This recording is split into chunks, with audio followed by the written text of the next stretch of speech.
police are also doing their best to combat the crime. So I'm expecting that after this, we'll get better ways that the police are doing to ensure that crimes are limited. Yeah, at least let's just see how they're going to combat the crime better than what they've been doing before. He used his platform as a police officer to bring about enlightenment, making people to become conscious and aware of the law, especially the criminal laws governing our state, so they can experience freedom and also learn to work with the police force.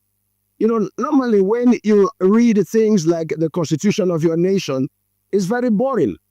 But he, in a very wise way, in a simplified manner, made us to embrace the truth and reality of the law in such a way that you are excited while you are reading, and then you are at the same time you are getting aware of the law. And this will help us cooperate also with those executing the law in our states. It's going to lead towards peace, and also going to enhance a lot of things when it comes to civilization. Oyindamola Olukutan for Voice of the People TV. Thank you so very much, Oyindamola, for that particular report. Now to some world stories. United States President Donald Trump and mediators comprising Egypt, Qatar, and Turkey signed a Gaza ceasefire deal on Monday, ending the war in Gaza, with Trump saying afterwards that everyone will want to join the Abraham Accords. Before signing, Trump called the document very comprehensive, stating that it would outline the rules and regulations for the future of the Gaza Strip. He later said the reconstruction in Gaza would require Hamas to be demilitarized. Meanwhile, Egyptian President Abdel al-Sisi has held a meeting with the presidents of France and Turkey, Qatar's emir, and others to help coordinate the implementation of the Gaza ceasefire and reconstruction efforts for the enclaves, according to a statement by the Egyptian president's office.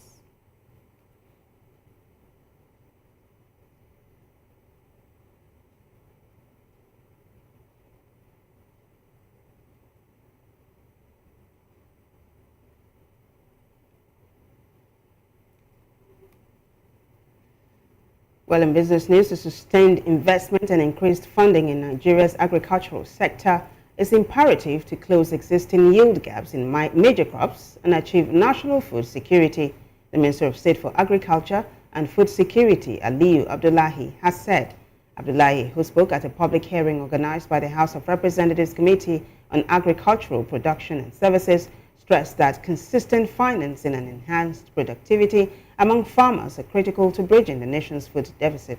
He highlighted Nigeria's persistent low crop yields as a major challenge, with rice and cassava as prime examples. According to him, for rice, the average yield for the best performing farmers in Nigeria is about 5 tons per hectare, while global leaders achieve between 9 to 12 tons. He explained that if Nigeria could double its yield to 7 or 8 tons through proper funding and research, the current 2 million metric tons rice deficit would be easily closed. The minister further urged the lawmakers to prioritize strengthening existing agricultural institutes rather than creating new agencies, lamenting that many of them have become employment centers rather than research-driven institutions. And up next in sports, Jerry Apelohai is standing by to take us through the water sports.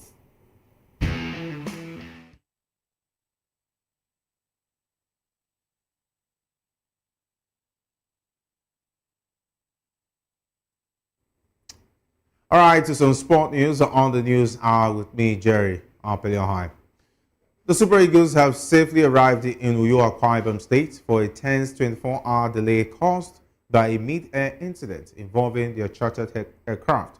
The team was returning from South Africa, where they secured a 2-1 victory over Lesotho when their aircraft developed a technical fault, specifically a cracked windscreen shortly after takeoff from Luanda, Angola, where the plane has stopped for refueling. The pilot's prompt decision to make an emergency landing in Luanda ensured the safety of all players, officials, and government delegates on board.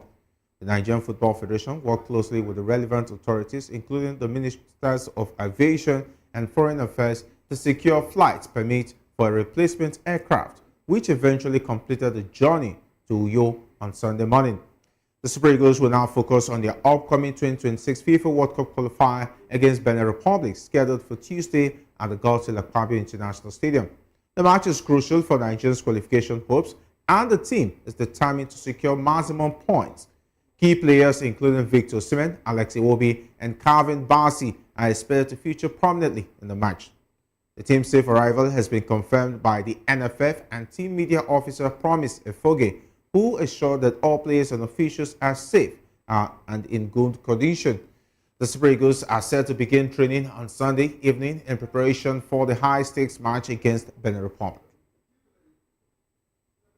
And still more, where Benin Republic captain Steve Muni expressed confidence in his team's chances of qualifying for the 2026 FIFA World Cup. The Cheetahs are set to face Nigeria in a crucial Group C qualifier, with Benin Republic needing only to avoid defeat to secure their spot at the global tournament. Muni emphasized the significance of the match, stating, "We'll play football for this kind of match. It will be a historic meeting. We'll give everything to take Benin to the World Cup," close quote. Benin Republic currently tops Group C with 17 points from 9 matches, with Nigeria trailing behind with 14 points. A draw would suffice for Benin Republic if South Africa drops points against Rwanda in another Group C fixture. The match is scheduled to take place at the Gautil Akpabio International Stadium in Uyo, Nigeria on October 14. Muni's declaration of war on the Super Eagles sets the stage for a thrilling encounter that could determine the fate of both teams in the World Cup qualifiers. And that's it for sports on the News Hour with me, Jerry Apeliohai.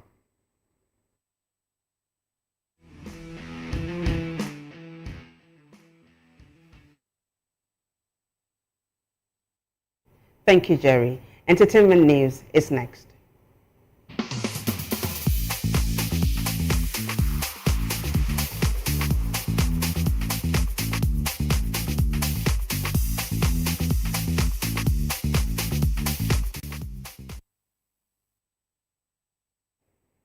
Welcome to the entertainment news. The 21st African Movie Academy Awards are underway, with nominations revealed at an exclusive ceremony featuring top African film veterans. Nigerian actor Segun Arinze hosted the event, highlighting the continent's best cinematic talents and diverse stories from Africa and diaspora. Leading the nominations in Burkina Faso's Katanga, Dance of the Scorpions, recognized in major categories including Best Film and Best Director. Close contenders include South Africa's The Heart is a Muzzle and Nigerian's Lisabi, The Uprising, and Three Cold Dishes. Nigerian films like Lisabi, Three Cold Dishes, Red Circle, Freedom Way, Ayamabo, and The Masked King earned nods across acting, production, and screenplay, reflecting the industry's growing global appeal. Away from that report, reality TV star and entrepreneur Natasha Akide, known as Tasha, has completed her 24-hour Guinness World Record attempt for the most makeovers in a day, achieving 145 transformations. The marathon started Saturday and ended Sunday evening, witnessed by fans, celebrities, and Guinness officials. Each makeover was documented with professional photos and runway showcases during the Tasha Beauty Festival, the event hosting her record attempt. Guests included reality TV star and entertainers like Alex Unusual, Toke Makinwa, Dabota Lawson, Slim Case, and Ice Prince. Tasha, who gained fame on Big Brother Naija, said the attempt was more than a personal milestone. She now awaits official confirmation from Guinness.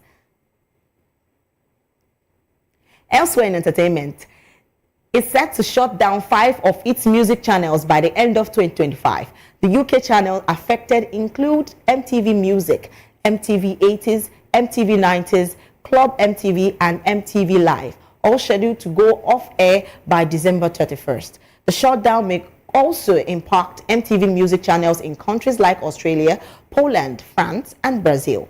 MTV HD, the flagship channel, will remain on air with reality content like Naked Dating UK and Goldie Shore. The move comes as apparent company Paramount cuts costs globally, citing changing viewer habits and a shift towards platforms like YouTube and social media.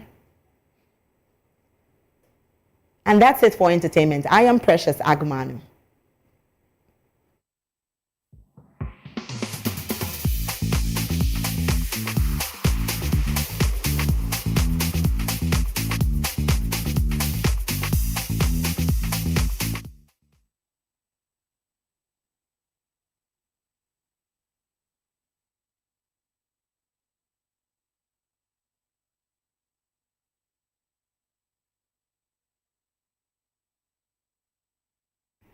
Thank you so very much, Precious, for that particular entertainment news. With that story, we've come to the end of the news hour right here on Voice of the People Television. Do also subscribe to our YouTube channel. On YouTube, we're at Voice of the People TV, and on all other social media platforms, we are at VOP TV Live.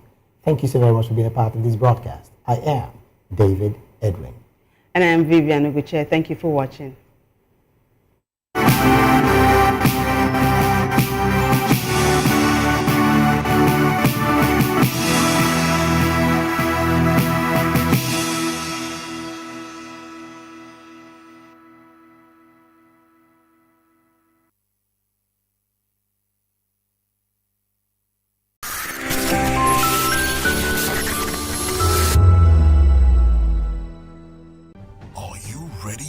Extraordinary.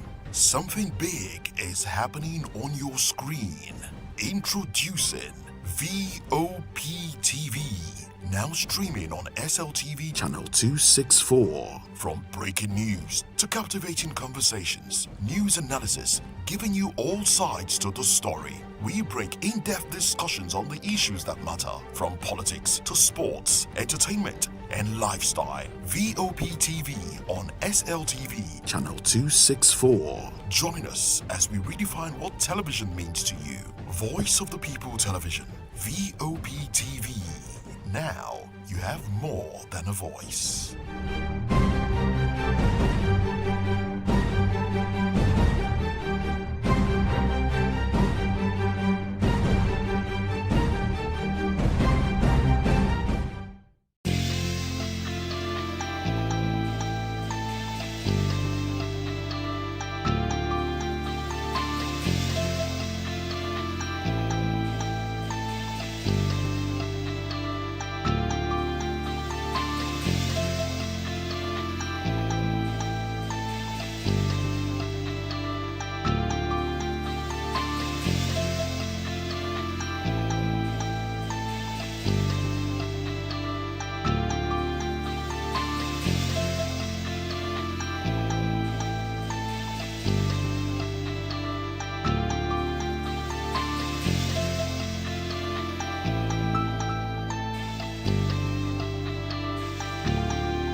Hey guys, what's up? How you all doing? They call me Ovisha Nelson One, your number one celebrity host, and you are watching Voice of the People Television, VOP. Stay tuned. Uyosarate is my name. I am a friend of the microphone, Voice of the People TV.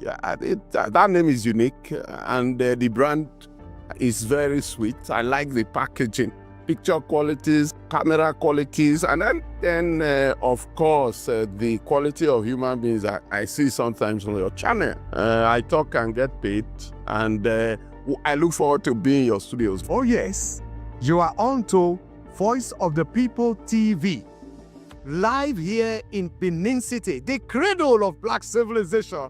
What are you waiting for? Tune in, bro. VOP TV. Now, you have more than a voice. 2564 is coming up on Barney 9, right? The 2564 Atlantic Tower. What happens in the hush behind hangar doors? Who signs the papers that gamble with lives? Which truths were grounded before they even ever had wings? If you've ever buckled a seatbelt at 30,000 feet, if you've ever stared out of that tiny window and wondered who's really in control of the skies, it isn't just flight, it's power, it's politics, it's pressure sealed in steel.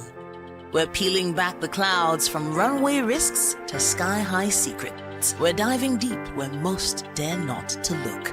Aviation Scope, every Sunday at 7 p.m. only on Voice of the People TV. We don't just report, we reveal. We don't just ask, we uncover. Because when it comes to the skies, ignorance is turbulence. Aviation Scope, the sky isn't the limit, it's just the beginning. Welcome to the locker room, the home of football talk that matters. I am Jerry Arpelion. Join us every weekday, Monday to Friday at 5 p.m. Nigerian time, as we share the hot takes and hot debates in the exciting world of football. And joining me are the usual suspects, Ikechukwu and Mayowa, as we break down all the hot takes and everything that's happening in the football.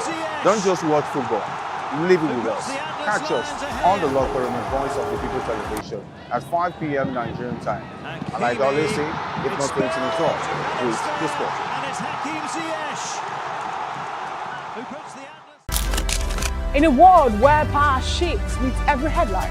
In a nation full of questions. In a world filled with noise, the truth needs the voice. The policies that shapes our world and the economy that determines our future. Every hour, every day, the grapevine keeps buzzing. And together, we are committed to telling the stories that shape our world, because your voice is our focus. Don't forget, our voice matters the most. Let us come together and share our concerns.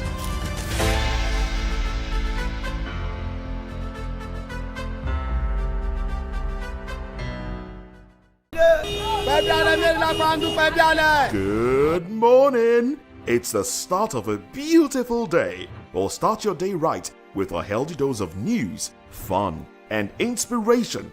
Join us on VOP this morning for the latest news, trending topics, and uplifting stories to set your day on the right vibe. From news and current events to lifestyle and entertainment, you are covered. VOP this morning, 8 a.m., Monday through Friday.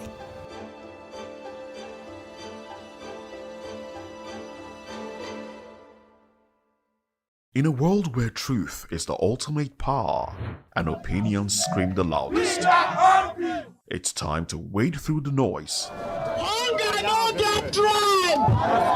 Hunger no get religion! And scan the human interest and trending topics that matter. Stay tuned to The Issues, your plug to the stories making the buzz, from politics to science and technology, social justice, and more. Let's tackle the tough questions and expose the truth. The Issues, on Voice of the People television, Mondays to Fridays, 8 to 9 p.m. The Issues. Don't just react, understand.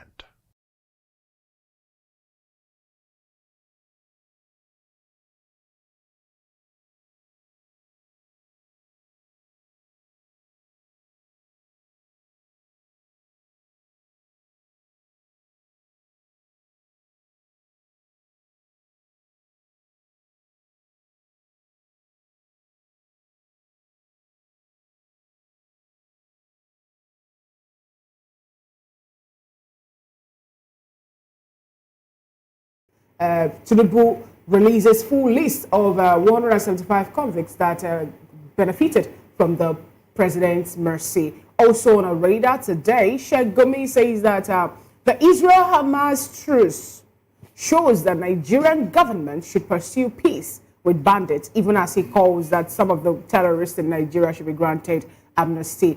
And we'll be going to Borno State, where we'll learn that Borno have highest, talking about the voter registration now, highest number of persons. And Abia State, where we'll have a working governor, happen to be the lowest, as INEC releases number of registered voters for the 2027 general election. These are the major topic of conversation, so join us as we dissect all this. Hello there, good morning and thanks for joining us. I am Chukwuma Okoro.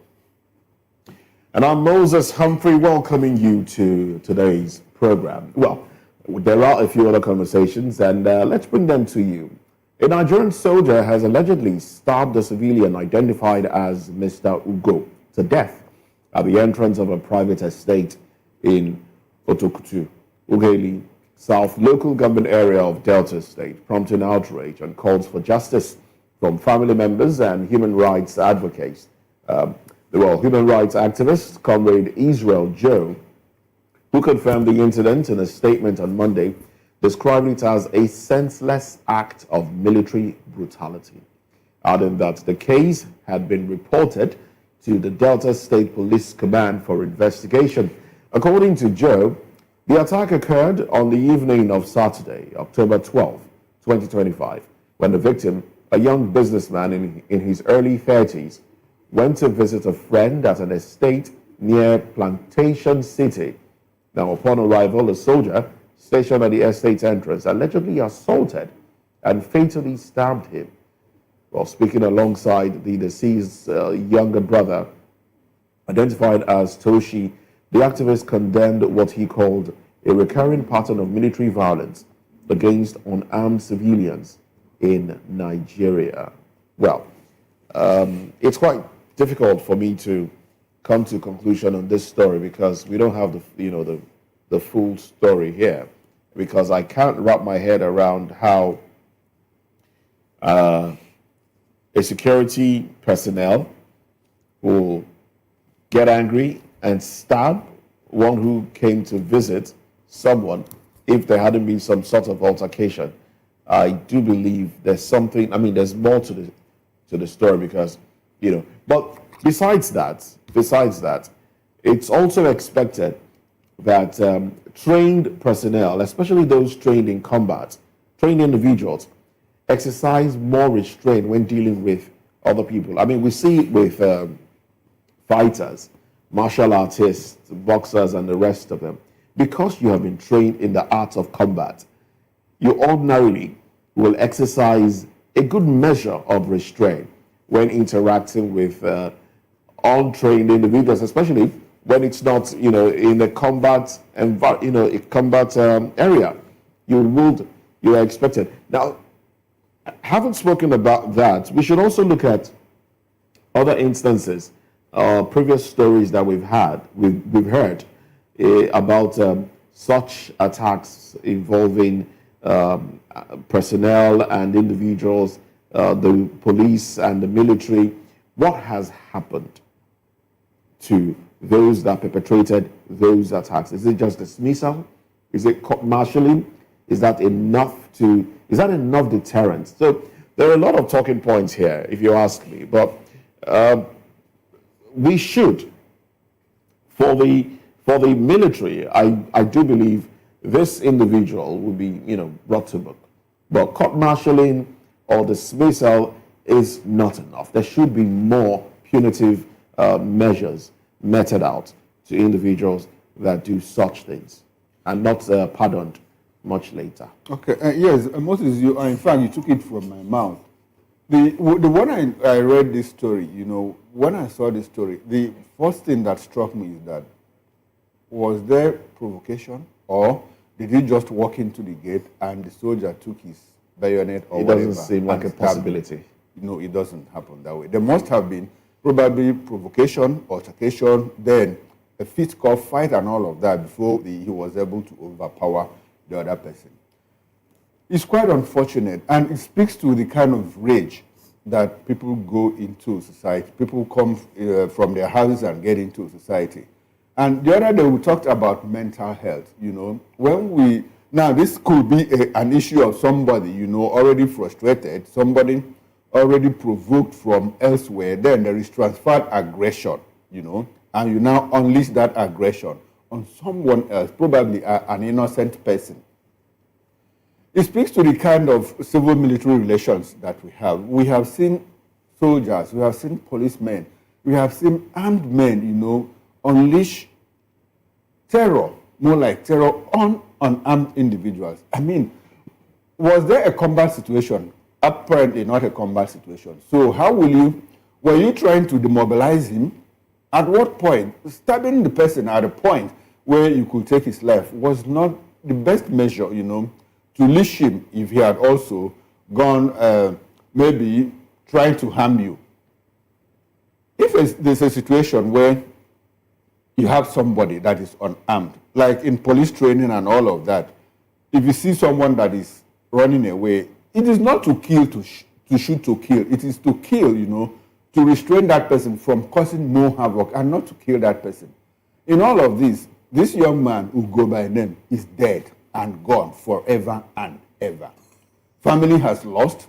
Now, for the officer himself, I'm not sure he's going to go scot-free. Moses talked about getting justice. Yes, the first thing that the military will do now is to court-martial him. When they court-martial him, they will probably hand him over to the police. It is now in the place of the police to prosecute him. I've read cases, I've seen cases where there was, last week there was a soldier that was also sentenced to death for killing an unarmed civilian. So it doesn't just end with court-martialing them. They are prosecuted, and most times justice is served. But talking about justice served, we also see when justice is served, we see a presidential pardon where people have been, let go. Others, murderers have been let go. People that had killed other Nigerians in cold blood and all of that are let go. Anyway, that's one of our major topics of discussion. So let me not run into it because we are going to talk about it elaborately. But going forward, please, Nigerians, always restrain yourself. Arguments can always be settled orally without fisticuffs and all of that. Like I said, Ugo is dead now.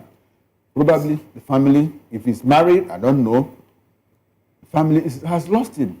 And it doesn't speak good to, especially when we are passing through very terrible times. It could have been avoided. It could have been avoided, and he would have just gone on with his life. But now he's dead and gone. And for the person that killed, you also probably, if you are brought to justice, you might also be killed by the state. Unfortunately, that is what it has become. So, last word, please, let us not allow our emotions betray us if we have issues to settle with people. If you have mental health breakdown, please try to visit a doctor for that also, yes. Open up and talk to people, especially when you think that you're running into depression. You can even meet me for anger management courses. I will help you free of charge without collecting it. I can do that pro bono. But now my question is this.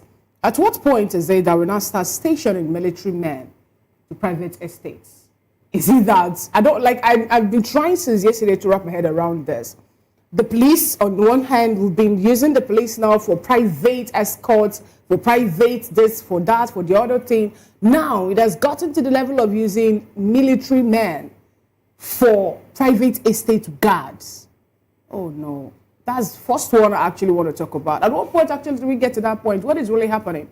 Is it that we don't understand what the military are meant for? Or is it that, the other day I was talking about how we're using military to go settle land disputes.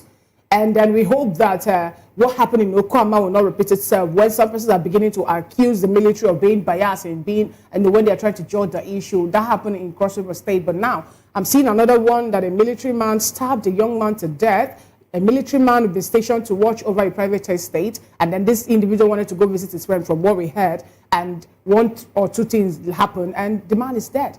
And the military will come in now to do what? To settle this. This actually can be, from what my colleague in the studio talk about, an act of frustration. You don't get people whom you've trained for combat and tell them to go and start manning the gates, to start checking. What happened to other guards that people are walking away? In my friend's estate, they have private guards they employ. In Abuja, before in our estate in Abuja, they have private guards that will check you to know who you are, to know when you're going to, where you're coming from, have your tags and everything. So I think the government should look into all this, the way we use our military for private or personal benefit or gains. Away from that also, I also believe that if you're to get into a place and you're being restricted, you should find a way to do it. Call your friend. That would have been the first thing to do. Call your friend and say, see, I'm at the gate. I want to see you, and I'm being restricted from entering. Let the friend now come to say, okay, I know who this person is and vouch for. Because I believe these are actually, maybe the man is trying to put up some security measures, and then the young man who is late now, who cannot speak for himself, might be trying to say, don't you know me before now? These are speculations. But, what we're trying to say here this morning is this. 40 million Nigerians, according to what we got, from a note says that 40 million Nigerians are having mental issues, mental breakdown, mental health issues. I beg your pardon, not mental issues, and mental health breakdown. So, and the military also are not ruled out of it. Yesterday, it made it to the news that a military man stabbed a wife in Niger State and also killed himself. You understand? So if you keep on checking it, you find out it's more like the numbers are increasing bit by bit. So I think we should embrace humanity. Let me use that word. Because if you're human enough, I don't see you wake up to use your dagger or your knife to stab someone to death. But having talked about that, another one again we'll have on our table this morning is that the price of liquefied petroleum gas, LPG, that's a cooking gas, has soared to an unprecedented level in Lagos here, squeezing household and small businesses as the federal government moves to clamp down on suspected hoarders. As of Monday, a kilogram of LPG, 1 kilo, let me use that word, 1 kg of LPG was sold between 2,500 and 3,000 naira across several parts of the state. A steep increase from about 1,000 per kg recorded in August. In areas as like Amo, Dolphin, and Surere and all that, the cost of refining a 12.5 kg cylinder now has climbed to over 25,000 naira, and this is according to a market check. The Minister of State for Petroleum Resources, that's gas, in a statement issued by his spokesperson, Louis Iba, directed relevant regulatory agencies to take immediate enforcement action against marketers for found hoarding the product or inflating prices. Officials attributed the sudden spike to two major disruptions: the recent Pengasson strike and the Dangote refinery, and ongoing maintenance work at the Nigeria LNG Train 4 facility, both of which have significantly reduced gas supply to the domestic market. Although the strike was suspended, I'm talking about the Dangote Pengasson strike, nearly 2 weeks ago, supply levels have yet to stabilize, and several gas depots in Apapa and Ikeja reportedly operated below capacity on Monday, with long queues of tankers waiting to load. With this increment, are we going to have more people that will have mental breakdown or what? Because from 1,000 boom now to 2,500, and if you check it out, one thing I noticed about Nigeria is that once a price of commodity manages to get up, it never comes down. It defies a lot of gravity. No gravity, it must stay there. And then it will turn out to be a norm. Like every other person will find a way to navigate around it. We're talking about cooking gas. And when it manages to come down, be sure that it will go up again. Again. If I cannot buy rice, I cannot buy yam, I cannot even fill cylinder to boil water, that shows I don't know what else we're going to do. No, when it's more expensive to buy the cooking gas than the food, that you cook itself, what situation are you faced with? All of us will be vegetarians.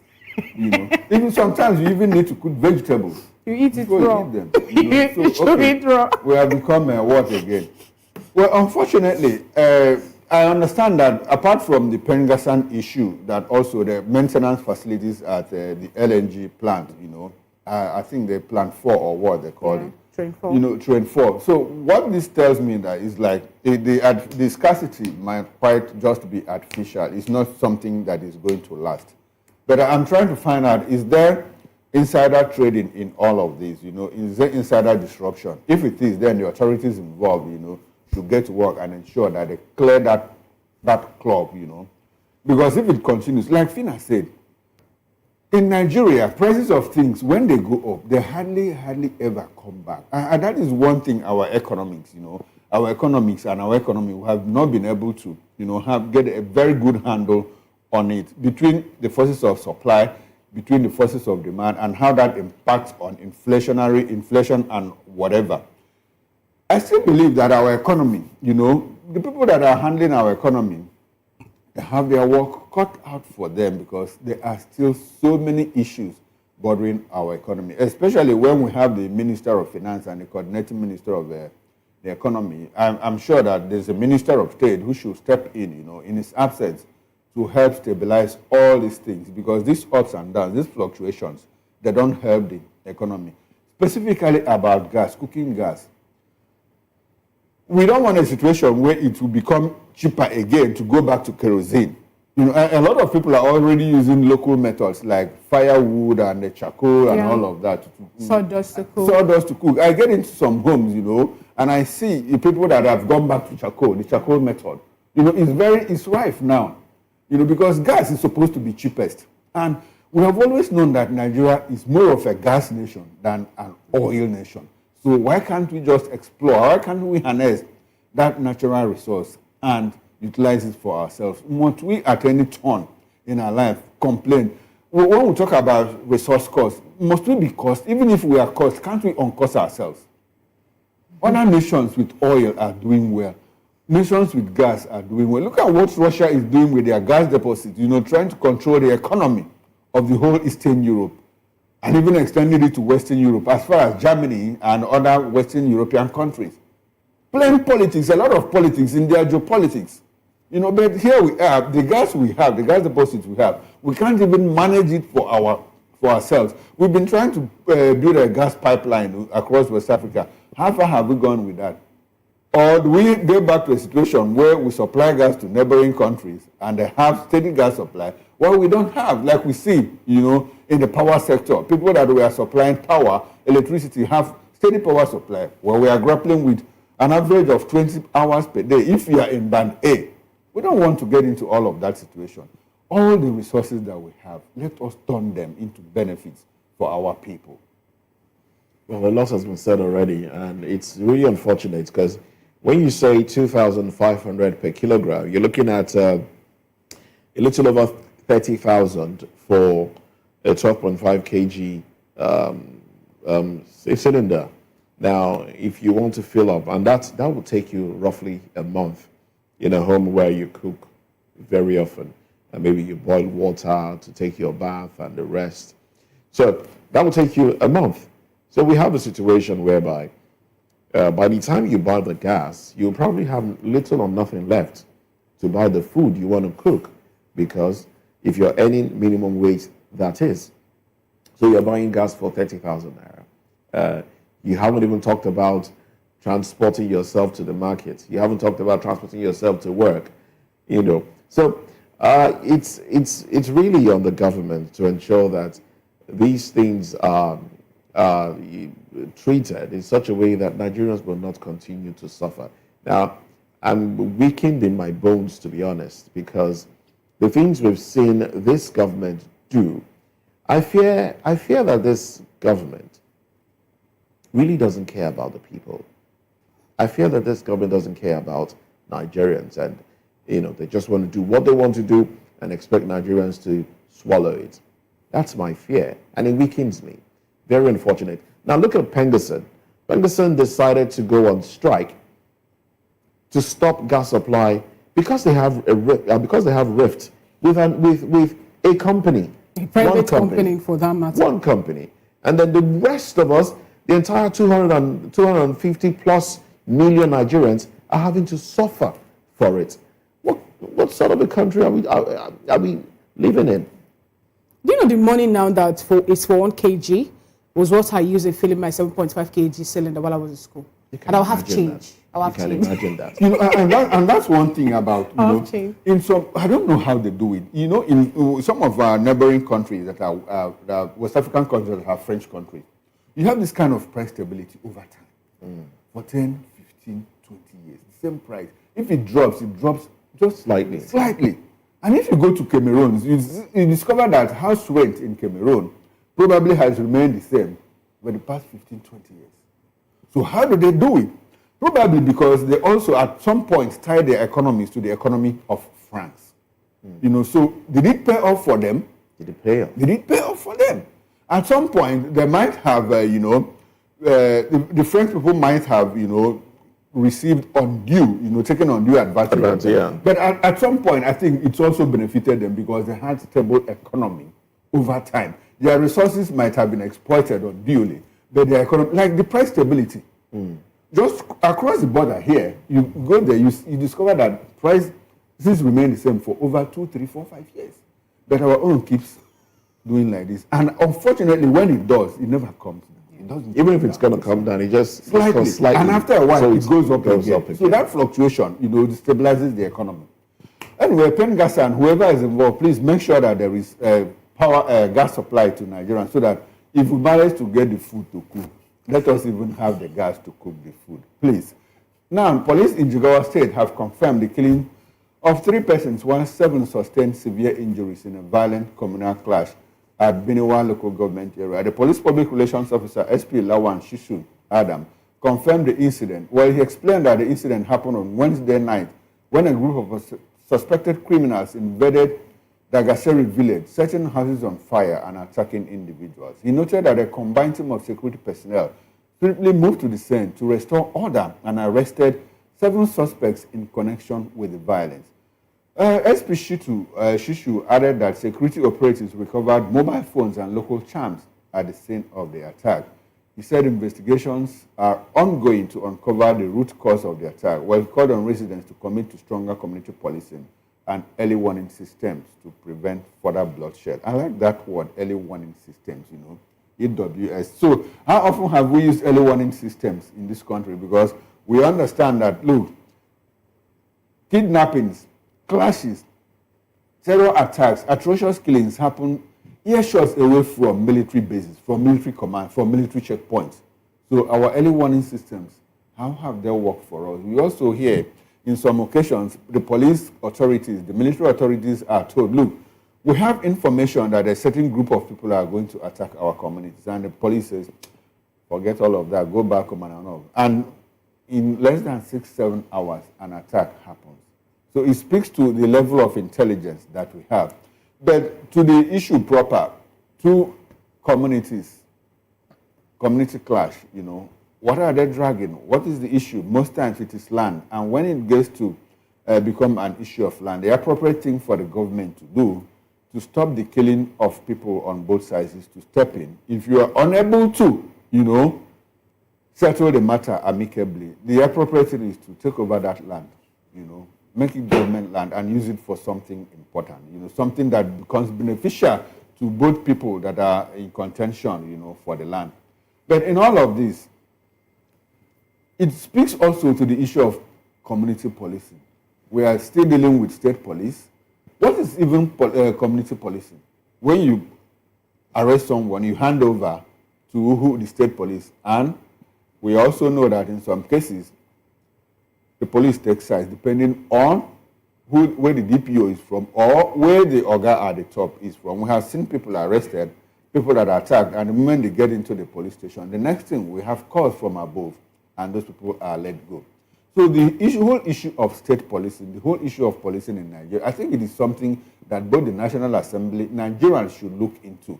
Now that we are going through a review of the constitutional amendment and all of that, I think it is topical that we get through with this issue of community policing, state policing, because it will help us, stem the tide of rising insecurity in the country. The people of Jigawa, please shoot your sword. Why I'm saying this is this: we have enough bloodshed already in the nation from insecurity that is being caused by terrorists that have been terrorizing so many areas, especially within the northern axis of this nation. And then the people still have time for what? For communal clash. I don't just understand it. I don't really understand what your grievance should be. That at this point in time, have a whole lot to discuss on the table, have a whole lot in palms, and then you still have time for communal clash. For fights over lands I know you don't even know when they come into existence, and you're going to leave them to go back again. This is what I tell people whenever they're having issues over properties. You're going to leave them one day to go beyond. And then people are there killing themselves over it. Imagine how many persons have died. These properties or these persons that died, they cannot resurrect again. The people that have, or the properties that you've destroyed, there's no way you with the hardship now in the land, there's no way it's going to be restored by snap of a finger. Please, I think the people of Nigeria, sometimes they're also the architect of our problems. Yes, I will making it look like maybe because we don't really have enough hardship, and when persons who happens to be within the city are talking about what is happening in the hinterland, the government will make it look like we don't even know what is happening there. Because this is one of the reasons that the government will sometimes look away from things happening within the hinterland. People are talking about hunger. We're looking at the issue that we don't have electricity supply, steady one of it. We're having the issue of skyrocketed price of food prices and every other thing. And the thing you're looking at is communal clash. Fight over what? Over land. Over things that, for me, does not really matter, because I don't see how that is going to, turn around or change the economic situation in Nigeria. The governor of Jigawa State, you have a lot of work to do. And when my colleague was talking about the state policing and all that, or communal police and every other thing, imagine us having state police in this axis in Jigawa State to start with. And then some of these men now happen to come from a different community, and the others belonging to another camp, like a different community. Wouldn't there be a way for them to aid themselves, to come out to fight themselves? I don't know if you get what I'm saying. We have warriors who's supposed to be state police member now, belonging to community A. And we have another warrior from Community B. Well, I think it's at that point that the federal police has to step in. When things must have gone wrong already. No, or you don't have to wait for it to get wrong, to go wrong. But on all of this, we have police in state, we have state police, have county and federal police in other places, and they are working. So why should Nigeria be different? Indeed, indeed. But the issue about fighting over land, it's not trivial. It's not trivial, and we're not trying to trivialize it because we know the world over, history will tell you that most clashes, in fact, all the clashes, Israel-Hamas is over land. About territory. It's basically, yes, land. So, but then it will be unfair to attack your brothers, as it were, just because of possession of a property. So the onus now is on the traditional rulers within that community. I do believe they have them. Now, the elders in the land, to ensure that there is some sort of truce, peace is achieved. Anyway, let's move away from that conversation. Let's quickly run to the papers where we have the headlines. And I do have the Punch newspaper. These are the headlines. On top of the masthead, Makinde warns Wike camp against stopping PDP convention. Beside it, ASU strike grounds varsitors, FG clamps down. And then you have the big story. 2027, opposition splits over NAS poll shift plan. NAS bill seeks to move presidential government polls to November 2026. PDP and NPP allege tenure extension plot. Tenure extension plot. I like that. I read it and then it didn't click initially. Okay. It was when I was about leaving. Like, no? Okay. ADC LP differ. Well, these are the headlines. And then retired AIG leads probe into killings by Oshun Amotekun, I beg your pardon. Slain husband's family slams Tinubu's pardon for Miriam Sanda. I had a different story about that. Borno maintains lead at 7.4 million complete online voter registration. Lagos rearranges kidnap kingpin Evans over 2 cops' murder. We call them policemen here. Fubara swears in SSG, cautions against power abuse. Well, those are the headlines on the cover page of the Punch newspaper. And the Nigerian Tribune is up next. Above the masthead, Reps PDP caucus raises alarm over plot to truncate national convention, seeks National Judicial Commission's intervention. A defection not peculiar to PDP. That's coming from Sheyi Makinde. And we have the banner headline. National Assembly, that's NAS, proposes November 2026 for 2027 presidential and governorship poll. Right after that story, wants all election cases concluded before swearing in. May make use of PVCs not mandatory. Criminalizes non-stamping of ballot papers, result sheets. Stakeholders back electronic transmission of results. The story is on page 16 of the Nigerian Tribune. Governors, traditional rulers push for constitutional recognition of traditional institutions. And also we have FG raises alarm over terror financing, smuggling. Security agencies crack down on terror group.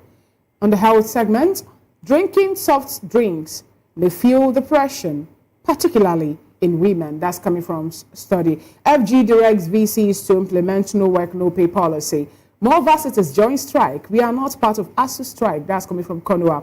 Transcorp Power posts 91.2 billion profit after tax with 38% revenue growth. How Trump brokered historic Israel-Palestine pact to end Gaza conflict. And from the first daily, beside the nameplate, FCCPC backs CBN's 48-hour refund policy for failed ATM transactions. That's coming from the first daily newspaper. And the window headlines, 2027, Northern leaders visit Afenifere, endorse Tinubu's re-election. Good one. INEC, over 7.4 million Nigerians complete online voter registration. Now the big story. Lecturers revolt. ASU defies Tinubu, grants universities across Nigeria. We are not afraid of no work, no pay. Union Days FG. NLC backs strike. This strike, is it on or is it off? It's on. 2 weeks. Oh, okay. Now, most stories. February shuffles cabinet, names Benibo, Anabaraba, Rivers SSG. Lagos government rearranged kidnapped kingpin Evans over killing of police officers. Innocent to build CNG vehicle plant in Bayelsa. Diri applauds move. Nigerian Air Force opens free nationwide recruitment for 2025 training course. Hold peace talks with bandits, Gumi tells Tinubu. That's it from First Daily Newspaper. That's how far we can go on taking a quick peep on the cover page of the National Daily. So you have to join Chukuma and Moses for the super review proper, and that will be on top of the hour, 10 a.m. here on Voice of the People Television. We'll go on a quick break and we'll come back. With that said, the first topic of conversation is uproar over federal pardon, skyrocket in Nigeria as presidency releases full list of 175 convicts.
Well, thank you very much for joining us. Now let's dive into it. Opposition parties and political figures, including the African Democratic Congress and former Vice President Atiku Abubakar, have condemned President Bola Tinubu's recent decision to grant presidential pardons to dozens of convicted individuals, including drug traffickers, describing the move as a grave setback to Nigeria's anti-drug campaign and a dangerous affront to justice and morality. The presidency on Saturday released a detailed list of 175 individuals granted the 2025 presidential pardon.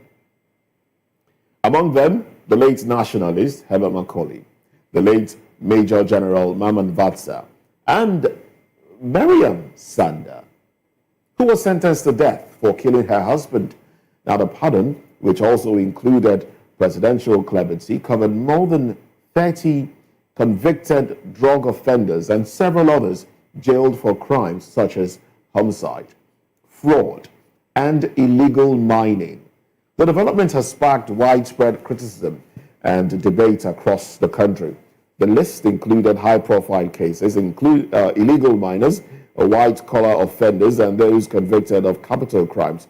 Oh, well, we have with us in the studio, we expect to have, well, we hope to have Pastor Itua Igodalo of the Trinity House, Lagos, join the conversation this morning, giving us his perspective, of course. But we do have with us in the studio Prince Francis Chilaka. He is a political affairs commentator. And, of course, Nigerians are reacting to this presidential clemency or pardon, whichever one you choose to call it. Well, good morning to you, Prince. Good morning, Moses. Interesting times we are living in. First off, let me ask, were you surprised by the list. You know, initially when the list came, well, before the list came out, we heard of two major names, Haba Macaulay and Vatsa, and then the rest were not published. And much later, and some Nigerians were of the opinion that, okay, this is where it was going. So were you surprised at this list? If you ask me if I'm surprised, honestly speaking, I'm not. Why? I'm not, because this is a president that has so much baggage he's carrying. And part of this baggage has to do with drugs. Accusation, you know, which we have not been able to resolve. And so when the first two names you said came out, everybody was like, okay, it's okay. These are military men, and these are people who have, in one way or the other, tried to give us a country that we should all look forward to. But when the whole list came out and people started breaking it down and people started, categorizing the names, I mean, I felt like, what the heck is going on? For me, the first thing that comes to mind is the fact that, we say when the sacredness of the power of the presidency to grant amnesty is abused, the nation is sliding into anarchy. Now, with over 70% of those names being those that have been convicted for peddling drugs, what do you think this makes of the fight against trafficking in drugs? And persons too, because some people that are trafficking in persons, sentenced for that, were also part of that list. Well, the truth of the matter is that it simply shows that everything we've done and everything that has been done in curbing drugs infiltration into the country has been thrown to the dogs. Well, I know you're not within the inner circle of General Buba Marmara, but how do you think he would feel? I mean, I think the man honestly is feeling debased. He's feeling stupid. He's feeling used. He's feeling like a non-entity right now. Let us put it the way it is. Anybody in his shoes will feel that way, because he feels that all these years of hard work, all these achievements have been thrown away. So those who have been arrested, there's something about drug barons that we need to understand. One, drug barons don't forgive. They don't give up. Even while in prison, if you do a real forensic research, you will find out that even while in prison, they are still peddling drugs. So what Mr. President has done is to throw everybody into confusion. He has rubbished NDLEA, he has rubbished the judiciary, he has rubbished the police. That's what he has done. Because why do we even have prisons? Why do people? Correctional sentence? Well, that's what you want to call it. But that is what the change of name has not changed the identity. You don't think the whole idea of that place is to punish people who have committed an offense against the state and against individuals. The president say something now, Prince Francis. They say that the beneficiaries of all those things have showed, I'm talking about the presidential pardon, they have showed remorse. What kind of remorse? This is why insecurity has not been abated in this country. Because you see somebody who carries a gun, he shoots somebody, he kills somebody, he maims somebody, he moves somebody, he drives somebody out of his ancestral home into IDP camp, and then he comes and says, oh, I'm sorry, I made a mistake. And you say you are going to embrace it, you're going to reintegrate it. Then why do you have Nnamdi Kanu still in prison? Prince Francis, let's take this to the good book. We have the likes of Saul, later called Paul. Please, and then you... No, leave the Bible out of this. Leave the Bible out of this. It is when your politicians want to do wrong things that they remember there's a religion. We're talking about morality here, not religion. So leave the Bible out of it. It is the Bible that your politicians used to swear on oath, and yet they do not follow the doctrines of the Bible. Now, the argument is that some of these people, if we can, let's have the list put up there. Some of them have, done quite some of their terms. They've served out their terms. So for some of them, maybe given 7 years, they've probably done, 5 out of it. Okay, so we have some of the lists there. Odeyemi Omolara, sentenced in 2023 for 7 years, done a few years already.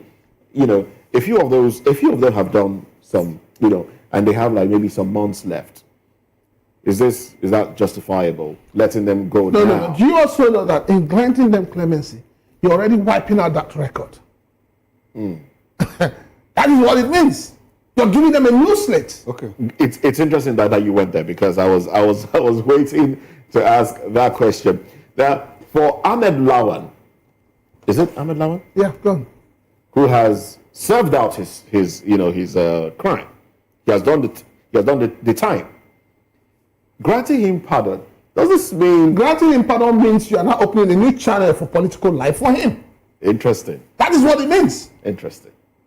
But the whole idea of someone being taken to court, someone being tried, and someone being sentenced, is not like using a sledgehammer to kill a mosquito or a fly. But the point is that you are setting a precedent that people would look up to and say, if I do this, there's punishment for it. But now you're saying, do it, serve your time, and I'll clear your name. Okay.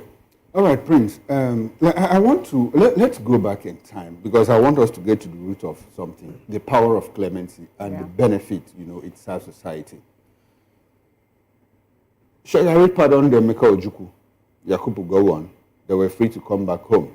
Both of them went on self-exile. Obasanjo pardoned Yar'Adua, his former boss, who was falsely accused, who were told of plotting a coup. Yar'Adua granted amnesty to the militants in the Niger Delta. Buhari pardoned Jolly Yame and Joshua Dariye, 2 governors convicted on charges of corruption. Jonathan pardoned Alami Esia, his boss. Now we see the president pardon drug dealers, murderers, kidnappers, and all of that. And at every turn, Nigerians have always complained. No, you shouldn't have granted Jolly. You shouldn't have granted Joshua Dari. You shouldn't have pardoned this person and this person. Prince, by the power of clemency, prerogative of mercy granted to the president, who should be granted pardon? You cannot pardon someone who has not been condemned for one offense, for one criminal action or the other. Who should be deserving of that power of clemency from the president? Okoro, when you started reeling out those names, you started from Ojukwu. Okay. And the first thing that comes to mind, what was his crime? Okay.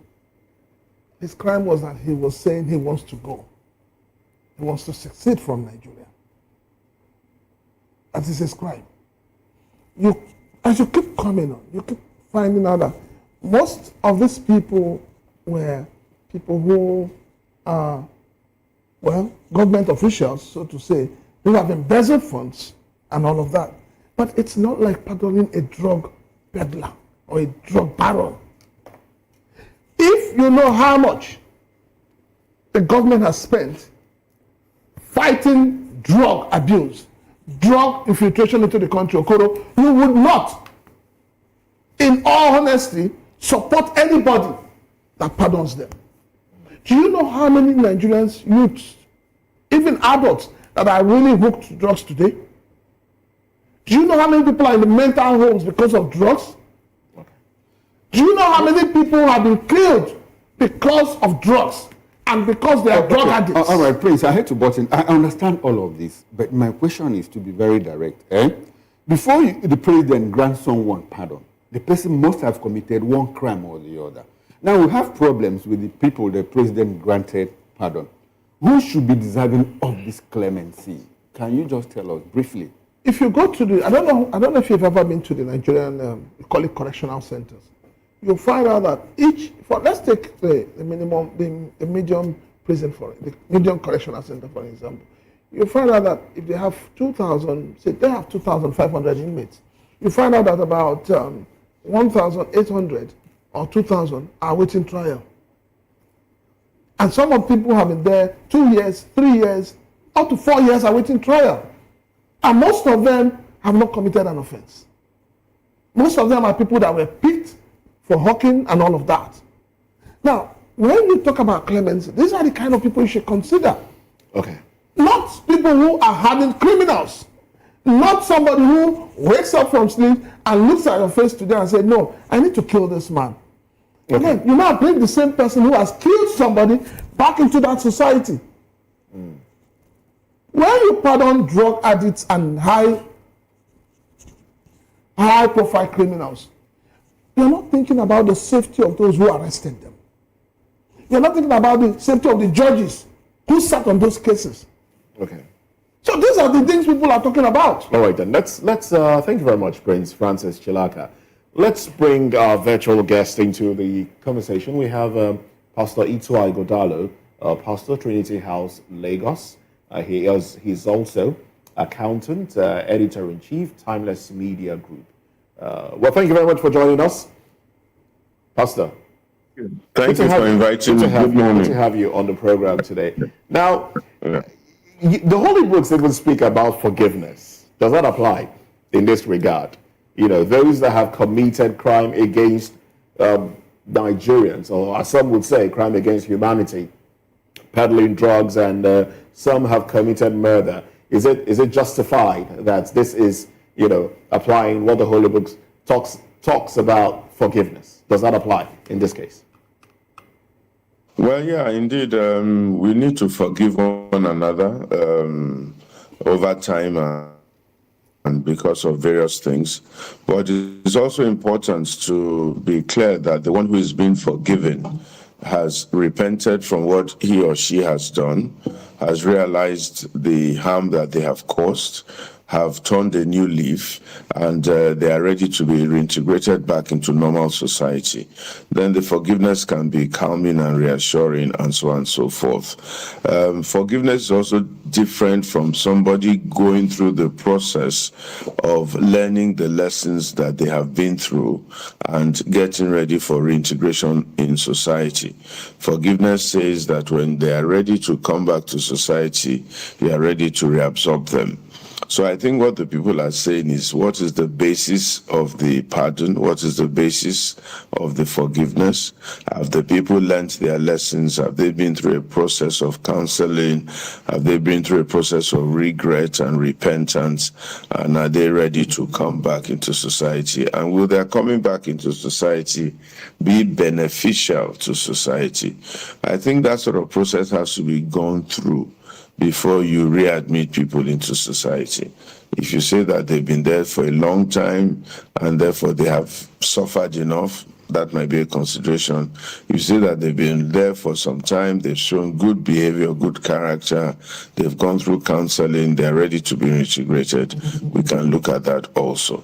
So I think what is missing here is government being able to justify the reasons for which this clemency has been afforded these people. Okay, now let's pick out one case. The case of Miriam Sanda, the woman who was accused of killing her husband. Now, there was a report yesterday, well, not a report, in an interview I monitored. Someone said, look, the family wrote that she be pardoned because the children are, home, left alone without either a father or a mother to cater to them. Is that enough reason to pardon her? Because today in the papers, the family of the dead husband are revolted against the pardon. So, what sort of family will they be building at the end of the day? And how does this, the entire thing, how does it impact on how Nigeria is perceived in international community?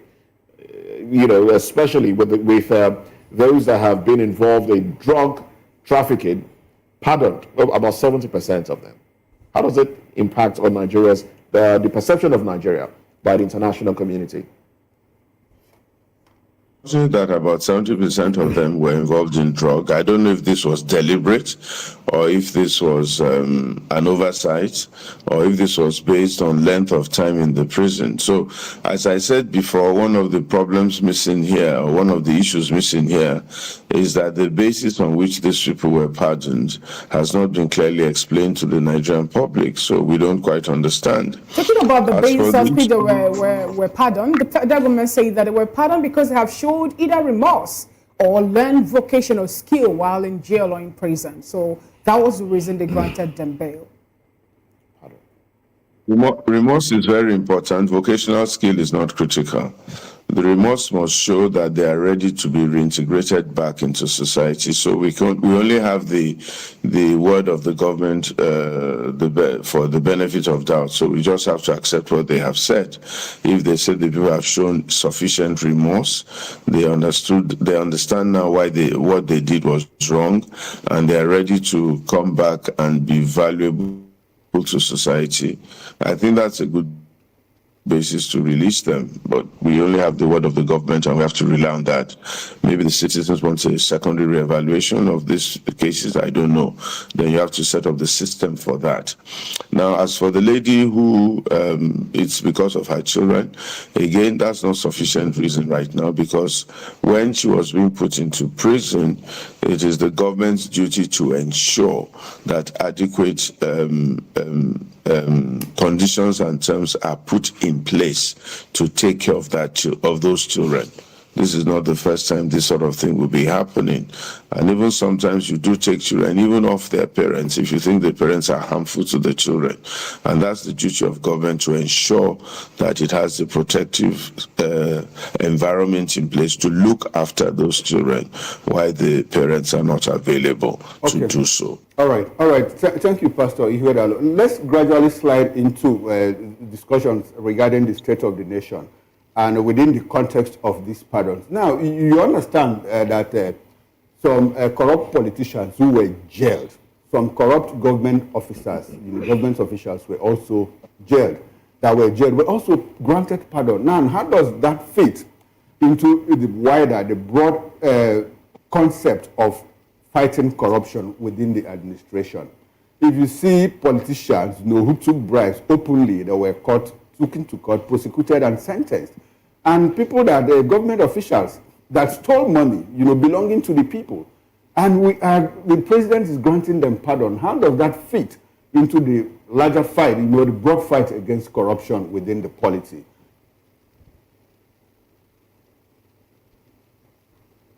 Yeah, unfortunately, it doesn't speak very well. And one of the challenges we have in Nigeria today is that corruption has almost been institutionalized. And there are about 4 types of corruption that I read about recently. Little stealing, the ones that the police people and small people take off you off the streets. Big stealing, the ones that the government officials just almost virtually dip their hands into the coffers to take it out. Then the one that is called speed money. Speed money is what you do, like a bribe that you pay to quicken the process of whatever you are doing. And then the 4th one is facilitation funds. That is what you give if somebody has benefited you in giving you a contract or something like that. And Nigeria is reputed to have big stealing. And is number 1 in the world with big stealing. And the problem is that we do not realize the cost of corruption. It is costing us a lot, both in terms of the economy and also in terms of social things that happen to us. A lady got killed, or she fell from her flat the other day in Abuja, an Arise broadcaster. People will not be able to tie that death to corruption. But there's a correlation between that death and corruption. The reason why armed robbers came to her house was because corruption took away their basis of livelihood, their ability to find jobs, and so on and so forth. So they took to armed robbery. And armed robbery has now killed an innocent citizen who had the potential to do great things in Nigeria. So a a nation cannot survive if it has corruption. It cannot make the kind of progress it should make if it has corruption. So the government must really battle corruption to the ground. And if they are releasing people who have been charged for corruption, have the people refunded the money for the corruption? What remorse have they shown? Are we sure that they will not go back and start again, and they are being released in such a time will not tell people that, well, it doesn't matter. You go to jail for 4 or 5 years, come back after 4 or 5 years, come and enjoy your loot. All right, then. Well, thank you very much, Pastor Itwa Ighodalo. But we'll come back to you. Let's quickly go to Honorable Ejiofor Iguatu. Honorable, good morning to you. Welcome to the conversation. Now, some people have said that, look, this APC administration, the president, specifically, doesn't care about how Nigerians feel. In fact, there's been the argument as to he may not have gone through 175 names to know who and who is whose name appears on that list. Does that justify the fact that some of these people are people of questionable character and Nigerians are murmuring at this time? Does that show care from the presidency and the president in particular for the image of the I don't think the president has really done anything that has touched the hearts of Nigerians positively in that pardon. Because, you see, there is a big problem of loss of interest in everything government. People are beginning to feel that government is not about them. People are beginning to feel, Nigerians think that this government is just about a few people sitting together and enjoying themselves, and it is dangerous. People think that they are putting money because the monies are siphoned. The monies go into pockets of individuals. So I think it is the responsibility of government at this time to go an extra mile to prove to people that it is competent to fight corruption. And when you pardon somebody who was convicted for corruption, it speaks volumes. It gives a very big negative impression on the people who you are trying to govern. So I do not think that the government has really done anything good in this. The president, for me, should have had a second look and a third look using a different eye on this list. I mean, a second and a third look using a different eye on this. It gives a lot of negative impression. Even if the Constitution allows you to do that, even if the law protects such actions, the impact it has on the heart of the citizens, on the sensibility of Nigerians, is very important, it's paramount, and we should consider it too. So I think a lot has to be done to do a damage control. This is really coming out so bad for people in Nigeria. Okay. When you check that list also, Honorable Ejiofor, we have quite a number of persons who also indulge in illegal mining activities, and they've been granted clemency. And we have a certain Senator, Ikra Aliyu Bilibis, signing a petition to say, okay, let all the people who were being pardoned, and the reason for their conviction was illegal mining activity, I will take care of them. I am going to make sure I make sure that their rehabilitation process actually is a smooth one, and I will empower them. And we know that, for example, in the north, where majority of all these people come from, the issue of illegal mining happened to be what some persons have fingered to be what is still making insecurity thrive in that area. Now, do you think that this has undertaken, been signed by this senator in any way, and also the rehabilitation of those people who have been indulged in illegal mining is going to help out at this point, especially when we're trying to calm down on illegal mining activities in Nigeria? Well, I think the most important thing, or the most appropriate thing to do, is to stop people who are not in prison from getting into illegal mining. And you can't do that by bringing out people who have been convicted. It gives a wrong signal. So when you say you want to rehabilitate the people who were already convicted, the illegal mining is still going on. It's not as if it has completely stopped. It's not as if you have a firm control over illegal mining now. So I think the best approach would have been to curb illegal mining, stop people from participating in that, reorientate people who are indulging in that before you now talk about the people who were already convicted of that crime. So the impression that you get from releasing people who are convicted is the problem here. The impression you create, perception is a very big problem. Sometimes perception has a lot of effect on reality. So the government should have looked at what perception it will create when they do such a thing. Now, about the senator who wants to rehabilitate and do all stuff, I thank him for that. That's a good idea.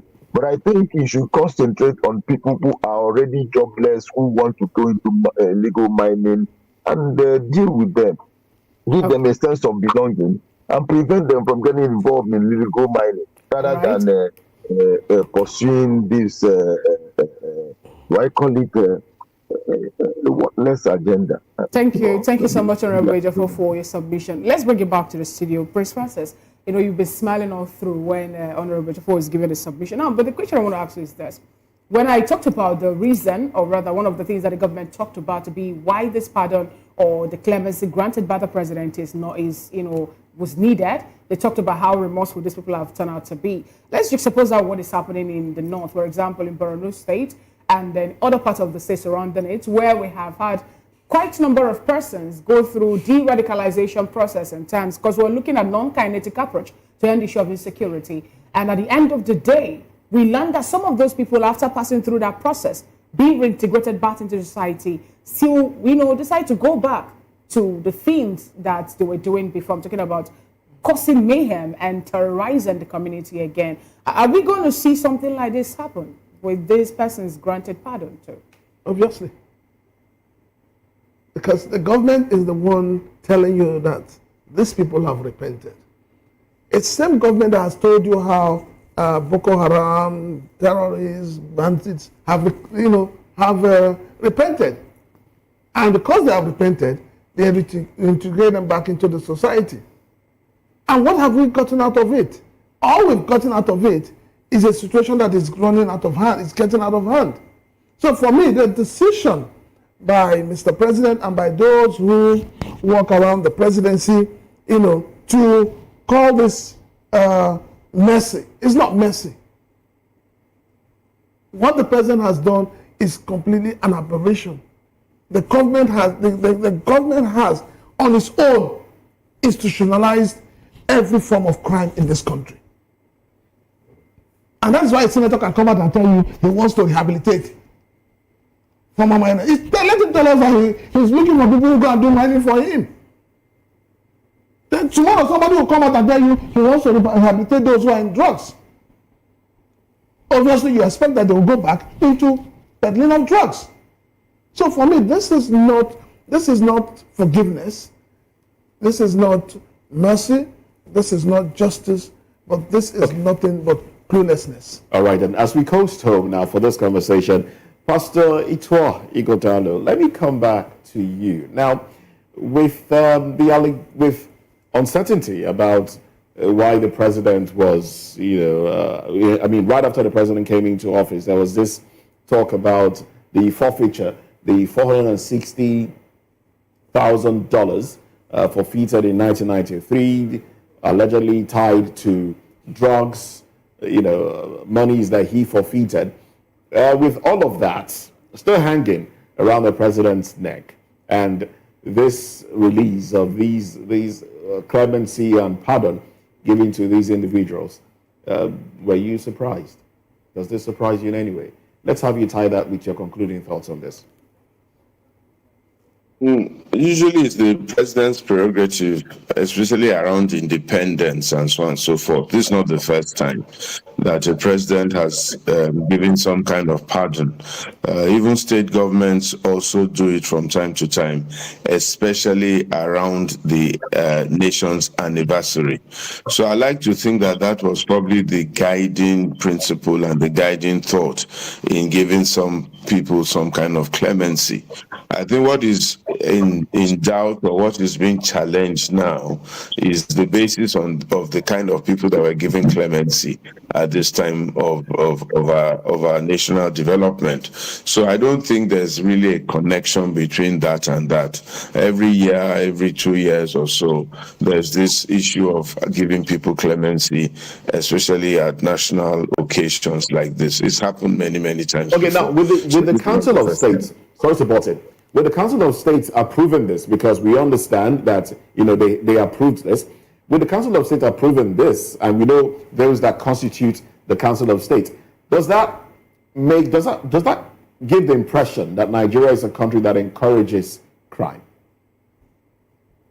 Well, it is not an encouragement of crime as such, or more, I look at it more as not giving enough diligence to those who have been through the process of crime. So if you look at it, I think what is really happening in Nigeria right now is that the people are so angry, the people are so discontent, the people are so suspicious of government, the people don't trust government at all, that almost everything that government is doing is being questioned. Even in America, in the United States, ever so often, there's government pardon, there's a queen's pardon, and so on and so forth for these people. It's the process that is disturbing people right now, and people are really, really angry. Yes, Nigerians are angry, but a lot of Nigerians seem afraid to bare their minds, to say things as they are. Do you think this administration, one way or another, has cowed Nigerians? Do you feel like one should be careful in speaking so you're not held liable or accountable for one thing or the other? The last time we had this kind of atmosphere in Nigeria was under the military, and towards the end of the military, specifically during the reign of General Abacha. There was that fear, all of a sudden he was going to be the head of 5 different political parties. It's never happened before in Nigeria that one man is now being chosen by 5 different political parties to lead them. Now everybody is defecting to the party in power, and everybody is afraid. You are afraid for your life, you are afraid for your well-being, you are afraid for your business, you are afraid for being labeled anti-government and all that, and there's that perversion. Okay, well, and it's never been like that before in Nigerian politics. It's not really there. It's just because government is so powerful, and this government is using the full reins of its power and its influence to try and get people to shape into where it's going. And that's not a very good thing for democracy, I must confess. In my opinion, it's not a good thing for democracy. In democracy, there must be freedom to associate, freedom of speech. You should not be victimized for having a different opinion from the government of the day, because I'm a leader myself, and one of the things I benefit from is criticism. And when people criticize me, it makes me take a step back to review what I'm doing and not necessarily be angry with them, because some of them might be making quite a lot of sense, and therefore we want a democratic environment where there's real freedom and people can express themselves within the contents of the Constitution and the contents of the law. I mean, of course, if you libel somebody, you face the court. But apart from that, you must be free to express yourself as a citizen of a free country. And until Nigerians are truly free, we don't have true freedom. So government should really, really reassess itself and be careful, because this may not portend for good in the end. We fought for democracy. We should have democracy, and people should not be afraid. And I'd like to enjoin Nigerians to please speak up. They need to be bold. Nigeria belongs to all of us, and we must all have a say in this Nigeria. Part of the reason why people are in government today was that at a certain time they were bold. So that boldness must not be cowed. We must not be cowed. We must try. But it's dangerous, very difficult for people. But if we don't do that, then we're going to lose our country. And that would be a big shame because Nigeria is a great country with great people, with great resource. All right, then. Thank you very much, Pastor Itwa Igodalo, Pastor Trinity House, Lagos, accountant, editor-in-chief, Timeless Media Group, chairman, Trinity Leadership Schools. And it's been an honor having you. And it's also a good work you're doing with the orphanage. I visited one some months back, and it's a good work that you're doing. God bless you. Thank you very much. We're just trying to do our best to add value to society and support government in whichever way we can so that we can have a good country and Nigeria can be a good country. Thank you so much. Thank you very much. Now let's go to Honorable Ejiofor Egwatu. Let's have your concluding thoughts as well. Well, I think the issue of people into APC is just about politicians who are scheming to get into power, to get a more firmer hold on power. It is not the citizens who are going into APC, not the citizens who are now relying on APC. And it's not about the good of the country, because these are just moves by people to gain political power, moves by people to become more relevant than they were for now. So I don't think we should panic anybody. In states, governors in so many states in Nigeria, governors do the same thing. So many people get involved in their political parties. I mean the political parties of the governor, so that they can be politically relevant. But all the same, Nigeria needs a democracy that has a very strong and viable opposition. And I will encourage every Nigerian that has anything to say about government to and say it in a manner that is not libel, in a manner that does not destroy character or assassinate people's character. All right then. Well, thank you very much. When I heard the siren earlier, I was afraid for your life, but I'm glad they were not coming for you. Well, thank you very much, Honorable Ejiofor Egwatu, former member, Anambra House of Assembly. Thank you very much for being on the program. Well, we do expect that you will stay with us into the next conversation. Prince Francis Chilaka, political affairs commentator, what are your concluding thoughts? What we have today, what has played out, is not the renewed hope that we were promised. It's not the renewed hope that Nigerians are looking forward to. What we have is renewed hopelessness. It's unfortunate that we're in this state that we're in today, where we don't even know what is happening with the judiciary. We don't know what is happening with agencies that are meant to fight for the Nigerian people. It's like we're gradually, as a nation, sliding into Banana Republic. And the government is encouraging it by taking decisions that are not decisions that should embolden Nigerians, or rather decisions that are messing up the entire judiciary and the entire security architecture. All right, thank you very much, Prince Francis Chilaka. It's renewed hope. It just depends on who the hope is for, if you look at things now. Well, thank you very much for being part of the program. Well, we'll take a break now. When we come back, Sheikh Gumi says Israel-Hamas truce shows Nigerian government should pursue peace with bandits. Let's discuss this when we come back.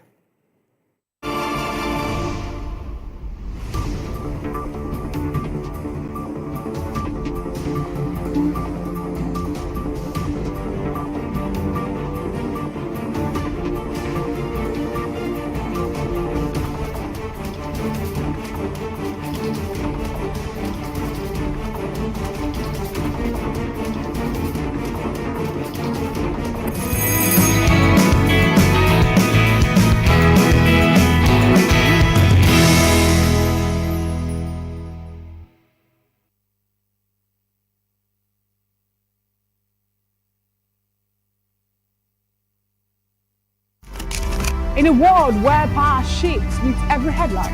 In a nation full of questions. In a world filled with noise, the truth needs the voice.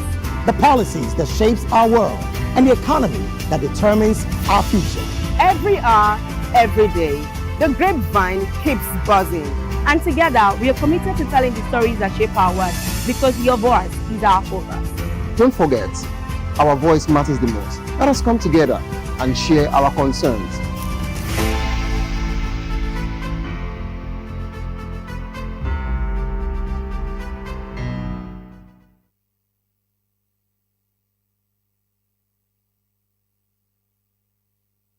Hey guys, what's up? How you all doing? They call me Novisha Nelson One, your number one celebrity host, and you are watching Voice of the People Television, VOP. Stay tuned. Uyi Osarite is my name. I am a friend of the microphone, Voice of the People TV.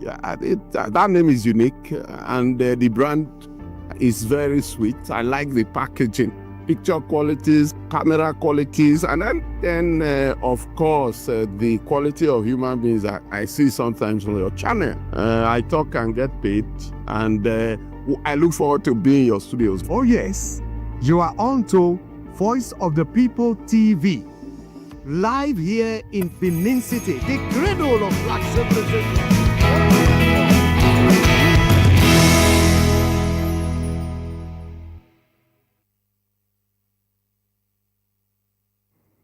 Glad to have you back. It's still VOP this morning. In the face of persistent insecurity across parts of Nigeria, particularly in the north, Islamic cleric Sheikh Ahmed Gumi has renewed his call for the Nigerian government to pursue peace talks with bandits. Gumi highlighted the ongoing truce between Israel and Hamas as a broker peace under global diplomatic pressure to be one of the things we should look at. The cleric, known for his controversial call for negotiating with bandits again, emphasized this point in a Facebook post on Monday. In quote, peace between Israel and Hamas, they term as terrorists, brokered by US, who said there is no peace with terrorists, question mark. This actually say, according to him, make peace with bandits and let us have peace, end of quote. In September, Gumi had urged security agencies not to undermine the deal, but to assist in guiding the bandit towards peaceful living, drawing parallels to the rehabilitation of militants in the Niger Delta. The cleric's statement followed a meeting in Sabua local government area of Katsina, where traditional rulers and community leaders engaged directly with some of the bandits in an effort to foster dialogue and stability. In May 2022, Ahmed Gumi advised the Nigerian government to give terrorists what they want and deserve, so as to ensure the safety of kidnapped victims in captivity. The Kaduna-bound train was attacked by terrorists on March 28, and 8 persons were killed during the attack. Many others were injured or kidnapped by the terrorists. According to Gumi, the 25 billion naira that political aspirants have spent to buy forms should be paid to terrorists. We still have with us in the studio Prince Francis Chilaka, a political analyst, and also joining us in the studio is Delifanimo, a veteran reporter. From Oka, we have Honorable Jofo Egwato, former member of the State House of Assembly, and in Abuja, we'll be joined by Mazi David Ihoma, who happens to be a lawyer. Thank you so much, gentlemen, for being with us. Thank you for being part of this conversation. Now, let me start off with you, Prince Francis Chilaka.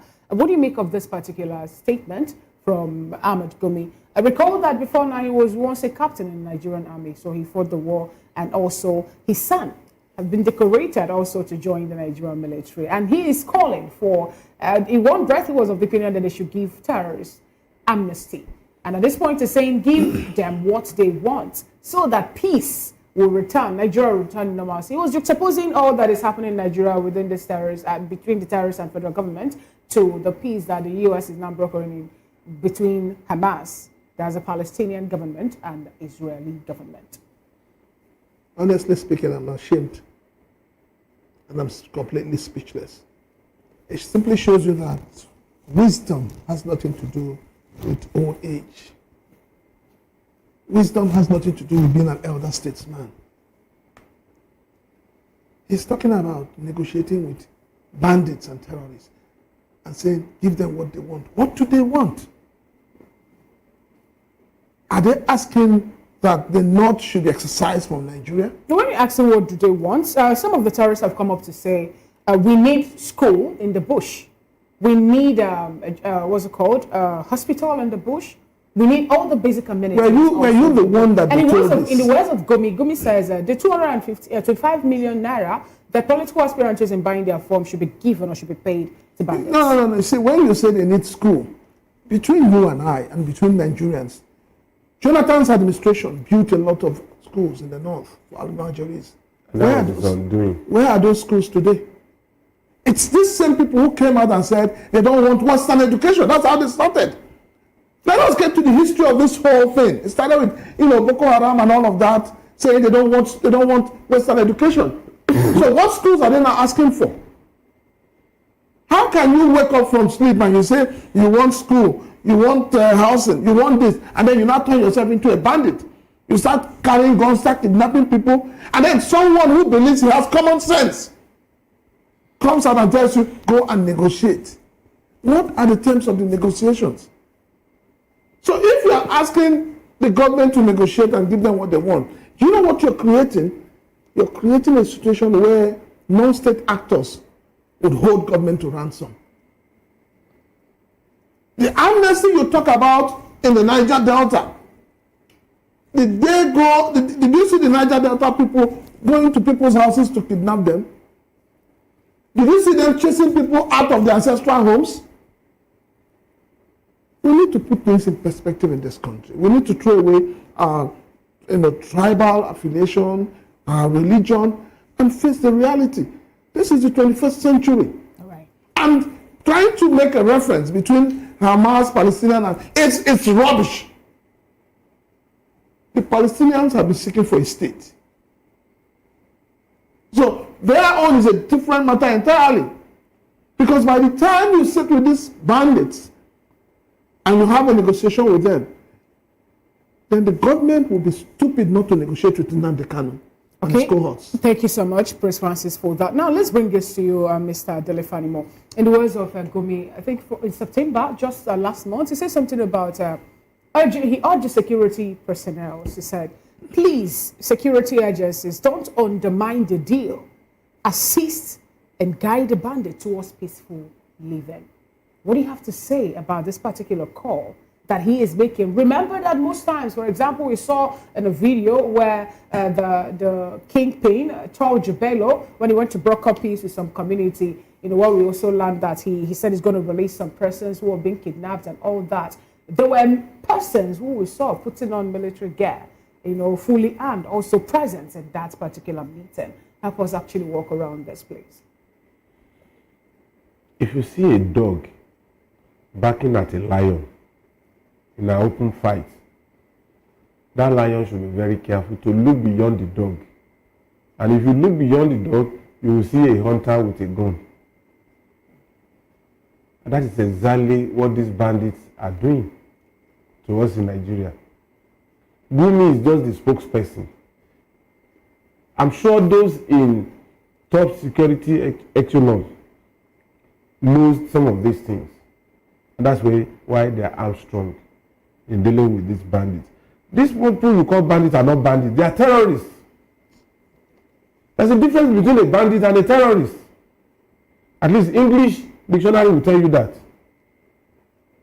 Now, why is somebody like Emma Power of IPO, why is he operating underground and Gumi is operating in the open? And they are looking for Emma Power. But they are, is it powerful? And Gumi, with authority, with gusto, is telling Nigerians that we should submit our sovereignty to non-state actors. And nobody is doing anything. Somebody who was branded a terrorist and he was banned and he was repatriated from Saudi Arabia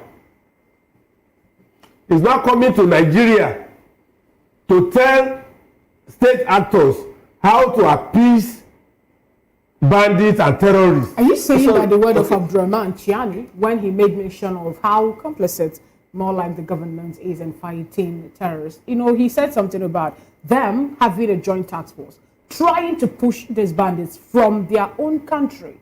But it's more like they're finding a safe haven here in Nigeria and they're being treated. I've said this times without number. The point is, we are not ready. And you see, the justification, just to buttress Prince argument, the justification that you are now comparing Hamas Palestinian issue with Israel. It's sickening. It's sickening. Okay, now I want us to contextualize what Gumi said, with the present, with the reality. I mean, some local governments, some states are already discussing paying levies to bandits. So is there any different from what Gumi has said? We see that happen. Some communities come together, put together a certain amount of money and give to bandits so that they can go to farm. We have local government council chairmen already negotiating with bandits on how much to pay them. So does that detract? Is there anything different from what Gumi is asking for? Because you already see it happening. You see, the fact that you are at war and your opponent is gaining ground, does that make you surrender? How can the state surrender to non-state ragtag elements within the country? If a country like Niger, that the population is not up to Lagos State, can rout Toji and his people, and they found safe haven in Katsina, Zamfara axis, what does that tell you? If a military that confronted dissidents in Liberia and Sierra Leone, and they came with medals, will come to Nigeria. No, within the context of, I understand what you are saying, what should be. It's not the question of what should be. No, that's what you are saying. I'm telling you that as we speak, these people are overwhelmed because there is lack of political will on the part of government to rout these people. So now, don't you think that shouldn't the government listen to the state and the federal listen to Gumi if the local governments are already doing that? You are only succeeding in Mr. Kolo, I have to interject. What the local governments are doing is not the right thing. They are just scared of their lives. They are just scared of their lives. So they are taking uninformed decision. Yeah, because they themselves. You see, but for you to no, we shouldn't encourage that. Nobody is encouraging it. We are holding a conversation. No, but you shouldn't tilt that conversation to that direction. No, but that is what is happening. Gumi has no right to say such. But he's saying it. He's saying no, people should tell him. A certain level of government. Okay, I am saying that whatever Gumi is saying on this matter is balderdash. Thank you so much. Okay. Thank you, Mr. Delefanimo, for your submission. And for Honorable Ejiofor Iguatu, let's get to join this conversation. Some persons were saying, why is it that the likes of Sheikh Ahmed Gumi, who actually is playing the role of an intermediary between the federal government and bandits, he started this with the past administration, and up until today, he's still vocal with the activities of bandits or terrorists in quote in Nigeria. Why is it that he's still moving freely, as the case may be at this point? And also, let us get your opinion on what he said about giving the bandits whatever thing they want so that peace and normalcy will be restored back in Nigeria. Recall the non-kinetic approach, which this government also is embracing, which, according to them, will learn that some persons, even after the process of de-radicalization and reintegration back into society, will still go back again to continue with the business of terrorism. Well, there is an Igbo proverb that says, when a bad thing becomes very constant, it looks as if it becomes the culture of the people. When a bad thing continues to happen over the years, it becomes a culture of the people. What has been happening with terrorism and banditry joined together in Nigeria is trying to become a culture of a certain part of the country. And it's not something that should be encouraged in any way. What Sheikh Gumi is saying, what he's proposing, is an absurdity. It is something that no sane Nigerian will support. It is something that the government shouldn't even consider at all. It is going to be one of the greatest disasters that have ever happened to Nigeria. So I think nobody should listen to that. I do not believe that the government will give an ear to that. There are so many problems in Nigeria, and to legalize and institutionalize banditry and terrorism will be a calamity. So in whatever manner, in whatever form, whatever comparison the Sheikh has proposed is null and void in my own understanding and in my own thinking. So I strongly, vehemently oppose any type of negotiation with any terrorist or any bandit for any reason whatsoever. The government has all it takes to crush these bandits. The government has all it takes to crush these terrorists. They need to begin to take this thing seriously, more serious than they have ever done, using kinetic and non-kinetic forces, and not to sit down and negotiate with them. It will become an act of institutionalizing their nefarious activities. So I don't subscribe to that kind of thing. Okay, thank you so much. Thank you, Honorable Jofo, for your submission. Mazi David Ihoma, let's get you join the conversation, please. Recall that when Nigerians were suffering from cash crunch because of the printing of the new Naira, we saw bandits displaying, having videos and everything, you know, stash of cash, bundles of it, when normal persons don't even have access to it.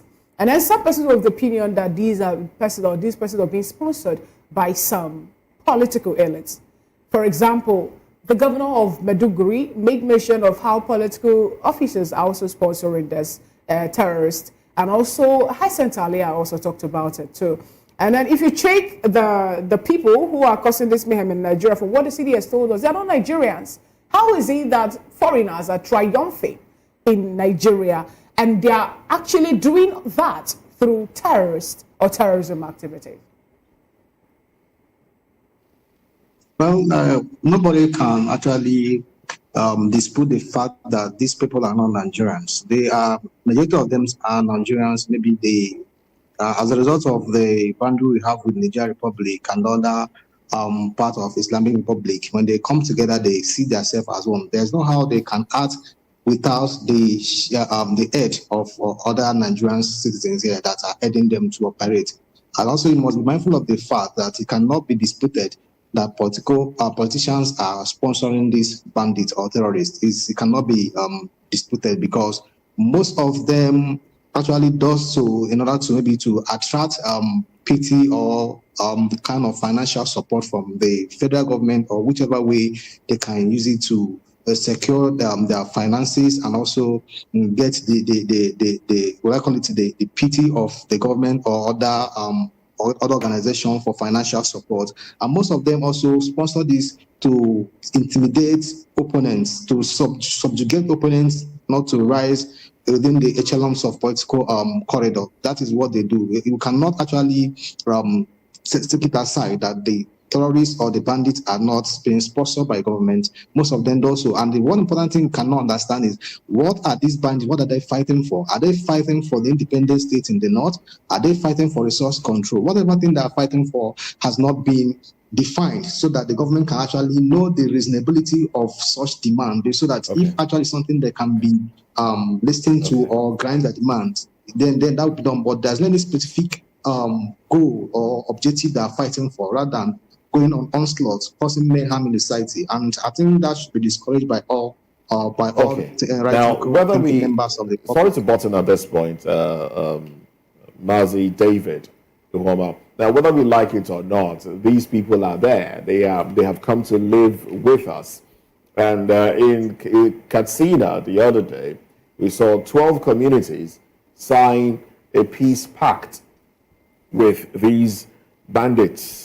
Now, at the federal government level, could a structured peace framework, similar to what we have with the Niger Delta Amnesty Program, help address banditry in the north? Or are the conditions way too different? Are they miles apart? The condition is quite different, because for you to negotiate, you have to understand what you are negotiating for. What are they fighting for? Are they fighting for resource control? And what are they actually fighting for that require the government to negotiate with them, to at least listen to them in the first place? Because there is no any legitimate agenda they have actually initiated to be the basis upon which they can be negotiated with. There is none. So if they can come out with any objective agenda that requires the government to negotiate with them, to come in terms with them, then they can be negotiated with. Okay. If actually is something that affects the populace, maybe in their community, there is a specific thing they are fighting for, maybe for the dividends of government or the dividends of democracy. Government can negotiate and still need to understand the basis of their action. Or if there is none, then there's no need for there's no need to negotiate with them in the first place or accede to their demand or whatever.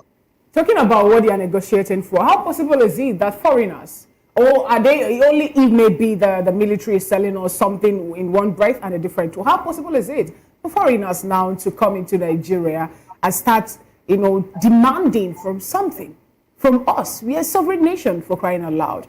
And also, let's take it back to when all this thing started. From Borno State, when some person says Boko Haram, that is modern education, actually is illegal. And take it down again to the farmer header clashes, Marodin headers destroying people's farmland over their own grazing formula. So how do you think that the government is going to be able to harness all these people, all these groups now, and grant them what they need? The fact is that we cannot say that they are foreigners. Although we have Fulani herdsmen in Nigeria and Fulani tribe in Nigeria, the fact is that they are very receptive in nature. When they approach them, they speak the same language, they understand themselves, they can incorporate them into their pursuit. They can incorporate them and they fight alongside with them because they believe they have this mindset that they are fighting for their expansion of Fulani estates in West Africa or Africa as a whole.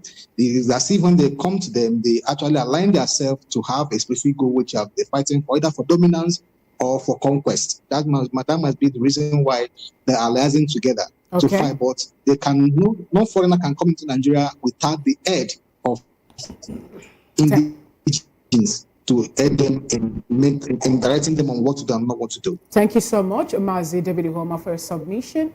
Due to want of time, we won't extend this topic. We'll have to go on another quick break. But before we go, I want to appreciate you, Prince Francis Chilaka, for being part of today's show. We learned we have to let you go to attend to what the person needs. But we also ask you, gentlemen, to stay with us. Prince David Ihoma, Honorable Geoffrey Guatu, and then Mr. Delefanimo. So with us as we go into the third conversation where the INEC has released a number of registered voters, with Borno becoming the highest and Abia State the lowest so far. The water stay with us.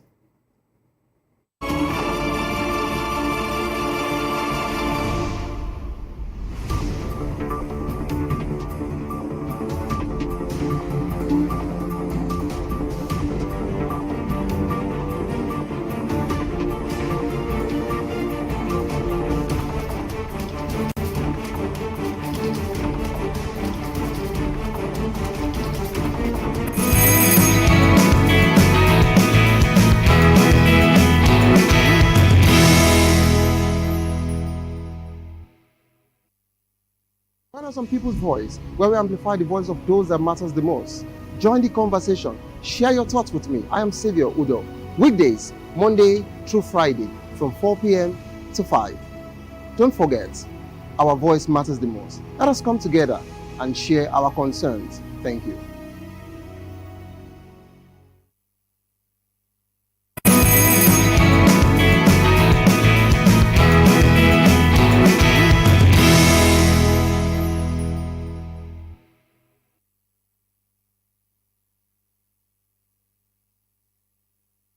The Independent National Electoral Commission, INEC, has disclosed that in the 2 months since the commencement of voter registration, over 7.4 million Nigerians have pre-registered online for their permanent voter cards, PVCs. Well, the Commission also released the number of voters who have registered in the various states. INEC's records show that Borno has the highest number of registered voters so far, while Abia has the lowest.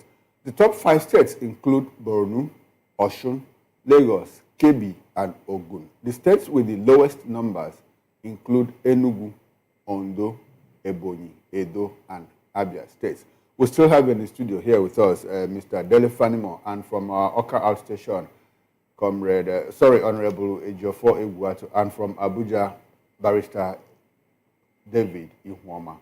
Gentlemen, thanks for staying with us. Dele, let me come straight to you. Borno puts up the highest number of pre-registered and registered voters in the ongoing INEC registration exercise.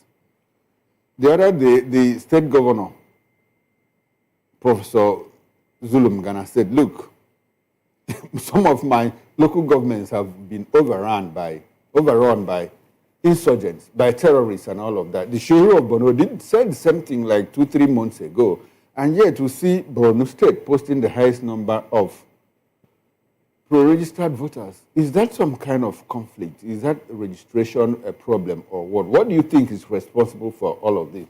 I would like for you to recall that in the 2015 general election, and the heat of, the insurgency, Borno posted about the highest number of recorded votes for the APC at that particular election. What magic would that be? Do you have any explanation to all of that? The explanation is obvious. Which is? They're just trying to protect their own. They don't want Shetima to lose the VP seat.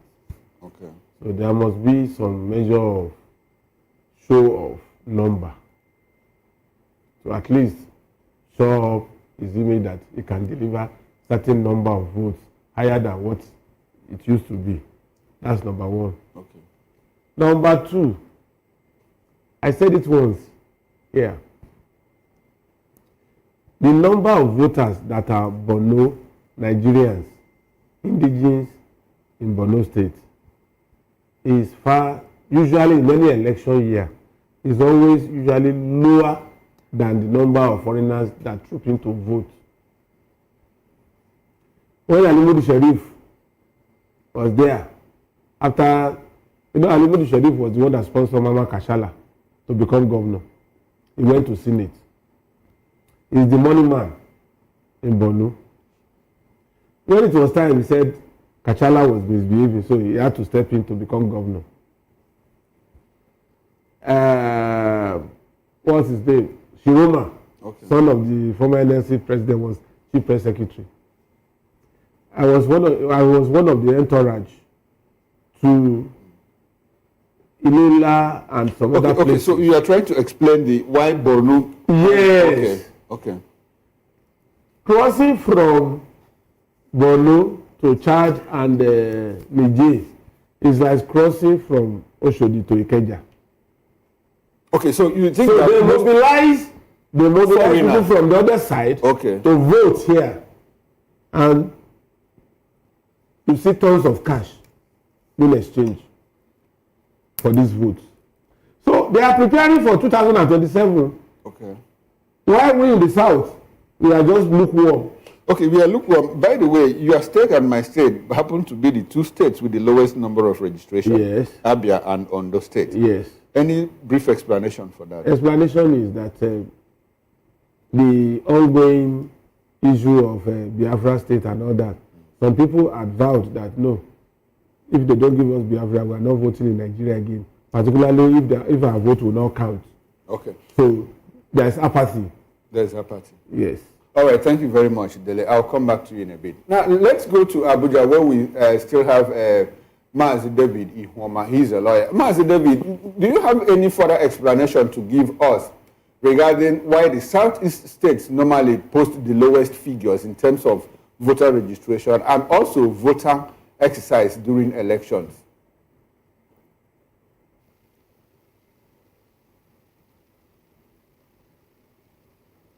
The fact is that if you look at the southeastern states, you understand that they have this mindset as to what constitutes good governance.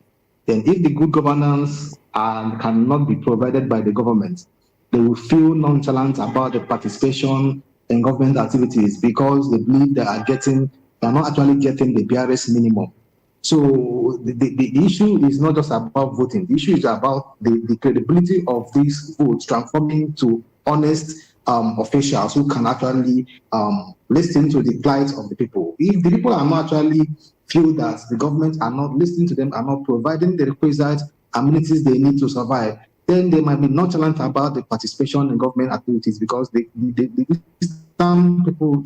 Southern people does not believe in faith government that cannot be trusted. So they have trust issue when it comes to government and their aunties as well.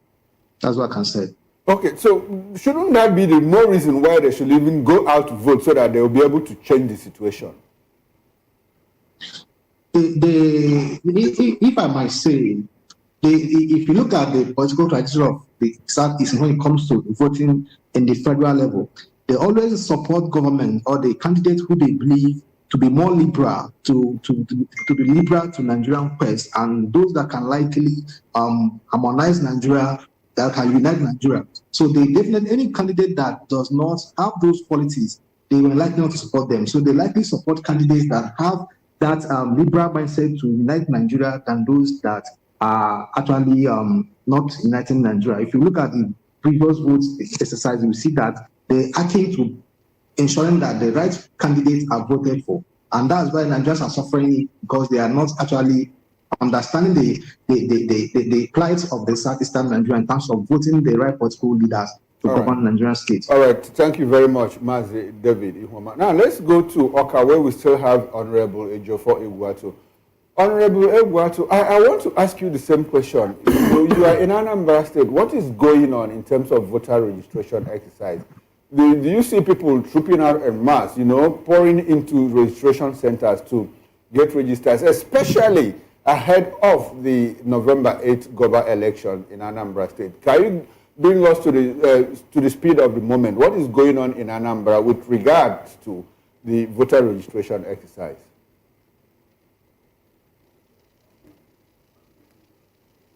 Okay, I think we've lost connection with Honorable Ejiofor, so I'll bring it back to the studio here. Mr. Delifonmo, we are coasting home, so can we have your concluding thoughts on the issues that we talked about, especially with the voter registration exercise? What do you advise Nigerians to do? I would advise people to go out and register, because in the further analysis, the fact that you decide to de-enfranchise yourself does not mean that they will not announce the results. Even if only 2 people voted in any state, it doesn't mean that they will not announce overall results.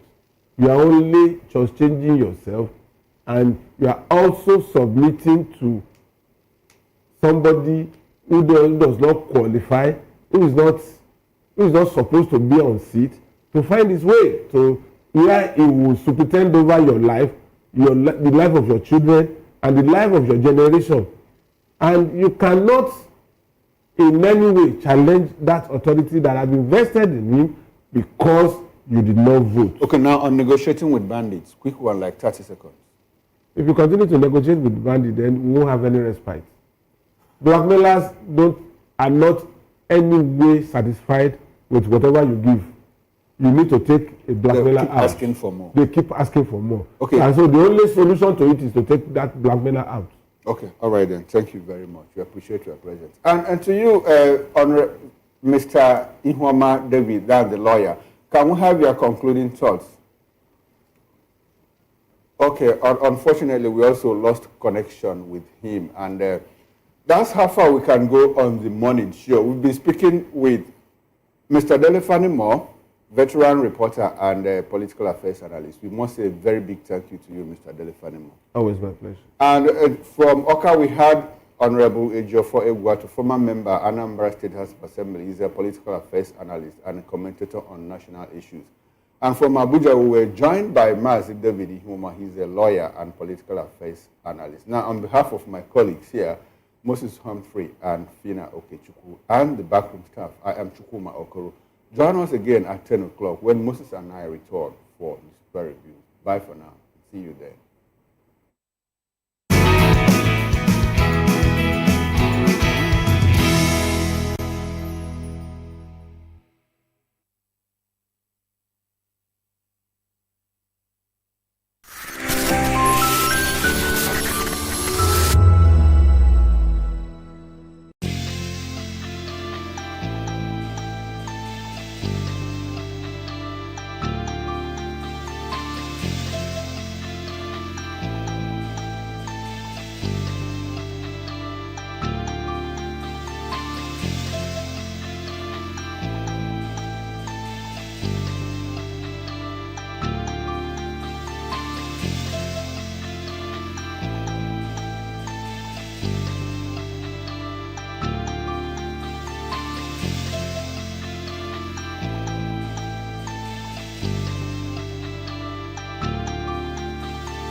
This is African News on Voice of the People Television, where we don't just bring you the news, we bring you Africa's heartbeats, the policies that shapes our world, and the economy that determines our future. African News on Voice of the People Television. Stay with us. Join us on People's Voice, where we amplify the voice of those that matters the most. Join the conversation. Share your thoughts with me. I am Xavier Udo. Weekdays, Monday through Friday, from 4 p.m. to 5. Don't forget, our voice matters the most. Let us come together and share our concerns. Thank you.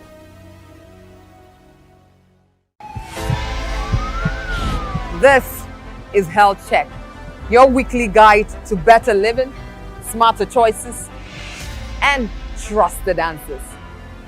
From everyday wellness to urgent health issues, we've got you covered. Health Check, only on Voice of the People Television, where your health has a voice.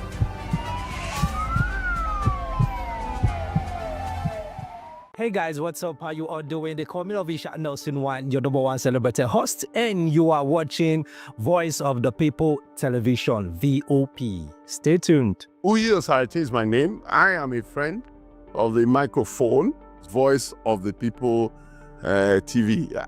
That name is unique, and the brand is very sweet. I like the packaging, picture qualities, camera qualities, and then of course, the quality of human beings that I see sometimes on your channel. I talk and get paid, and I look forward to being in your studios. Oh yes, you are on to Voice of the People TV.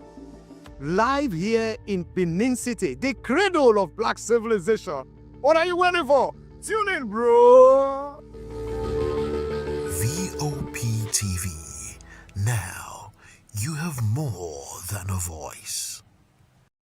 2564 is coming up on Burning 9 right now. 2564 Atlantic Tower. What happens in the hush behind hangar doors? Who signs the papers that gamble with lives? Which truths were grounded before they even ever had wings?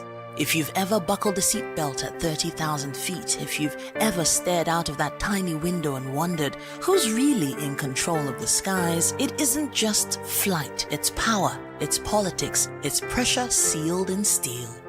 We're peeling back the clouds from runway risks to sky-high secrets. We're diving deep where most dare not to look.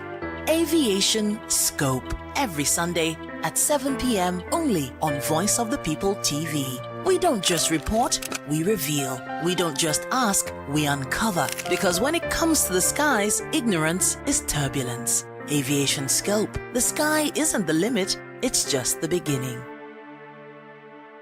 Mental health has increasingly become a global concern, affecting millions of people across age groups and background. World Mental Health Day, observed every 10th of October, serves as a platform to highlight these issues and encourage open dialogue. Across communities, organizations, and advocates are holding awareness campaigns, outreach programs, and counseling sessions, all geared towards breaking the silence around mental illness and fostering understanding. Depression, anxiety, and stress-related disorder continues to rise, especially among young people. Due to social pressure, economic hardship, and the fast-paced digital world we live in. Let's hear from an expert who is a clinical psychologist and family life therapist, Dr. Miracle Ihuoma. The reason World Mental Health Day is important is for awareness purposes. Really, it's the same thing with any other day that we recognize, so that people can understand that there's something called mental health, and then awareness can be intensified, and then people can learn more about mental health and how to seek support for their mental health. The most common mental health challenge people face or condition is anxiety, followed by depression. So anxiety is number one. Depression would be the next most common mental health challenges people face. We must be a source, we must be sources of inspiration, we must be a source of support for anyone who is dealing with mental health support. You must see mental health as physical health. So the same way you'll be there for someone who is down with malaria and typhoid, cancer, HIV, or STD or any other form of physical health challenge, the same way you need to be there for people who are dealing with mental health challenges as well. You must be a source of succor. You must be a shoulder for them to lean on. You must be there for them. My advice for anyone dealing with any mental health condition, whether it is depression or anxiety, is to seek support or to seek help, because help is available. Like I would always say, help is always available. So reach out to a professional today.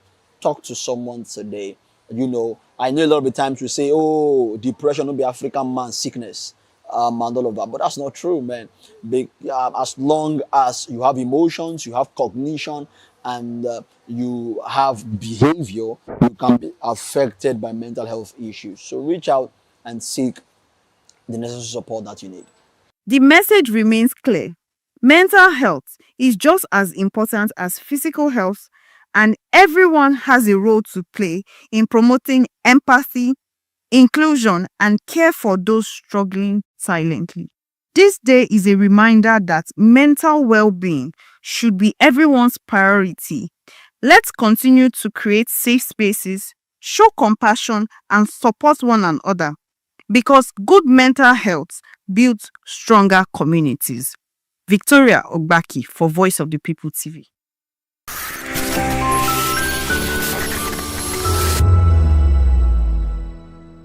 In a world where truth is the ultimate power and opinions scream the loudest, it's time to wade through the noise. Hunger no get tribe!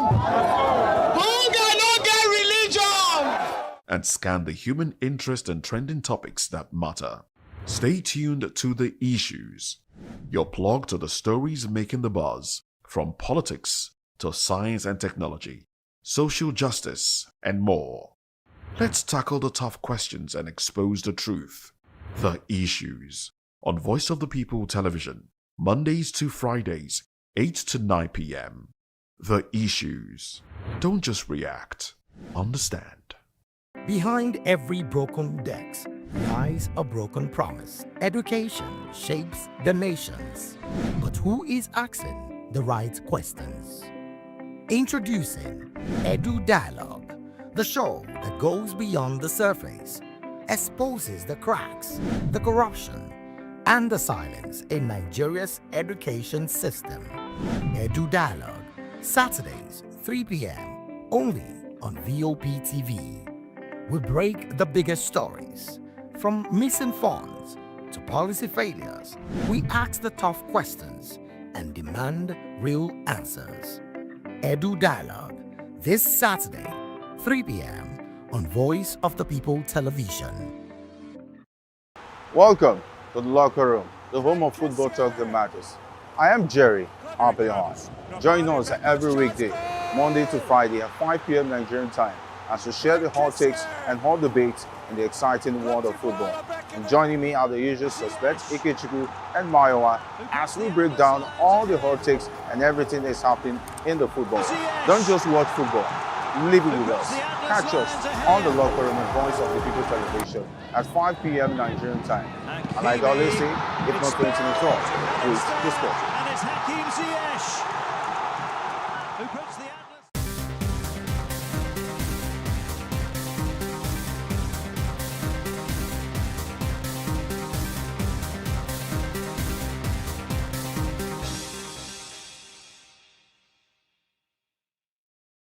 Hey everyone, this is Desmond Elliott hanging out at Colgate Face of Africa. I'm saying, keep watching, don't change the dial. This is VOP TV. Fatima, bro.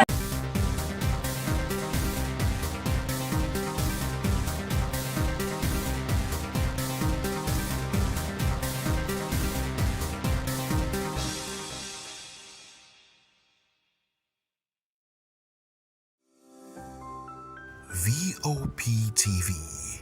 Now, you have more than a voice.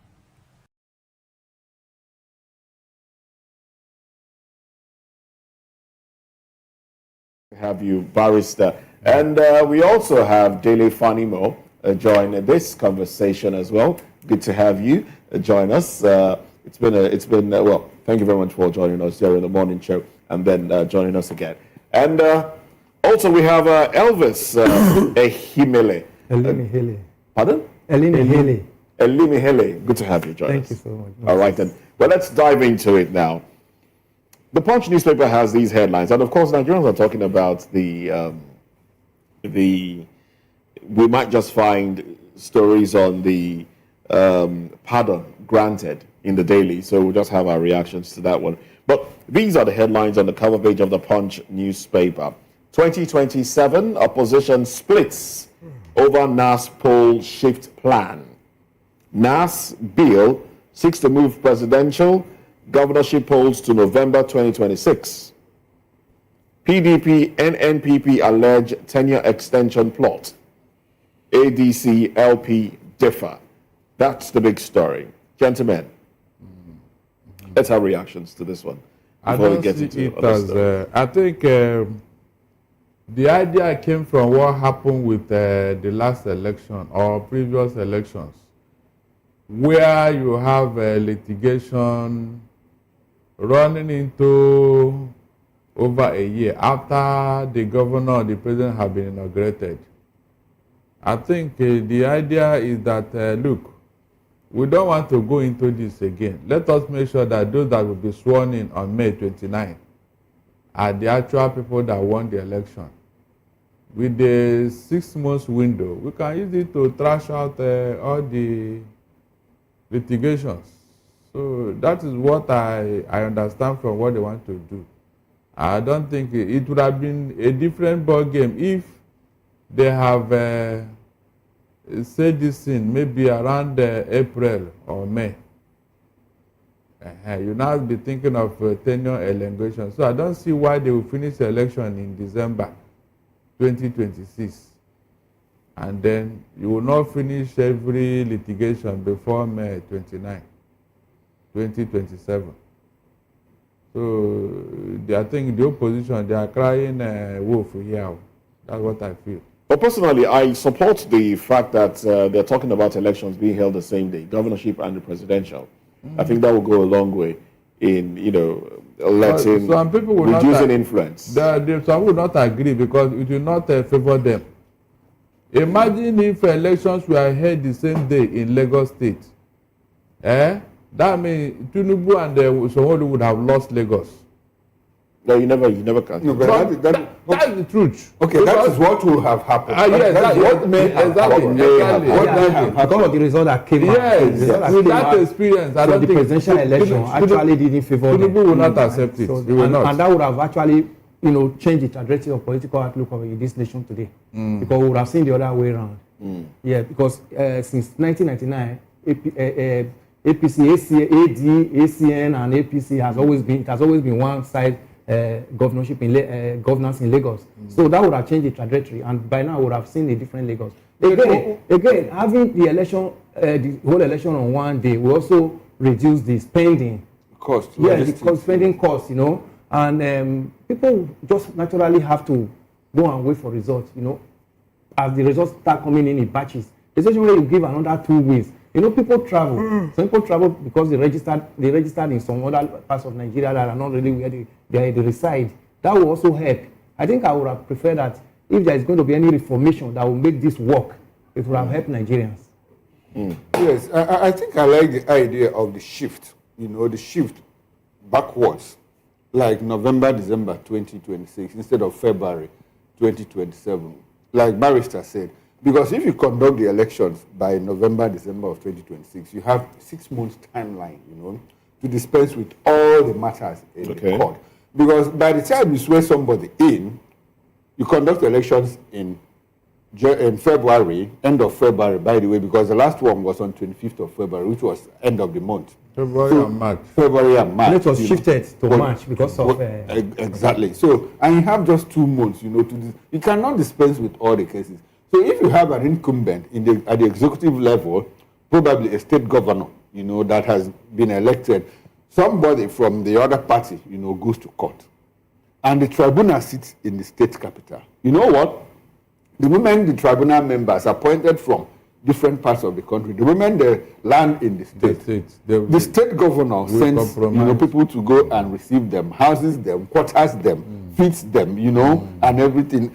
At that level, there's already a certain level of compromise. Exactly. But if you conduct the elections and nobody is being sworn in, especially when we have a transition period, like the last time that Buhari was leaving office, at that point, if there was an election conducted and you go to court, the president in question doesn't want to return. He might have sympathy to his party, but at least that level of influence, because as at that time, the president has been sworn in. You are in court against the president, you are in court against the attorney general, you are in court against the national security advisor, you are in court against the chief of army staff, you are in court against the director of DSS and all of that. So it becomes burdensome, to at that point to get a change, at the court level. So it is important that we dispense with all the cases before someone is sworn in. And again, if that person is sworn in, there's at least if you dispense with it at the Supreme Court level, which is terminal, which is final, that person is not distracted. I had a state governor, my state governor, he says, look, in 2023, after the election, Okezibas said, please, PDP, don't take Alex Oti to court because it is going to distract him. In my own time, I spent 3 years from the tribunal to the appeal court to the Supreme Court.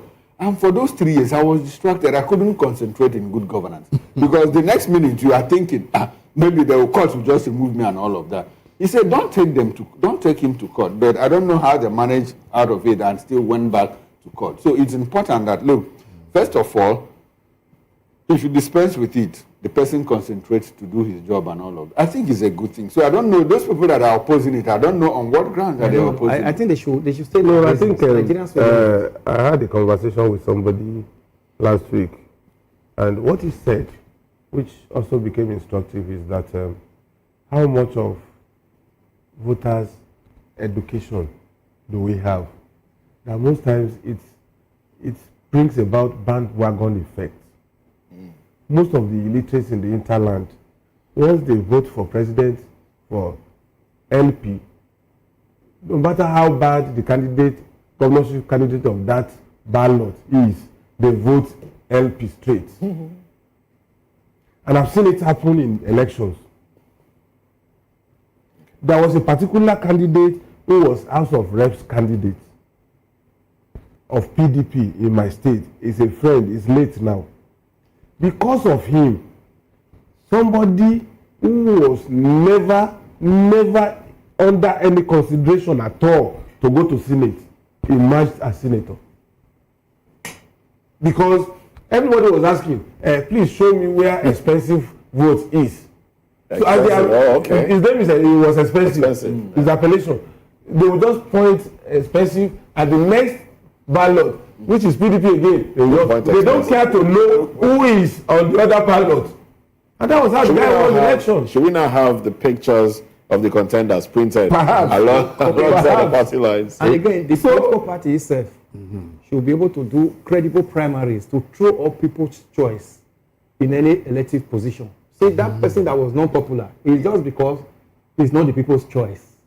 There are other persons in that same political party that the people would have even loved to be the candidate. Exactly. But unfortunately, the political parties being what they are, suppressing the power of the people when it comes to primaries, play down on certain people. And as a result, it gives opportunity to some of these mediocres. You know that the second one happened in Oyo State in the last election. Makinde traded PDP for APC in the presidential. As a result, people in Oyo State were voting APC. That was why Makinde has only one senatorial. No, I think he didn't have anyone. Every senatorial thing went to APC because of the bandwagon effect of just vote Tinubu, and they didn't even know the senatorial candidates in Oyo State. So it affected the party. Yes. So that was why when governorship election came, this man went to sleep. Teslim Falani went to sleep, thinking that it's going to be the same pattern.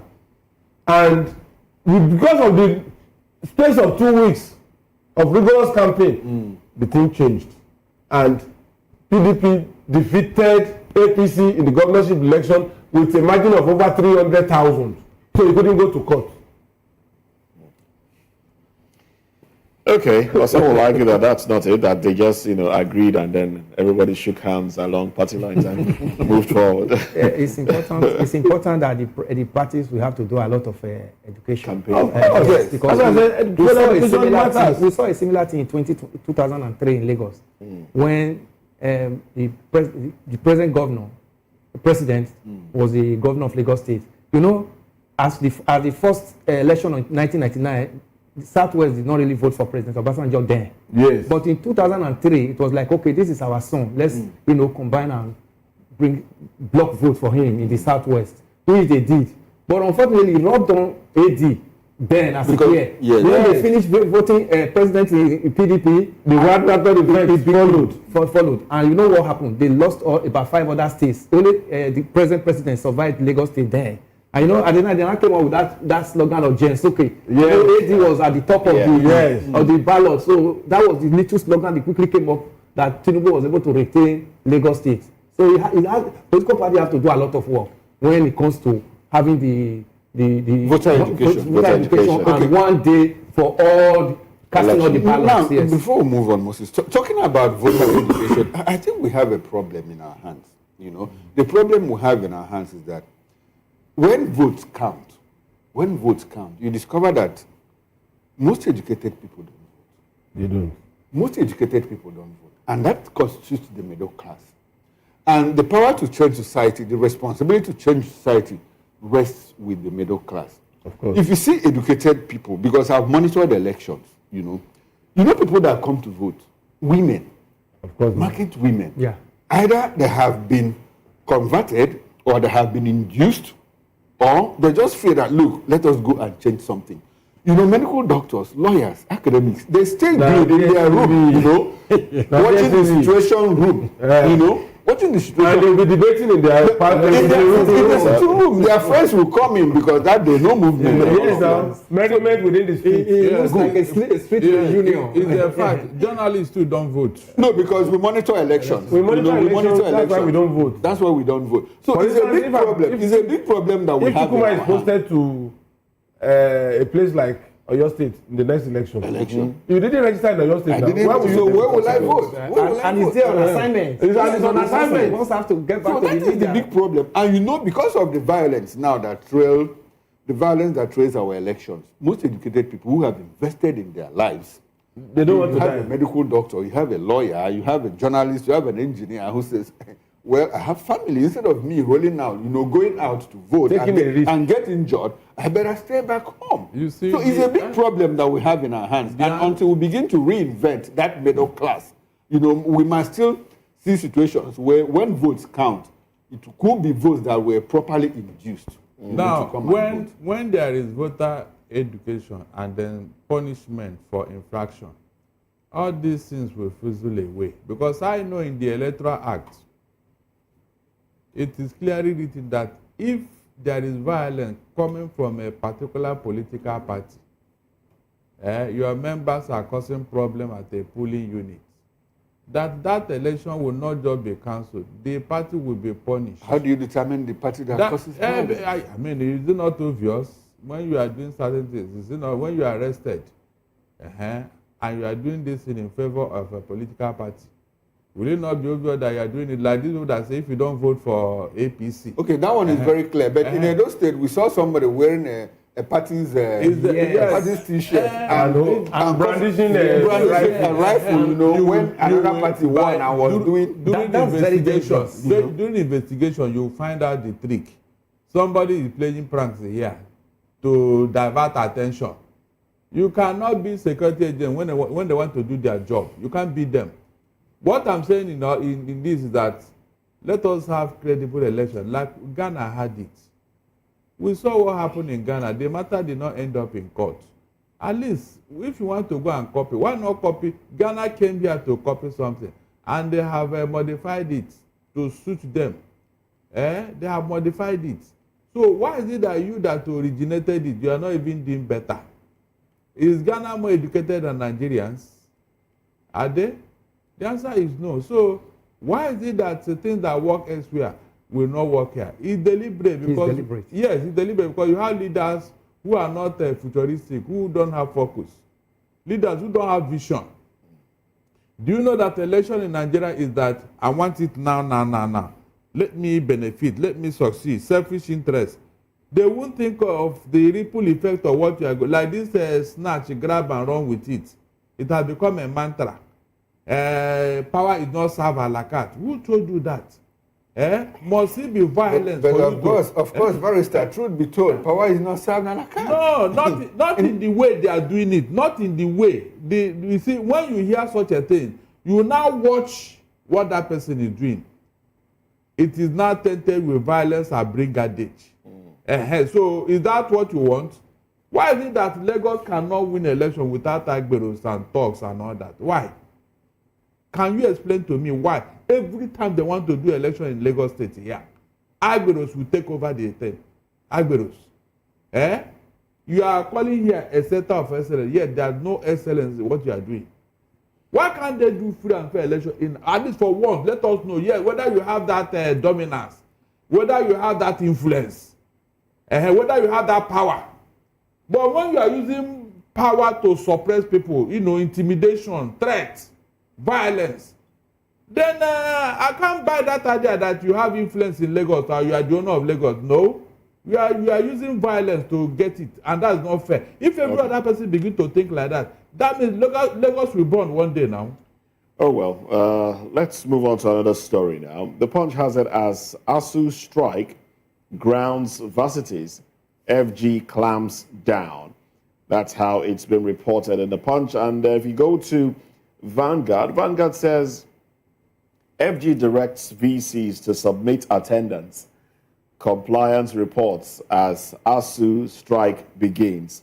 You can't intimidate ASU with no work, no pay. NLC tells FG. So NLC is jumping into it as well. Now let's look at how Nigerian Tribune tags the story. It says FG directs VCs to implement no work, no pay policy. More varsities join strike. We are not part of ASU's strike. CONWA was, the other organization. Yes. Sponsored by Buhari's regime that brought at that time to break the rank. Are you saying it? Yeah. What are you sponsored by? It was Buhari's administration that brought it to break the rank of ASU. Says you? Yes, during 8 months strike. It was Ngige that created it. I thought they would have gone with Ngige. Honestly. CONWA was created by Ngige to divide ASU. Okay, so what are your thoughts on the... Unfortunately, the truth is that, look, this government, I don't know why they are punishing education entirely. I have said it yesterday in my program that, look, it is either these people in government, they don't want public schools to thrive so that their universities which they created or which they established will thrive. Because if the public schools are not working, the alternative is private schools. That's the truth. And so, if they make these public institutions working, who will come to their expensive private schools? So, when you look at it, you now discover, because from what happened recently, this particular ASU matter, ASU sent a letter to the Minister of Education. The man said he did not see it. He did not see it. Is it possible? It's not in possible. November. Yes, November last year. Until February. Until February. Now, February. When he now agreed that he received it, he said that he had been looking for ASU people. He couldn't find them. That they make it difficult for him to even reach him so that they can have a meeting and all that. Are you serious? You and I know that this is a lie. Okay, eventually, listen very well, eventually, when there was that opportunity and the meeting was convened 3 weeks ago or so, one Yaya Ahmed, Abi, yes, he was the one. He was the head of the committee. Good, he was heading the committee. Now, the man was mediating. All of a sudden, the man said that he's going on 2 weeks lesser hard somewhere, and 2.5 weeks. So he went away without any communication or whatever. And so nobody communicated to ASU. ASU now felt that, look, these people have neglected what we are doing because this is supposed to end up in 3 weeks. Under that 3 weeks, nothing was going on. But government is saying that, look, ASU is in the know that this man traveled for lesser Hajj. Why would they now issue strike notice when they were still talking? That was where the anger of the federal government came. But my brothers here in Nigeria, let me ask you, which one is more important? Is it this lesser Hajj or what is on ground concerning our educational institutions? Wouldn't the government have prevailed on Yaya Ahmed to say, look, my brother, you have been going to this Hajj, let us trash out this thing. Let us end this thing to avoid this strike. They allowed him to go because they were still buying time, just like the minister said that he didn't receive any letter, which you and I know is a lie. So all this elongation of this problem, for what end? If not to annoy ASU. You see, when you are working towards an answer, you will not blame them. Should ASU have waited for you? Sit down and do nothing. Why the man just went away? If that man's house were to be on fire, will he leave it and go for lesser Hajj?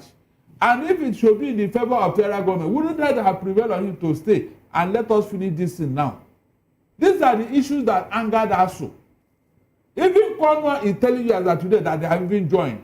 This Cornwall that they created, thinking that they have divided ASU. No, they said they are not. They're not. No, part of the strike. It's a government paper that said that. In reality, they have joined. Now, let me equally tell you again. They said they have paid 50 billion naira to cover the issue at stake. But the sharing formula is what ASU said they have not seen any money. Another issue that angered ASU. You went to the public and told them that you are giving us 50 billion. But ASU is saying that we have not seen any money. Yes. Yes. What is the problem? What is the problem? Sharing formula. Since you know that there have been a standing rule between Polytechnic, College of Education and ASU, why do you want to now delay this matter? Since that they start, you said that ASU refused. That ASU say they will not take it. But that has been the sharing formula according to this other Polytechnic and the College of Education. That is the 2-1-1. 2 for ASU, 1 for College of Education, 1 for Polytechnic. That has been the sharing formula. So, do you need to keep that money somewhere? When you are telling the public that you are giving ASU 50 billion, you can imagine all this that the federal government is doing. Why not say, okay, this is the money, or you take your own, take your own. Let it be that, yes, they receive it and say they didn't see it. You kept the money. Say you are waiting for sharing formula. When you say that, where did they keep the money? There was no money in the first place. No, federal government said that it had been set aside. That's their language. 50 billion has been set aside. They had actually set it aside. If it was a 2-1-1 sharing ratio, it's the sharing formula that is. That wouldn't have been a problem. The fact of the matter is that there was no money. Because that money was on during the Oshodoko, Professor Sodoke tenure. Yes, I spoke with the current ASU chairman now, Professor Piwuna, on my show, Chris Piwuna, on my show. He said, look, that there is no 50 billion anywhere, that they have not received it. So going to show that, look, I think the federal government was intentional in they were not sincere in giving out that money. Because if it was the sharing formula, the ratio of 2-1-1, that shouldn't have been a problem. But another issue that I'm not just comfortable with is this idea of government saying no work, no pay. Especially when they know too well that they are the people that pushed us into the situation we are now. We saw it in Igige when during Buhari's time when he was the labor minister. That grandstanding of the government, towards such an important association like ASU, talking of molding the future leaders of tomorrow. Then you are talking about no work, no pay. These ones will naturally extend and escalate this strike because their children are not here and their schools are functioning as we speak. The private schools are not on strike. And their children are not here. Part of the problem with this no work, no pay. This no work, no pay is one of the issues at stake. And they're still going back to it. The money they also paid them when they were on strike is what is at stake here. 4 months. But let me tell you, I think they said it is written somewhere that this particular order or law should be implemented by somebody. But let me ask you, Why is it that they do not put no pay, no work? Because it is because of this no pay. Yes, now they are saying no work, no pay. Abi, that's what the federal government is saying. Yes. But the actual people should have included no pay, no work. Because that's the genesis of the matter. All right. Yes, if they have paid us, would they go on strike? They will not. You can see these are things that you need to take to court. Let the court even determine this thing. How can you do it? It was industrial court. The industrial court that said, look, there's a no work, no pay policy. So unfortunately, we let can't them pay challenge it. Let them challenge it. Yes, every law should be interrogated and challenged so that the truth will come out. Well, will NLC being part of this make any difference? Because NLC is saying, look, we are backing. It will not. All the things that NLC is back, we didn't see result. Let them sit down. Okay. If they have been active, this thing would not even happen. Maybe if Pengasam backs us so. No. The one they did, not fact of the one they did, we are suffering from that's TUC. Maybe yes now. Let me see. If trade union Congress don't say, it will change the trajectory. Of course, now let me see whether there's a problem with ASU. Under the labor law, NSC affiliates should be junior workers. Unions. Then TUC. Why TUC for senior workers? ASU is trapped with NLC, whereas ASU is a senior worker union. So most times, NLC pay lip service because there is a contention underground. The Pengasam is senior staff. That's why it's TUC. So that's what I'm saying. Can they roll out the drums in support of us? But ASU is not part of TUC. Okay. Now let's hold on to our thoughts. Let's hold on to our thoughts, please. Let's hold on to our thoughts. Why, Barrister? Please hold on. Let's quickly run to the streets where Matthew is standing by to speak to Nigerians on the headlines from the dailies. Good morning to you, Matthew. Good morning, Moses. Good morning to the rest of the crew. It's another beautiful morning right here on the streets of Lagos. And as always, Voice of the People Television is right here at the newspaper stand to, of course, bring you the opinion of Nigerians on the newspaper dailies this morning. And I have with some Nigerians that would like to react to some of the stories. Good morning, sir. Thank you so much for joining us.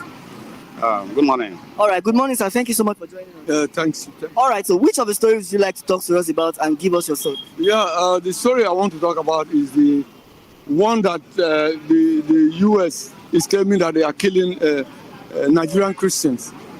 We have a saying that says that the ornithological specimen of identical plumage congregates in the loftiest proximity, which means that the U.S. will make such a claim they have seen something here, right? Boko Haram, I would say, is a sort of a refined jihad, and it's mostly sponsored by the Arab world. So those who are saying they are not killing Nigeria Christians are of the same feather. They go alike. I believe they are Muslims, because we who are here on the other side see most time or most often the Boko Haram issue. They target Christian churches. They go to the Catholic Church, they go to Pentecostal Church, and do the harm, and nobody talks about it. The imams over there in the north, they keep quiet, they keep silent. Must US start shouting or making a noise before they come out? Why can't they address their house or put things right in their house? They should not allow that. Right. The Islamic world should not allow that. All right, thank you so much for your thoughts. Thank you so much for joining us on the program, sir. All right, so which of the stories would you like to talk to us about, and what's your thought generally? The story I'm interested at is about the Ampiton, that's the new INEC chairman. So I can see that on the page of newspaper that there are many people that are kick against the man. However, the man's name, Ampiton, is somehow strange in Nigerian politics, but he happened to be from my own constituency. So, and when that is Kogi West Simsoria district. So that is the constituency I come from. So, and I don't know him from Adam, but based on the story I read about him recently from Punch, I discovered he's a man of integrity and he's a man of high profile person. And I learned he's the current this Babalola, Ayo Babalola University, that is a university owned by Christ Apostolic Church, and that church is one of the credible church in Nigeria. So for him to have been appointed as a VC of that kind of institution, I believe that he's a man of integrity, man of honesty, a man that doesn't call a white black or black white. So because I even believe that I should be a man of holiness, a man that uphold righteousness. So that is why my spirit goes with the man, despite the fact that I don't know him from Genesis. So as a result, what I'm expecting from him concerning the next election 2027 is that I want him to still maintain his integrity, his dignity, and for his future career and for his family as well. I expect him to make Nigeria proud. I think we have to be proud of him. As in, I want him to break the record, to wipe our tears. Are you getting me? So again, my fear again is that the proverb says, "He who pay the pipers dictate the tune." That is where I have a bit, maybe may I call it discomfort or doubtful mind about him, because we human beings, we can be easily influenced by currency, by cash. So once it's given, it's been paid. So he has no choice than to play to the tune, than to dance to the music. So as a result, that is my little fear. So that is the area I can have a little distrust about him. But for now, based on his antecedents, so I believe we should give him a trial. All right, thank you so much. Yeah, thank you. Sunday Oloshola. All right, so those are the thoughts and opinions of Nigerians on the newspaper dailies this morning regards the situation in the country and regards the major headlines of the newspaper dailies this morning. Of course, we'll continue to monitor that development closely and provide you with further updates, because on Voice of the People Television, you have more than a voice. Back to you in the studio. Much, Matthew. Now let's get back to the headlines here. Daily Sun reports Enugu agog as Governor Mba defects to APC. The riders, Shatima, Akpabio, Abbas, Yewatda, governors, others to receive him. Interesting times in Nigeria's politics. From Daily Trust, it says Enugu commissioners quit PDP as Mba joins APC. They've gone ahead. His commissioners have gone ahead into the APC to welcome him when he enters. I've always said it, there is no political party in Nigeria. What we have is political platforms. And when the platform becomes shaky, you quickly jump to the one that is more formidable. I think the PDP has done it. In my wildest imagination, believe that injustice. Because I didn't see any reason why he would want to leave PDP. I never gave it a thought. No, you see, what I feel here is that people are being intimidated and it's not intimidation.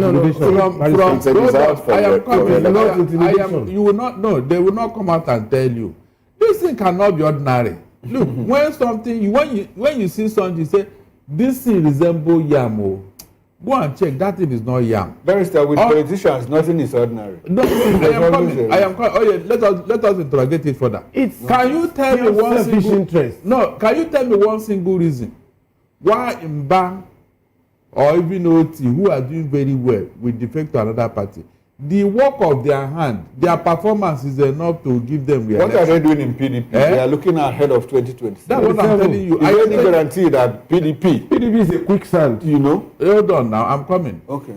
With what they have done, because if it is the election, the work they have done already are giving them tickets. That one, there's no doubt about Barrister, it. So why are they not going into APC? Barrister, let me ask you. APC, if now, there's nothing else APC worse. now seems to be the only stable political party, despite their internal problems. Barrister, I'm coming. Okay. If you look at PDP, Yes, you know, the governor of Akwa Ibom State, do you know the reason why he left? He said, I have done so much for my people, and I want to continue doing that 2027, 2031. But I don't have any guarantee that if I go to the polls and win the election, that somebody might not go to court and say the person that signed their nomination form was not the actual person to have signed it and all of that. And at that point, man, I'll be in the dark. So it is better that I go to a secure party now. Let me now ask you, Mr. Will you fault a man for saying that? Look at, I'm coming. Now, the Sheima Kinde faction has sent out warnings again yesterday to the Wike faction, asking them not to truncate the November 25 National Convention slated for Ibadan. Because the Wike camp, they have judgments with them, you know, with which they can use to stop that convention. So in the midst of all of this, mind you, this convention has been planned since last year, and it never held. Their neck postponed over time, eventually held, and Wike says, I'm a member of the NEC, but I wasn't there when we took that decision. The Wike factor, you cannot write it off in the PDP. So, like Dele said, PDP is a quicksand. It could just swallow anybody at any time. So the governors that are moving are being careful. Especially the first-time governors who want to return their position in 2027. That's the reality of the matter. That's the way I see it. Let's also remember that at the tussle on that general secretary of PDP also brought division into PDP in such a way that we are seeing some of the effect now. When Ian stated that he was the secretary, and the other, I think Sunday or whatever his name was, eventually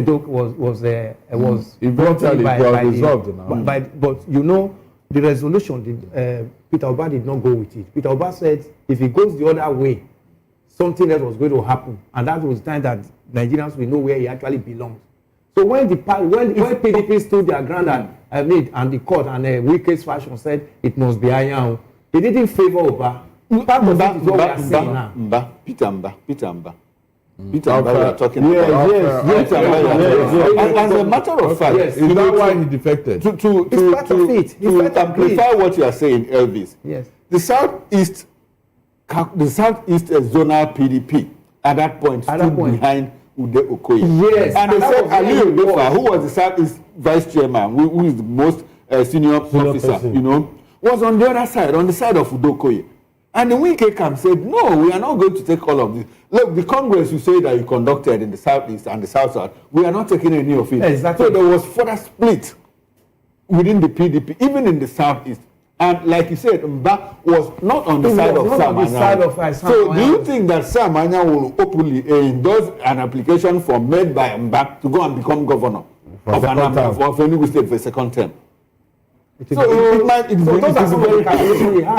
from all this analysis, you know that the overarching intention is I want to go back. I want a second term. And I want a strong platform. You want him to go to Labour Party? I wonder that they are already split. Or ADC, that is neither here nor there. Quicksand. Go and mark my word, APC is going to implode. There will be a very serious crisis in APC.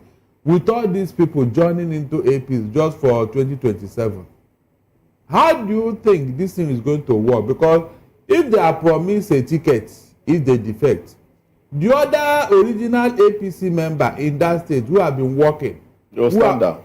Let me tell you, for Enugu State, now, you know, their global candidate in the 2023 election happens to be science and technology, former science and technology. The minister. And I was thinking that somebody will be showed aside.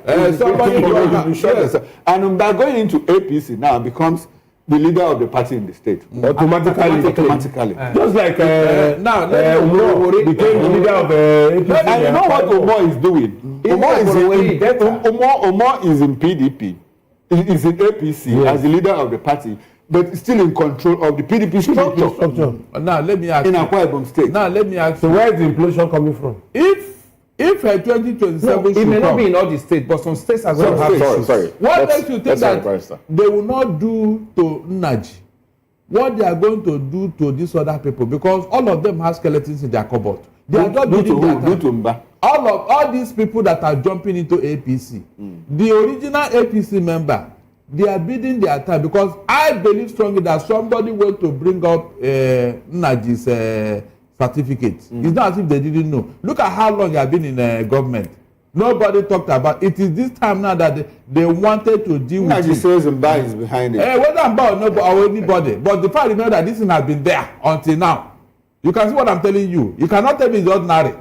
This man didn't enter government yesterday now. So why did they find out? Somebody kept it for a time like this. So in these other parties, APC, this thing, somebody is going to play the spoiler, and that is where the implosion will come.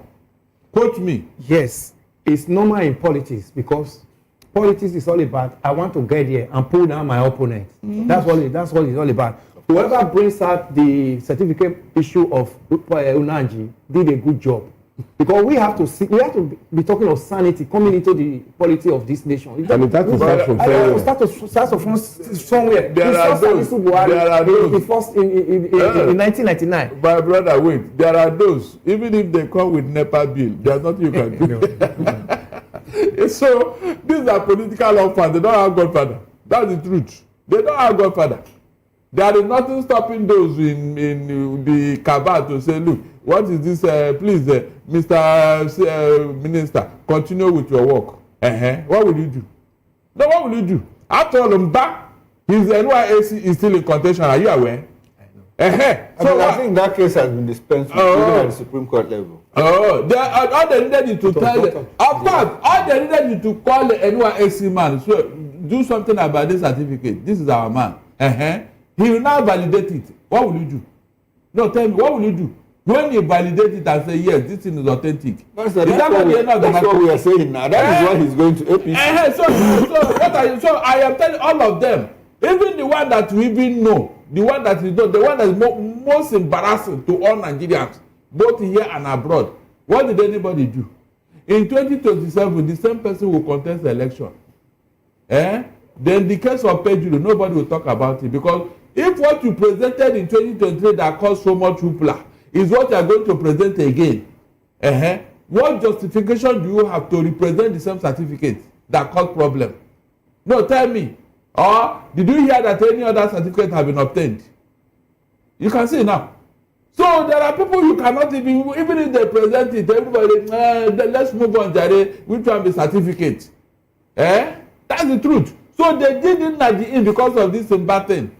It's a fact. But it's Uba much more powerful in APC than Nnaji, who is just coming in. And the minister for that matter. Uba is just coming in. Nnaji has been in APC. You remember he was the governorship candidate who slug it out with Uba in that same state. So one would have expected that Nnaji has more footing in APC than Uba. So I don't see, even if they're saying Uba is the cause of his problem, I don't see Uba so much. No, because they are the ones that are in government at the moment. If you are in the good book of the government, there is nothing they will not do to get you, to poach you.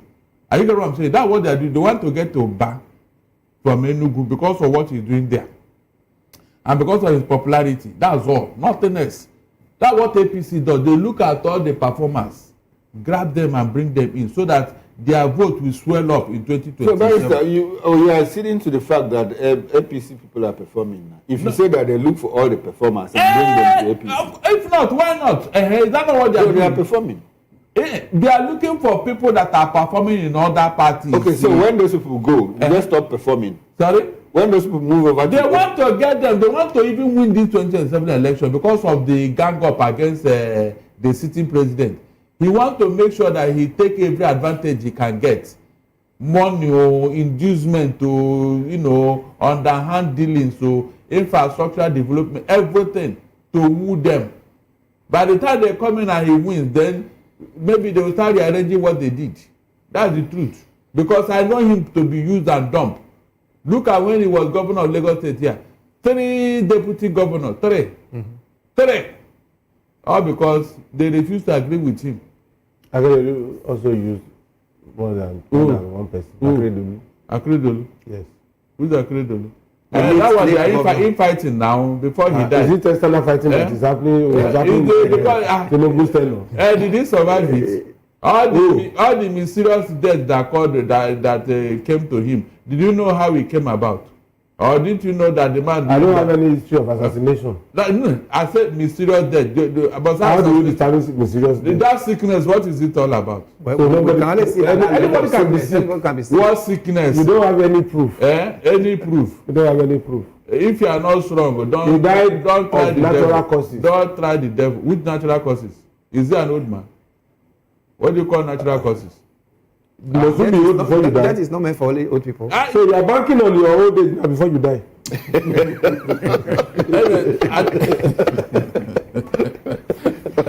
Don't worry. I will not reply you. Don't worry yourself. When we get out of here, we will tell you what I want to tell you. Old age. Can you imagine? Pfizer is afraid of death. All right. Alleged Christian genocide. Nothing will break Nigeria, Sultan of Sokoto tells US. Stop destroying people's property. Obi wants FG governors. And then defections. PDP will triumph, Makinde tells party members. I think we've reacted to that one already. And then this very touching one there. Tinubu Enokalu Khan, Mon renowned cleric, Mokbai. He passed on yesterday at the age of 80. Well, these are the headlines, gentlemen. Right. Make your pick. Unfortunately, I don't have much on this cleric. Okay, yeah. I don't really have much on him. But I have an issue with the Sultan and what he's saying. If the table were to turn, will they remain in Nigeria? It's because they are gaining.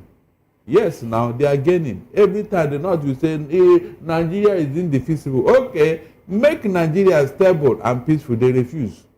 If it is Christians that are doing this and they are doing the North, will he still say what he said?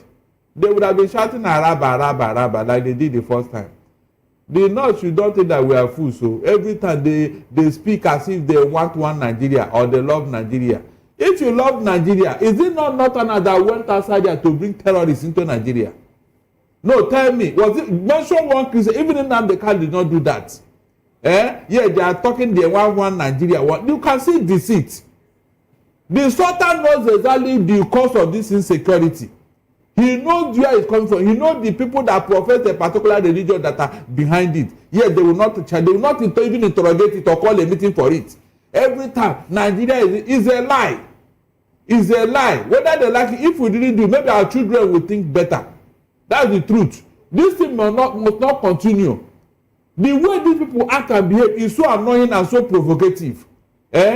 The other one, an Islamic clergy, at a sheikh, at that height, came out in the open and told the whole world that God told him to kill Tinubu's wife because she's an infidel. The first lady of the Federal Republic of Nigeria. Somebody from your religion said it because of religious sentiment, and you are telling me Nigeria is Nigeria. You are talking to yourself, the Sultan. I won't agree with you because you people have used this religion to intimidate everybody since time immemorial. Everything you people do is all about religion. If it doesn't favor you, no. I remember when they want to roll Miss Nigeria in Abuja. This same people, because of religion, they took it to Calabar. Is that Christians? Did they behave like that? They don't even bother with you whenever they want to do something. They don't do it without caring. Is that not enough for people to say, look, we are leaving you people. Since you like violence, stay with your violence. We are going. Every time Nigeria is a lie. One day they will realize that we are not fools over here. I'm not joking. Because look at it yourself. Right. How can you claim you love Nigeria? We are absolutely out of time. We are absolutely out of time. Into Nigeria, you are not talking about it. Well, thank you very much, Barrister Darlington Agumbo. And we must say very thank you to Elvis Elimihele. Thank you very much for coming on the program as well. Deli Fanimo, thank you for your time and your thoughts. Chukwuma Okoro makes a return at 6 p.m. for Political Lens. Yes, and I'll be joined by the current ASU President, Professor Christopher Piwuna, and we are going to discuss the ongoing strike and the way forward for Nigerian education. Join me then, promises to be quite interesting. All right, and there you have it. That's the show. I'm Moses Humphrey, wishing you a beautiful day. Join us again tomorrow, God willing. I'll be here with you. At 11 will be time for sports with Kizzy K. Join us then. Bye for now.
This is African News on Voice of the People Television, where we don't just bring you the news, we bring you Africa's heartbeats, the policies that shapes our world, and the economy that determines our future.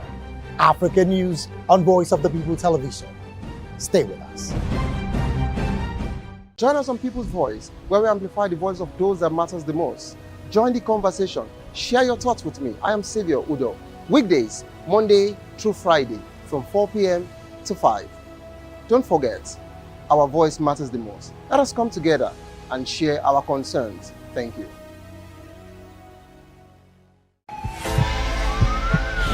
This is Health Check, your weekly guide to better living, smarter choices, and trusted answers. From everyday wellness to urgent health issues, we've got you covered. Health Check, only on Voice of the People Television, where your health has a voice.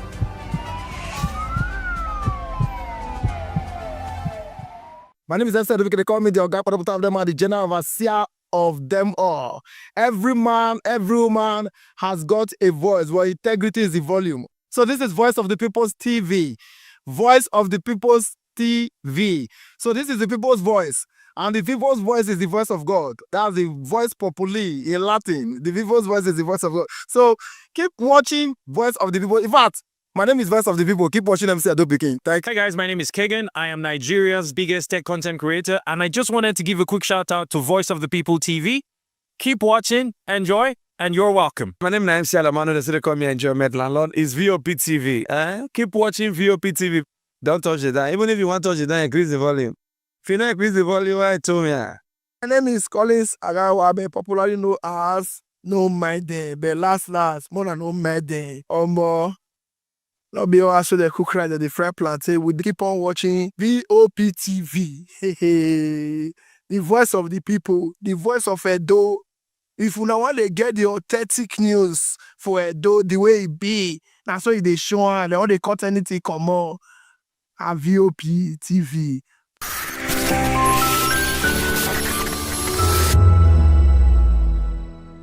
Hey guys, what's up? How you all doing? They call me Ovisha Nelson One, your number one celebrity host, and you are watching Voice of the People Television, VOP. Stay tuned. Uyi Osarite is my name. I am a friend of the microphone, voice of the people TV. That name is unique, and the brand is very sweet. I like the packaging, picture qualities, camera qualities, and then of course, the quality of human beings that I see sometimes on your channel. I talk and get paid, and I look forward to being in your studios. Oh yes, you are on to Voice of the People TV. Live here in Benin City, the cradle of black civilization. What are you waiting for? Tune in, bro. VOP TV. Now, you have more than a voice. 2564 is coming up on Barney 9 right now. The 2564 Atlantic. What happens in the hush behind hangar doors? Who signs the papers that gamble with lives? Which truths were grounded before they even ever had wings? If you've ever buckled a seatbelt at 30,000 feet, if you've ever stared out of that tiny window and wondered who's really in control of the skies, it isn't just flight, it's power, it's politics, it's pressure sealed in steel. We're peeling back the clouds from runway risks to sky-high secrets. We're diving deep where most dare not to look. Aviation Scope, every Sunday at 7 p.m. only on Voice of the People TV. We don't just report, we reveal. We don't just ask, we uncover. Because when it comes to the skies, ignorance is turbulence. Aviation Scope, the sky isn't the limit, it's just the beginning.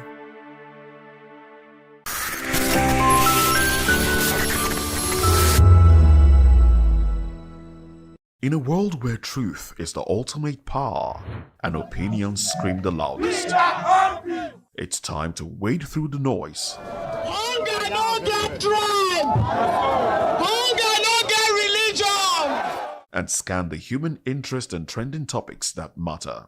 Stay tuned to The Issues, your plug to the stories making the buzz, from politics to science and technology, social justice, and more. Let's tackle the tough questions and expose the truth. The Issues on Voice of the People Television, Mondays to Fridays, 8 to 9 p.m. The Issues. Don't just react, understand. Behind every broken desk lies a broken promise. Education shapes the nations. But who is asking the right questions? Introducing Edu Dialogue, the show that goes beyond the surface, exposes the cracks, the corruption, and the silence in Nigeria's education system. Edu Dialogue, Saturdays, 3 p.m., only on VOP TV. We break the biggest stories, from missing funds to policy failures. We ask the tough questions and demand real answers. Edu Dialogue, this Saturday, 3 p.m. on Voice of the People Television. Welcome to the locker room, the home of football talk that matters. I am Jerry Arpillon. Join us every weekday, Monday to Friday at 5 p.m. Nigerian time, as we share the hot takes and hot debates in the exciting world of football. And joining me are the usual suspects, Ikechukwu and Mayowa, as we break down all the hot takes and everything that's happening in the football. Don't just watch football, live it with us. Catch us on the locker room and Voice of the People Television at 5 p.m. Nigerian time. And like I always say, if not 20 minutes off, please the sport. And it's Hakim Ziyech who puts the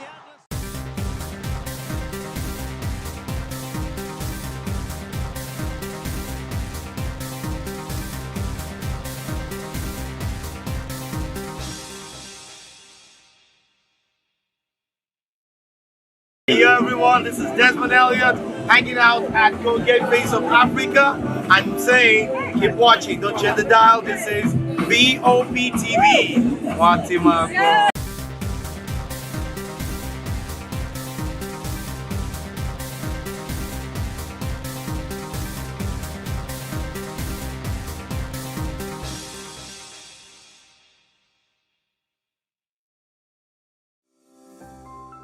VOP TV. Now, you have more than a voice.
Good morning and welcome to Sport Republic Show on Voice of the People TV.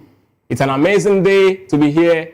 Nigeria is on the brink of history. In a few hours from now, the calculators, the if statement, and the wishes of every Nigerian team and Nigerians across board would definitely be in the Super Eagles qualifying from the Group C. And of course, the outcome of that particular game would definitely determine who go to the World Cup at the end of the day. If the Super Eagles at the end of the day gets the 3 points. This is the judgment day before the rapture, I must say, and I'm Ikechukwu Agu. Of course, it's so good. I don't know how to feel this day because the last time I was here, I think it was on Friday, I was a little bit edgy because I was thinking all through the night if the Super Eagles can actually pull that 3 points off against, the Lekwana Crocodiles of Lesotho. But of course, today they did the expected, right, that Friday, and now we're actually looking at Super Eagles getting the 3 points in this particular one. It promises to be a very, very good day. The Super Eagles can actually get it with the permutations and everything, looking at how the group standing is at this point. It's obvious that the Super Eagles still got a long way to go, but then there's a big chance, and that's exactly where I would definitely be, hoping to actually get the best and the most out of this particular group in this qualifying series. But before we talk about the Super Eagles, and let's actually look at what happened in the MPFL yesterday. Of course, you recall that a couple of days ago, precisely over the weekend, Kano Pillars actually had a very, very terrible incident right there at the Sani Abacha Stadium in their match day fixture against Shooting Stars, and the Nigerian Professional Football League body has imposed heavy sanction on Kano Pillars following crowd violence during the match against Shooting Stars. The MPFL found Kano Pillars guilty of breaching several sections of the framework and rules, including failure to provide adequate security, misconduct capable of bringing a game to disrepute, and assault on away players and match officials.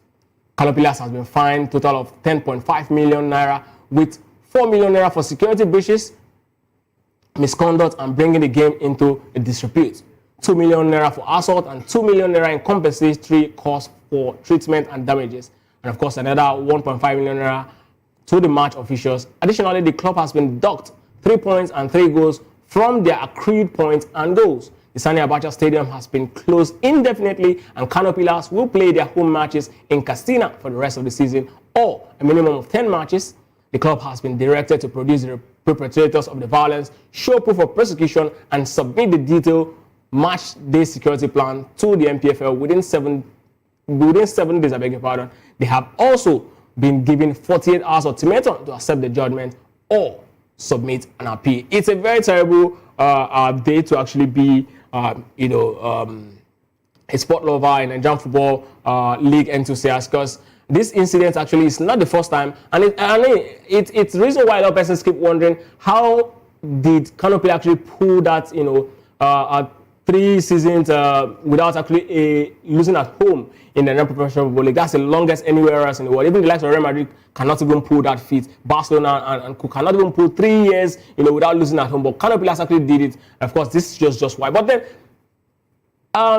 it's not just about Kano Pillars alone, because couple of months ago, we also had this incident. I think it was last season where Shooting Stars actually hosted Ikorodu United. And I mean, look at the players. How do you expect players playing at the top of their career? Players at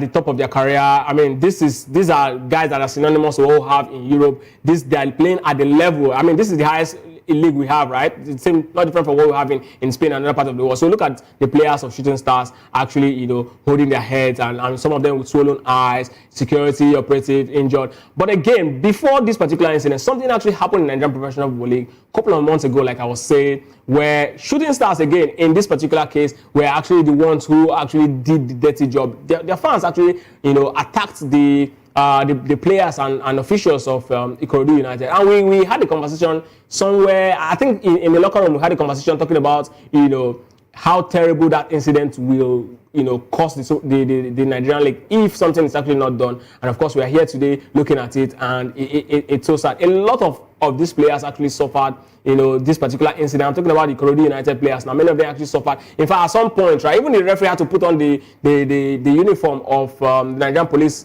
to actually escape, the melee of the crowd. It's so sad. But then, how do we ensure that there's security? Now, because we are actually looking at expecting the league to actually grow. We want investors to actually come into the league, to actually pump in money. And how are they going to actually do it if we don't have the right resources? One of the key indices for a top leagues in the world is that there must be adequate security. Now, it's not new or it's not strange what we saw in Nigerian professional football. No, and we have the ultras all over the world. We have the fans of Roma, AS Roma, the fans of Liverpool. We have the fans of Borussia Dortmund. We even have the ultras in PSG. We have fans that are hot-headed across the world. It is known. But then how do you put them in check to ensure that they don't disrupt free flow of the game, or they don't end up attacking officials and then costing the team? That's exactly where we really need to work on, because I mean, I really would not want to actually see this sort of incident again. It's not the first time it's happening. It's not the second time it's happening.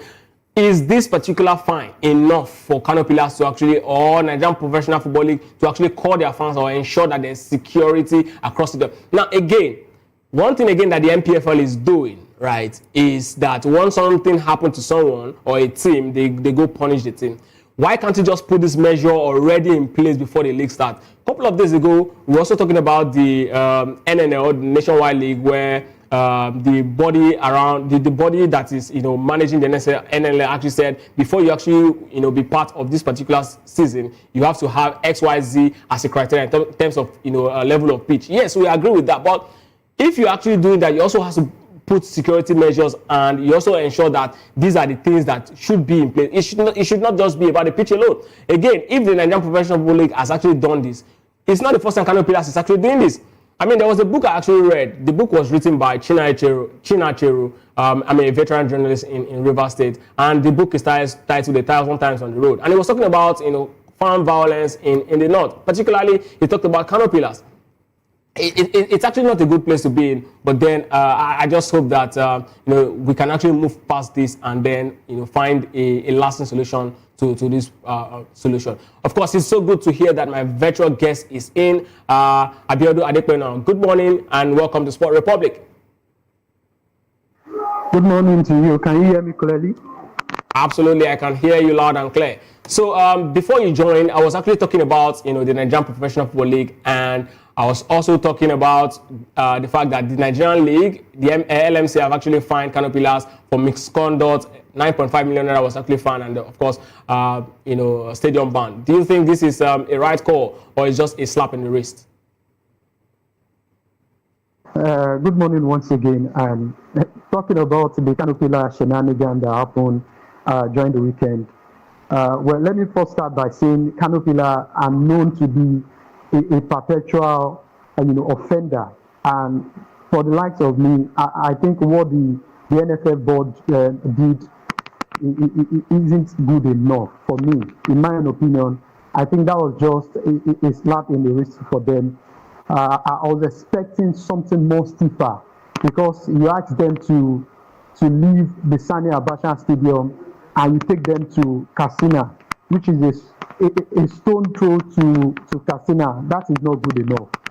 maybe we are expecting something like maybe Port Harcourt or Lagos, just somewhere far away that is not even closer to the Sani Abacha Stadium. But then I think going forward, crowd violence is not something we should we appreciate in the NPFL. We are clamoring for something that a league that is crowd that is free of crowd violence and all of that. But what we saw from Kano Pillars was actually something that we don't even expect. But like I said earlier, I think the punishment isn't stiffer enough. I'm expecting something more stiffer than what the NPFL board actually pronounced yesterday. So if you're saying you're expecting something more steeper, what exactly in your own words would have been something more steeper?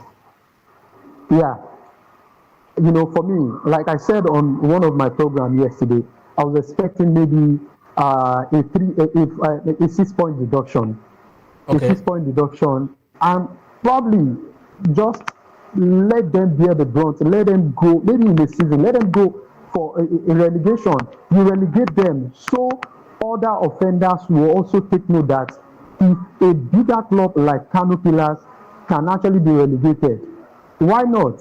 They will try to curb some of these excesses from their fans and also put some of their fans, you encourage them, you educate them not to turn the stadium into a war zone, because that was exactly what we saw in that game against Shooting Star. But like I said, 6 points, and of course probably you relegate them. Let them know that what you have done, what would have happened to other teams also who want to go to Kano and also feel like, okay, we can go there to pick points. But the fear of what the fans will do to them will always linger in their minds, and I think that is not good enough for our football. So in the overall, right? You also recall that last season, towards the end of last season, we also had an incident of involving Shooting Stars around. This time around, they were actually the one who actually attacked their fans. Actually attacked the players and officials of Ikorodu United, and till date we are yet to actually hear something concrete from the NPFL. Do you think this is perhaps the reason why the likes of Kano Pillars and maybe any other team can actually decide to actually take this particular initiative, since there seems to be in your own words a lighter punishment when incidents like this happen? Well, I really don't think so, because if you look at the history book, you look at how culpable Kano Pillars has been over the years. This is not the first time, right? This is not the first time they will be involved in crowd violence, and the management of Kano Pillar will come out to tell the public that, yo, we are going to fish out to these guys. But then over the years, have any of these guys been prosecuted? The answer is no. We don't even hear anything about some of them anymore. So I think at the end of the day, we need to keep on sensitizing and educate our fans. We need to make them understand that football, of course, we bring up the emotions will be very high and all of that. If you cannot take it, you have no business to be at the stadium. If you cannot take your team being beaten, you have no business being at the stadium. I think we need to keep on, sensitizing and educating the fans. But for me, honestly, I don't think what Kano Pillar fans did on that day actually justify what might have happened in the past. I really don't think so.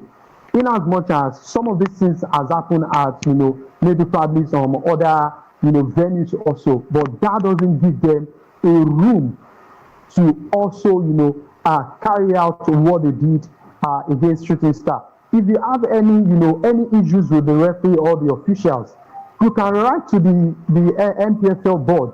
Let them know your grounds and let them know what the referee has done in such match, but not taking the laws or taking initiative to encourage the pitch. The players were beaten, the fans also got injured, and all of that. It is not good. It is not a good PR for our football. But like I said earlier, that doesn't give them a room to actually perpetrate whatever happened on Sunday. But I still stand on the fact that the punishment from the NFF board wasn't stiffer enough. I'm expecting a 6 points, and of course they took them to Katsina. That is not good enough.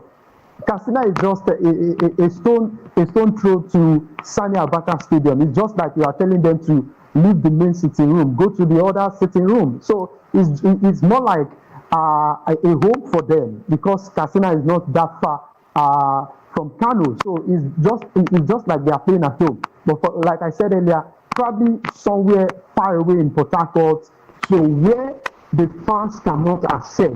Even if they are going to access it, at the end of the day, they know that at the end of the day, you cannot perpetrate what you've done at your own turf somewhere else. You have to, you have to check your emotion, and of course, to make sure you remain a responsible fan at the end of the day.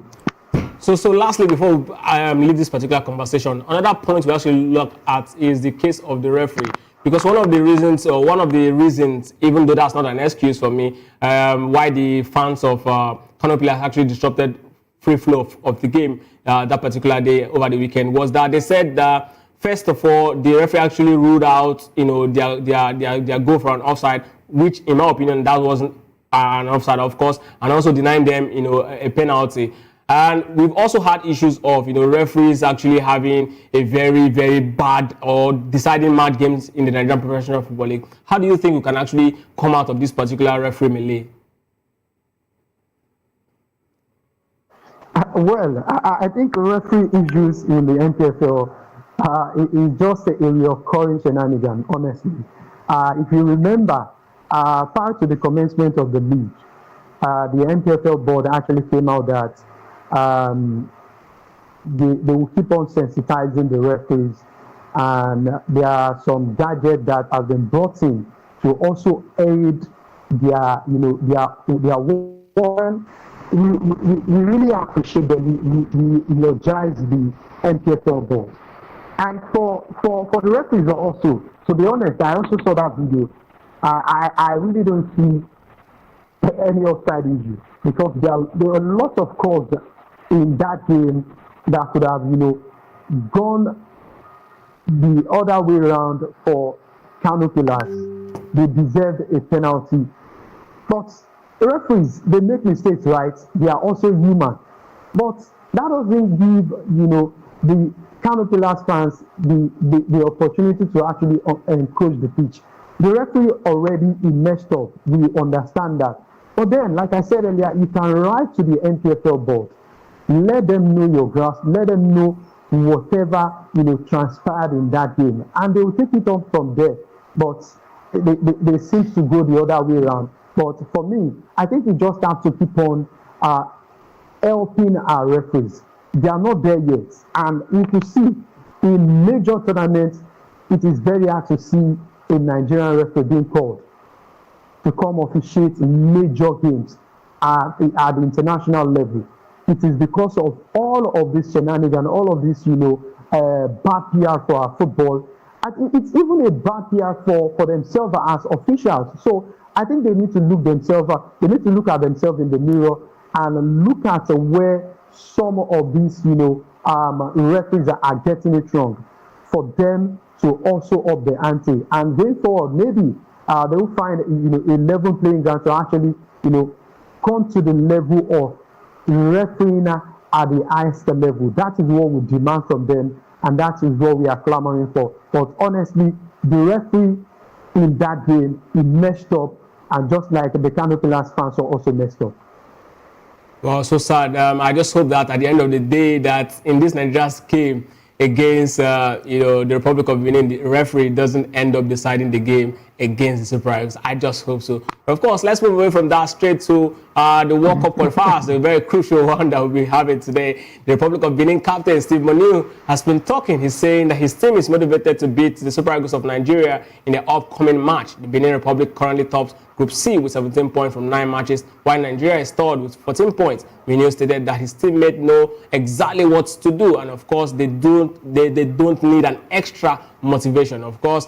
And playing against Super Eagles, it's a lot, and Benin Republic can can actually come all the way to actually do that. And of course, the Benin Republic captain also made his declaration, and he was talking about this while he was briefing the press in Uyo yesterday, and emphasized that his team will give their best on the pitch. The match is scheduled for 5 p.m. today, and we expect the Super Eagles will definitely come around to get everything. And some fans actually questioning the team's motivation, talking about the Super Eagles, citing that Nigerians Super Eagles has really lowered the bar, and that we don't respond to insult, because they actually see this as an insult from Benin Republic. They're actually urging the Super Eagles to actually tap into their national pride and respond with strong performance on the field. The match between Benin Republic and Nigeria is highly anticipated, and both teams are vying for qualifying rounds in 2026, hopefully in North America come next year. And of course, let's still talk about the World Cup qualifiers, and this time around we'll go to the camp of Bafana.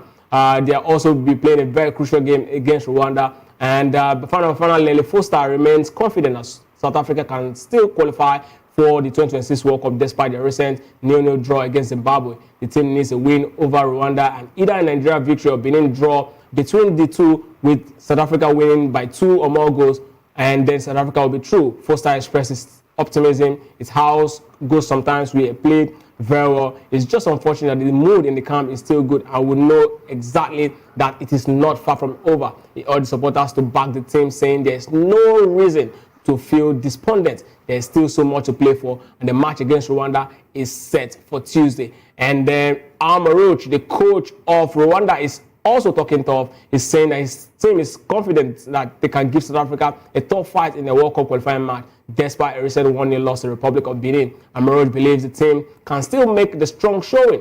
The match is expected to be intense, with both teams fighting for sport. And of course, we know that Amaroch men, mathematically, they are totally out of this particular equation, but he's actually saying they will definitely fight for pride at the end of the day. So looking at these 3 instances, Abiodun, I mean, which of them do you really believe more? Because before our game against the Lekwena Crocodiles of Lesotho, the coach actually came out, he was talking, I'm talking about Michael Nace. He was saying that, his side against, I'm talking about Zimbabwean coach now, he actually came out and said they are not actually going to allow South Africa have it easy with them. And he actually said they are going to play for pride at the end of the day. Do you see Rwanda actually playing for pride against South Africa in this particular game? Okay, the D-Day is finally here, and let me start with the Rwanda and South Africa game. Honestly, I think that game is going to be very tough because South Africa, they have their back at the extreme end right now. They know they need to be at the next World Cup, and trust me, if South Africa fail to pick all 3 points today, it's going to be a huge disappointment to the fans and the coaching crew and the nation as a whole. Because if you look at their trajectory since the commencement of the World Cup qualifier, South Africa has been very phenomenal.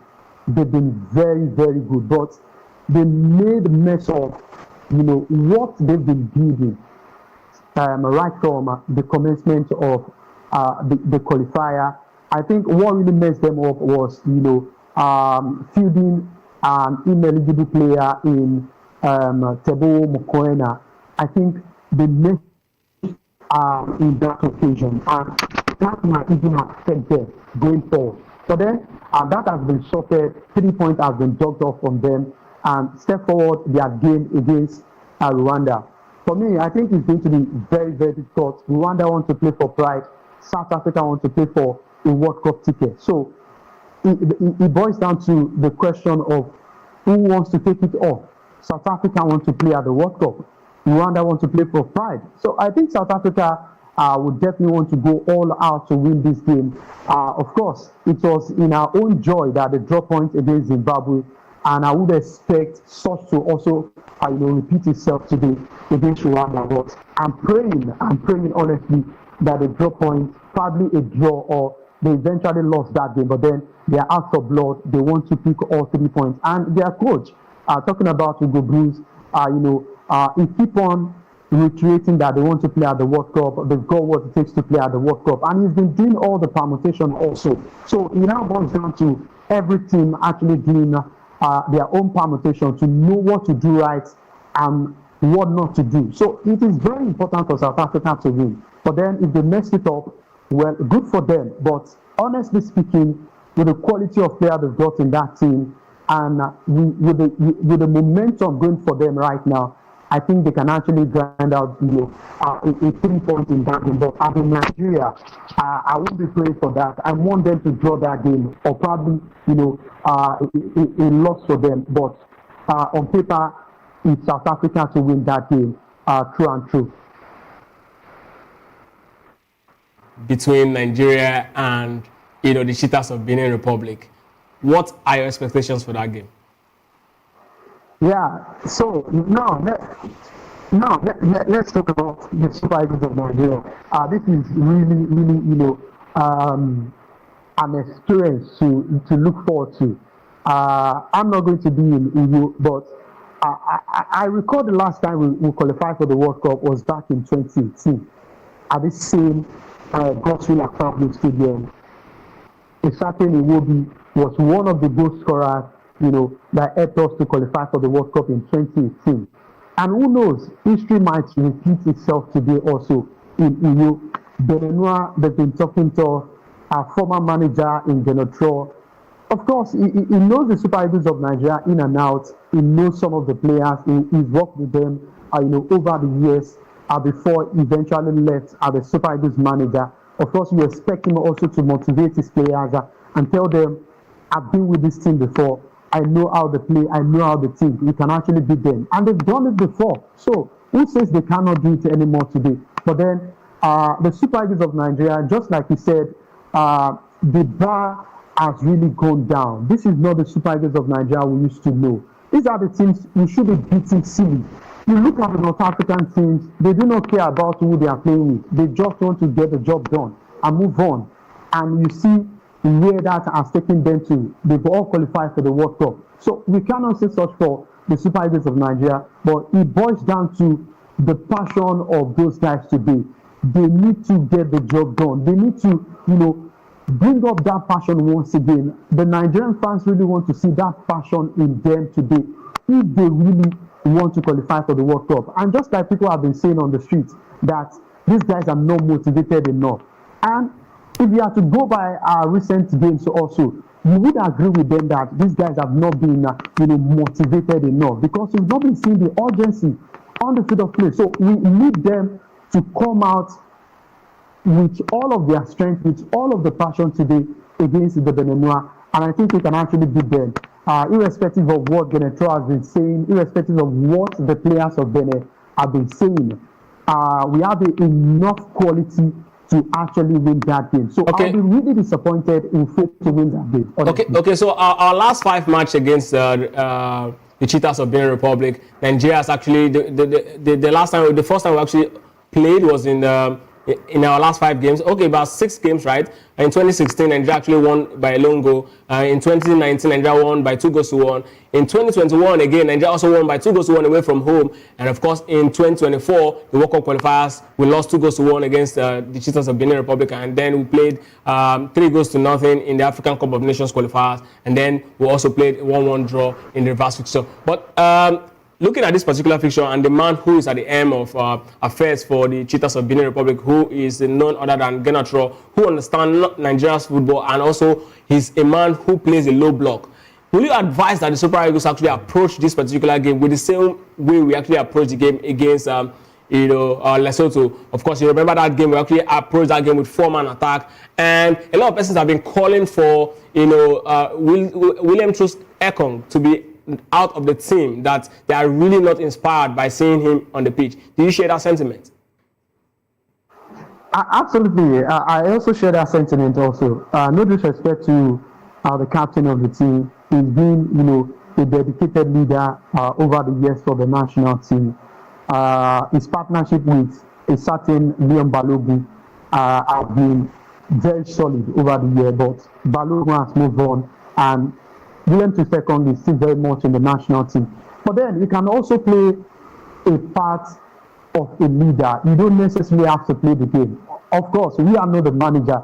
The manager, you see some of these guys in training. He knows who is ready to play in this game, because this is a game that the emotions will rise and you have to give everything.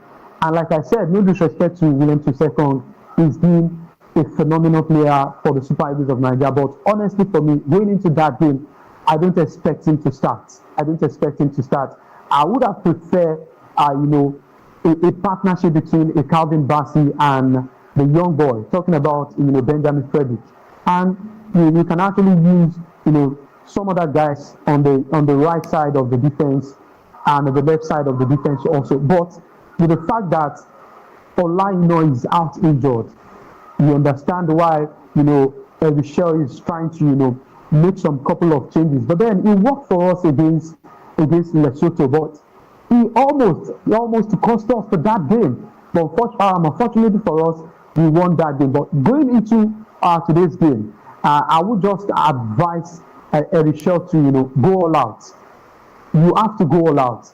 You want to score, and you also want to win. But you have to be mindful of your defense also. So I will advise him to start a Benjamin Frederick and of course a Calvin Bassey to play 5 and 6. And you have guys who can also play a makeshift in the right side of the fence and the left side of the fence also. So I think that is the way to go and the way to approach that game. And like you said, Genocide is known for playing to the strength of his opponents.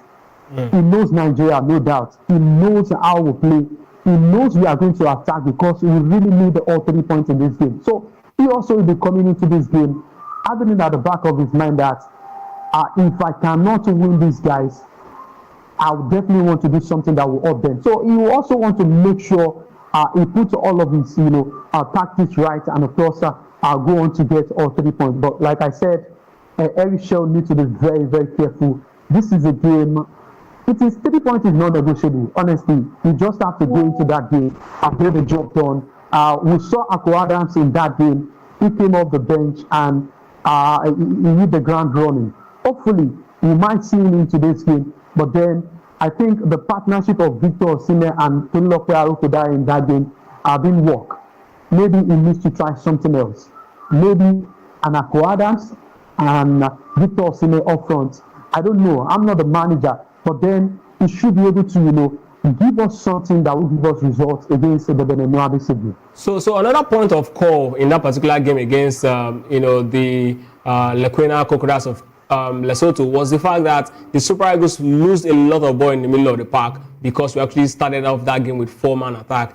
Do you think it is the right call going against a side that will definitely be playing, most likely be playing a low block against Super Eagles, seeing that a draw will see them through to at least, if not anything, they'll definitely be getting a draw will see them through to the playoff. I'm talking about Republic of Benin. Or should Eric Chell actually dominate the midfield and then go with a 3-man attack? What exactly is your looking at Super Eagles? How best do you think we should actually file out in this particular game against the Cheetahs of Benin Republic? Give me your first 11. Let's take it. I think I would have advised Eric Shell to actually start Wilfred Ndidi alongside Frank Oyinka. But if you look at the last performance of Frank Oyinka, it wasn't at all for me. It wasn't close to the level of Frank Oyinka we saw at the last AFCON. But then, who knows? He might come into the game today and, give us something to actually share about and actually, appreciate him. But for me, I would prefer Genocide to go all out. I mean, Michelle to go all out today. You want to win. You don't have to play in low block.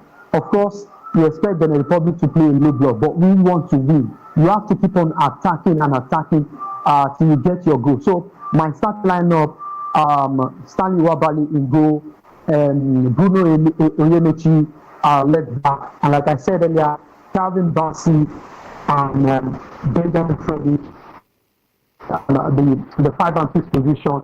I'm talking about Osai Samuel also to come in as a right, right back in that position also. In the midfield, it will be what's his name again? Wilfred Ndidi. And we go all attack. Start, of course, at the African Footballer of the Year will not be playing today. Talking about Lukman, he will not be playing today. Yes, but then we have guys also who are also capable enough to actually do the damage. Start Moses Simon and Simon Chukwueze. I really don't know why, Eric Shaw has not been able to, to actually unleash that man. Of course, he's not been decent for the Super Eagles of Nigeria in decent time. But then, these are games that you can actually unleash him.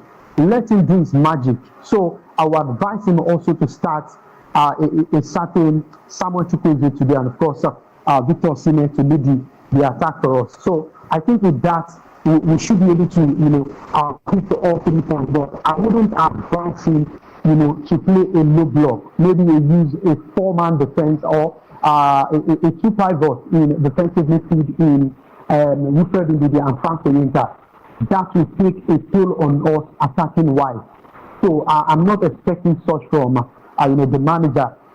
Just like he did against Lesotho, go all out. You want all 3 points. You want to win, and you also want to win convincingly also, because you have to have it at the back of your mind that in as much as you want to win, you must also score lots of goals. So it is very, very important for us to win that game and also score. So if you want to score also, you have to attack. So I see no reason why Eric Shaw should come out, with a defensive setup against the Republic today. So of course, take a look at the table, right? And you definitely be seeing that these are the teams that will definitely be going through as, the second team in the World Cup at this point. This is exactly what is called the permutation table. And with DR Congo likely to beat Sudan, Nigeria must beat Benin Republic to actually, put themselves in that position. And to overhaul Burkina Faso as one of the 4 best placed teams to make the World Cup playoff. Should South Africa beat Rwanda, then the Super Eagles currently have 12 points and 3 goals difference, if you finish second, and after the Dotting 2 points. And of course, what all of this means is that because of the Eritrea situation, right, many of the teams, all of the teams that finished second in their group would definitely be docked, the number of points they actually took from the lowest teams. So it means that at this point, with the way our table is standing, Nigeria is actually on 15 points. So if the two points will be docked from the Super Eagles, because of course we got only 2 points from Zimbabwe, that is the lowest in our group. Now looking at this particular group, 9 of them, right, and the best 4 will definitely be going through. Nigeria at this point is not even in the second, because of course in our group South Africa is actually second and they are 8th position. So at the end of the day, right, this is exactly what the point looks like. Nigeria is supposed to be somewhere around here, but I mean, because of the way it is at this point, we're still very much out of it. So Abiodun, do you think we have a chance of actually breaking through this particular second play, or perhaps even at the end of it, they just get the first place ticket if something happens to South Africa and then we'll get all 3 points? I said it earlier, today 3 points is not negotiable. The guys should just go all out. Just forget about, the permutation for now. Go out there on the field of play, go and do your job. Win the game convincingly. Let Nigerians know that you guys are still passionate enough, to don the jersey of the Super Eagles. Go into that game, win against Benin, pick all 3 points, score goals, score 2 to 3 goals. So with that will give us some sort of, soft landing. And you also cast your mind back at the game between South Africa and Rwanda. Anything could happen in that game. Who knows? This is a game of football. We saw Zimbabwe against South Africa. Who would have thought Zimbabwe will eventually do that game or pick a point in that game? Even prior to that game, I said it all out that South Africa will pick all 3 points in that game. But then, eggs in my face, and they actually picked all 3 points. I mean, they drew that game, they picked a point in that game, and you can see where South Africa are in right now. So they have it at the back of their mind that today is also not negotiable. They need to pick all 3 points. For them, football will happen to them also today. So who knows? Anything will happen today. Game of football, it will just turn out to be something else. So the Super Eagles of Nigeria needs to go all and win. So Abiodun, a lot of persons have actually come heavy on Stanley Nwabali, Nigeria's goalkeeper, after his performance in the last game. Do you think he's becoming too relaxed in that particular position? Absolutely, absolutely. I think the young man is just being, I don't even know the adjective to use for him. He's been too relaxed because he has no competition. Maduka Okoye, he also messed up. And, Nigerians felt like, okay, it seems this guy is not good enough for the national team. But then, we've seen him with his club in the Syria, with Udinese. He's been very good for them. Prior to when the whole issue about betting and whatever happened to him, and he was banned for that. You're talking about Okoye.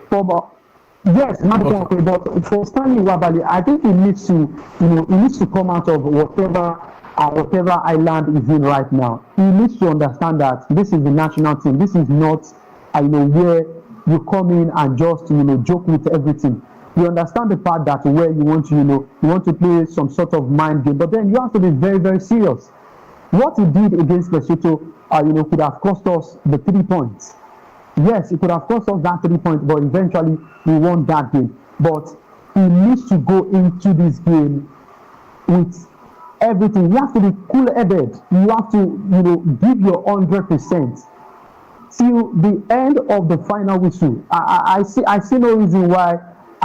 We shouldn't come out top in that game, but like I said, Stanley Wabali is just being, for me, it's just being childish because he understand that, I'm still the number one goalkeeper in the national team. No one is competing with me and the likes. We have another top level goalkeeper who can give him a run for his money. Of course, he will always, be in the middle of the post and of course want to give all the best. But then, hopefully, let's see it on a good leave and of course, keep on doing well for the national team. Of course, we wish the Super Eagles the very best of luck at the end of the day. But let's go straight into boxing as Aslanbek Makhmudov is in a fight with Anthony Joshua after his dominant win over Dave Allen. Makhmudov's promoter, Camila Estefan, believes a bout between the two would be huge, saying Makhmudov has shown that he has more than just a nuclear power. The question now is whether Joshua can handle Makhmudov's formidable punch. This is the question from his promoter. Makhmudov called out Joshua after his victory, claiming they've spoken before and Joshua gave his word to fight him next year. Joshua's team is planning for him to actually box once or twice before facing a top contender next year. Of course, Makhmudov believes his win puts him in contention for the sport. Eddie Han, Joshua's promoter, says AJ is keen to get active, potential fighting twice this year or in February. A possible bout with Tyson Fury. I don't know why I keep calling Tyson Fury Mike Tyson sometimes, and it's also a table. It's also on the table according to Eddie Han. Meanwhile, Makhmudov's dominant performance was fans and pundits alike eager to see what he can do against top contender like Anthony Joshua. Abiodun, do you think it's high time that AJ steps back into the ring to show just why he was once, the most talked about boxer in the world? Absolutely. Well, Anthony Joshua has been in the wilderness for a long time. And the last time he was in the ring, he actually lost that bout. And there's been a whole lot of talks about making a huge return, blah, blah, blah. He's going to come back really strong. Well, for me, I think I still have some sort of hope in whatever Anthony Joshua can actually do on the ring. But if you look at his next opponent right now, in as much as you want to, look at whatever his opponent has also achieved, this particular person has been very active, but you cannot say such for a certain Anthony Joshua. Anthony Joshua has been in the wilderness for a while right now. Of course, he's been active, training, and all of that. But then you cannot compare with someone who has been very active at the highest level. So it boils down to the question you ask yourself: is Anthony Joshua actually ready to go into this bout?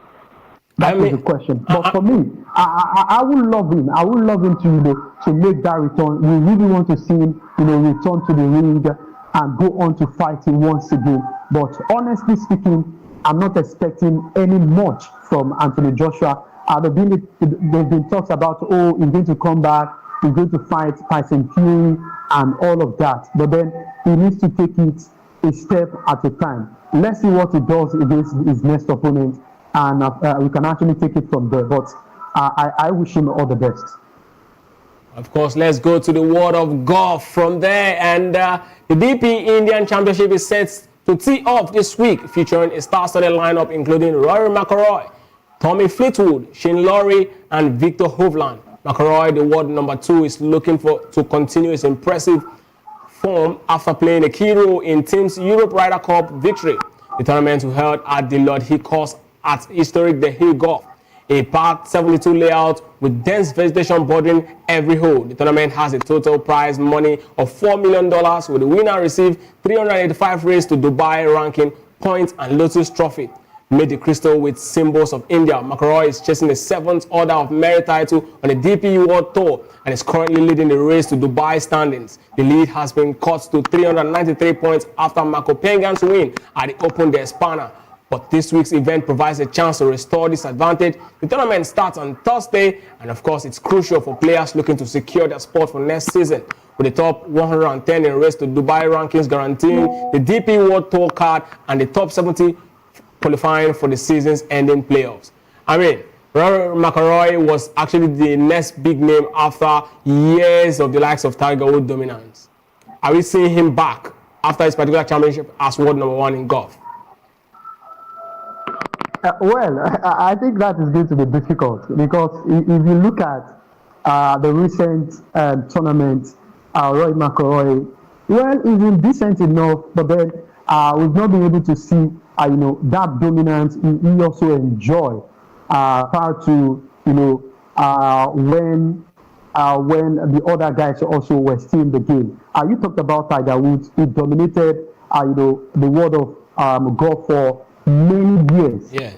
We've not been able to see that from Rory McIlroy. Of course, Rory McIlroy is a fantastic golfer, but then I think if you look at how consistent he's been also, we've not been able to see that consistency and dominance just like we saw from a certain, Tiger Woods, who is a legend of the game.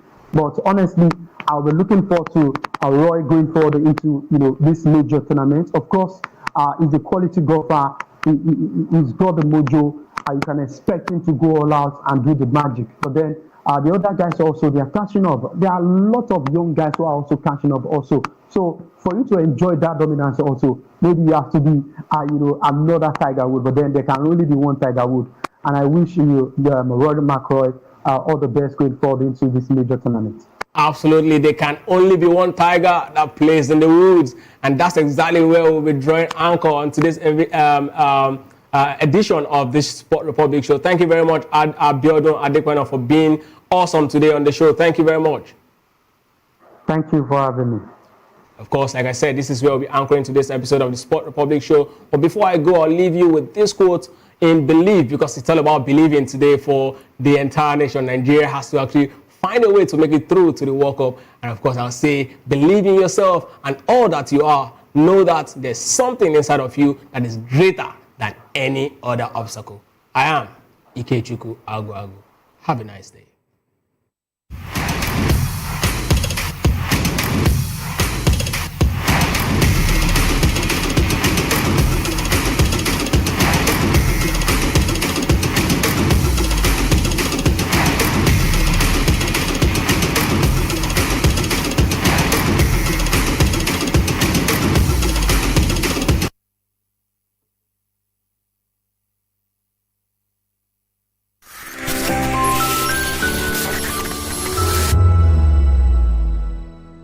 From the views on the street, we go to bed empty hunger, to the blaring horns of a hustling city, the loudest voices of the common man got a medium to be heard. This particular administration, they were coming unprepared. It's not a bad thing to renovate the president's lodge. Through top-notch programming, unbiased reportage of news, sports, business, entertainment, and cultural documentaries, Voice of the People 90.3 FM became a symbol for 21st century media.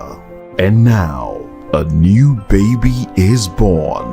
Voice of the People Television, VOP TV, youthful, full of vigor and penchant for excellence in the continent's media space, exposing the wrongs, applauding the rights, dissecting the news without fear or favor, through factual and accurate stories and contents. Corruption kills three things that makes a society.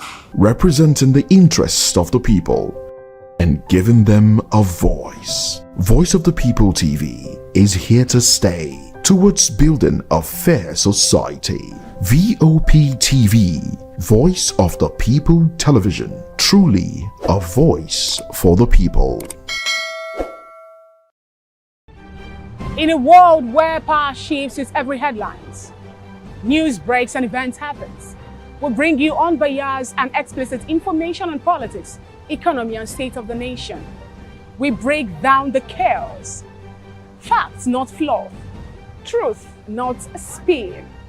We discuss not just politics, but a glimpse into the future. Join Moses, Chukuma and Fina on Voice of the People TM. Voice of the People Television. Now you have more than a voice. Join us as we drive into the world of politics through insightful interviews with prominent political figures, both serving and former governors, ministers, senators, legislators, party chieftains, activists, and analysts. Get first-hand information into the decision-making processes that affect our daily lives. Highly engaging one-hour program that brings political discourse into focus. I am Chukuma Okoro. Political Lens, Monday through Friday, 6 to 7 p.m. Join us. Behind every broken desk lies a broken promise. Education shapes the nations, but who is asking the right questions? Introducing Edu Dialogue, the show that goes beyond the surface, exposes the cracks, the corruption, and the silence in Nigeria's education system. Edu Dialogue, Saturdays, 3 p.m., only on VOP TV. We break the biggest stories, from missing funds to policy failures. We ask the tough questions and demand real answers. Edu Dialogue, this Saturday, 3 p.m. on Voice of the People Television. 2564 is coming up on Barney 9, right? The 2564 Atlantic Tower.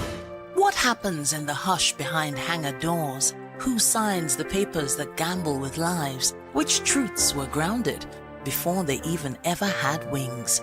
If you've ever buckled a seatbelt at 30,000 feet, if you've ever stared out of that tiny window and wondered who's really in control of the skies, it isn't just flight, it's power, it's politics, it's pressure sealed in steel.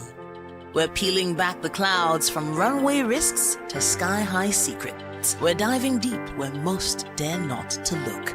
Aviation Scope, every Sunday at 7 p.m. only on Voice of the People TV. We don't just report, we reveal. We don't just ask, we uncover. Because when it comes to the skies, ignorance is turbulence. Aviation Scope, the sky isn't the limit, it's just the beginning. Welcome to Kitty's Corner. Every weekend is a new journey. Join Auntie Oni as she embarks on thrilling adventures. Each episode takes the young explorers to a different fantastical world filled with exciting challenges, making new friends and learning valuable life lessons. The show begins with lots of excitement in a cozy storytelling mood. Fairies teach the importance of kindness, honesty, bravery, teamwork, or curiosity. Kitty's Corner is a delightful blend of fun, education, and imagination with catchy songs, interactive games, and heartwarming stories. Join Auntie Oni every Saturday, 10 a.m. to 10:30 a.m. on Voice of the People Television. Kitty's Corner, perfect destination for curious minds.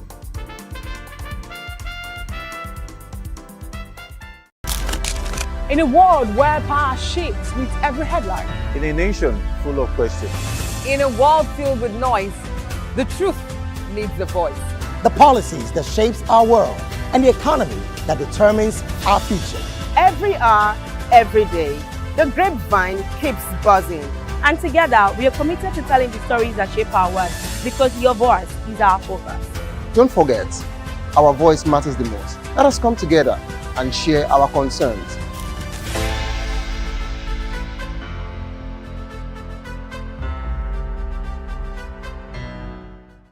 The International Day of the Girl Child celebrates the power, potential, and promise of every girl around the world. But despite global commitment, many girls still face barriers such as limited access to education, early marriage, gender-based violence, and harmful cultural practices. Gender equality, advocates say, remains one of the most pressing challenges in ensuring that every girl can dream, learn, and lead without limit.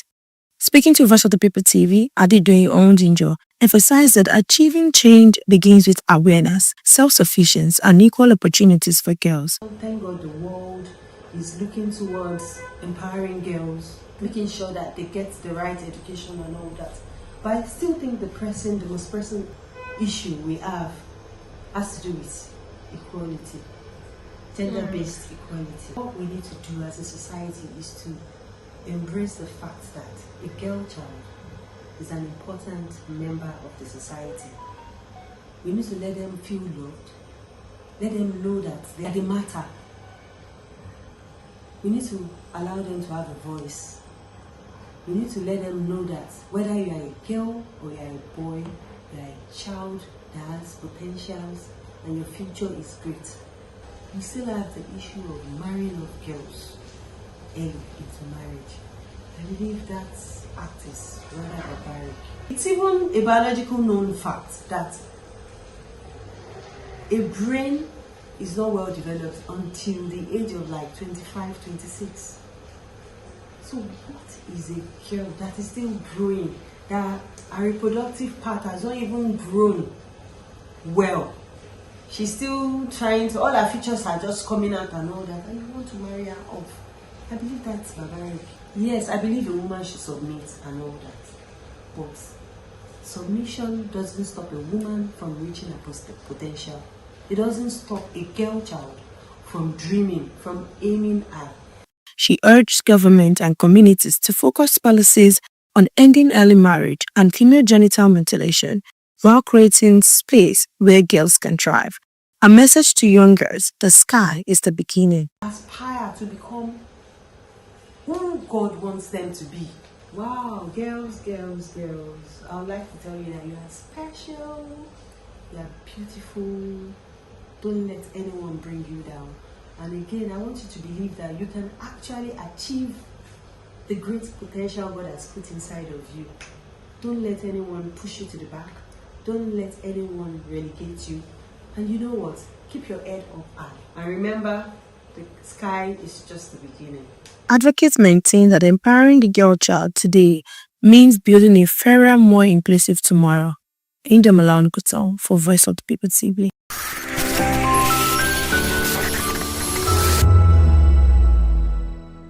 Join us on People's Voice, where we amplify the voice of those that matters the most.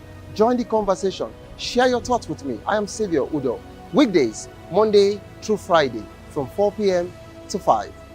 Don't forget, our voice matters the most. Let us come together and share our concerns. Thank you. This is African News on Voice of the People Television, where we don't just bring you the news, we bring you Africa's heartbeats, the policies that shapes our world, and the economy that determines our future. African News on Voice of the People Television. Stay with us.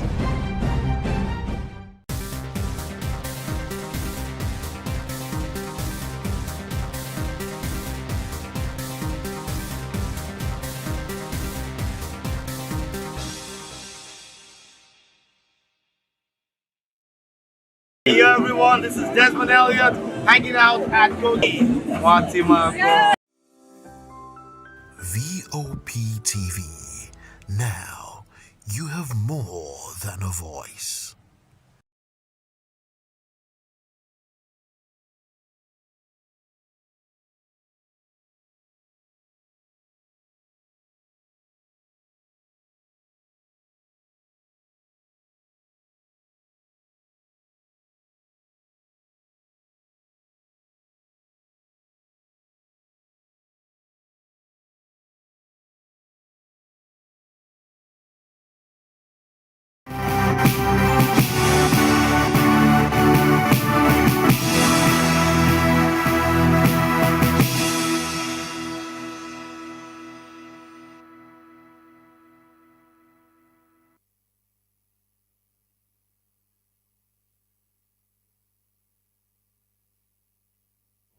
Good afternoon and welcome to the Media News and Voice of the People Television. I am Fina Okechukwu. And I'm David Edwin. Before we begin the news, kindly visit our website on www.vop.ng for fresh and trending news. The headlines. FG directs VCs to submit attendance compliance report as varsity strike begins. Nigeria Labour Congress warns federal government against intimidating ASU. Federal government hints on need for review of civil service disciplinary system. National Assembly proposes presidential gubernatorial polls for November 2026. Federal government to empower communities for safety in disaster. Slain husband's family slams Tinubu's pardon for Mayam Sanda. In the world of business, NGX opens week with 465 billion naira gain on insurance industrial rally. And in sports, Nigeria Super Eagles takes on Benin Republic today in a must-win match. In entertainment, Tinubu's aide Otega Ogara threatens legal action against Timi Dakoro. Now the news and details. The federal government has reiterated its resolve to implement the new no work, no pay policy as a nationwide strike by the Academic Staff Union of Universities ASU began on Monday. It also directed vice chancellors of all federal universities to ensure full compliance with labor law. The directive was contained in a circular dated October 13, 2025, signed by the Minister of Education, Dr. Tunji Alausa, and distributed to key education stakeholders, including the head of the Civil Service of the Federation, pro-chancellors of federal universities, the Accountant General of the Federation, and the Executive Secretary of the National Universities Commission, NUC. According to the circular, the government expressed disappointment over the union's decision to embark on strike despite ongoing engagement efforts. The government warned that it would no longer condone disruptions to the academic calendar. Still on labor matters, the Nigerian Labour Congress NLC has fought the federal government's threat of no work, no pay against striking university lecturers, stating that intimidation will not resolve the public tertiary institution crisis. NLC President Comrade Joe Ajero said the 2 weeks warning action by the Academic Staff Union of Universities was a legitimate response to government's persistent failure to honor agreements voluntarily reached with the union. In the statement, the NLC expressed deep concerns at the persistent crisis in Nigeria's public education system, which it said is marked by chronic underfunding and government's failure to honor agreements reached with university lecturers and workers. According to the NLC, this continued refusal to implement voluntarily signed agreements is undermining public tertiary institutions and eroding confidence in the system. It further described the strike as not an act of defiance, but a legitimate response to years of neglect and unfulfilled promises. It described government's resort to no work, no pay as misleading and an unproductive threat. Meanwhile, the 2-week industrial action, which began on Monday as directed by the Academic Staff Union of Universities, has grounded economic activities across the country. At the University of Lagos, correspondent Onyedemola Olukutan, who visited the Akoka campus, observed that lecture halls were locked and many classrooms deserted as lecturers shunned teaching, while students were seen loitering around the school premises.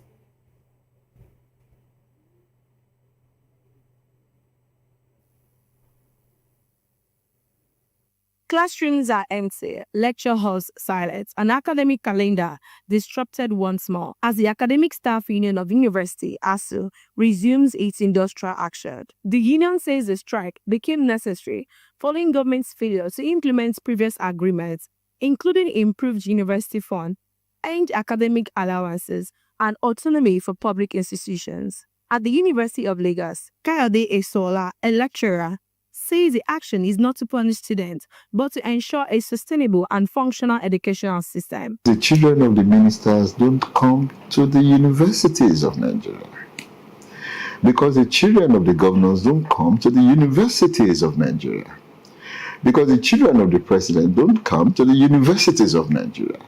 Not only that, not only that they school abroad in those places where even two-bedroom apartments are used at universities, where they pay huge money for inferior education, they don't even take health facilities in Nigeria.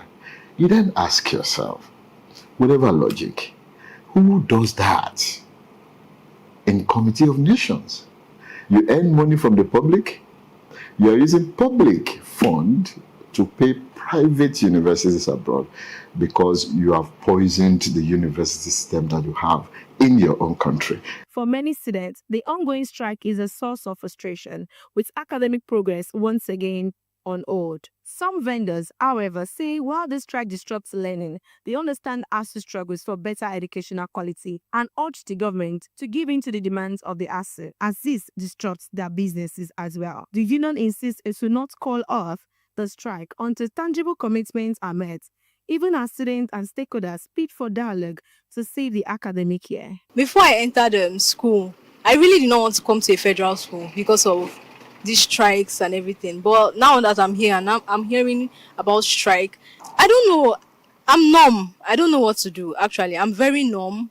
I don't see I'm just hoping and praying that the strike does not really come to being or even grow to something else, because I know that there are people that have experienced strike so bad to the extent that a 5-year course turned into 8 years, and I don't want that to be for anybody. I think ASUU should just understand the type of government that we have. That's number one, because you cannot try and remove education for the entire students in the entire country just because we don't have. Please just come and teach us, I beg. Let us graduate. Thank you for your help. We appreciate it, but open the schools. We don't need this strike. If the government will listen, please stop carrying our money to send your children to school abroad. Anything like strike, our business is always down. When we are talking of sale, the sale will not even come at all. So thank God for the job outside. That is what we used to sustain ourselves. I don't pray for strike, and I don't want it, because as a business, not for the students alone, even as people that are working inside the school, anything like strike, the business will be down. I want the government to give them what they want so that this strike can come to an end. As ASUU and federal governments continue their negotiation, students and parents are left open for a swift resolution that will restore stability to Nigeria's tertiary educational system. Oyindamola Olukuso for Voice of the People TV. Benin academic activities were disrupted as the varsity branch ASUU complied with the 2-week running strike directive. The move led to the suspension of ongoing examinations, which had drawn mixed reactions as students expressed concerns over possible delays in the school's academic calendar. Federal government's failure to meet its demands. The Univen ASUU chairman, Professor Edosa Enarona, alongside the former chairman, Professor Kashitu, led members of the union around various faculties to enforce full compliance, leading to the suspension of ongoing examinations across the entire campus. The union explained that the one-year strike became necessary following government's repeated failure to honor previous agreements. It was declared yesterday. It's a 2-week warning strike. When you said that we had the strike the other time, it was also, nothing has changed since then. So government has remained insensitive, and intransigent, and for 16 years now we've been on the same condition of service, the same salary package. You understand? We have negotiated now for over 12 years. You understand? We just completed a round of negotiations with the Yaya Ahmed committee, and surprisingly, very, very funny, government is setting up another committee called an enlarged. How do you renegotiate what has been renegotiated instead of just signing and implementing so that we can face our work? We are supposed to be doing our exams now, but we cannot go on. Consideration, we have been considering them since 2022 when we came back from the last strike. Consideration, what we have been given. Nothing has happened. Let me just give an example. Will it be fair for me to be teaching a student in the class and my own child is at home? I can't pay school fees? Is it fair? What is the issue? How much are they? They have just increased judge's salary. Did they go outside before they increase their salary? Increase political officer that salary. Why it's lecturers? We have been on one salary since 2009. No, let us be fair. Students currently writing examinations express mixed feelings, urging quick government intervention to restore stability to the academic calendar. 100 level, estate management. I feel so bad. I'm terrible right now. It's very, very bad. They cancelled exams. If they can just give us this, allow us to write our exams for this week, and then next week the strike can hold. It will be better. Government should please pay the money. Help students, please. Should not prolong our year in school. It's not easy for us. I feel bad because it's not what I expected.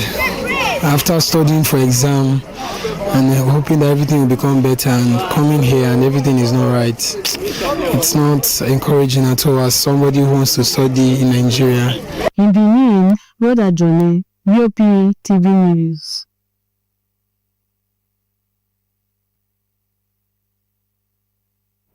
Similarly, lecturers at the Uturu campus of the Abia State University, ABSU, have equally joined the strike in compliance with the National Leadership's Directive, as confirmed by the branch chairman of the Academic Staff Union of Universities, Dr. Chidi Mba, stating that the strike had recorded full compliance among lecturers at the university.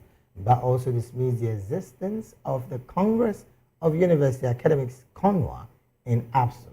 Lecturers at the Ebonyi State University, Abakaliki, also joined the national strike with several lecture halls at the permanent sites locked at and the available undergraduates stranded.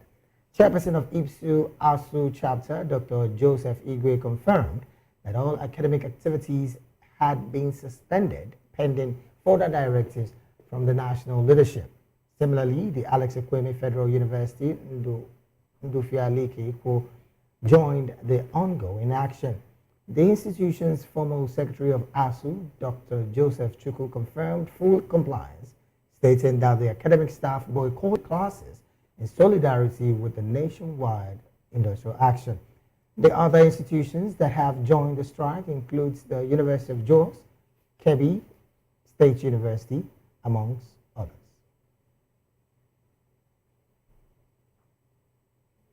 The chairman of the Federal Civil Service Commission, Professor Tunji Olaoba, has called for a holistic review of the disciplinary control system in the civil service. He said such reform is necessary to drive culture change, value reorientation, and address the persistent delay in handling disciplinary matters within the system. A statement released on Tuesday by the Commission's head of press and public relations, Taiwo Hassan, said Olaoba made a call at one-day joint retreat between the Commission and the Office of the Head of the Civil Service of the Federation. Away from that report, the National Assembly's amendments to the Electoral Act 2022 has proposed that presidential and governorship elections be conducted in November 2026 instead of the usual February or March of the election year. The lawmakers say this will allow sufficient time for the resolution of election disputes before winners are sworn in. The proposal was discussed on Monday during a one-day public hearing by the Joint Committee on Electoral Matters chaired by Senator Simon Lalong. Section 4, subsection 7 of the amendment proposed that elections into the office of the President and state governors shall be held not later than 185 days before the expiration of the term of office of the last holder of the office. This implies that the next presidential and governorship election would take place around November 2026, with the expiration of the current administration due to end on May 29, 2027. Similarly, the proposal for federal and state legislative elections under Section 4, subsection 5, states that such polls shall be held not later than 185 days before the date of each of the houses stands dissolved. Still on legislation, the House of Representatives has assured of passing the Child Online Access Protection Bill HB 224, which aims to protect Nigerian children from harmful online content and digital threats. In a statement, the advocacy lead at Gatefield, Sherry Ewang, cited the chairman, House Committee on Justice, Olumide Osoba, as saying that the committee was ready to work with the National Online Safety Coalition and all the stakeholders to fast-track the passage of the bill, stressing the dangers of unregulated digital space. Ewang noted that no fewer than 5 cases of online abuse occurred weekly. She explained that the proposed law consists of platform accountability, timely removal of harmful content, and enforcement mechanism to protect children and ensure legal accountability. According to her, research by the coalition shows that over 50% of Nigerian children have experienced some form of online harm, with 70% of child sexual abuse materials hosted on social media and scripted platforms, while 80% of reported content remain online for over 48 hours. Meanwhile, Governor Hope Uzodinma of Imo State has called for constitutional roles for traditional rulers to strengthen the institution in its diverse responsibilities. In his keynote address at the meeting of the National Council of Traditional Rulers of Nigeria in Lagos, Uzodinma said the agitation for constitutional recognition is not a privilege but for clarity on the role that they already play towards stability of their communities and the nation at large. He stated that the theme of the meeting, which centers on the imperative of their inclusion for effective and efficient governance, was appropriate, timely, and reflects the reality that traditional rulers have continued with responsibilities that are essential to the stability, cohesion, and governance of the communities. According to Uzodinma, such responsibilities, which are largely formal but unacknowledged, should now have a legal backing in the Constitution to plug the existing gap. In another development, the federal government is making plans to empower flood-prone Nigeria own safety as part of measures to address the growing threat of flood-related disasters nationwide, Vice President Kashim Shettima said. Speaking in Abuja during the 2025 International Day for Disaster Risk Reduction, IDDRR, Shettima said that no amount of preparedness would produce tangible results if communities are not empowered to take charge of their safety. The Vice President stressed that while resilience cannot be guaranteed by government alone, it is reflected in how cities are planned, how businesses protect their workers, and how communities share information and look out for each other. Against this background, he demanded strong partnership with the private sector, saying that the sectors must see itself as a partner in prevention, embedding risk reduction in corporate planning and investment decisions, explaining the need to empower communities to manage their own safety. He stated that the academia and research institutions also help to generate the data, innovation, and practical research needed to prepare for a safer future. Moving on, the family of the late Biaminu Bello has condemned the presidential pardon granted to his wife, Maryam Sanda, who was convicted and sentenced to death for his murder. They described the move as the worst possible injustice any family could be made to go through. In a statement, Dr. Bello Mohammed, on behalf of the family, said the decision by President Bola Ahmed Tinubu to include Sanda among 175 inmates recently pardoned under the prerogative of mercy principle had reopened painful wounds that had barely healed. The family expressed deep disappointment that despite the gravity of the crime and the painstaking judicial process, the federal government chose to extend clemency to Sanda, allegedly following appeals from her family. Away from that report, a group, the Igbo National Union Worldwide, INUW, has described the federal government's recognition for an independent state of Palestine while suppressing the agitation for Biafran sovereignty as hypocrisy. This follows President Bola Tinubu's call for the recognition of Palestine as an independent state, during the 80th United Nations General Assembly on Haiti in the New York City in the United States of America. In a statement, the INUW Administrative Secretary Austin Mary Nduku said Nigeria's position at the UN was a height of hypocrisy and a clear case of double standards, given the continued detention of the leader of the proscribed indigenous people of Biafra, Nnamdi Kanu. Noting that Nigeria's most significant and symbolic presentation at the meeting was its tactic recognition of a Palestinian state, it wondered if Nigeria acted because other nations did so or because it suddenly recognized the importance of freedom for indigenous peoples. According to the group, Nigeria has no moral right to champion the freedom of indigenous people elsewhere while detaining hundreds of pro-Biafran agitators in correctional centers and police cells across the country. As the world celebrates the International Day for Disaster Risk Reduction, stakeholders are calling for stronger collaboration between security agencies and disaster management institutions to enhance national resilience and safeguard lives. Voice of the People TV's Matthew Ogunswada has more on this report. Focuses on promoting global awareness about disaster preparedness and building community resilience. This year's commemoration emphasizes the link between security and disaster management, highlighting how conflict, insecurity, and displacement worsen vulnerability to natural and human-induced disasters. Speaking on the need to align disaster risk reduction with national security frameworks, experts are calling for stronger collaboration between security agencies, environmental authorities, and local communities to improve data collection, integrate climate risk assessment, and ensure that vulnerable populations are not left behind in preparedness efforts. Insecurity is all about. There's nothing that can be done. The first thing any leader should make sure of is to make sure that there is security. It is with this security that the people can move about, go and find what to eat. But when there is insecurity everywhere, there is nothing that can be done. In fact, insecurity fuels poverty. That is why Nigeria is topping the list because of insecurity.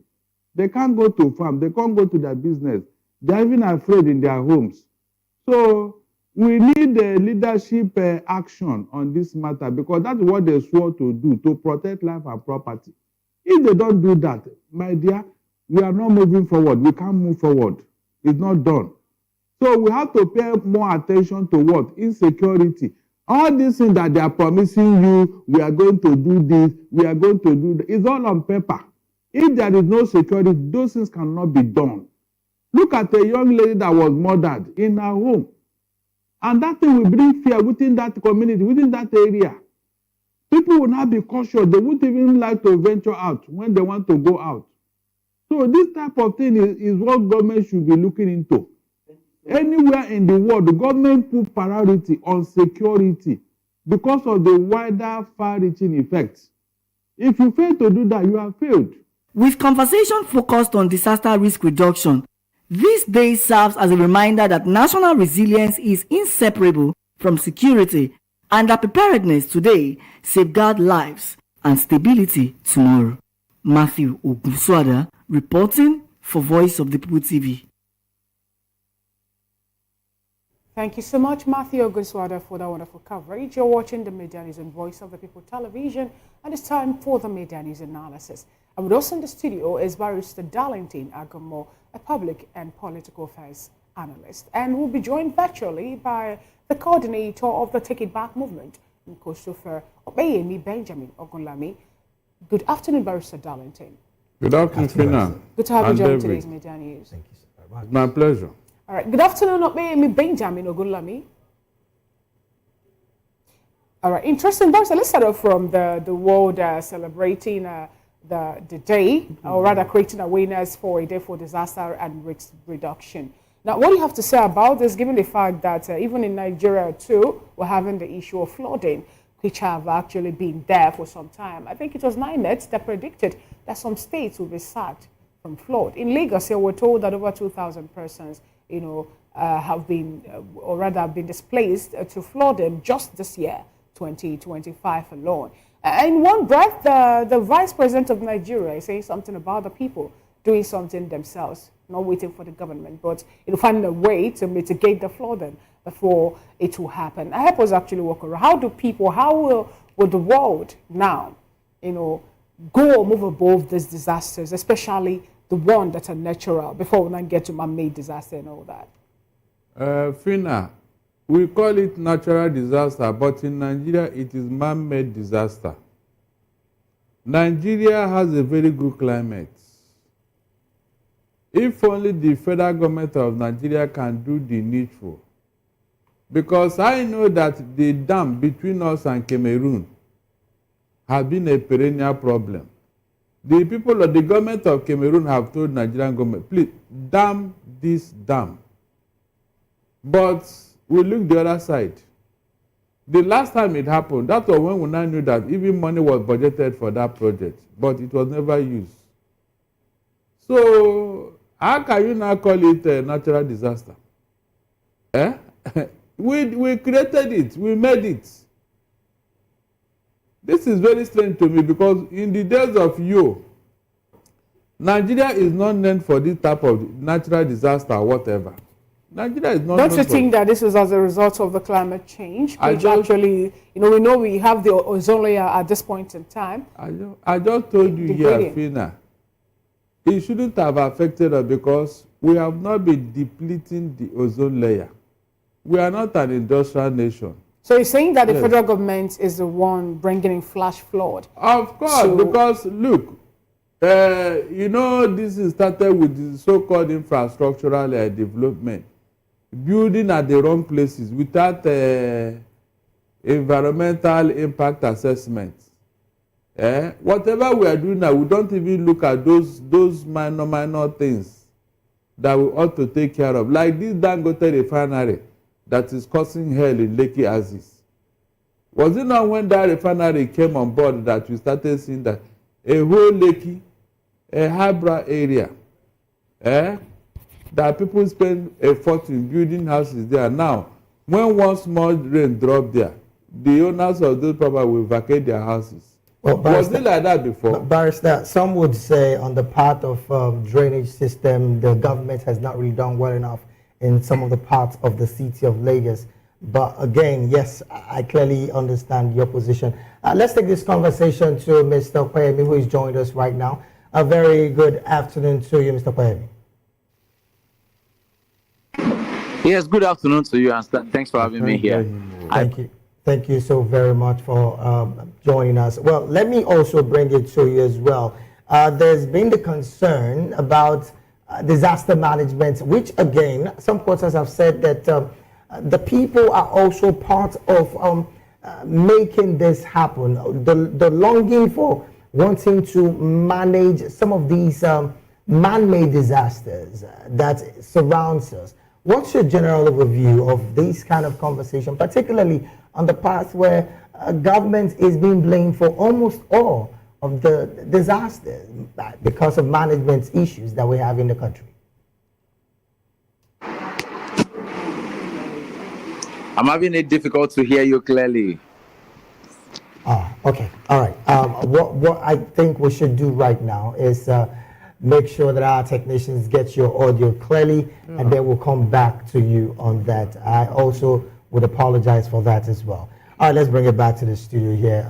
Barrister, interestingly, the governor of Imo State, the person of Hope Uzodinma, is saying at this point the traditional rulers, their role should be embedded in the Constitution for clarity of what they do in terms of harmonizing the community, which again is of serious concern on the path of data and management of the country, as it were. What's your position with this kind of conversation? I have my reservation with this sudden love for traditional rulers. Was it not this same politician and the military that yanked them off their rule? Was it not the same people that told us that traditional rulers have no role to play, this and that? So why the sudden love you now realize that they have a role to play. Barrister, we're no longer in the military era or in the military regime. I just told you. We are now in, in a democratic. Yes, I get it, but I'm telling you that the worst abuser of traditional institutions. How do you mean, Barrister? Good. Mention any time these traditional rulers were invited for their opinion in any matter that had to do with the people. The government just take action. They don't even care whether you have a traditional ruler or not. Is that not true? Especially these politicians. Have they ever referred anything to the traditional and said, look, we need to do this, so why not find out from your people what they want and all that? They don't do that. They have not been doing that. So what is this sudden love now for traditional? What do you want to achieve? Have they not been doing their thing without the traditional ruler institutions? So what exactly are they going to do now? Now that the government have neglected them over the years, traditional institutions are now at the beck and call of politicians. I mean, it's like it came too late. Except there is something they want to do now that maybe we are not aware of. Because the politicians, whenever they want to recognize you, go and check, they want to use you. That's the truth. They want to use you. So, Barrister, are you saying right now the call for recognition of traditional rulers in the Constitution is laced with some uncertainties on the part of political elites? Exactly. Because that's what they are known for. They are looking for somebody who will get them votes. Imagine if a political party were to go to any environment, any community now, and grease the palm of a traditional ruler. Of course, the traditional ruler must deliver. He must deliver so that he will continue to get recognition from the state government. In other words, the sacredness of the traditional institution is no longer there. It's no longer there. They don't respect them again, yes. Because the moment they come to you, especially the ruling party in that state, if a traditional ruler did not deliver his community, in fact, that traditional ruler will ostracize. If that actually is the case, Barrister, then why is it that it took the people of Ibadan so much time for them to have, a king, or rather enthrone a traditional ruler who even attracted the presence of the president and some other dignitaries, in Nigeria? These are animal with the people. We are talking for the Oba of Benin, who actually have been there and is a sacred being, occupying the ancestral seat of the people and also doing everything he could do to intervene anytime the matter has to do with his people or people of Benin. These are first-class traditional rulers. Their office and their position is, in fact, is interwoven with the people. Remember when the Iyaloja thing came to Benin, what the Oba of Benin said? Because these are traditional institutions, synonymous with the people.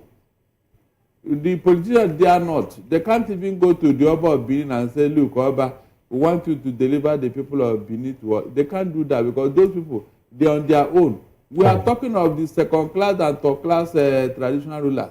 Those ones that they can manipulate. Those ones that they can use, and they are the majority.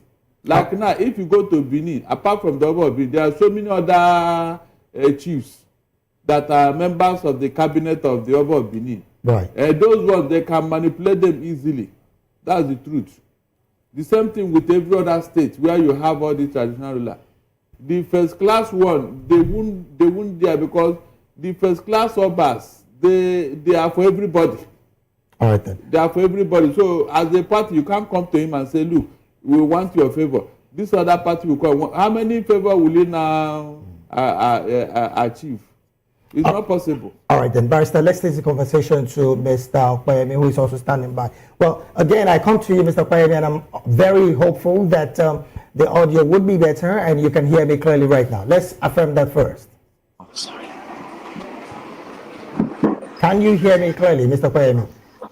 Yes, I can hear you. Can you hear me there? Thank you so very much. I can hear you clearly now. Well, still on the same conversation, what do you think is the concern of the governor of Imo State calling for the inclusiveness of traditional rulers, particularly in the Constitution? Do you also share the thoughts of some quarters that have said that this is laced with so much unbelievable lies that Nigerians are yet to uncover? or do you share a different opinion? From my own end and my experience with traditional rulers in Nigeria, or let me bring it down to Lagos, because I am in Lagos and I've experienced the way traditional rulers and traditional institutions also take their administration, the way they conduct the administration in the state, especially in Lagos State. You will also observe that all traditional rulers now are not traditionally elected or selected. They are politically selected. And then you'll be surprised again that some of them are just polling unit kings. I'm not insulting or embarrassing anyone. We've seen kings at election. Example, the one in my own community. Our king will go out during election from one polling unit to another, telling people to vote for APC. So these governors cannot do anything without the kings. In fact, those kings are selected onto, or let me just say selected and imposed onto communities, so that at elections, the political gladiator can be able to carry out his malpractices at the local level. So these are things we are saying that it became a phenomenon in Lagos State, and from Lagos State the virus kept spreading all over Nigeria. This is what we're saying. In fact, if the governor would not make the seat, the political seat for second time, or would not win an election, the king's throne will be used to threaten him. So the king would work for the governor or the president to make sure that his stool remains for him. So saying that the position of a king should be recognized by the constitution, well, traditionally they are recognized. Another thing I say is they only want to formalize the illegality of the traditional institutions. Now in Lagos, you will see all through Lagos State, kings are the one collecting lands in Lagos. They are the one depriving people of their possession, sending them away from their ancestral homes. And you will observe that governors are quiet while the kings are used as tools. In Lagos State, Governor Sanwo-Olu had kept quiet, especially to things happening in Oworonshoki, what the Oba of Oro is doing. He kept silent as if he knew nothing. These kings are their political tools to infiltrate anything, any pain on the people. So at this time, for the governor of Imo State saying that they should be recognized by the constitution, Nigerians should stand against it. All right, thank you so very much for your submission there, Mr. Kwame Benjamin. Well, I'm still going to stay with you, and I want to come on the part of the proposal by the National Assembly. Okay, so I'm being told by the producer that we are out of time, really. And we have to take a very, very short break. But before we go, I want to say a big thank you to you, Mr. Kwame Benjamin, for your submission and, of course, lending your voice on the analysis segment of the news. Thank you so very much for being here. And also thank you so very much, Barrister Darlington Agumor, for consistently lending your voice on the analysis segment of the media news. Thank you so very much. My pleasure. We'll take a quick break right now. When we return, we have more reports from you. We'll be right back after now. Stay with us.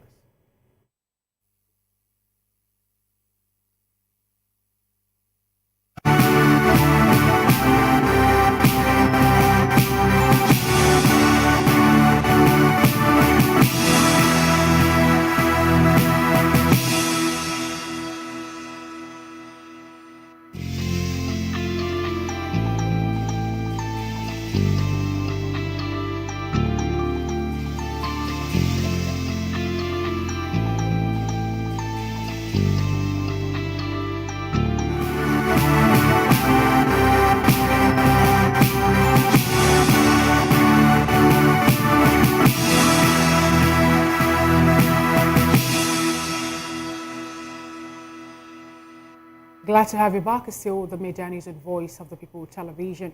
Governor Peter Mbah of Enugu State has officially declared for the All Progressives Congress, APC, dumping the People's Democratic Party that brought him into power 2 years ago. The governor made this declaration this morning at the Lion Building Government House in Enugu in full glare of his government's functionaries and supporters. A Voice of the People television correspondent, Ndo Alese, reports that the core city is lit with APC logos and insignia. A man with the courage to look beyond today and make the tough choices that secure lasting prosperity for tomorrow. Together, we share a vision and a conviction that transformation must be bold and disruptive. That roads, railways, airlines must stretch out of the heart of the Southeast. Its security, its promise, its schools, its hospitals, its markets must be reinforced. The President has shown not only interest, but a deep vested commitment to Enugu, one that recognizes our region as a pillar of national progress. We both share a belief that renewal does not stop at the grand highways or the balance sheets. It must reach the world, the village, and our grassroots. It is the daily life of the farmer, the trader, the young entrepreneur that reforms come alive. We both welcome initiatives that decentralize opportunity, that strengthen the capacity of local government, that brings leaders gathered in solidarity with Governor Peter Mbah as he charts a new political course for Enugu State under APC. Present are the Deputy Governor, Barrister Ifeanyi Osai, ex-Governor Sullivan Chime, Right Honorable Ifeanyi Ugwani, former Senate President Chief Ken Nnamani, former and serving National Assembly member for Enugu State, APC State Chairman, Speaker Enugu House of Assembly, Right Honorable Uche Ugu, Enugu State APC Chairman Dr. Ben Moye, Right Honorable Chijoke Edoga, Chief Bazuagu Nweke Bazuagu, Chief Chinyaka Oha, among others.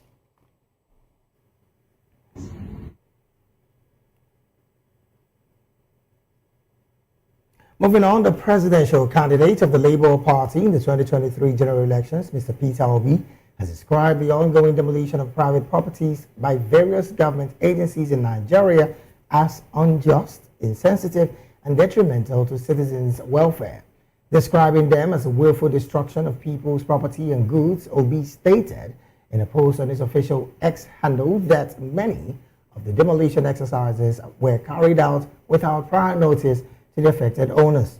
According to Obi, the trend is unacceptable, especially as millions of Nigerians are struggling under severe economic hardship.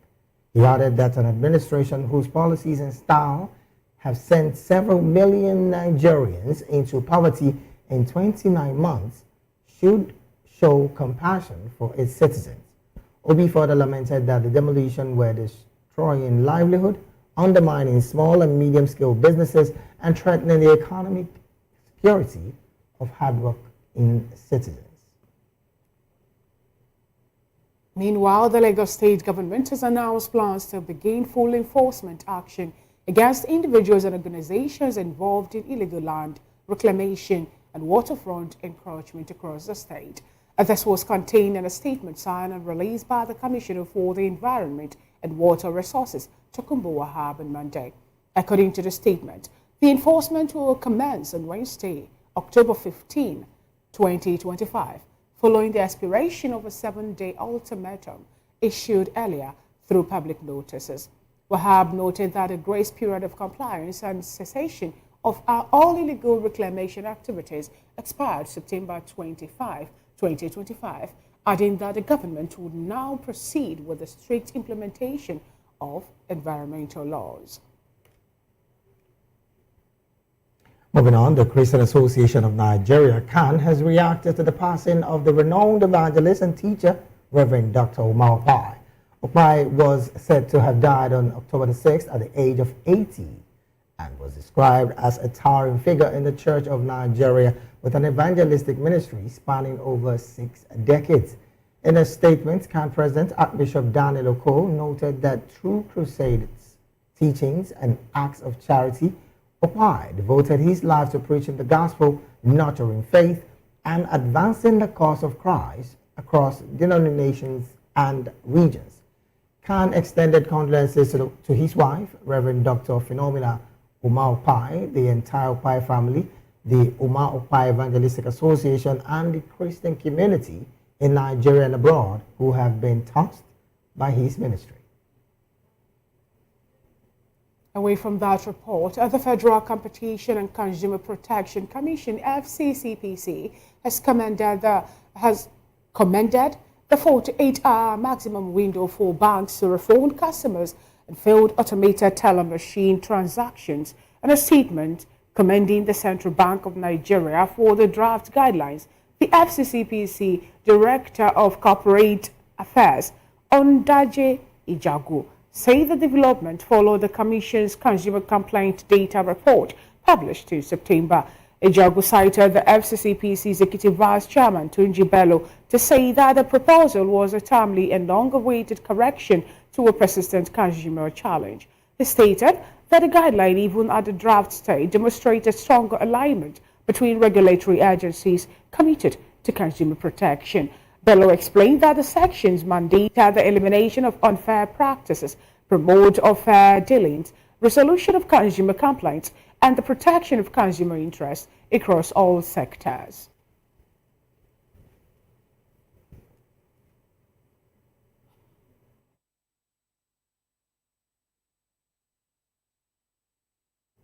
And from there on, let's move to some business stories. The Nigerian Exchange Limited opened the week on a positive note, gaining 465 billion naira in market capitalization on Monday as investors increased their investment and interest in insurance and industrial stocks.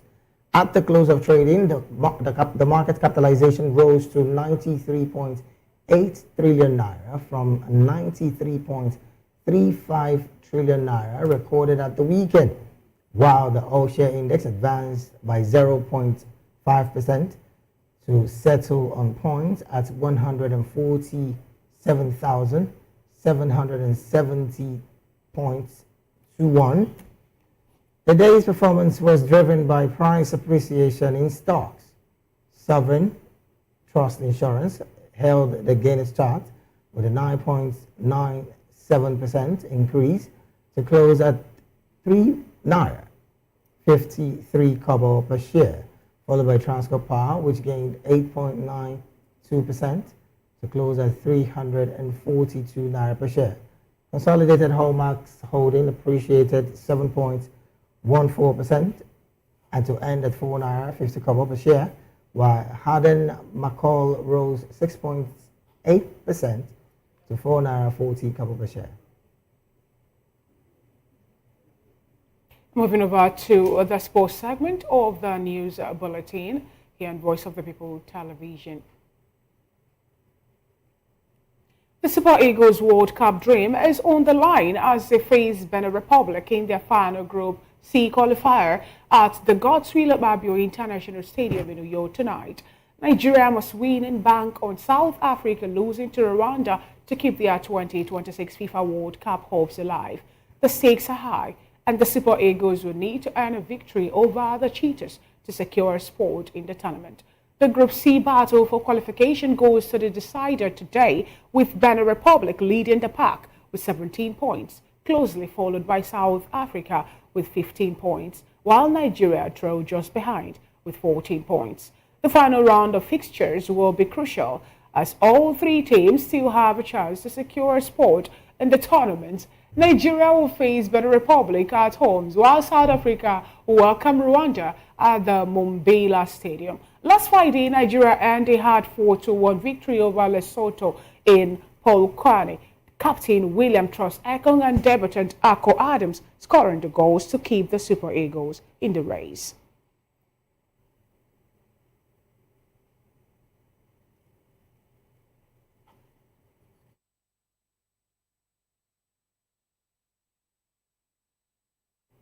And from that sports story, we move straight to wrapping up the media news with an entertainment story. President Bola Tinubu's aide, Ortega Ogra, has threatened to take legal action against Nigerian singer Timida Kolo after he took to social media to call him out. Kolo had earlier called out Ogra on X, accusing him of ignoring his call over a job he did for him. Timidakolo had lamented that he had done his job, but whom he rendered his service to was no longer picking his calls. Reacting to the matter, Ogra warned the musician against making further public remarks about him, saying he would address the matter through legal means if Dakolo persisted. Ogra described the issue as an institutional matter that the singer had wrongly taken personal. It isn't clear what the said issue is, but both parties have avoided revealing what the point of disagreement is between them, or what job was done by Timidakolo for which he's been owed.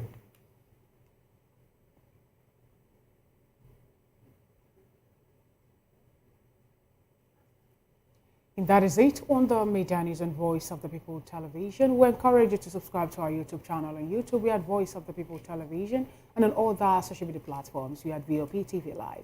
Up next on our schedule is a spotlight show with Precious Agumanu.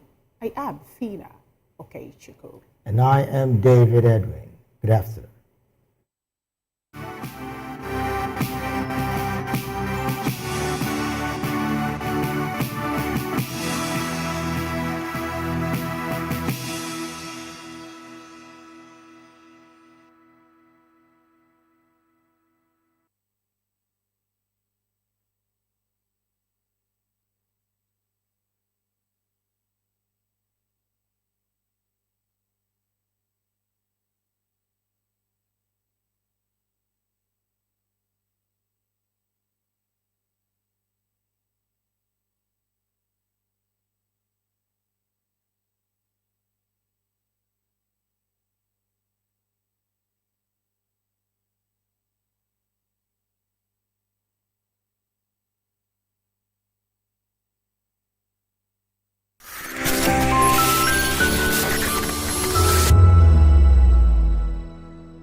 In a world where power shifts with every headlines, news breaks and events happens, we bring you unbiased and explicit information on politics, economy and state of the nation.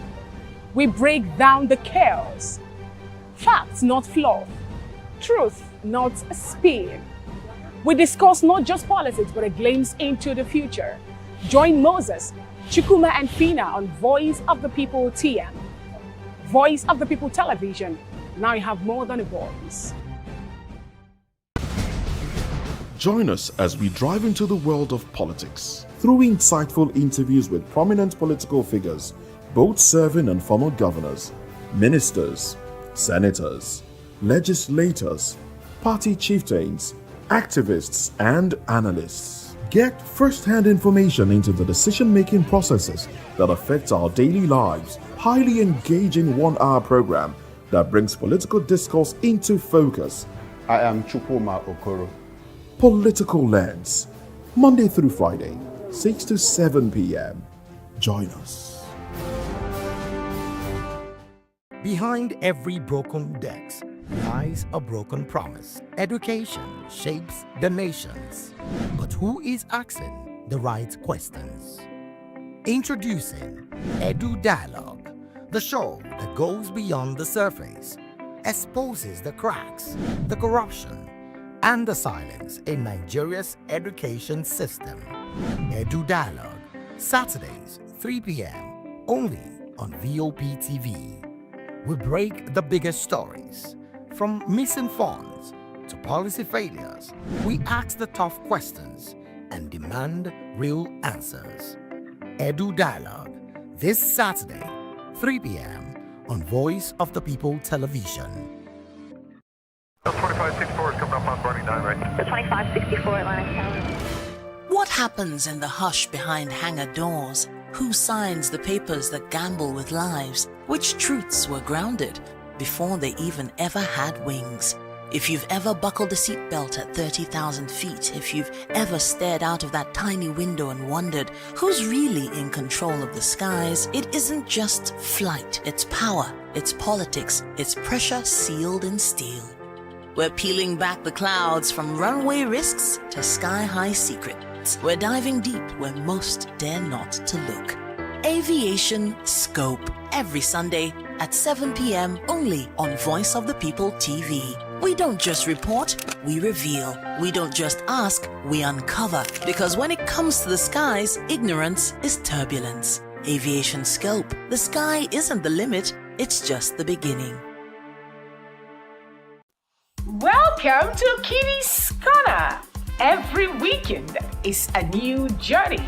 Join Auntie Oni as she embarks on thrilling adventures. Each episode takes the young explorers to a different fantastical world filled with exciting challenges, making new friends and learning valuable life lessons.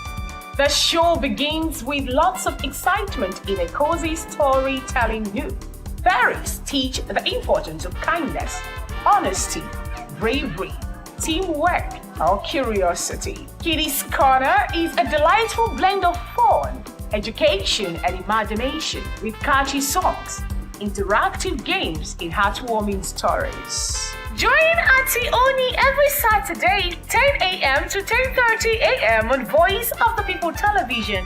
Kitty's Corner, perfect destination for curious minds.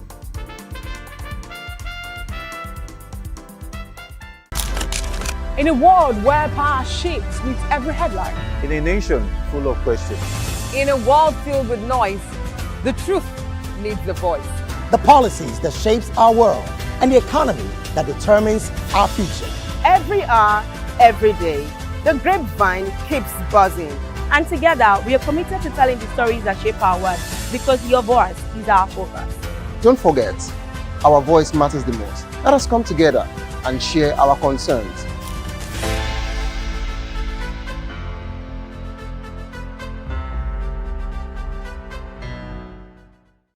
The International Day for Disaster Risk Reduction, observed every 13th of October, focuses on promoting global awareness about disaster preparedness and building community resilience.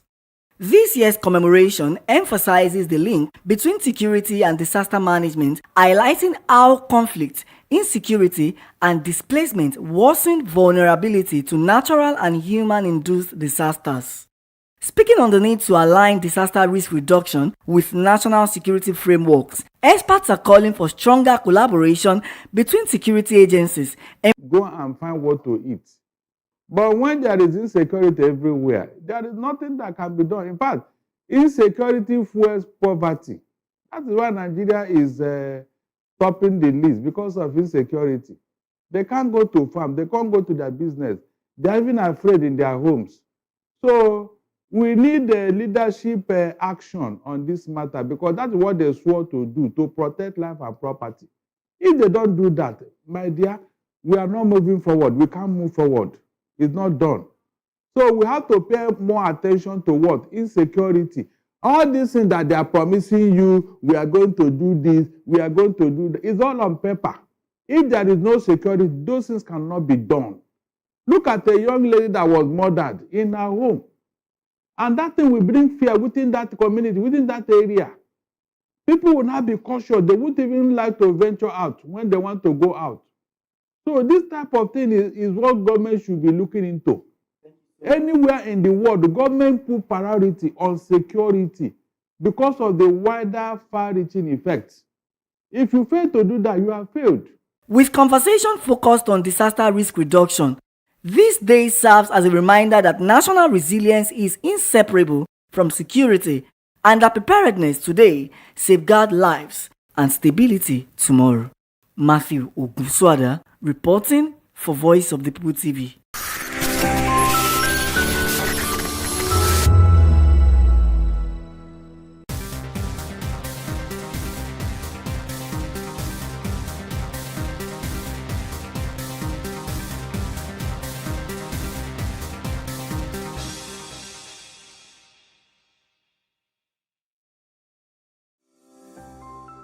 VOP TV. More.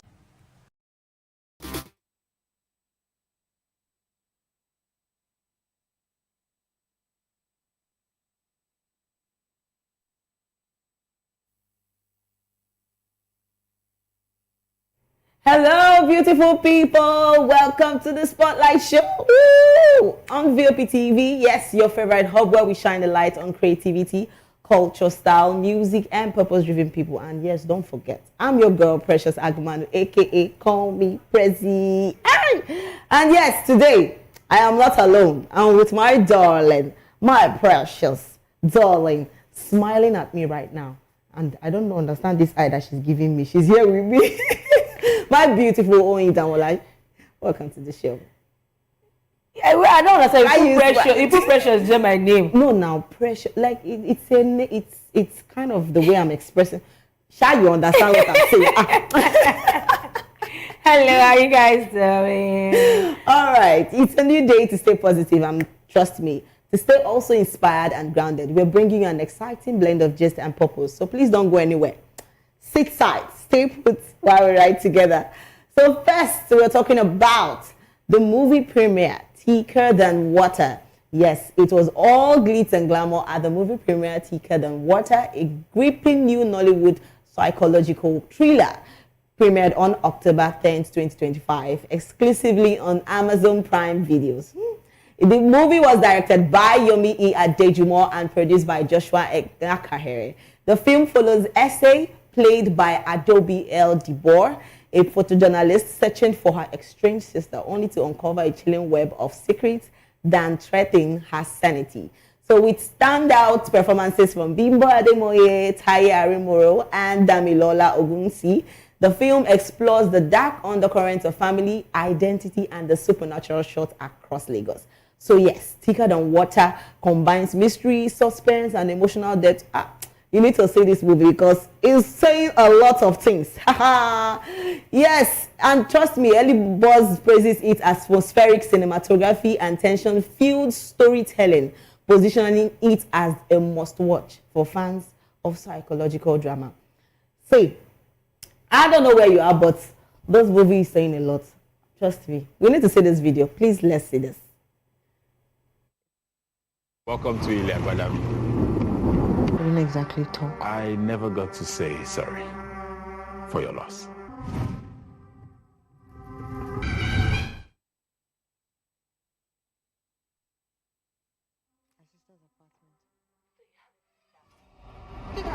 Hello everyone, yes, we are live at the movie premiere of Thicker Than Water. Here in Ile Abadami, we practice our own religion. This movie and story tells of the deep things that binds us together. And yes, the movie is directed by Yomi E. Adejumo and is produced by Joshua Enakahere. And trust me, it's a beautiful evening. And we have a lot of cast like Bimbo and Demoye and the rest of them. I'm sure you don't want to miss this. Stay tuned.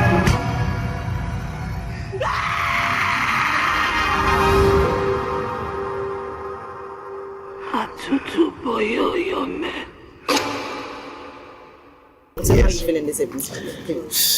And I'm feeling good. I'm good. I'm excited. I'm happy. I'm doing good. I'm feeling good. It's cool. What really inspired you concerning this movie? Okay. So I think what really got me into the film, because as I said before, the scripts came from the director, the initial idea, and then we built on that, right?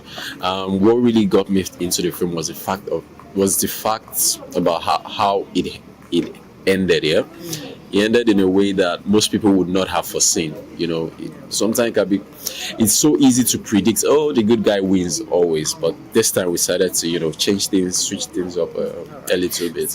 Was there anything that was really challenging? Yes.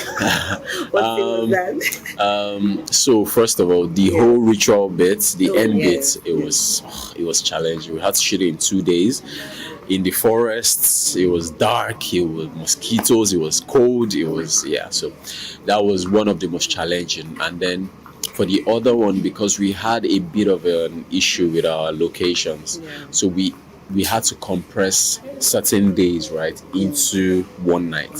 So we had to do, I think about 4 days, we had to shoot everything in one night. So yeah, that was quite challenging. All right, I know this movie is out now. And yes. What do you expect people to experience? What should they experience? What should they expect? I want them to be surprised. I want them to be surprised. I want them to not expect the end coming, basically.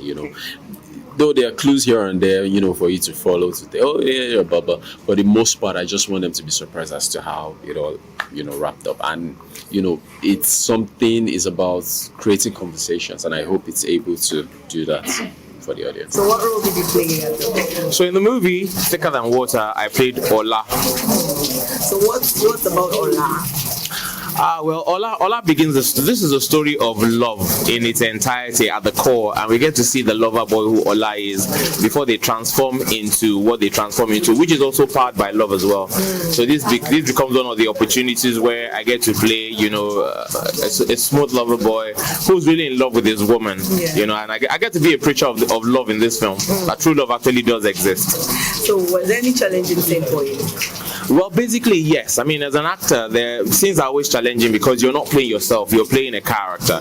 And in this one, and when it comes to, playing love roles as well, on-screen chemistry is very, very important. You need to be in sync with whoever you're playing with. I mean, the fact that you are both fantastic actors doesn't mean that when you come together on set, you will be good together as lovers. So that's one of the things that Bimbo and I had to work on before we got on set and all that. So we're really comfortable. We've been friends, but we're not more comfortable with each other and all that. So yeah, I'm playing Ola, his mindset at the location where we played him. So it's not like me. He played in a certain kind of area which you see when you watch the film. So you have to also shift your mind to be a man who fits that area. You can't go and play in Shagamu and use Lekki, vibes, that kind of thing. I'm from Shagamu, so that's why I said it before everybody comes and beats me. So yeah. So what would you expect people to see in this movie? Because I think the movie is coming out, and what do you expect the people who is watching actually to expect? So the thing is that I want people to embrace storytelling. We didn't tell this story with fluff and fat and trying to be bougie. We told it like an original story in the location where it happened. So we want people to actually enjoy real storytelling now without all the flash and dazzle and the razzmatazz. We're also taking bold steps in Nollywood now. We're entering into some new genres like horror, like thriller and all that. A lot of people have they're feared to go into it. The old Nollywood has some of that, but the new Nollywood, a lot of people have just like leave this one. But a lot of new directors, like this director, they are taking bold steps, getting into this genre, trying to tell a story. So yes, the fact is, people are going to love this. You never see the end coming, and that's what I love most about this film. It's not the end that anybody would or should expect, So that's why it's a great film. It's a very great film. Were there any fun time when you sing? Oh, there was a fun time in all the scenes. We on set, right? Yeah. We wanted to tell a story. Yeah. We weren't competing with each other. We just wanted to tell an authentic story. So every actor embraced their own characters, and we thoroughly enjoyed it. The director made it super easy. It was a director he is a director you can relate to, so you can actually come with your views about his scene. Now, so I think and he goes, okay, this one, okay, let's do it this way. And so I think every actor, and I'm sure the crew members, everybody left happy, feeling heard and feeling like they contributed to the film, because when you come with your ideas are not tossed out the window. So yeah, it was a good one. I work with this director anytime. Thicker Than Water, I played Bassey, and that kind of guy that sees impending danger about to happen, and he takes it upon himself, to sensitize people about it. Even when people are adamant about it, he still doesn't give up, and he just keeps trying to use every possible means he or she could lay his hands on to send the message across. That is the character of Bassey in the Kick to Thicker Than Water. What was the most challenging thing for you on the whole production or the set? It's the whole production. First of all, the whole production, I think that was the first time I had to film in that part of Lagos, because I had difficulties locating there, because we shot the movie in one of the remote parts of Ikodu, and I had never been there. So what was it like? Were you scared? Not scared. I don't know, it was a mixture of mixed feelings, I'm like, okay, what am I expecting, whatnot, but this is the life I chose, so whatever the call calls, we go. So that was just my major challenge. But when I got there, saw the layer of the land, and obviously I had amazing cast and crew and set water. It's just like walking familiar waters. Yeah. So what was the most emotional part for you from the scene? From the scene, the character died. That part. That character died. Not me. Okay. Not to spoil the movie for you anyway, but it's that was just that part because. Enough said. I beg. Was there any fun moment for you? Yes, lots of it. From the cast, the crew. When the director yells "cut." Yes. Yeah. You can't really explain it. You can't really put it into words. But those were my fun moments. I actually live for such moments. We, as actors, and when the director says action, we are alive. Doing what we have to do. But when the director yells cut, just this, gotta double down a little bit. So what would you say to people that haven't actually watched this movie and they want to watch? So what would you say to them? First of all, I don't know why you have not seen this movie. I'm telling you. Really, can you explain to me, like I'm a 5-year-old, why you've not seen Thicker Than Water? Take the mic to them. Give them the mic. I'll give it. But you need to watch. It's a beautiful. How am I going to explain this? Like, think about your favorite, smoothie. Just think about it and just imagine yourself, after a very long hot day, you're sipping it in. That's Thicker Than Water. Enough said. I liked it. It was enjoyable, fun to watch, a bit of intrigue, mystery, and the end was a bit surprising. Was it emotional for you? I wouldn't say emotional, but I liked the way it ended. Thicker Than Water is a thick film. It's emotionally thick, let me put it that way. It's something that you watch and it puts you the edge of your seat while you're watching it. At the same time, it also brings about your understanding of culture, because I saw a lot of culture themes that were expressed in the film, and which is a very good thing for us as African storytellers. We are looking for how to tell authentic stories about our culture and our environment, and that is one of the things that you get to find in Thicker Than Water. And also the realities about life. Sometimes you think that life will go in a certain way, but there are some things you have to take in, like sibling rivalry. Some siblings never get to settle eventually. So looking at the film, I just realized that these guys are actually correct. And sometimes it doesn't even end well. Evil technically seems to win, but ultimately good wins anyway. So with the genre of this movie, how do you see the movies in the future? Say that again. With the way this movie actually went, the way the shooting, the scenes, how do you see the movies in the future? You mean African movies, Nigeria? Well, African movies. Yeah, this is a glimmer of hope for us. Like I've always said, Nemsia Studios, Joshua Inakahire, the Covered Company Studios, these guys are people that believe not just in quality, not just in quantity, but in quality. And so this gives us the signal towards the future that we should expect more quality productions like this and authentic stories like this one. So it's a very good sign for us. Yeah. So were there any challenging scene that you actually saw? Challenging. I wouldn't say there was any challenging scene. I would say, of course, in everything we do in life, there's always this room for improvement, and like we say, we keep on getting better. Even in Hollywood, I watched some Hollywood film. I'm like, maybe this would have gone this way, but that doesn't still take away the fact that it was a fantastic story that was told properly, and so there's still room for improvement. So the next one we're going to do, we're definitely going to do it much better than the last one. Like we say in the industry, we say you're always as good as your last project. Yeah. So a lot of people have actually not watched this movie. So what would you say to them? To those that have not seen this film, I will say to you, what are you waiting for?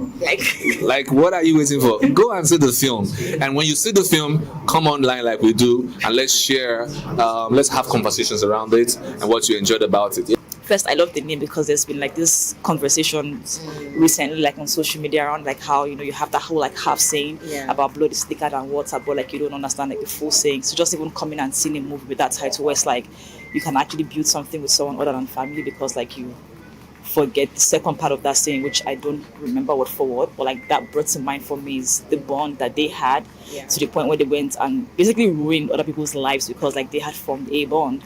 and they wanted to carry that on. So I thought that was like an interesting concept for the movie. What particular scene would you say that was very interesting for you?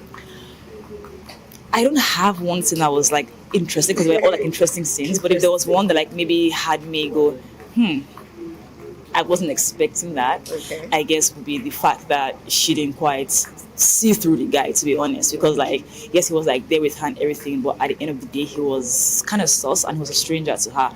But I guess that's coming from someone like me who maybe I watch movies a lot, and it's like I can see through this person and that person, and like at very least I would suspect you. So it was the one thing I was like, maybe girl, you should have probably like paid a bit more attention to this guy. But yeah, everything else was interesting. So, as an actor in the movie Thicker Than Water, what would you say? It's thicker than water. Please tell us. Tell us what is thicker than water. Blood is thicker than water. Well, I mean, the movie is really good, to be honest. From the script, when you read the script, you will never get to read it. But it's a lot. It's a lot. But I remember getting it. Yeah. I got the script and I read through it, and they're like, read it and get back to us if it's something you want to do. So I was like, oh, okay. And I read it, I was like, tiny. Oh, tiny. And I was reading, Then there's something you always do. You always want to see your character. But I was like, I was moving with the story and I forgot I had the character. And I was like, shit, because Tiny was supposed to be somewhere. Oh, yeah, it was in that scene. Move on. How was it like acting that particular scene? That particular... Jesus. Which one? You know, like the man. I don't want to call the name. Madman. Yes. You watch Mad? Don't worry, I'm not mad. I'm not mad. Don't worry. My mother had me tested, so I'm not mad. Yeah. Actually, he's actually fit. But anyways, it was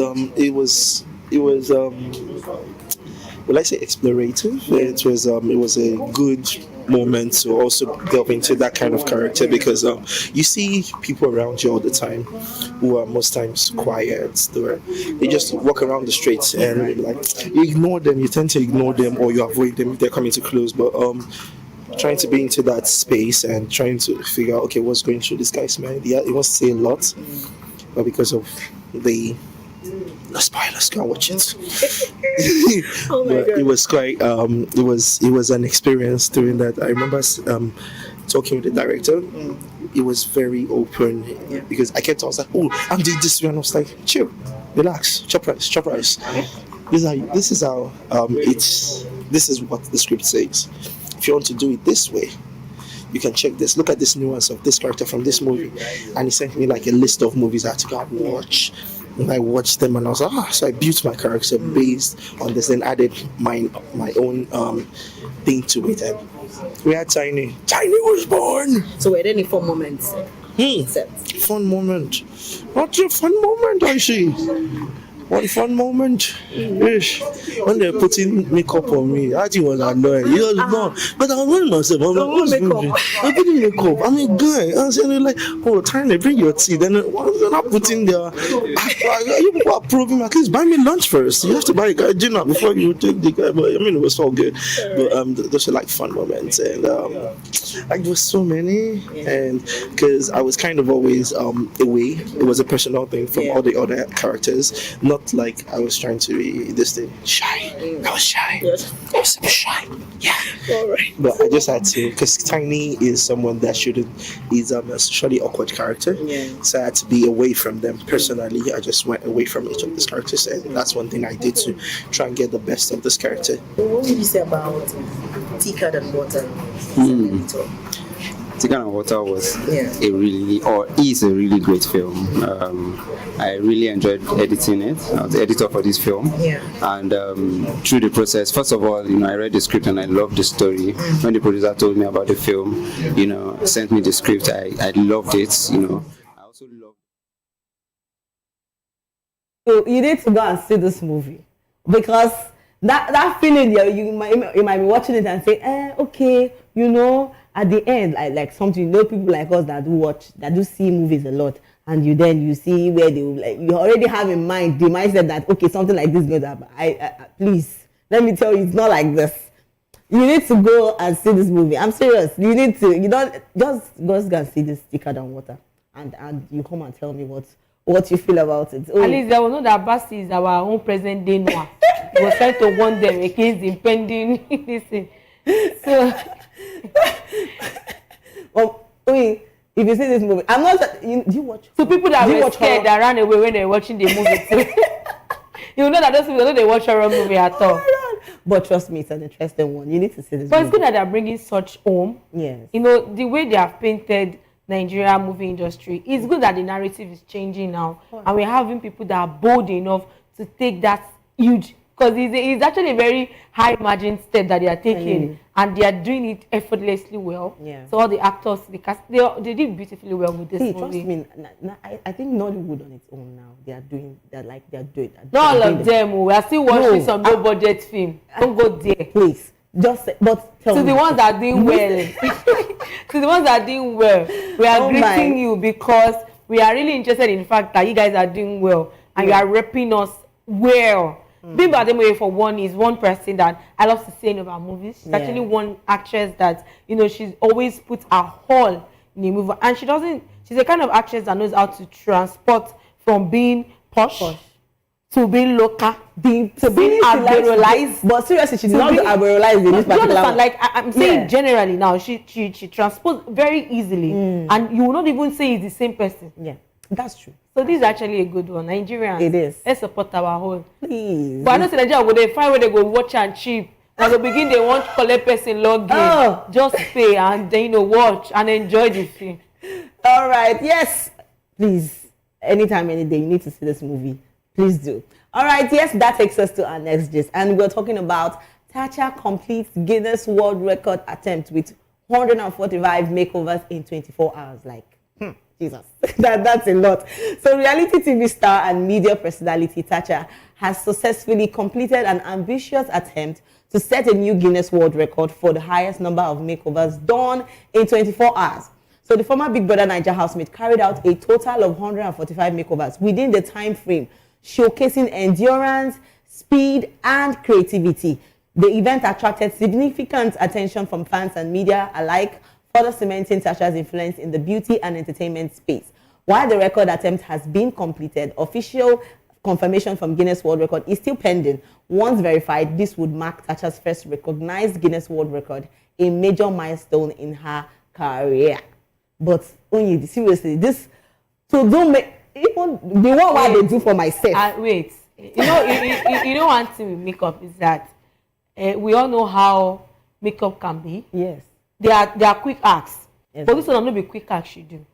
And that means she has to use less than 6 minutes. 6 minutes. For each person. Seriously. Within let's say approximately like 5 minutes for each person. And she has to do their brow, do foundation. Yeah. And the her wrist, how is it? Hope they are checking her wrist. Because they need to ask. Do you get what I'm trying to say? I sit down. And I saw some of the people she did the makeup for, and they were really looking good. You need to see their faces. Like this is. It's not just you just come. You know that there is difference between makeup and makeuping.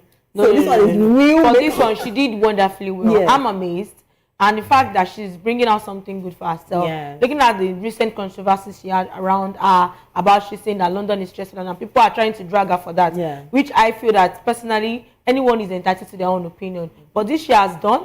She has just told the world that. Nigeria we sure like this is a win-win for Nigeria, and makeup has actually Nigerian has actually taken makeup game to a very significant level. Yeah, because before now there is this kind of stereotype to makeup all over the world. I can say that boldly. We've seen their makeup. I learned my own makeup from a foreigner, so I can tell you for free the way and manner at which they stereotype the use of makeup, even to products that we use. Sometimes they make it look like some products. To even get a suitable product, it took us a long time in Nigeria to get products that suit our skin. Even as we're still speaking, there are still issues. There are still some color tone that you have to merge, like how many shades of foundation to get their shade. But when you're talking about makeup in Nigeria now, like I believe that Nigerians are doing better now. Way better. Because I guess that was bad. So for starting from the lip gloss, because I've seen a lot of makeup, persons like making their own brand of lip gloss, and trust me, there's a lot in this makeup. Actually, a guy came here and he was like telling us that there's this thing they do now, the new trend. they do on their lip to make their lip big. I don't know what he called it again. What is floppy lip or what? Please, I don't understand. Like he said, the aim is to make the lip fuller. Yes, it's like a non-surgical way of making your lip fuller. No, there's a surgical way to it. Now there was a time that it's just injections. Yeah. Now it's like Botox filler that they do to face. So now they've implemented one for lip. And the fact that it came to Nigeria, see, it has been out there for a very long time, for years. Overseas, this is something they've been doing, so it's not new. Yeah. But in Nigeria, I call it new. And you know, Nigeria, we too do. When they brought BBL, Nigeria overdo. And like everybody are doing reverse now. The new trending thing in Nigeria industry is people doing reverse BBL. Yeah, you saying it's reverse. No, they started doing reverse now. People started removing. So people start trimming down. So people even have to remove totally. Some had altruists. We've lost a lot of Nigerians. Oh, Jesus. Nigerians too do when it comes to things of, I don't want to say vain, but it's beauty. Because for someone like me, I'm also wearing makeup. I love to look good. Yeah. But I feel Nigerians, it's not everything we just jump at. A lady recently, I watched an Instagram post where she was saying that she bought Kayamata with lips and her lips started swelling low. Because of what? You want to get long? Wait. You want to get fuller lips? No, that one Kayamata. And they say that it will attract good mates. You don't attract. You are talking to a man like this. That the lip then. It was terrible. Seriously, Nigerians. You're even talking about the lip. You see this BBL thing? It's going to cost for Allah. It's even possible. Because women have a static look. Hey, all those, you know, when you especially, I don't want to mention a particular place. You know, in Lagos, there's a particular place that when you are driving past and you see women, they all have they have the same. It's like you know this Chucky.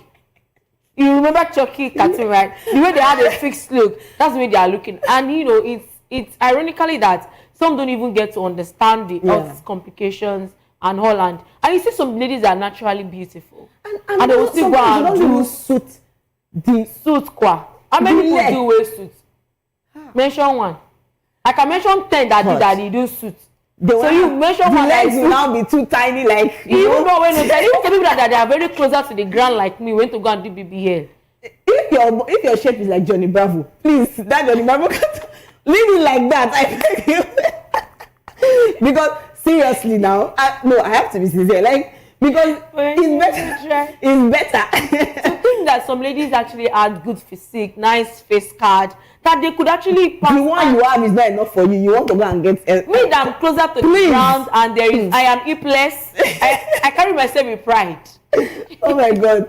Please. What I'm trying to say is that we should actually calm down on this BBL, you know, thing. We should just I feel if you want, talking about the makeup part, you're good. You can just look good and look good, and you know that it doesn't come with any expenses of, you know, having health issues and plenty. You putting yourself at risk. Let me buy drugs. Some of them they contribute that money to go and do all those things. So when they now have problem, now be doing justice for. I don't know. If I justice for killing. I'm not here. I'm not the contribute. We are not. Nobody call me wicked. When you just all the carry yourself. You carry yourself. I've never contributed, and I will never contribute. Come anything you want to call me, but the truth remains that it was your choice. Yeah. I had the choice of. Nothing can even freak me to sound to change my body. But I don't even pad my outfits, even as a designer. I'm one of the advocates that feels like there is no necessity for you to pad your outfit. You can make an outfit that suits your body type. Yeah. So why do you have to go the extra mile? Okay, by the time you off the way, I've seen a lot of people come for wedding dresses and they tell you they want to patch their dress. Now you want to, I go do that for you. But there was a time a person consulted me and she was like, hey, she wants to pad her outfit so that when she comes out, I said, man, no vex. When you finish the wedding, you enter room, won't you off the clothes? She now started laughing. She now said, okay, what would I have advised? That, you know, that's what is trending. I said, it's trending doesn't mean you have to follow the trend. Yeah. Do you? Are you fine with that? It's not like your husband is going to see ifs after the wedding. But trust me, I think this thing now is maybe because of what people say. You know, there's a lot of body shaming and the rest of them. My dear, happy body shame. I was called Motina when I was in school. And I bear that name with pride. People, the way people talk to you is disrespecting. You understand? No, I wouldn't. You know one thing, as a person, you should be able to stand your ground. If you're joking with me and you're saying, oh, you're this, you're that. And coupled with the way guys now like the whole shape thing. How many of them see they marry all those shape things? They carry them, but do they marry them? And some that, don't let us not forget that recently, someone left a very well-known, popular, billionaire musician because she stinks. That was what he said. Because her BBL started having foul smell. And you could say for free, that's someone that is rich, that has the connection, that has the fame and everything, and man still leave her. Now, if you ask her why she do that, bottom, that because of say she won't make herself look good. Now she has attracted the good man, and the good man dumped her on the basis of having a foul smell. You should. I feel people should just live their life based on themselves. You don't need to do something because someone just said to you, "I don't like the way you look. You look big. You look like why." No, somebody has come. So someone come and tell me that I'm precious. You're too slim for my liking. You need to eat up. No, you're not slim down. No, you just say the one with the photo. Say why you know? I know the hard way to. When people tell me that, I'm like, do you want me to remain the same? And they don't have a choice than to keep quiet. See, even if you're big, if you're slim, if you're just be you. Exactly. Because I don't know why. Sometimes I hear those that under pressure just to look like. See, uncle, if you don't like me the way I am, please. But sometimes, you know, the men didn't even come to tell the man they didn't like them the way they are. Now, women start judging. You know, we have people that naturally has this endowment. Yes. And they tend to attract, you know, some set of men. Yeah. If you ask them their own life problem, it big past the BBL way you do. Then because how will you carry load? I'm sorry. But because fire, I don't understand. You trying to say they carry load? That must go. But trust me, you know, a lot of women, you know, they might like naturally they are actually slim. So, but when they get married, you know, they'll give birth to children, and then trust me, their body changes and stuff like that. But some men are not just nice. I'm saying this based on what I've seen so far. Some men are not nice. They just come and be like, you're not too fat. I don't like the way you're looking. You know, that kind of thing, and put those women under pressure, making them feel that they are not okay, they're not enough. Body shaming is bad. My dear. I know. No, there was a tweet that trended, was it last year, where a lady was talking about the fact that her husband was body shaming her, saying that then the woman had to bring out her old picture and said these two things. He said, I want to return me the way you meet me. Because this is how you met me in my father's house. Okay, then he led to the fact that he wanted a divorce. The woman now told him his own mom and said, but hope you know that yourself, no woman will accept you outside the game because now you are, before it used to be 2.5 minutes, now you are less than 1 minute. The husband now blew it out of proportion, calling the family. When he now called family meeting, he could not say why the wife actually said. He just said, imagine my wife, they insulting me. She's not doing prostitution. She's not doing this. The woman said, no, say what I said now. You have not seen anything. You have not seen anything. On that video trend outside, the guy in the long run, he was embarrassed. And after, funny enough, the woman was still breastfeeding at that point when they had that issue. So by the time she stopped breastfeeding, she reduced and she was looking pretty much better. Then at that point, she now asked for a divorce.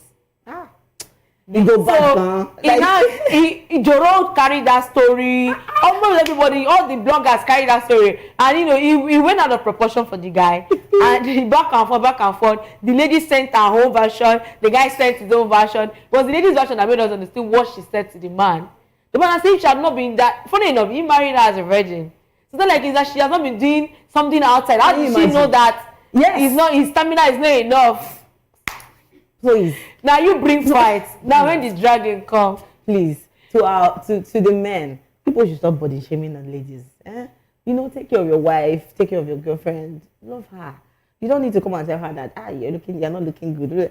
If you tell her that you just go. Leave her person will like and you come carry her. Yes. But once you're saying a man that body shames a woman, actually it's not the woman's fault. It's the man that has issues. And that's the truth. Yes. Because every man is aware that woman's body transforms.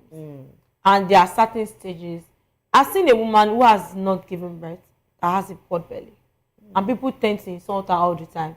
They never knew she's battling with health issues. And you know when she people even go as far as telling her, we don't know yeah, Beji.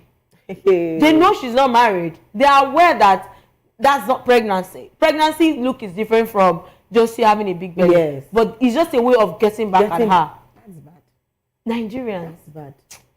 But it's where a lot of we're actually talking about Tasha and the makeup she has actually been doing for the Guinness Book of Records. So yes, we have a lot of comments concerning this. Let's take some comments because people are like saying, Tasha, you really, but come to think of it, Tasha is a really beautiful lady. And talking about this Big Brother, ex-Big Brother house, this period. They call her ex-Big Brother house. No, say they send that packing. Don't forget, say they send that packing. Now. So no, they call her ex-Big Brother. Don't come and be doing it like that. But they send that packing now. So you cannot affiliate her to Big Brother again. You for not chat like that. But everybody know. Who don't know? Who don't know me here now? Oh my God. So Chineye Immaculate said, I'm happy for her. She did so well. Yes. Come to think of it. That is not easy, actually. So Vivaciously Luxury Hair said, standing for hours to do makeup of 5 people non-stop is not just a joke. Like, do you get? Like, top of 150 in 24 hours. And 64 in 8 hours. Only fun. This is a big win. I'm so happy for her. Congratulations. At Simply Tacha, we celebrate your strength, more wins. You see? Now the strength for me. She even get mind. You know, people they cook, if you say the aroma self, they feed them up. But I makeup she do you know you spend more hours on just drawing this thing? I think she did one thing that I think people didn't notice. She had trained over time and learned the act of doing a glamorous makeup very fast. And a lot of makeup artists out there. No, I'm not abusing anybody, but makeup artists, some of them no try. 3 hours, sometimes they're still on your makeup and it will still not come out well. And I will not ask bitter question like, why did you waste time? There's a video I actually saw. I think this lady has students. She actually teaches makeup and stuff like that. So she comes, what she does is she videos them, the work they have done. They'll bring the people they want to make up and stuff like that. So each student brings his person that she has already make up, or a person that he has makeup. So the thing is, when after the makeup, you video the person that actually did the makeup. So when you see, Jesus, what the things I've been seeing there is hey, I cannot even say it because and everybody feel like it's everybody that can learn makeup. My dear, know your strength. They'll be like, Joy, what did you do here? Is that who did this makeup for you? Said it's Joy that did the makeup for me. Okay, Joy, how did you do the makeup? Do you like what you did? You say, yes, man. Do you like what Joy did for you? The girl will say, no, man. I said, why don't you like the makeup? The video, the lady will say, no, she did not do. I said, Joy, why didn't you do this on her face? Why didn't you rub the powder away? Or why did you apply the powder away? Joy will be like, she did not give it time. That kind of thing. You need to see that. Oh, Lord. But trust me, Tacha really did. She really outdid herself. And yeah, she did well. It was a good one. Trust me. And somebody else said, please inform Tacha that she doesn't know anything about makeup. Now you talk calm. Bring your evidence. You get tired. Pretty goes. Hey, the blood of Jesus. See comment section, The woman cannot give me headache. Because what in the heavens is this? It's not me to say, Lord, it's where you just find person will go talk to you, but don't worry, I don't get that. So Cheesy Surprises Owerri said, show us the video. Please, it's online, there's evidence. Don't need to be doing all this one. Cynthia said, congratulations, please. Have Guinness announced her? Not yet, I don't think so. So I am it's a 3-day thing, and it's just the day 2 that is the makeup thing. Yeah. They still continue the 3rd day, and they had a lot of things for that event. They had master class, makeup classes, a lot of events, even pitching of business and the likes. It's the fact that people, they have data to comment a nonsensical thing, and they don't even have the data to even make research and know what is really going on. People just come out. Nigerians, you people are, Donald Trump will say one withdraw network from Nigeria. Like seriously, see Anna. That is not like because anything they just do now like this, they will find bad thing where they negative talk where they won't talk about her, and it's bad because you cannot just buy car and buy it in peace and just post it. Just go and buy. buy first. Then I tell you say maybe the leg, it get one is crashed. In fact, the thing, see the leg of the please, Nigerians, we need to do better actually. All right, another person said, how we won't take benefit from this record? Una no go just leave this individual record, make una fight for una country. Tomorrow now, another person go break 206 used in 2 hours. Okay, Big Daddy, please go to war for us. That come to war. You know, I think this what he's trying to say is that there's a lady that actually came out to say that she wanted to go for marathon. Oh, the sexual marathon. That's Mandy. Mandy. And when Guinness was said they're not going to recognize that, she said, even with that. But now the location of me, Ikorodu. Oh my God! So it's not going to finish them. Someone said, when you are depressed, actually you're not depressed. You have not just come to Nigeria to be happy. Because that's serious. I actually love my country. I drag it up. Because this is where you will get, you will see. But they must say no. That Mandy zone was out of it. The lady who did the 100 men in a day was not for Guinness World Record. And I think there was even a time they went to arrest her. There was a back and forth. I don't know what our legal state is presently, but it was a back and forth because she did the whole thing and the government had to step in after. And it was not Guinness. I don't know why Mandy... My question is, how does she even want to stand after the whole thing? No, you don't know Mandy before.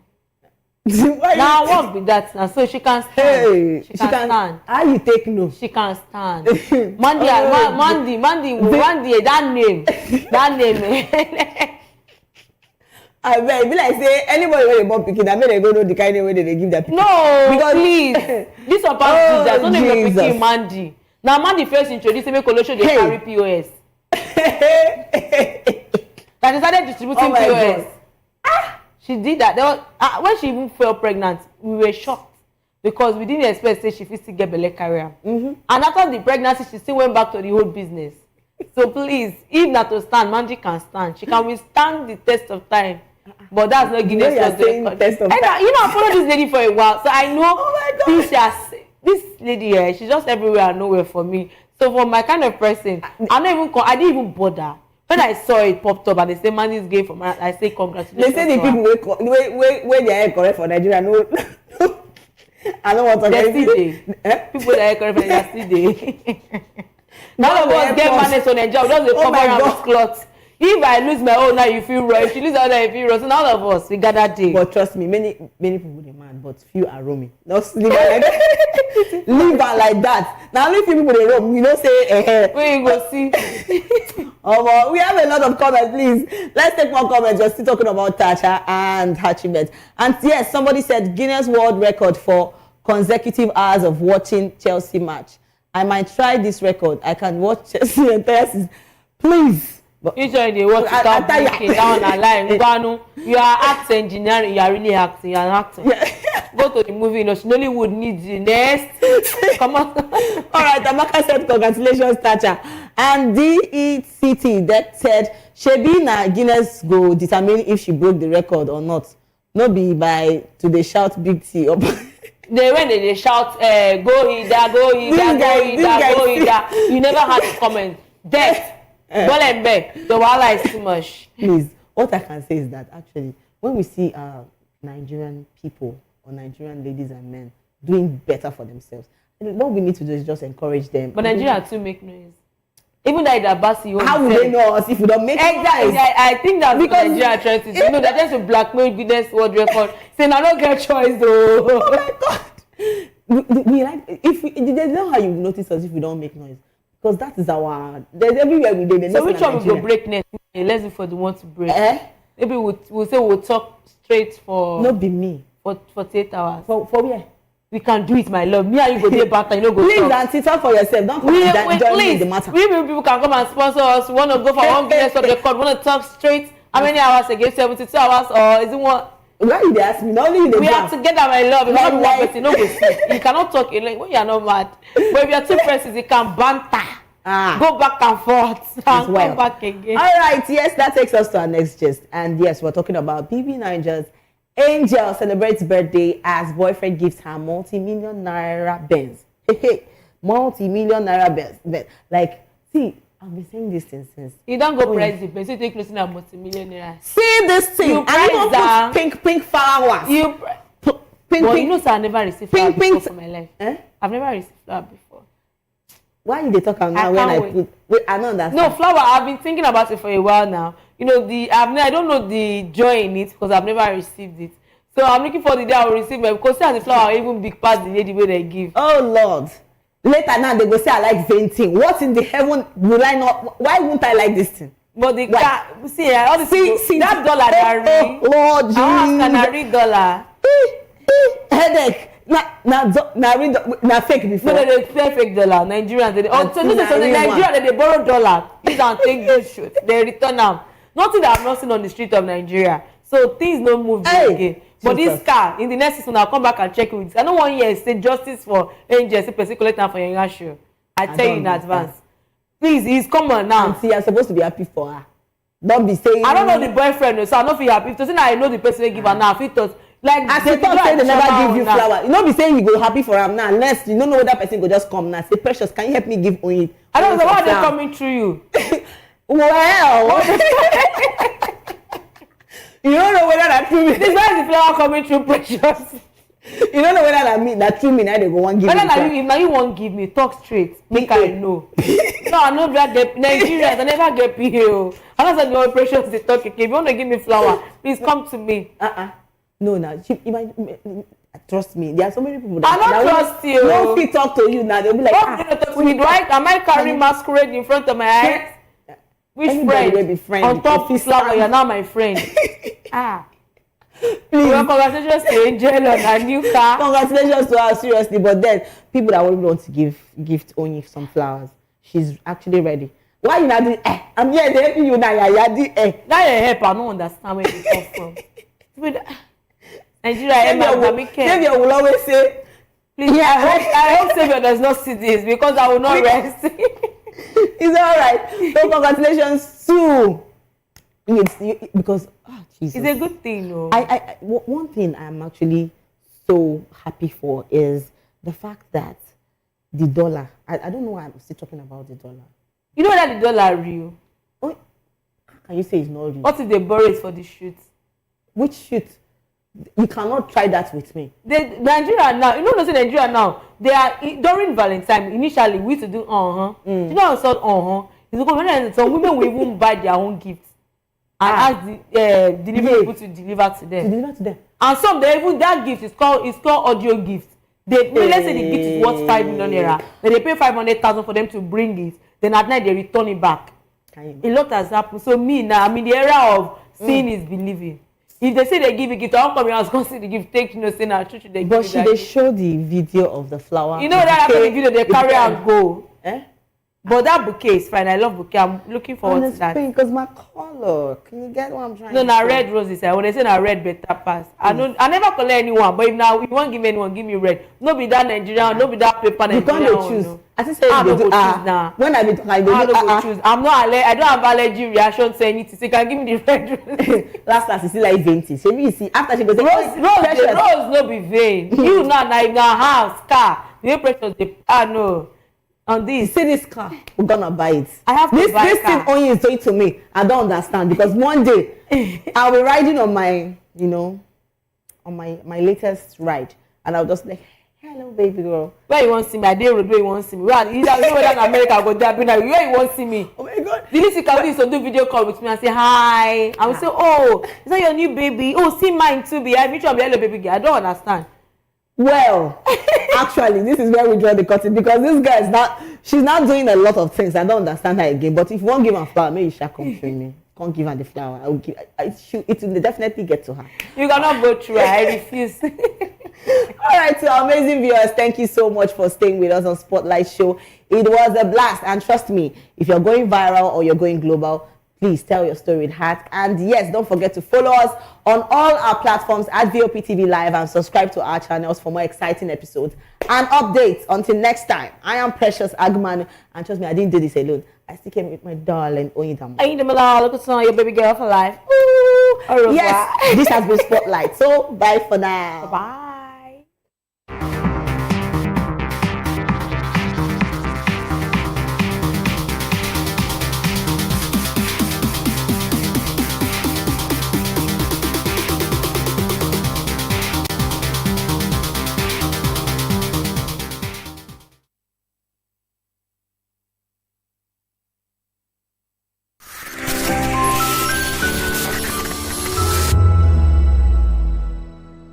Voice of the people. You can hear me now. My name is Patrick Doyle, and I wish that you continue to echo the voices of the people. Big up VOP TV. My name is Su Ibifa Dokobo. Please keep watching VOP TV. Hi, my name is Kwekumali Ikenna Onyekwena, and I am with the Voice of the People TV. Now, if you're looking for the veritable channel for information, politics, robust discussions, you don't need to go far. VOP has you. VOP will always have you. Thank you. Hi, my name is Patrick Diabwa, aka Ibani Chuka, Amayanabo the Eagle King, and you are watching VOP TV. Stay with us. Join us as we drive into the world of politics through insightful interviews with prominent political figures, both serving and former governors, ministers, senators, legislators, party chieftains, activists, and analysts. Get first-hand information into the decision-making processes that affect our daily lives. Highly engaging one-hour program that brings political discourse into focus. I am Chukwuma Okoro. Political Lens, Monday through Friday, 6 to 7 p.m. Join us.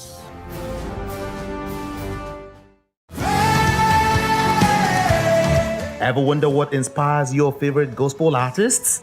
Explore and discover the rich heritage of continental gospel music and how this transformative journey has evolved and shaped cultures around the world. As we dig deep into archival treasures, feel the energy in our praise jam, Gospel Fusion on Voice of the People Television. Tune in this Sunday, 3 to 4 p.m. and be part of a transformative experience that uplifts and inspires. Join us as we explore the transformative power of gospel music and its ability to uplift spirits and unite hearts. Tune in this Sunday, 3 to 4 p.m. on Voice of the People Television. Gospel Fusion. Let's fuse our hearts in praise and joy.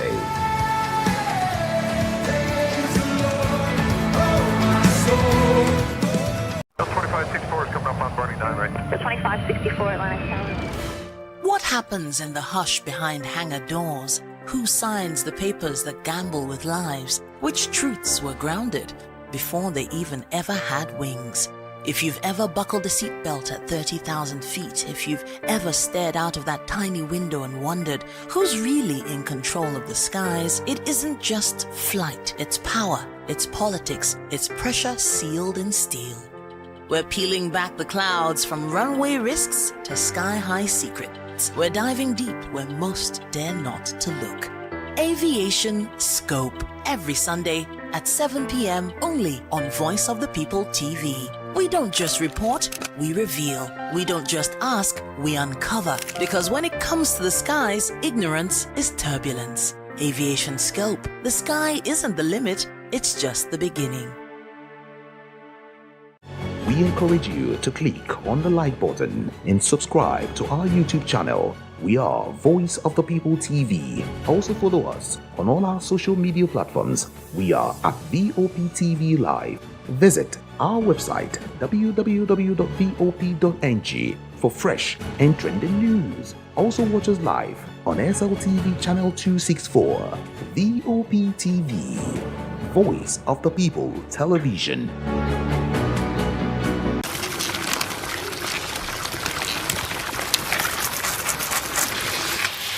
Every year, the world produces enough food to feed everyone. Yet, over 1.3 billion tons are either lost before reaching the market or wasted on our tables. Food loss occurs during harvesting, storage, and transportation, while food waste happens in homes, restaurants, and supermarkets. This double challenge not only deepens global hunger, but also worsens climate change, with wasted food accounting for nearly 10% of global greenhouse gas emission. But the fight against food waste is no longer left to farmers and consumers alone. Financial institutions are stepping in using sustainable banking practices to fund eco-friendly farming, food recovery projects, and innovative storage technologies. Experts say individuals also have a role to play in planning purchases carefully, storing food properly, support food donations program. Together, these efforts can save money, feed the hungry, and protect the planet. Let's hear the thought of an expert who is a farmer, Mr. Lawal Ekundayo. Now, food loss and wastages globally is a very serious case because we have a lot of people, malnourished.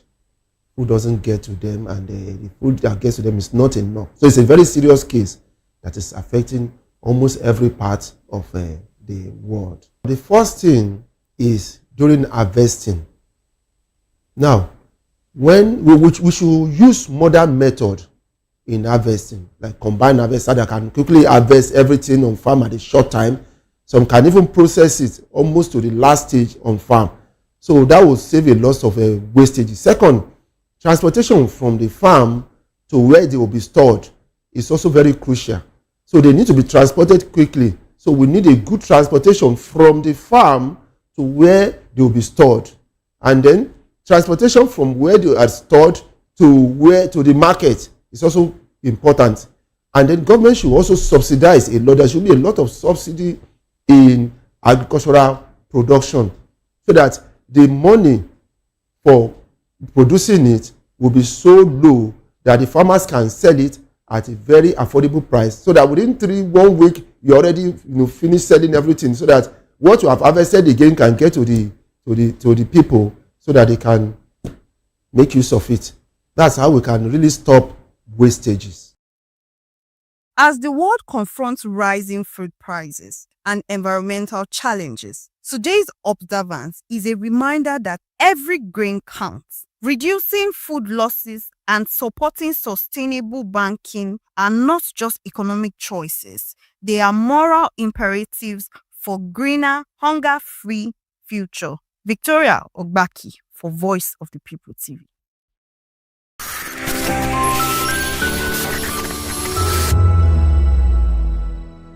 Hey guys, what's up? How you all doing? They call me Ovisha Nelson One, your number one celebrity host, and you are watching Voice of the People Television, VOP. Stay tuned. Uyosite is my name. I am a friend of the microphone, Voice of the People TV.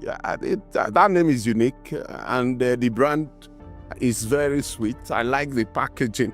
Picture qualities, camera qualities, and then of course, the quality of human beings that I see sometimes on your channel. I talk and get paid, and I look forward to being in your studios. Oh yes, you are on to Voice of the People TV, live here in Benin City, the cradle of black civilization. What are you waiting for? Tune in, bro. VOP TV. Now, you have more than a voice. In a world where power shifts its every headlines, news breaks and events happens, we bring you unbiased and explicit information on politics, economy and state of the nation. We break down the chaos. Facts, not fluff. Truth, not spin. We discuss not just politics, but a glimpse into the future. Join Moses, Chukuma and Fina on Voice of the People TM. Voice of the People Television. Now you have more than a voice. Join us on People's Voice, where we amplify the voice of those that matters the most. Join the conversation. Share your thoughts with me. I am Xavier Udo. Weekdays, Monday through Friday, from 4 p.m. to 5. Don't forget, our voice matters the most. Let us come together and share our concerns. Thank you. This is African News on Voice of the People Television, where we don't just bring you the news, we bring you Africa's heartbeat, the policies that shapes our world, and the economy that determines our future. African News on Voice of the People Television. Stay with us.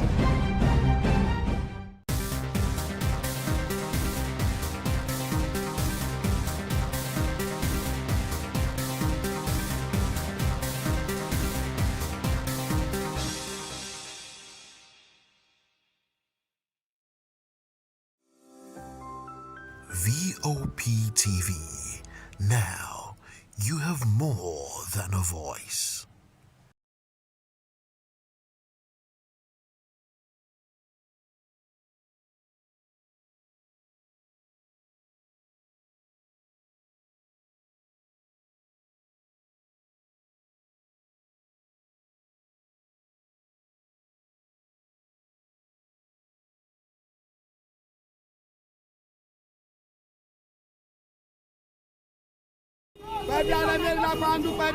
Good morning. It's the start of a beautiful day. Well, start your day right with a healthy dose of news, fun, and inspiration. Join us on VOP this morning for the latest news, trending topics, and uplifting stories to set your day on the right vibe. From news and current events to lifestyle and entertainment, you are covered. VOP This Morning, 8 a.m., Monday through Friday.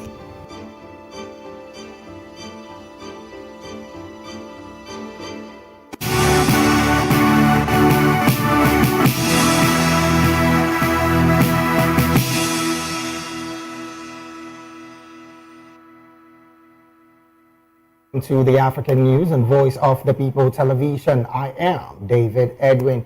Before we begin the news, we would urge you to kindly visit our website www.vop.ng for fresh and trending news stories.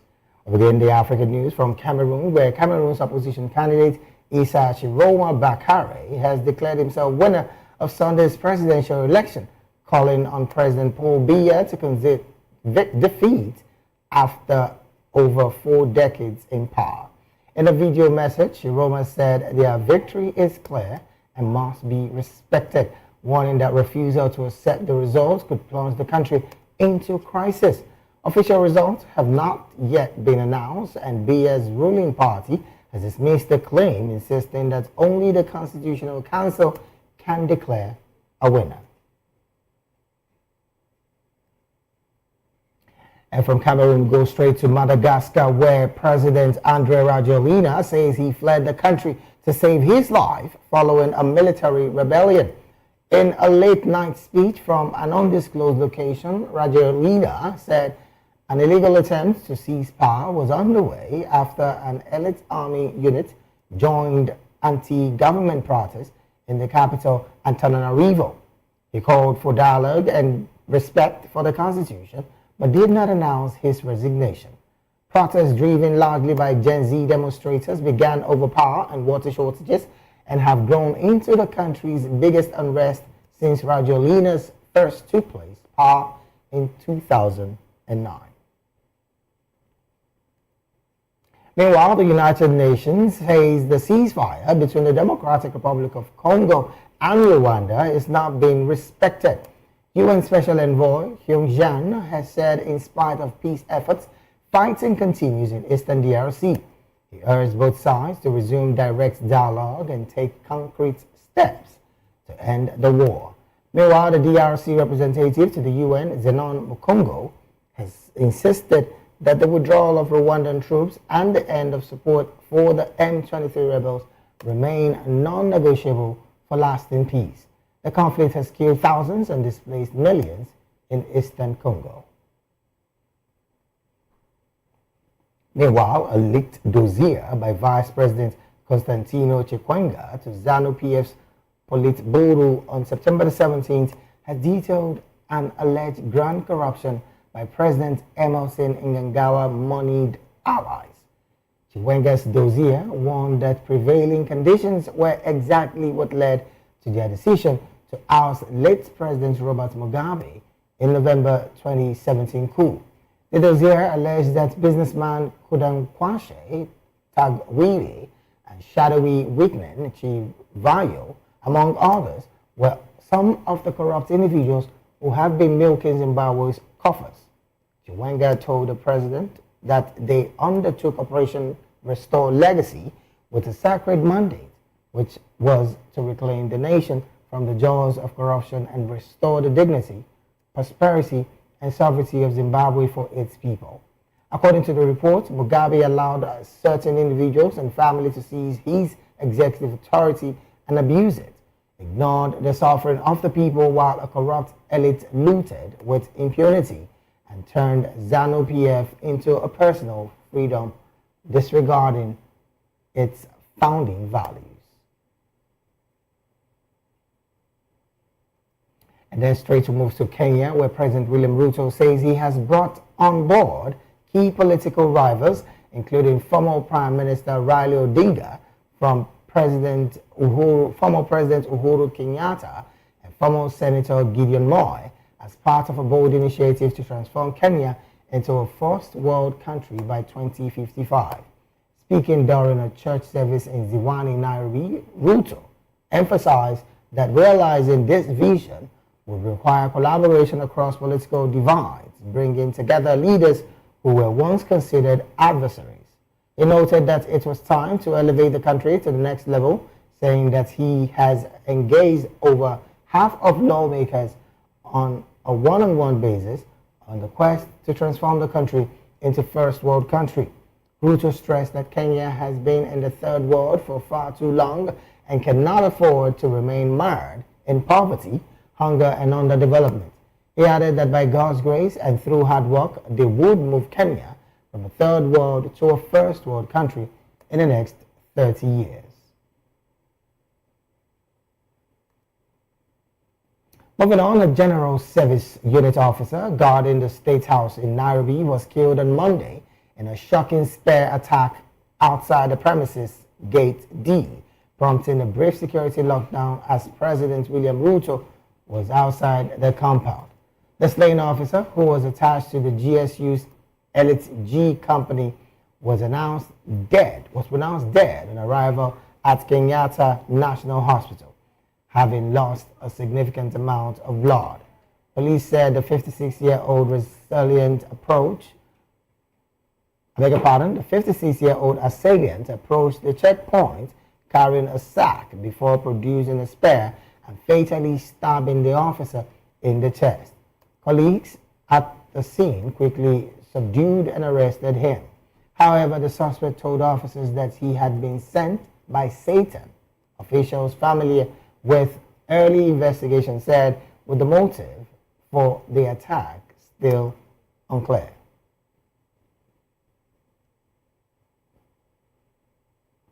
And from Kenya, we'll go straight to Angola, where local authorities in Angola's municipality of Kovango in Hola province have called on families, schools, churches, and other social organizations to strengthen cooperation to help prevent and combat child marriage and teenage pregnancy. According to projections from the National Institute of Statistics for 2024, based on the 2014 census, these are two common phenomena in a municipality where 63% of the population is under 18 years of age. The appeal was launched by Deputy Municipal Administrator for Economic and Financial Affairs, Jal Yamba, during a lecture of empowering girls, combating child marriage and early pregnancy. The official commended the commitment of the local teaching staff, who have played a crucial role in training and raising awareness among communities about the importance of education and child protection. Jamba emphasized that family unity, and the joint efforts of the various social forces are fundamental to implementing actions aimed at protecting children from sexual abuse, early marriage, and pregnancy. You're still watching the African News right here on Voice of the People Television. We'll go straight to the analysis segment of the news. And joining us to make sense of these stories and more is Barrister Darlington Agumore, who is a legal practitioner right here in Nigeria, and on this table is a political and public affairs analyst. Barrister, a very good afternoon to you. Good afternoon, David. How are you? I'm fine, very well. Thank you, Barrister. How are you doing as well? I'm okay. All right, Barrister, let's go straight to Cameroon, where opposition figure is currently has declared himself the winner of that election. And again, that is coming from the backdrop of the fact that several questions have been raised about that particular conversation. And I'm talking about Issa Chiroma Bakari. He's declared himself winner of Sunday's presidential election. First, from your perspective, What is the implication of such declaration? Because across Africa, when opposition feels he or she is big with the people, popularity now, there is this sense of entitlement, according to what some quarters are saying, and to say that he's the winner of the election and asking the sitting president, Paul Biya, to concede to defeat. What's your position with this, Barrister? Please, this thing has become a joke. I don't understand. Is it that the election was conducted and the votes were counted and he won? Or he just woke up from his dream and decided that he had won an election in Cameroon? Is that what happened? Well, there are some indication that on some of the quarters he's leading the race, but declaring yourself the winner of an election that has not been fully resolved. In fact, that is where I'm going. Yes. Look, this type of excitement, I don't like it. Seriously, if you are leading is different from winning. Why not wait? What is the hurry all about? Why not wait? Since you have the figure, the votes, keep it. At the end of the day, they will announce you. Is there any big deal about it? Because if he continue to do that, they may even arrest him. They may arrest him because election all over the world, it is the electoral umpire that announces the result, not you. You are a participant. You cannot declare yourself a winner. It is the umpire that will do that. So I hope he knows what he's doing. Because if you continue to be overexcited like this, and at the end of the day, you may even force Paul Biya to react and all that, and say, no, this is what I want and all that. So what happened at the end? And they now start making that you won, no, you didn't win, no. All you needed to do, monitor the election closely, follow it. Make sure that the right things are being done. At the end of the day, the results will be announced. And then, the person in power, the kind of person he is. Yeah? Yeah. If you now go and do something that's done to us, you may try to embarrass him. And no leader wants to be embarrassed. Now, Barrister, concerns have been raised about the fact that he just declared himself winner of an election that has not been fully announced. Is that not what I'm saying here? Now, the fact that he did this declaration, Barrister, what's the implication of that particular statement on his part? And of course, considering the fact that there's been consistent protests by young people across Cameroon, based on the fact that they hear that the elections might be marred again, as it's always has been, according to some youths in Cameroon. He is forcing the electoral umpire in Cameroon to declare him the winner. And I don't think that is proper. You are forcing them to declare you the winner when even the results have not been collated, and it might even bring chaos. All I've said here is that monitor the election closely. Make sure that the results are counted properly. And if the thing is overwhelming, there's nothing Biya or anybody can do as long as you have the results. But for you to declare yourself a winner in an election that has not been concluded, it looks somehow. If Biya reacts, nobody should blame you. Now, his statement in the video that he did share on his socials about his victory, and of course he's asking that the incumbent president, his refusal to accept him as the winner might just plunge the country into some crisis. That statement, again, Barrister, some quarters have called it wanting to shake the polity of that country called Cameroon. Yes. With that kind of statement, can he be seen as one who is trying to force the hand of electoral empire? I just told you here that that's where he's going. If he has won this election, there is nothing anybody can do to change the results. But with what he's doing now, he may be jeopardizing his chances and putting the country in harm's way. That's the truth. Elections have not been concluded and you are declaring yourself the winner. It sounds somehow. What if other results now tilt in favor of Biya? What are you going to do or say? Wait, even if you remaining one person, let that vote be counted. Is there the possibility, Barrister, that the opposition figure is talking or did make this video from the position of the fact that antecedents from the past might just reoccur in this present election? No, look, whatever has happened in the past, there is no law that says it must continue to happen. Okay. At a point, something will give. Evil will expire, while good will take over. If this election had been won free and fair, there is nothing Biya can do about it.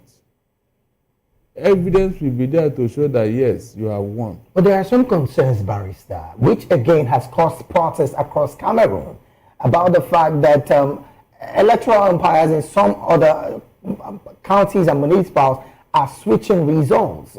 I mean, this is not something new in Africa. So by this kind of declaration by Chiroma, is this going to change the narrative of what is assumed by some that is likely going to happen in the end? If you are anticipating such a move, yes, the best thing to do is not what you are doing. If you have the actual results with you, keep it. You will use it in court than causing chaos in your country. Already you know that Biya have all the institutions at his beck and call. Don't go and pull a tiger by the tail. That's what I'm saying here. This man should have been patient and wait until the final collation and announcement than trying to overreach himself, forcing the electoral umpire. So, look, there are things you should do if you are winning. Not this declaring yourself the winner. But then again, Barrister, some quarters have said that this particular declaration by the opposition is one of the reasons why the young people are getting into the streets and protesting, and of course causing a lot of mayhem and insecurity in the country. Should these be consistent in the coming days? Is there a possibility that Chiroma might be docked in for such a video? Is that not what I told you here? That he's trying to cause problem for himself and for the country. Okay, these young people that are in the street now, what are they protesting for? What are they protesting for? That is the question here. If there should be jubilation instead of protest. So if anything happens now, he should blame himself. Seriously, he should. All right, then. Let's move from this story. Again, we would definitely keep our eyes on this conversation. And of course, when the Constitutional Council clearly declares the winner, we definitely will be bringing it to you as well. Let's jump from this conversation in Cameroon to another one where Madagascan president has left the country. I'm talking about Andre Rajoelina. Again, he did make a video as well, Barrister, from an undisclosed location last night, and said that there's been an illegal attempt to seize power in the country because some elite army has joined the anti-government protest in the capital, Antananarivo. Barrister, what's your position with this move? Because, hey, the president has left the country as he stands, of course, because of military intervention in the protest that is ongoing. I will advise him to stay where he is, though. He should not come back. I will advise him to join his fellow travelers who believe that they are God. Let him go and join them wherever, either they are hiding somewhere or they are no longer around. He should locate them and join them. People like Idi Amin. What's that his name? Mobutu Sese Seko. Let him find them and find out where they are. Look, I am so happy that African youths are waking up. You know, I've been saying it here. Yes, I've been saying it, and I'm not joking. They are the ones who will take back their continent. I don't know why these evil men they choose to be doing what they are doing. They will come for your vote to preaching morals, to preaching good governance, preaching anything good. By the time you give them your vote, they will enter office and start acting like God. Start acting like they are no longer humble. Well, Barrister, another part of this conversation is the fact that President Rajoelina did say that he is calling for dialogue and respect for the Constitution. And of course, the last part of that conversation is the fact that he did not tender his resignation, which again, the young people in Madagascar are asking for. What should the people make of this video that he made yesterday? Look, nobody should take him serious. But he's still the president of the country, man. Let him come back to his seat now, if he's the president. When you say nobody should take him serious, why do you mean? Because he's no longer on seat. How can you be talking to your people from undisclosed location? Before this discussion, what were you doing in office? David, what was he doing in office? But if you have been doing well, will the people protest? No, tell me, you are calling for that. But Barrister, as a result of the protest, the people clearly made their voice and their opinions known. And the president did drop all of his ministers and the people serving him. The Ruto did it in Kenya, but it didn't help matters. I'm talking of a situation whereby the people will not be a determinant factor when it comes to governance in Africa. Isn't that supposed to be a matter of conversation between the people in No, power? we are past that stage, Joe. This conversation, we have been conversing for a long time. We have been, no, that conversation is over. So this time around, you must do what you are supposed to do, those things you promise your people. So where lies the governance in Madagascar since the president is no more in the seat of power in Antananarivo? When it happened in Bangladesh and this other, where the prime minister president ran away, the country born, they have taken over their country and they are rearranging everything. So if he leaves office, nature will find its level now. Somebody will definitely take over, and that person will not learn a hard lesson. That's the truth. The country cannot remain in a vacuum like that. At a point, the necessary things will be done, and maybe when this man is not seen, it will be declared that he has abdicated from the throne. Abi? He abandoned his duty post, and so let another person take over. All right, then. Now, Barrister, interestingly, President Andre Rajoelina did say in one of his broadcasts that if after 1 year he does not deliver what the Gen Zs are asking for, they should get him out of office. That commitment, isn't it worthy for the Gen Zs, the youth, to hold back on the agitations? David, you know, it is too late to cry when the head is off. Right now, I don't expect those youth to back down. Which kind of the one you entered into with them when you took office? I mean, this is second term in office since 2009. Oh, really? And you are now promising after 1 year. Look at these people. They think they are clever. So that when you now enter, you now systematically disable their strength, Abi. Maybe by eliminating their leaders or strong oppositions, Abi. The man doesn't have sense, seriously. Let him stay where he is. These people will rearrange their country, and somebody responsible will take over. And from what has happened is a very big lesson, so that their country can now get back on its feet. Let the man stay where he is. Barrister, for his own good. Barrister, Madagascar is a very, well, I don't want to use a very poor island country in Nigeria, but because of the situation, the population is not even up to a local government in Lagos State. Yes, not up to that. Now, concerns are being raised about the fact that the military actually joined this particular process. Of course. Is there a possibility that this strikes so clearly like a military coup rather than just being a protest by young people wanting good governance from the president? The man saw the handwriting on the wall and he took off. It's like what happened before the war broke out. When Agui Ironsi died, Brigadier Gundigbe, who was the second in command, took over office. And when he took over office, he now gave directives and all that to his junior. They just snubbed him. The man didn't even bother. He knew the meaning of that. So he took off. You know that he saw the handwriting on the wall. Imagine your commander-in-chief giving order, nobody listened or obeyed him. Don't you know, are you waiting until they now come and face you with gun? You should know that you are no longer needed. So you now excuse yourself. That's the truth. So right now, Barrister, this, so to say, according to President Andrea Rajoelina, calling this a coup, is this what it is on the part of the military again? They want to do it in a way that it will not be an outright coup.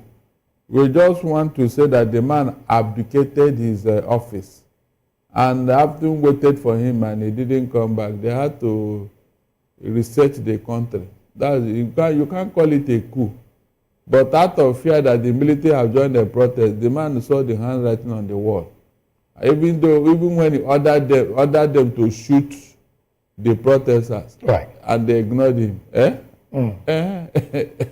That's enough to tell him that he's no longer one. You know what it means when a commander-in-chief gave and the military just told him, "Oga, we're not going to do that thing when you talk."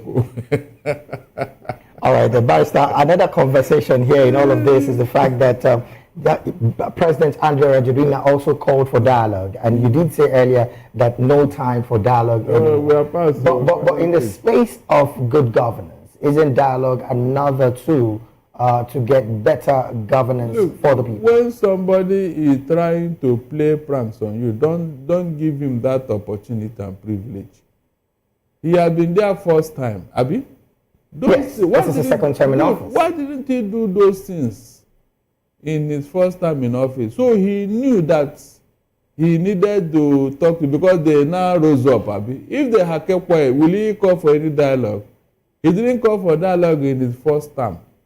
While he was doing what he was doing, he didn't remember that these people are there, that these people are becoming impatient too. He just believed that nothing will happen since he has the military. So Barrister, again, the concern now is when government calls for dialogue and then the people who are aggrieved and agitating choose not to come for this kind of dialogue, are we seeing some path of governance that is not supposed to be seen at all? Because I say this because in Nigeria, the Academic Staff Union of Universities, ASU, are on strike. And the Minister of Education also did say that they are calling for dialogue. So when this call for dialogue comes, Barrister, help Africans understand, isn't it about time that the people agitating should also come to a round table to have this dialogue? No, if you know that this dialogue is to whittle down your strength, is to play pranks on you, is to make promises that they have always done. This also matter. Do you remember how many times? Do you remember how many times this government have been dilly-dallying over this ASU and their matter? The most annoying thing now for ASU is that the 50 billion they have told the whole world that they are giving them, they didn't see any money. The money is still with the government because they are talking of sharing formula and all that. They didn't see any money. And you are telling the whole world that you are giving them money. You know, so these are the issues. There are times government call for discussion only to what? To whittle down your spirit, to slow you down, to capture your agitation and all that. Nothing else. Just, I mean, you can see when they give strike notice, government will not do anything until 11th hour, a day to the strike date. You see government now say, come, let's discuss. What does that tell you? What does that tell you? After they have made all the preparation, mobilize all their members all over the country, put up the logistics and all that. You now want to rubbish all those things. What were you doing for the past 3 weeks that they gave the notice? What were you doing? You can see. So it's deliberate. And so when you know that government is trying to play, don't give them that opportunity. They have discussed enough. They have discussed enough. That's what I'm saying. They had all the chance. Even the minister is telling you now that he did not receive any letter. He did not, and when he now received the letter, he didn't do anything since February. Since February, he said he didn't know how to contact ASO. ASO have been making things difficult and all that. Is it true? At a point, he said that they didn't see any letter. When he eventually saw it in February, from February till now, they didn't do anything. And you are now calling for dialogue. And you want them to come and listen to you, Abi?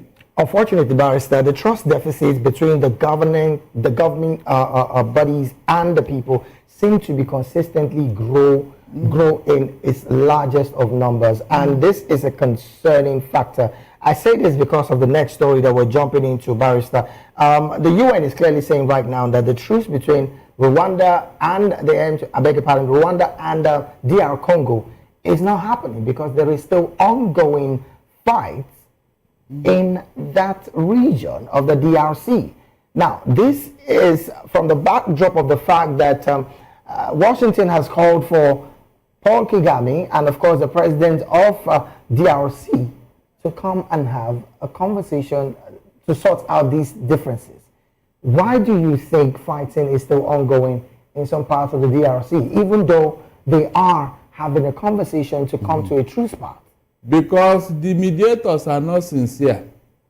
They are interested in the mineral resources in DR Congo and not to stop the war. If the war stops, it will not be in their favor. They want that conflict to continue so that they will use that opportunity to be making the mineral resources in DR Congo. Right now, all manner of people are coming in, and you think that they came to mediate. No, they came to exploit the mineral resources in that country. That is the end game. Even George Bush is not doing better. He came in and he said that, look, if I bring peace, I'm going to take your mineral resources. Is that not what he said? That will tell you that Ab initio is not sincere. I mean, he's not sincere. So if you are not sincere in what you are doing, how can you bring sources out of it? How? Everybody now, DR Congo, what is it called? Want to resolve your conflict. Meanwhile, they created that conflict. They are the ones arming those rebels. They are the ones. But Barrister, the concern now is, why do you think the resumption of direct dialogue between these two warring factions is not looking any good? Because lives are lost in these consistent fights of mineral resources, Barrister. Who and who? With the direct discussion with who and who? You mean DR Congo and who? Yes, and of course Paul Kagame, the one, of course, who have been alleged to be the sponsor of the M23. You can see what we are talking about. On what basis? It's like what is going on in Rivers State, where every time they want to talk, you mention weekend. You know, the first question anybody should be asking, what is Paul Kagame's interest in DR Congo? Tell me. This is a sovereign nation. His Hutsi people, the ones he's protecting, according to him. No. You can't take an army of occupation into another country. You are calling for war. That's the truth. The mere fact that you now arm the rebel group to invade another country. And taking over some cities as well. Exactly. The UN and these so-called messiahs, they should be looking at it from that angle and sanction Paul Kagame. Imagine the pressure they mounted on Israel. Is that not what made them to agree to a ceasefire and then a rehabilitation of the people of Palestine in Gaza Strip? Right. Initially, the idea between Donald Trump and Netanyahu was to use broom and sweep the whole of Gaza Strip of Hamas and Palestinians so that they will now use it as an extension of American territory. That was what Donald Trump was talking about. But Barrister, there are concerns now. So because of the pressure now, yes, you can see that they are talking peace. Now, Barrister, the soldiers are withdrawn. So why can't they mount the same pressure on Paul Kagame? Like, look, we are seeing what you are doing and we are giving you ultimatum. Disarm these guys and leave DR Congo or else.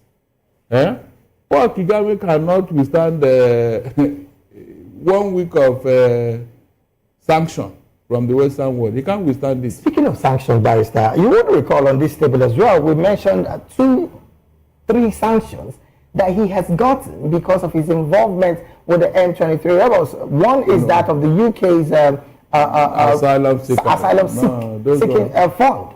That was suspended. And then at this point, Washington seemed to be calling Paul Kagame, rather than wanting to help holistically, to take off these rebels of a sovereign nation in the DRC.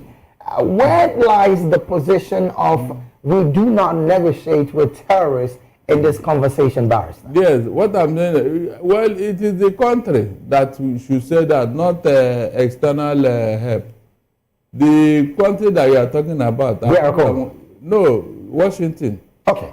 Washington is talking of intervening on the matter. Right. It is DR Congo that will even ask, why are we talking with these people? It is what they accept or reject that will matter here. So if they have accepted it, what is the guarantee that it will be permanent peace? No. It is Paul Kagame that this Western power should be talking to. What interest do you have in DR Congo? Where is the evidence that your people are being marginalized or maltreated or killed? These M23 rebels, are they part of your people? Are they? They are not your people. So why do you now fund a terrorist organization into another country? This is an aggression, violation of the international boundary. These are the ways the international community should be looking at it. And then sanction Paul Kagame. In fact, give him a direct order. Give him a direct order. I mean, he can't withstand any of the Western power. He can't. Yes, if America should say, look, we are giving you ultimatum on this matter. We don't even want any negotiation. Will he resist it? No, Paul Kagame, does he have the balls to resist it? He cannot. So these Western leaders, they are not being sincere. They are still interested in the mineral resources of DR Congo. All right, then, Barrister, because of our time, let's jump to one that I really would want you to chime in on, and that is the situation happening in Kenya, where the president of Kenya, William Ruto, has said that, look, at this point, I'm bringing on board key political rivals, and these rivals include former Prime Minister Raila Odinga, former President Uhuru Kenyatta, and former Senator Gideon Moi, as part of a bold initiative to transform Kenya from a from a third world country to a first world country by 2055. Barrister, elections in Kenya would happen, I think, in 2027, if I'm not wrong, from my calculation. Looking at this conversation, the fact that, well, I don't want to call them former opposition right now because they've been also former president. Yes, former president and former opposition, because they are still opposition anyway. This kind of political ally, Barrister, what do you make of it in a country that even the young people are clearly also being vocal about good governance in diverse parts as well? No, the man is trying to be politically clever. You know, these former leaders, they have their own followers and they are from different ethnic groups in Kenya. Yes. With their presence in government, their people may not disturb Ruto again. And maybe they will even help to show vote for him. But it will never be. Because some of them may be, looking at contesting election with Ruto by 2027. Is that not true? Right. So bringing them on board now, what does that mean? Will they be contesting election against you in a government they are part of? I don't see some of them accepting that offer. I don't see. It shows that the man is becoming weak and helpless. Well, they seem to be accepting it. That's what I'm saying. They seem to be accepting it. It depends on the position they want to occupy, because except they don't want to contest election. Okay, now again, that brings me to the movement of political elites from one party to another. You would recall just a couple of minutes ago where we read about the governor of Enugu State moving to the All Progressive Congress presently. Why do you think these people do this? I don't think what is going on in Kenya is defection. They are not defecting to Ruto's party. I don't think so. They don't have to defect to the party. They are in government with Ruto. That's what it means. That means maybe they are on contract, whatever. Except they are not going to contest election in 2027. If they are going to contest election, how can they be in a government and they are contesting against that government? Is it possible? Are you not looking at it from that angle? So this guy, I don't know the contract they want to sign with Ruto. You know, whether it's a permanent job or whatever. Well, like I said, the initiative is to make sure that Kenya becomes a first world country by 2055. So he will be around by that time. Concerns are being raised, Barrister, that this will he be around by that time? This simply means that these people will become the kingmakers in Kenya because the formidable force of William Ruto, Riley Odinga, and of course Gideon Moy, even with Uhuru Kenyatta, would be a major formidable force in the political landscape of Kenya. No, the Kenya electorate are not stupid. Those guys, they are politically aware. So if they are trying to play any prank, they will. This youth will understand, and they will go after them in protest. That's the truth. What Ruto is trying to do does not hold water. Let him run his government and leave. Anybody that come will continue. Don't come and tell me in 2055. Who told you that your plan will work? And when you are not going to be around, are you going to be a live president of Kenya or what? I mean, if the other person comes and doesn't buy into your idea, what do not happen? Huge question there, Barrister. Well, this is where we have to draw anchor on the analysis segment of the midday news. I want to say a big thank you to Barrister Darlington Agumo, who is a legal practitioner right here in Nigeria, and on this table as well is a political and public affairs analyst. Once again, thank you so very much, Barrister, for lending your voice. Thank you, David. All right, then we'll take a quick break right now. When we return, the rest of the African news will continue shortly. Please stay with us.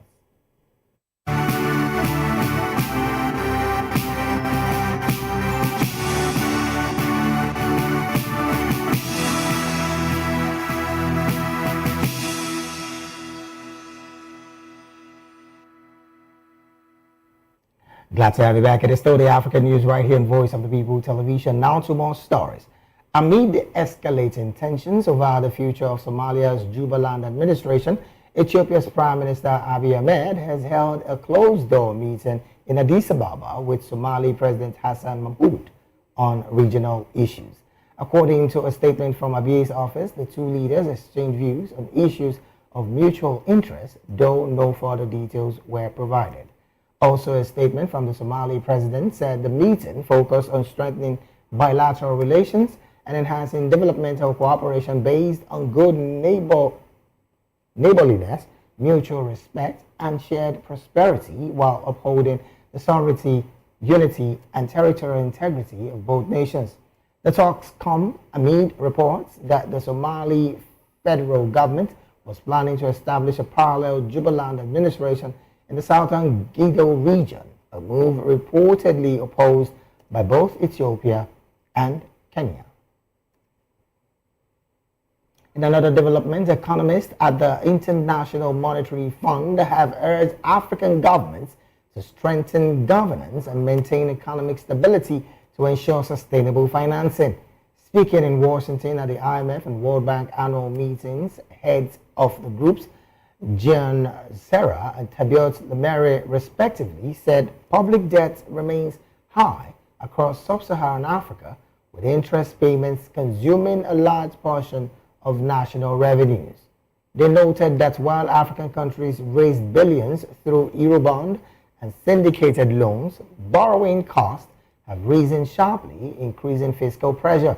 The IMF experts says countries with strong institutions and transparent governance enjoy lower borrowing costs and attract more investment, adding that reforms are essential to create fiscal space for schools, hospitals, and infrastructure. Still on economic affairs, Chinese President Xi Jinping on Tuesday met with Ghanaian President John Dramani Mahama, who is in Beijing for a global leaders meeting on women at the Great Hall of the People in Beijing.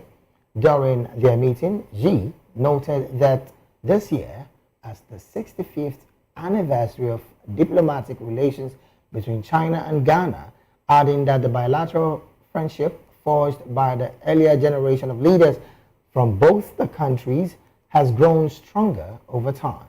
He stated China's firm support for Ghana in pursuing a modernization path suited to its national conditions.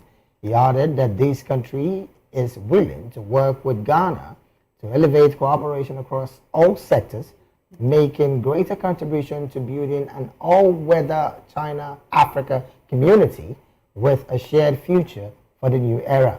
Xi emphasized that both countries should jointly implement the outcomes of the Beijing Summit for the Forum on China-Africa Cooperation, explore diversified cooperation models, and expand collaboration in mining, energy, infrastructure, agriculture, and fishery.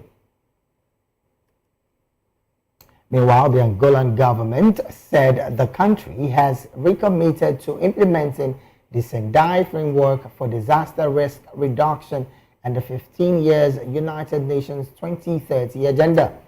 Minister of State and Chief of Staff to the President, Francisco Furtado, disclosed this during the opening of the National Conference on the Integration of Strategies for Risk Reduction and Emergency Response, which called for urgent action to combat the impacts of climate change.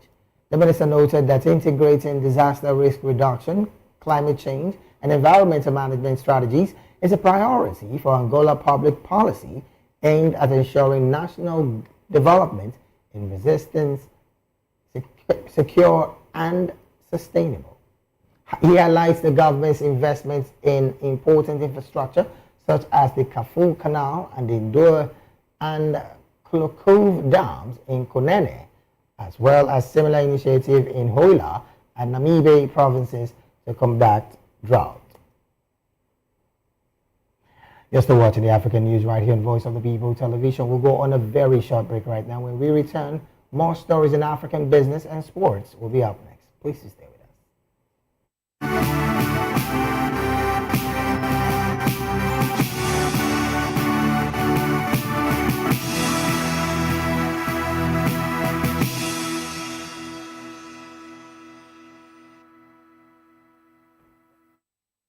Business story. The Angolan government has urged Chinese entrepreneurs to expand investments in infrastructure and connectivity in the country, guaranteeing the digitalization of the business sectors and an environment conducive to investment and partnership that promotes long-term economic development. Angola's Minister of Telecommunication, Information Technology and Media, Mario Oliveira, said technological transformations and innovations in Angola are boosting several national industries and enabling thousands of young people to gain long-term employment. He stated that with the support of companies from China and Angola, the country was consolidating a mutually beneficial strategic partnership that has lasted over 15 years and has yielded satisfactory results. He commended all Chinese entrepreneurs who have invested in the country, asking them to continue to apply all their intelligence and technological wisdom, which is among the most advanced in the world, and to continue the investment in infrastructure and connectivity in the country. Oliveira further assured Chinese entrepreneurs of his ministry's commitment to ensuring the digitalization of business sectors, thus creating an environment conducive to investment and partnership that promotes long-term economic development. And to wrap up the African News, go straight talking some African sports. Cape Verde has made history by qualifying for the FIFA World Cup for the first time after beating Eswatini 3-0 to top Group D in the African qualifiers. The archipelago of just over 500,000 people becomes the second smallest nation ever to reach the World Cup and one of the 9 African countries heading to the 2026 tournament. Dylon Livramento, Willie Semedo, and Tapira scored for the Blue Sharks in front of the jubilant home crowd as fans celebrated across the island nation. FIFA's president Gianni Infantino congratulated Cape Verde, describing the moment as a proud achievement for African football and proof of the country's rapid football development. Meanwhile, Tunisia wrapped up an exceptional FIFA World Cup qualification campaign in an emphatic fashion, defeating Namibia 3-0 in Rhodes to finish with 28 points out of possible 30. The Carthage Eagles dominated Group H from start to finish, ending their campaign unbeaten and without conceding a single goal, a remarkable feat that underlines their defensive solidity and consistency. And with that particular sports story, we've come to the end of African News right here on Voice of the People Television. Do well to subscribe to our YouTube channel. On YouTube, we are at VOP TV, and on all other social media platforms, we are at VOP TV Live. Thank you so very much for being a part of this broadcast. I am David Edwin. Do have a good afternoon.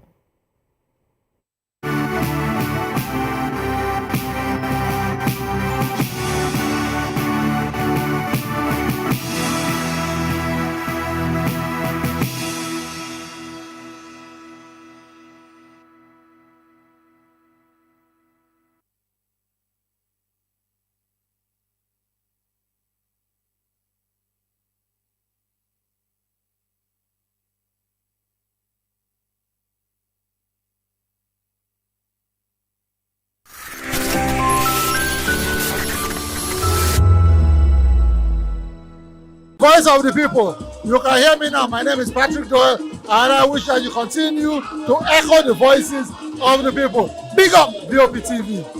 My name is Suibifa Dokubo. Please keep watching VOP TV. Hi, my name is Kwekumali Ikenna Onyekwena, and I am with the Voice of the People TV. Now, if you're looking for the veritable channel for information, politics, robust discussions, you don't need to go far. VOP has you. VOP will always have you. Thank you. Hi, my name is Patrick Diabwa, aka Ibani Chuka, Amayanabo the Eagle King, and you are watching VOP TV. Stay with us. Join us as we drive into the world of politics through insightful interviews with prominent political figures, both serving and former governors, ministers, senators, legislators, party chieftains, activists, and analysts. Get first-hand information into the decision-making processes that affect our daily lives. Highly engaging one-hour program that brings political discourse into focus. I am Chukwuma Okoro. Political Lens, Monday through Friday, 6 to 7 p.m. Join us.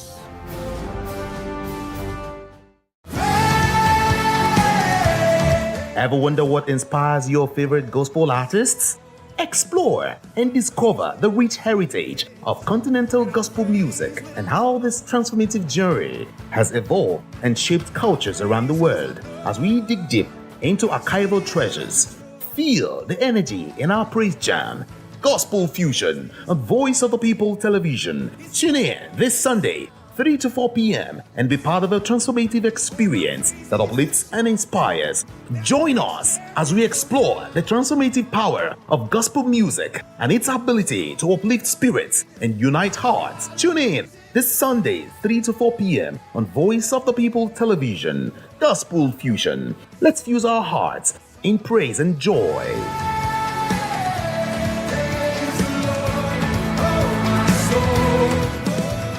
We encourage you to click on the like button and subscribe to our YouTube channel. We are Voice of the People TV. Also follow us on all our social media platforms. We are at VOP TV Live. Visit our website www.vop.ng for fresh and trending news. Also watch us live on SLTV channel 264.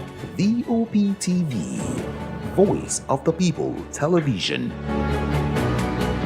The World Post Day, held annually on the 9th of October, is dedicated to celebrating the vital role of postal services in global communication and development. At this year's event, organized by the Nigerian Postal Service, stakeholders emphasized the continued relevance of the postal system in promoting literacy and connectivity despite the rise of digital communication. Every year, end of October of every year, we celebrate the World Peace Day, to celebrate the resilience, to celebrate the breakthroughs, to also celebrate the men and women that are toiling every day to ensure that communities are connected, that people are connected, that individuals are connected, that goods exchange hands. You can track the movement of your mails on your phone. You don't need to come out to the post office or go to the customer care service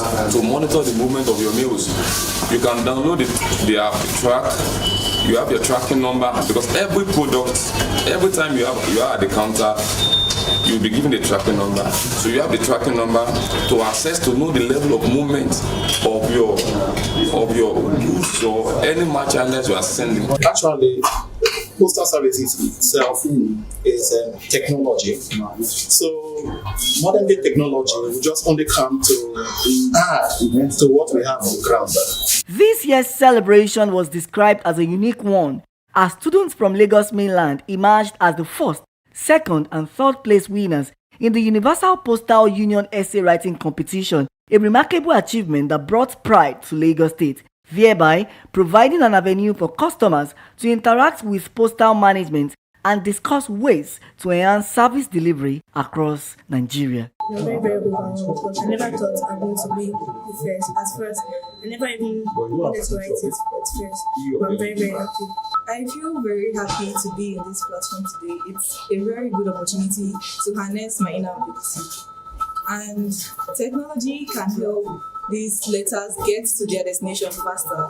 It can help in the perspective of advertising. With the help of advertising, a lot of people can personalize like post and it could develop even better. Postal service is used to send message from distant places, and it can be used as a medium of exchange for various goods and services, and it's also used as a medium of bank exchange and other relevant purposes. Postal service is one of the best ways to send your mails, and not only mails, but they deliver parcels and others, both within Nigeria and outside Nigeria. As the world goes digital, it's clear that the future of postal services depends on innovation and technology.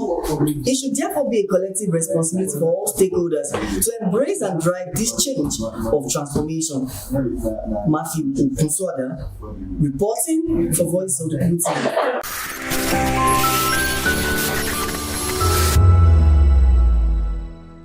Hey guys, what's up? How you all doing? They call me Ovisha Nelson One, your number one celebrity host, and you are watching Voice of the People Television, VOP. Stay tuned. Genocide is my name. I am a friend of the microphone, Voice of the People TV.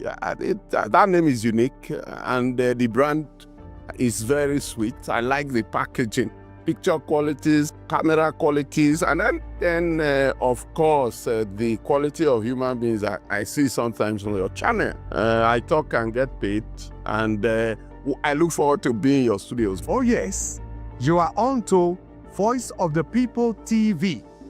Live here in Benin City, the cradle of black civilization.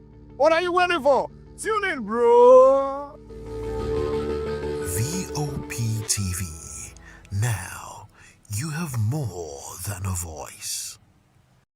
Join us on People's Voice, where we amplify the voice of those that matters the most. Join the conversation. Share your thoughts with me. I am Xavier Udo. Weekdays, Monday through Friday, from 4 p.m. to 5. Don't forget, our voice matters the most. Let us come together and share our concerns. Thank you. This is African News on Voice of the People Television, where we don't just bring you the news, we bring you Africa's heartbeat, the policies that shapes our world, and the economy that determines our future. African News on Voice of the People Television. Stay with us.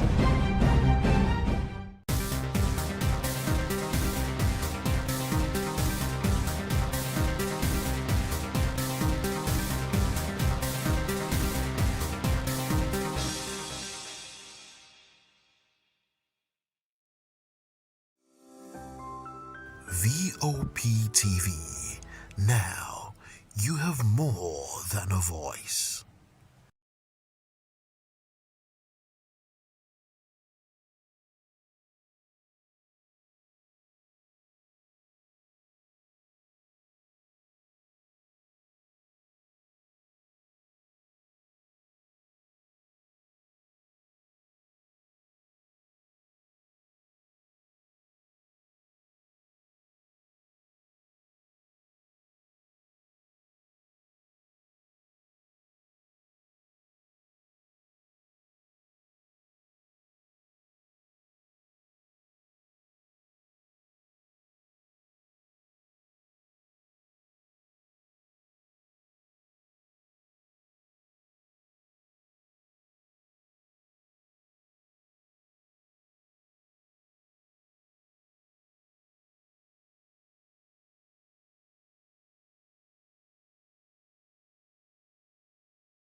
We encourage you to click on the like button and subscribe to our YouTube channel. We are Voice of the People TV. Also follow us on all our social media platforms. We are at VOPTV Live. Visit our website www.vop.ng for fresh and trending news. Also watch us live on SLTV channel 264. VOPTV, Voice of the People Television. Hey guys, what's up? How you all doing? They call me Ovisha Nelson One, your number one celebrity host, and you are watching Voice of the People Television, VOP. Stay tuned. Genocide is my name. I am a friend of the microphone, Voice of the People TV. That name is unique, and the brand is very sweet. I like the packaging, picture qualities, camera qualities, and then of course, the quality of human beings that I see sometimes on your channel. I talk and get paid, and I look forward to being in your studios. Oh yes, you are on to Voice of the People TV. Live here in Benin City, the cradle of black civilization. What are you waiting for? Tune in, bro. VOP TV. Now, you have more than a voice. In a world where power shifts with every headlines, news breaks and events happens, we bring you unbiased and explicit information on politics, economy and state of the nation. We break down the chaos. Facts, not fluff. Truth, not spin. We discuss not just politics, but a glimpse into the future. Join Moses, Chukuma and Fina on Voice of the People TM. Voice of the People Television. Now you have more than a voice. Join us on People's Voice, where we amplify the voice of those that matters the most. Join the conversation. Share your thoughts with me. I am Xavier Udo. Weekdays, Monday through Friday, from 4 p.m. to 5. Don't forget, our voice matters the most. Let us come together and share our concerns. Thank you. This is African News on Voice of the People Television, where we don't just bring you the news, we bring you Africa's heartbeat, the policies that shapes our world, and the economy that determines our future. African News on Voice of the People Television. Stay with us.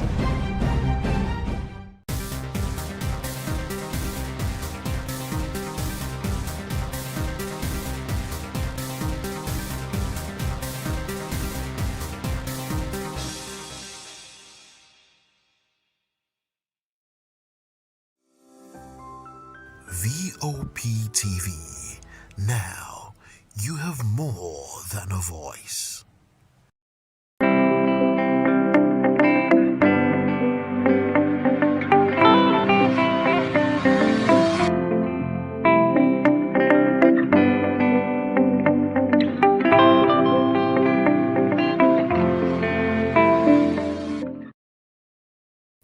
Education is the most powerful weapon which you can use to change the world. This quote by Nelson Mandela reminds us of the vital role education plays in shaping individuals and transforming societies. Welcome to another edition of Edu Dialogue on Voice of the People Television, where we engage minds, inspire ideas, and explore issues that matter in the world of education. I'm Matthew Ogunsoada. Today on the program, we will be examining the growing concern over certificate forgery and its implication for Nigeria's educational credibility and governance. Also on the program, we will discuss the vital role of education in shaping Nigeria's future. But first, let's begin with our opening conversation of the day. The Minister of Innovation, Science and Technology, Uche Nnaji, has resigned from office after reports emerged accusing him of forging his university and NYSC certificates. Presidential spokesperson Bayo Ononuga confirmed the resignation in a post on his X handle, stating that President Bola Ahmed Tinubu has accepted Nnaji's decision to step down. According to Ononuga, the president thanked the former minister of his service and wished him well in his future endeavors. Findings from a detailed investigation revealed that Nnaji presented forged academic and NYSC documents during his ministerial screening in 2023. Evidence also showed that at the time he claimed to have graduated from the University of Nigeria, Nsukka, and completed the mandatory National Youth Service, he was still corresponding with the university on how to receipt a failed terminal course. Both the University of Nigeria, Nsukka, and the National Youth Service Corps, NYSC, have since disowned the certificate, confirming that the document did not originate from their institutions. However, this development has sparked widespread outrage among Nigerians. Now, joining me to discuss this issue are Moses Okinla, the founder of the Lighted Pearl Africa Foundation, and virtually I have Abdul Kudus Adeyeye, a chartered public administrator, also Mojid Alabi, who is the chairman of the Education Writers Association of Nigeria and the editor-in-chief at Dev Reporting. Moses, thank you so much for joining me on the program. Thank you so much for having me. Good afternoon to you. Good afternoon to you. All right, so let's begin with this conversation. How damaging do you think is a case like this to Nigeria's credibility, education system, and public institution, knowing fully well that the minister has resigned from his office after he was alleged of certificate forgery? I think it's a very damning situation for the Nigerian education system. We cannot afford to keep having situations of forgery, certificate forgery, because it destroys the value of meritocracy. Yeah. Because it shows that people can just get into position of power with forged documents. And I think the Honorable Minister has done the right thing by resigning, because so many people might choose the dishonorable approach and not not resign. But thank God that this is happening in our time. And I think this will be a lesson to other prospective government position holders to ensure that they have the right certificates for everything before they get into any position in government. So do you not think that universities and agencies like the NYSC are doing enough to safeguard their records against manipulation? I think the NYSC and the universities to some extent have done so well in safeguarding their record, because for this to come out and the University of Nigeria, Nsukka, coming out to debunk that certificate was false, and NYSC also coming out to debunk the certificate, it shows that they have a system in place to check things like this. So I think they are really doing a good job, but they need to improve and do more in terms of ensuring that people, and I think they need to also create like a platform where people can verify or validate certificate, because if that platform was existing, I'm sure during the ministerial screening, somebody will have gone to that platform, verified the certificate before the approval. Thank you so much. Good afternoon, Mojid, and thank you for joining me on the program. Yeah, good afternoon, and thank you for having me. All right, thank you so much. So looking at this story, the Senate has screened this same minister in 2023. That's Minister Uche Nnaji. And now, we are now seeing that there are allegations of forged certification. And of course, that report was published from Premium Times. And I know that you also have an experience and a background from the Premium Times journalism newspaper. So what gaps in our verification process allow forged certificates to pass through high-level appointments, knowing fully well that this same minister was screened in 2023 by the Senate? I think we have seen this before. It is not new. What we experience in terms of screening in Nigeria and background checks, they are just a show off. They are really not meant for anything. If anybody wants to get anywhere in the country, you get to wherever you are. And that's why we are happy that in this age and time, journalism seems to be at the work again. This is not the first minister who will have such a similar challenge. If you could recollect, in 2019 or thereabout, we had the case of Kemi Adeosun, who had to also call it quit because of an investigation by the same newspaper, Premium Times, where I also had the opportunity to serve as the development editor before I left in December. It's a culture in Nigeria where authorities gloss over things, and it's also a terrible system that also places emphasis on paper qualification. I'm not sure people will struggle to want to showcase that they have certificates just because it's a society that places so much emphasis on certificates. So it's a slap, not just on the National Assembly, not just on the face of the National Assembly. It's also a slap on the security architecture that we have in the country. SSS will tell you that, oh, we are conducting this, we are doing this search, it is all fraud. Nobody is checking anything. It was very clear right from the beginning that this man didn't have any certificate. So, and if somebody is saying he has resigned, resigning is not enough. This person should be made to face the music. You can't just resign, and it's I think the heads of the agencies concerned, particularly the SSS, should cover their face in shame. They can even, in fact, some of them who are responsible for certifying that this person is fit and should be confirmed, those individuals who, it shouldn't be only the minister that will call it quit. A few of them who are also directly responsible for certifying him to be fit for the National Assembly to pass him, I think should also face the music. Thank you so much. So what role do you think that the Ministry of Education will play in preventing or exposing certificate forgery among public officials? The Ministry of Education is also an extension of the larger Nigerian society. The people you find in the ministry, as I'm telling you today, I can tell you that there is another, the fraud. I don't know whether you could recollect that PR Nigeria did a report of a guy who actually did not go to school in Benin Republic, got a certificate, is it Benin Republic or Togo, got a certificate, and even participated in NYSC. Yeah. And the challenge is that it is not just that one. There are many of them. I still had a case about 2-3 days ago of a similar situation. In fact, this one has also finished NYSC, but ongoing for master's degree, they just found out in Nigeria that the foundation for the masters, which took her to participate in NYSC, never existed. It was not a degree program, and somebody in the ministry certified this person to have also gone through the process, and that the certificate was qualified for the candidate to proceed on NYSC. So the fraud is systemic. It is everywhere in the system, and that is why the government has also introduced a system that is called, they are creating a repository of education data.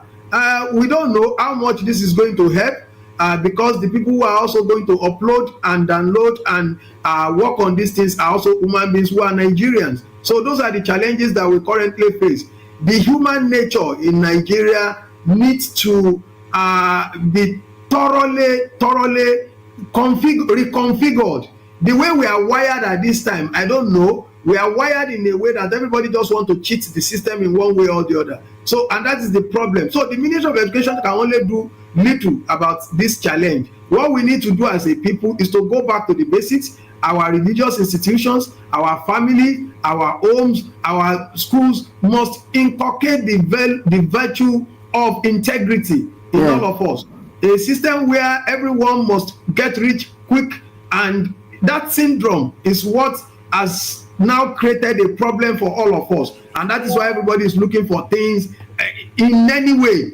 This inordinate ambition must also be tackled right from the root. It's beyond the education sector alone. It's a family problem. It's a home problem. It's a religious institution problem. All of us who are preaching prosperity over salvation, prosperity over quality, over competence, over merit, over meritocracy, this is the challenge that we have. So it's beyond the education ministry. Thank you so much for pointing that out. That is beyond the Ministry of Education. I wanted to ask, why do you think that certificate forgery remains common, especially among political appointees, and what impact does this even have on the morale of genuine graduates who are working hard to earn their qualifications? We think we know because only the politicians are exposed because they are seeking political offices. A whole lot of people who get employed in places in various companies are also found to have displayed or to have submitted fake certificates, and that's what we are saying. There will continue to be fake certificates in our system because there is so much emphasis on paper qualification. My association, the Education Writers Association of Nigeria, we on 27th of November be convening a conversation around the Nigeria's obsession with paper qualification and the integrity of our public examination, which is about the reward system. People believe that it's only the certificate that you can recognize, and as a result of that, they want to get that certificate at all costs, whether it is genuine or counter. And that's why you have examination syndicates all over the places. Go and ask JAM, go and ask WAEC, go and ask NECO. They deal with a lot of examination syndicates all over the places. Tutorial centers, miracle centers, they are all over the places because they know that you don't value the skills in people. What you value is that a whole lot of people are displaying master certificates, this certificate, MBBM, and that's why you see a lot of titles. You see a lot of people showing so many things, FNIM, FSSS, HIV. This is nonsense. That is the culture that we have built. As long as that culture... I beg to differ. Those are professional qualifications, sir. Some are professional qualifications. What you call professional qualifications, titles, and that's why you see a lot, even among the ministers today, there are ministers that are using honorary doctorate degree against the practice in Nigeria. Yeah. They will add it to their title. It is illegal for you to add professional title of doctor to your name.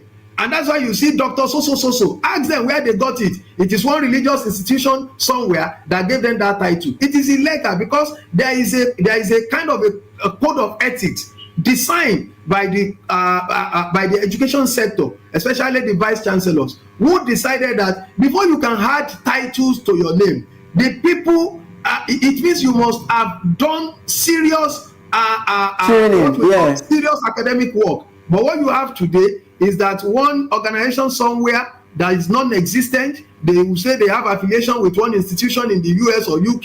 It's a lie, and they will bestow on you this is a PhD, honorary doctorate degree in this, in that, and you see them flaunting it. They want to be called doctors. So it's because of our love for titles, and it's because of a moral decadence in our system that has allowed it. Which should be addressed. In order to add to that, I know that there have been recent calls by professors and of course doctors of universities saying that people should not be addressed with doctors if they haven't gone through the real academic process, and that's the genuine call you are also making right now. Thank you so much, Majid, for that wonderful contribution.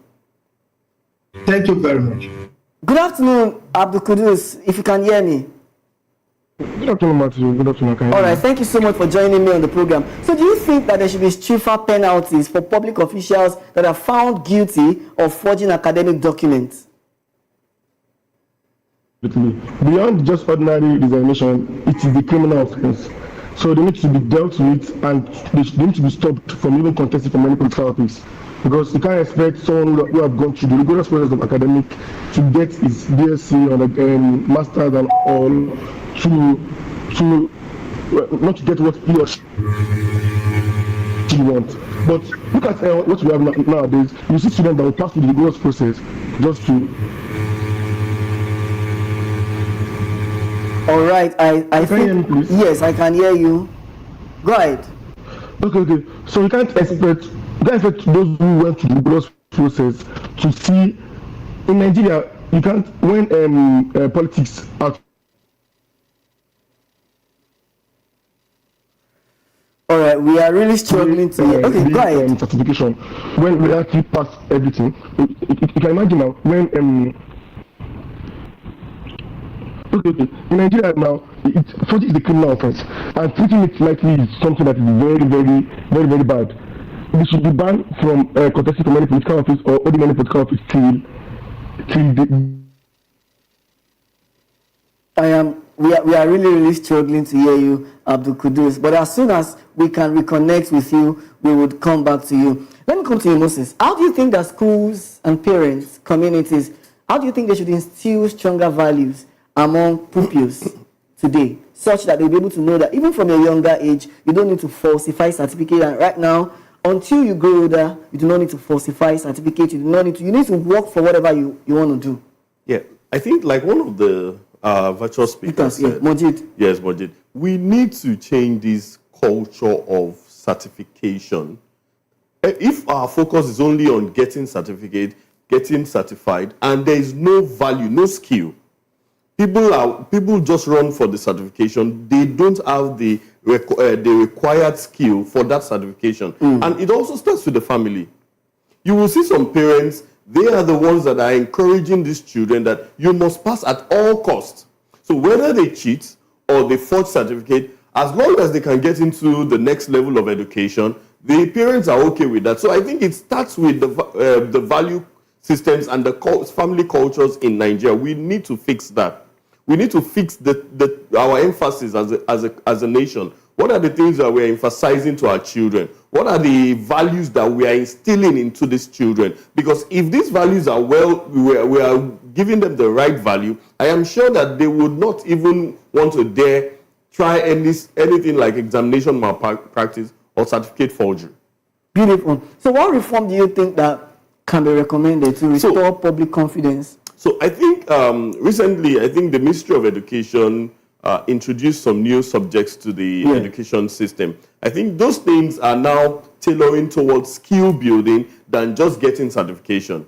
I think the Ministry of Education needs to focus more on giving skills to these people, just not just examination and getting results, because that's what our education system is based on. We want to get results. This person wants to be just get the grades, but the skill is not emphasized. So I think there needs to be a shift from grades to skills. So what can you do should be the question than what certificate do you have. So you are Moses Okinla, and you're the founder of Lighted Pearl Africa Foundation. Talking about skills, talking about knowledge, talking about sharing knowledge to the people. What have you been doing to contribute to the sustainable development growth of the nation? Okay, thank you very much. That's an amazing question. Just recently, I think in August, we organized a 2-week boot camp for students. These are fresh students that have never in their life coded. They don't know digital skills. They have no vocational skills. And within 2 weeks of training, we have students already building applications, building games from scratch. So those are the kind of things we do in our organization to support the SDG4, SDG4, that's quality education. Yeah. Not only that, in our organization, we give scholarships to so many students. There are so many students under our scholarships scheme, so that to support their education, we are not just going to focus on the paper certificate, we are also giving them skills. After school, every Saturday, we have a program called the Lighted Stars Mentorship Academy. This is where we give skills, we teach them soft skills, and even hard skills. We teach them sustainability skills and other skills that will make them better people in the future.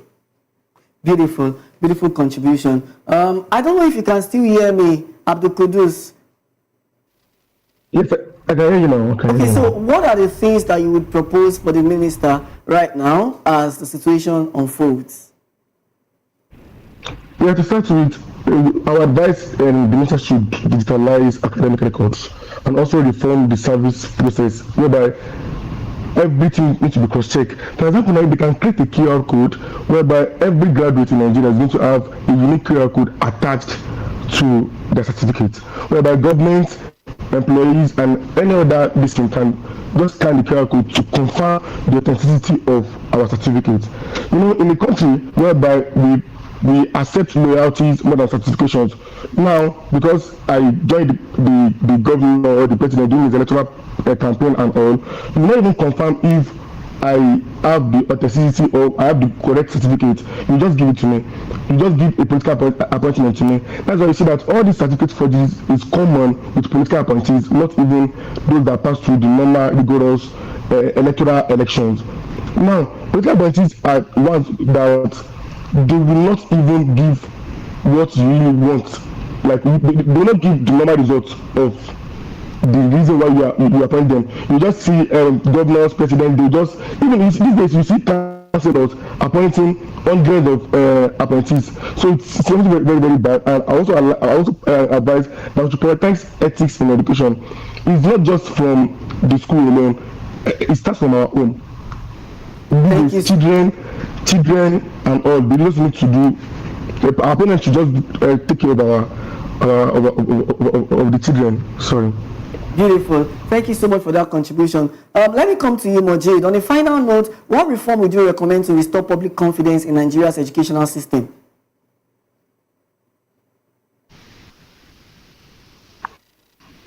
Please unmute yourself, Mojade, if you can hear me. Okay, sorry. So, like I said earlier, the basic thing is to first of all de-emphasize certification. Certificate is not key thing. We have traveled. Each time we go out of this country, we know what operates. Our reward system must be changed. Reward system in the sense that you have to understand that it is competence, skills, merits that should be rewarded, and not just the position. What you have in our public system today is that an average person, once they secure job, whether into paramilitary, military, public, civil service, all that they want, all that they give is just that certificate. A whole lot of them. I know of a particular institution, high-paying institution, high-paying agency of government, where in a particular department, more than 44 people are there. Only about 3 or 4 people are doing the work. And most of these girls, most of these people that are employed, they are children of senators, children of these, who studied abroad. They are here in the system, they cannot that department.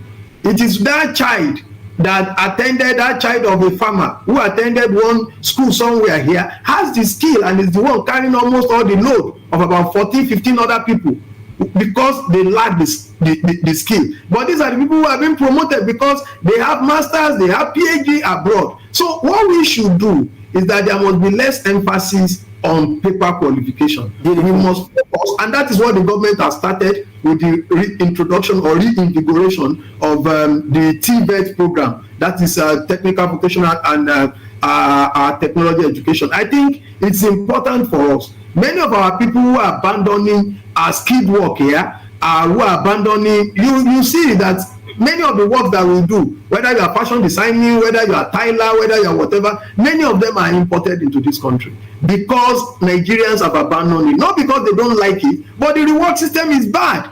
You must be a medical doctor before you hand a fairly good pay.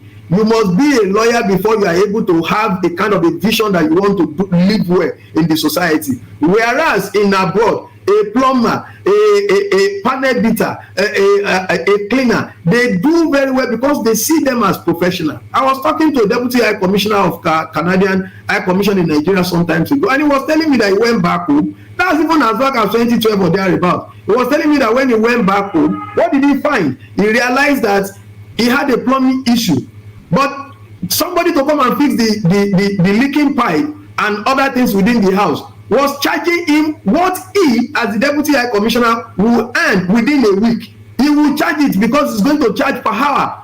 That is the system, a working system. So many are not struggling to go to university. That's why you see when people sit exams this year, UTME, you have about 1.9 million candidates. Ask how many of them are willing to go to college education. How many of them are willing to go to polytechnic? The system of education in Nigeria is what we describe as an inverted pyramid. You have more people who are studying for higher degrees. You have less people who are supposed to be artisans. But in the system, you have more professionals, less artisans, and the professionals are now being supervised by people who are from China, who are from Malaysia, who are studying, who are technicians, and they are the one now lording it over them because we value only certificates and not skill in Nigeria. Thank you so much for your wonderful contribution, Mojade. All right, thank you. You're still watching Edu Dialogue on Voice of the People Television. When we return, we will discuss how investing in children today can help shape a better Nigeria tomorrow. Please stay with us.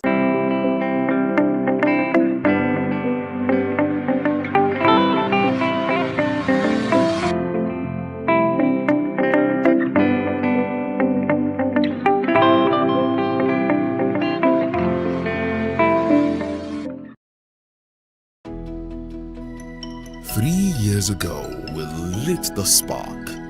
Today, we are blazing the trail for others to follow. VOP Media is free. 3 years of breaking boundaries. 3 years of being that bold voice that echoes the thoughts of the people.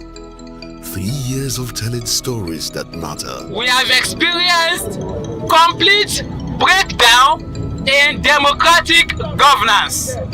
We are not just a brand. We are a movement, giving voice to the voiceless. We go to bed empty hunger. To every viewer, every voice, and everyone that has made us who we are, we say thank you. VOP Media, 3 years and still counting. VOP TV. Now you have more than a voice.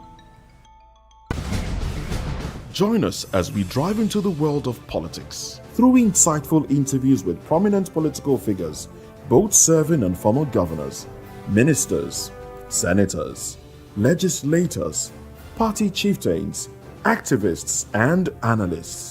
Get first-hand information into the decision-making processes that affect our daily lives. Highly engaging 1-hour program that brings political discourse into focus.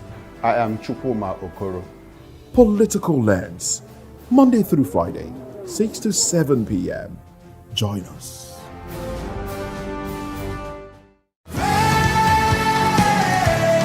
Ever wonder what inspires your favorite gospel artists?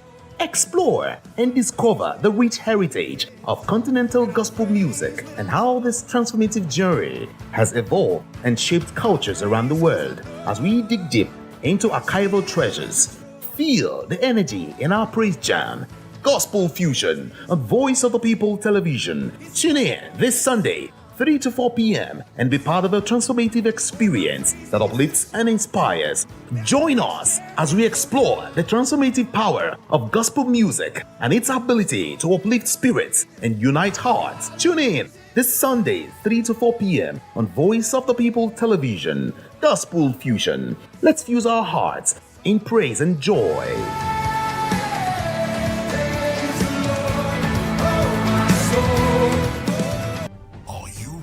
For the extraordinary. Something big is happening on your screen.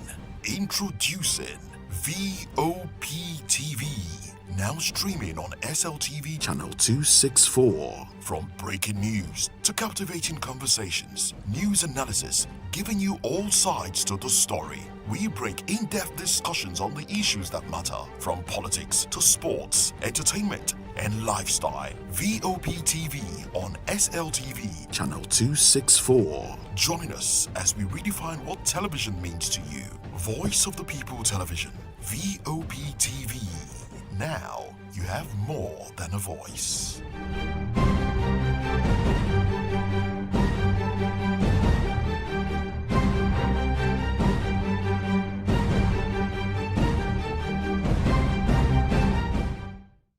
We encourage you to click on the like button and subscribe to our YouTube channel. We are Voice of the People TV. Also follow us on all our social media platforms. We are at VOP TV Live. Visit our website www.vop.ng for fresh and trending news. Also watch us live on SLTV channel 264.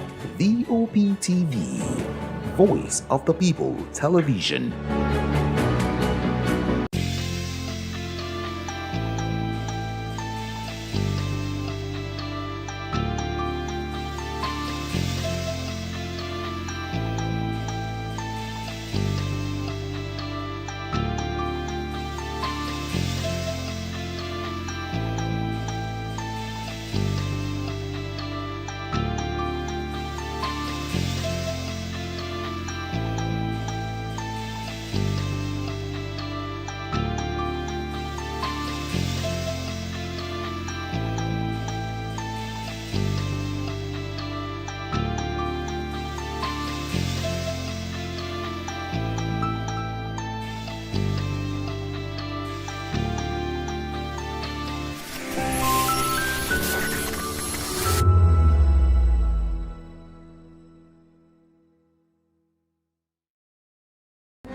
Through dialogue, we bring you fresh ideas and conversations, shaping the future of learning in Nigeria and beyond.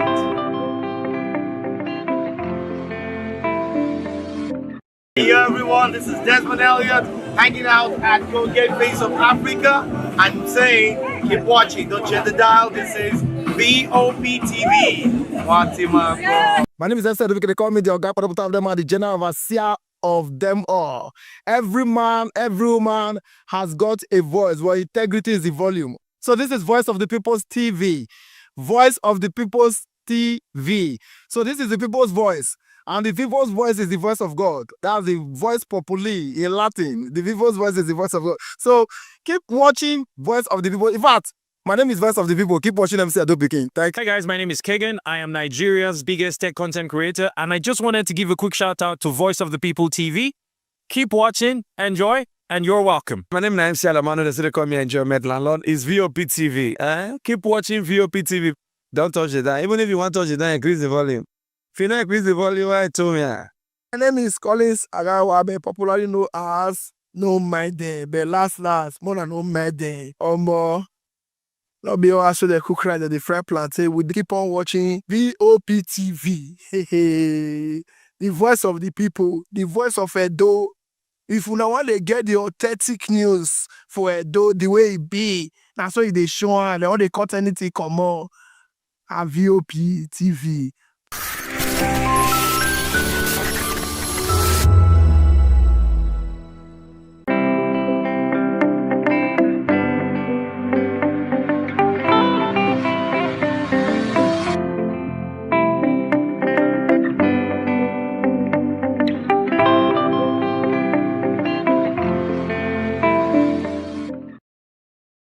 Welcome back to the program. Former Lagos State Commissioner for Education, Mrs. Folashade Adefisayo, has called for greater investment in the education and development of Nigerian children, describing them as the nation's true wealth. Speaking at an anniversary celebration in Lagos, the former commissioner said Nigeria's greatest treasure lies not in its oil reserves, but in its children who represent the country's future. She further stressed that teachers play a vital role in shaping the future and deserves more recognition and support than the nation's natural resources receive. Adefisayo noted that schools face many challenges from parents, regulators, and society, but urged all stakeholders not to lose sight of the core mission of educating and nurturing children. She also called on government, education leaders, and parents to work together to ensure holistic development for every Nigerian child, equipping them with the skills needed for the 21st century. And of course, to discuss with me, I still have Moses Okela, Abdul Kudus, and Mojid Arabi. Let me start with you, Mojid. Now, Mrs. Adefisayo says that Nigeria's greatest treasure lies not in its oil reserves, but in its children. What exactly does this mean in the practical term for Nigeria's education system?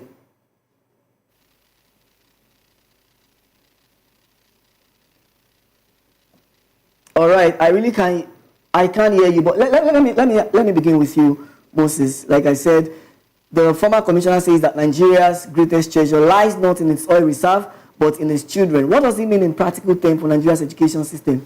I think the former minister is actually, former commissioner is correct, because according to UNICEF, the population of Nigeria between the ages of 0 and 17 occupies about 50% of our population. So if we have 50% of the population and focus is not being placed on that 50%, then there is no future for the country. We need to invest so much in the education of that majority demographic, which is from 0 to 17, which make up the children and the adolescent. Also, the human capital for Nigeria, that is this age group that is at the human capital. They are the ones that should have the skill to build our economy. How do we want to build the economy if we are not focusing on this age group? So we need to put more attention on this age group to ensure that the country, to ensure that we have a future. Because without these people, we don't have a future. In the next 20 to 30 years, these people will occupy our workforce, they will occupy the government, they will occupy leadership positions. the investment we do today will determine how the outcome we get from them in the next 20 to 30 years. So the future of Nigeria actually depends on this demographic of people. So how do we as individuals begin to invest in children? I want you to use, according to what you mentioned earlier about the SDG 4, which is a quality education that you are doing in the Lighted Pearl Africa Foundation. How do you think individuals can begin to invest in the children, and how can investment be prioritized in Nigeria's education system? Okay, I think the investment needs to start with the family. Family must prioritize education for each child. Then it goes to the society, then it goes to the government. Everyone must work together. Even the private sector must join in this force, because you can't leave the education system only to the government. And the teachers, the parents also can't just leave it to the teachers. It has to start at home. It depends on the kind of habits the parents are forming in these children, even at home. Like what we do in our organization, we bring all these children together, people from low income that even some of their parents are not educated. And what we begin to instill into them are soft skills, things that will make them love education. Some of them, we take them through processes where we see that, okay, they are deficient in one subject or the other. And what do? We do foundational rebuilding for them, because some of them have faulty foundations, faulty educational foundations. So we build those foundations to ensure that they are able to stand in terms of their academic performance. And we've seen massive results. Recently, one of the girls in our mentorship academy wrote a WAEC, and she was one of the best students in the school, in the public school that she wrote the exam. This was somebody that couldn't even speak proper English before she joined our academy. So those are part of the things we are doing. So we want parents, the society, private sector, the government to do more for education. And it shouldn't be restricted to non-governmental organizations. Exactly. Or only government alone. Exactly. The government needs to create structures.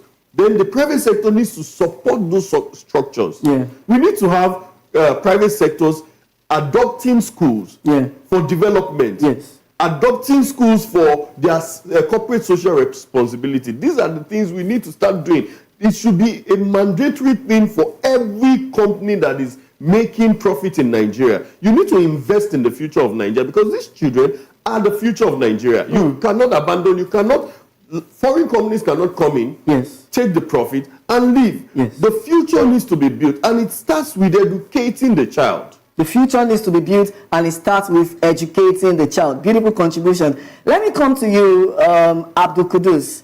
What kind of investment should be prioritized? Do you think infrastructure, teacher training, or curriculum reform should be prioritized? And according to the former commissioner, teachers are described as valuable. How do you think that valuable? What policies can be what policies can be put in place to ensure that teachers are being valuable, even than natural resources in the country?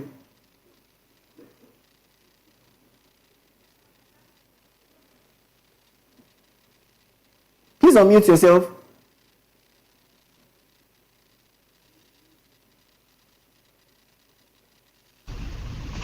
All right. Can you hear me now? Yes, please go ahead. Why all these three areas are very critical? Why all these three areas are very critical? The heart of any educational system lies in its teachers. You can have modern buildings, well-designed curriculum, but without competent, passionate, and well-motivated teachers, many outcomes will remain very, very poor. Teachers' training should always, therefore, be the top priorities in Nigeria. Nigeria to continue professional development model, whereby not just pre-service training or challenging stuff or digital learning tools and the emotional needs of the student.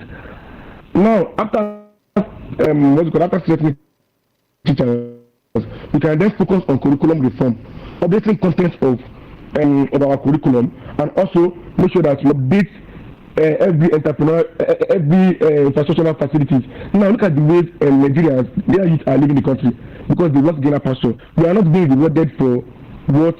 For example, now look at someone who went to school, came to the first class, and after all, he's not going to get a very good employment within the country. So this is what caused all this jackpot syndrome of the thing. So we also need to focus on infrastructural facilities, whereby classrooms, libraries, and digital labs complete the triangle, and also by providing the environment that allows teachers to learn and to thrive. So therefore, all these three areas are very, very critical.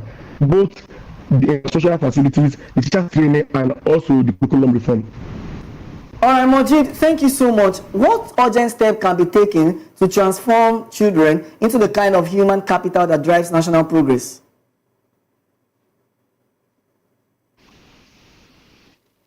Please unmute yourself if you can hear me. Okay, let me take that question to Abdul Kudus. What steps can be taken to transform children into the kind of human capital that drives national progress? All right. We have to focus on yes, go ahead. So can you hear me? Go ahead, please. Okay, number one, come to the question. I'm sorry. I was asking for the step that Nigeria can take to transform children into the kind of human capital that drives national progress. Okay. Yeah, first we must build a child-centered educational agenda whereby early children learning as a priority. That should be our very, very main focus. Also, the 21st century curriculum focus on problem solving and innovation. Yeah. And also, we have to do something like teachers' professionalism and also consistent policy in terms of training teachers, changing our curriculum, and also we must invest wisely in children. Nigeria will stop exporting. We should not just stop exporting crude oil, but also we should start exporting knowledge, creativity, and leadership. Thank you so much, Kudus, for that wonderful step. Yes, thank you so much for that wonderful contribution, and I really appreciate your presence on the program. And to Majid as well, thank you so much for joining me on the program. I think it was network, but thank you so much for joining me. I really do appreciate you. And to the founder of the Lighted Pearl Africa Foundation, Moses Okenla, thank you so much for coming on the program. Thank you so much. And we hope to have you some other time. Absolutely. It has been an interesting conversation with you. All right, you're still watching Edu Dialogue on Voice of the People Television. When we return, we'll bring you top stories from Nigeria's education sector. Do join us again.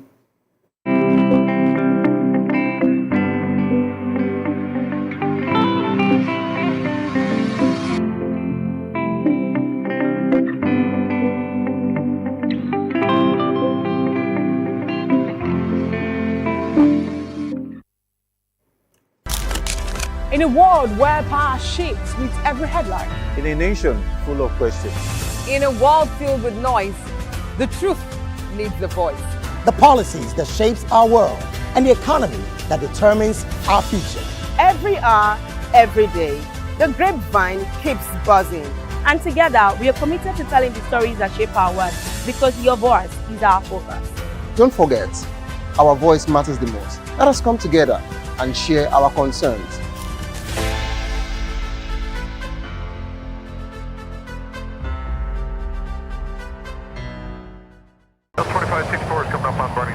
The 2564 Atlantic Tower. What happens in the hush behind hangar doors? Who signs the papers that gamble with lives? Which truths were grounded before they even ever had wings? If you've ever buckled a seatbelt at 30,000 feet, if you've ever stared out of that tiny window and wondered who's really in control of the skies, it isn't just flight, it's power, it's politics, it's pressure sealed in steel. We're peeling back the clouds from runway risks to sky-high secrets. We're diving deep where most dare not to look. Aviation Scope, every Sunday at 7 p.m. only on Voice of the People TV. We don't just report, we reveal. We don't just ask, we uncover. Because when it comes to the skies, ignorance is turbulence. Aviation Scope, the sky isn't the limit, it's just the beginning. Behind every broken desk lies a broken promise. Education shapes the nations. But who is asking the right questions? Introducing Edu Dialogue, the show that goes beyond the surface, exposes the cracks, the corruption, and the silence in Nigeria's education system. Edu Dialogue, Saturdays, 3 p.m., only on VOP TV. We break the biggest stories, from missing funds to policy failures. We ask the tough questions and demand real answers. Edu Dialogue, this Saturday, 3 p.m. on Voice of the People Television. Join us on People's Voice, where we amplify the voice of those that matters the most. Join the conversation. Share your thoughts with me. I am Xavier Udo. Weekdays, Monday through Friday, from 4 p.m. to 5. Don't forget, our voice matters the most. Let us come together and share our concerns. The name is Dr. Silva. Voice of the people. You can hear me now. My name is Patrick Doyle, and I wish that you continue to echo the voices of the people. Big up VOP TV. My name is Suibifa Dokubo. Please keep watching VOP TV. Hi, my name is Kwekumali Ikenda Onyekwena, and I am with the Voice of the People TV. Now, if you're looking for the veritable channel for information, politics, robust discussions, you don't need to go far. VOP has you. VOP will always have you. Thank you. Hi, my name is Patrick Diabwa, aka Ibani Chuka, Amayanabo the Eagle King, and you are watching VOP TV. Stay with us.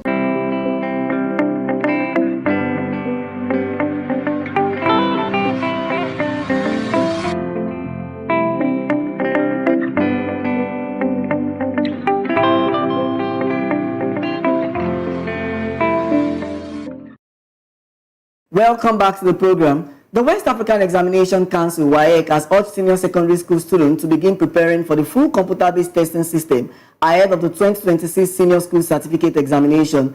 The head of the national office, Dr. Amos Dangot, made this known during a sensitization rally in Lagos, explaining that the May-June 2026 examination will be conducted entirely through the CBT.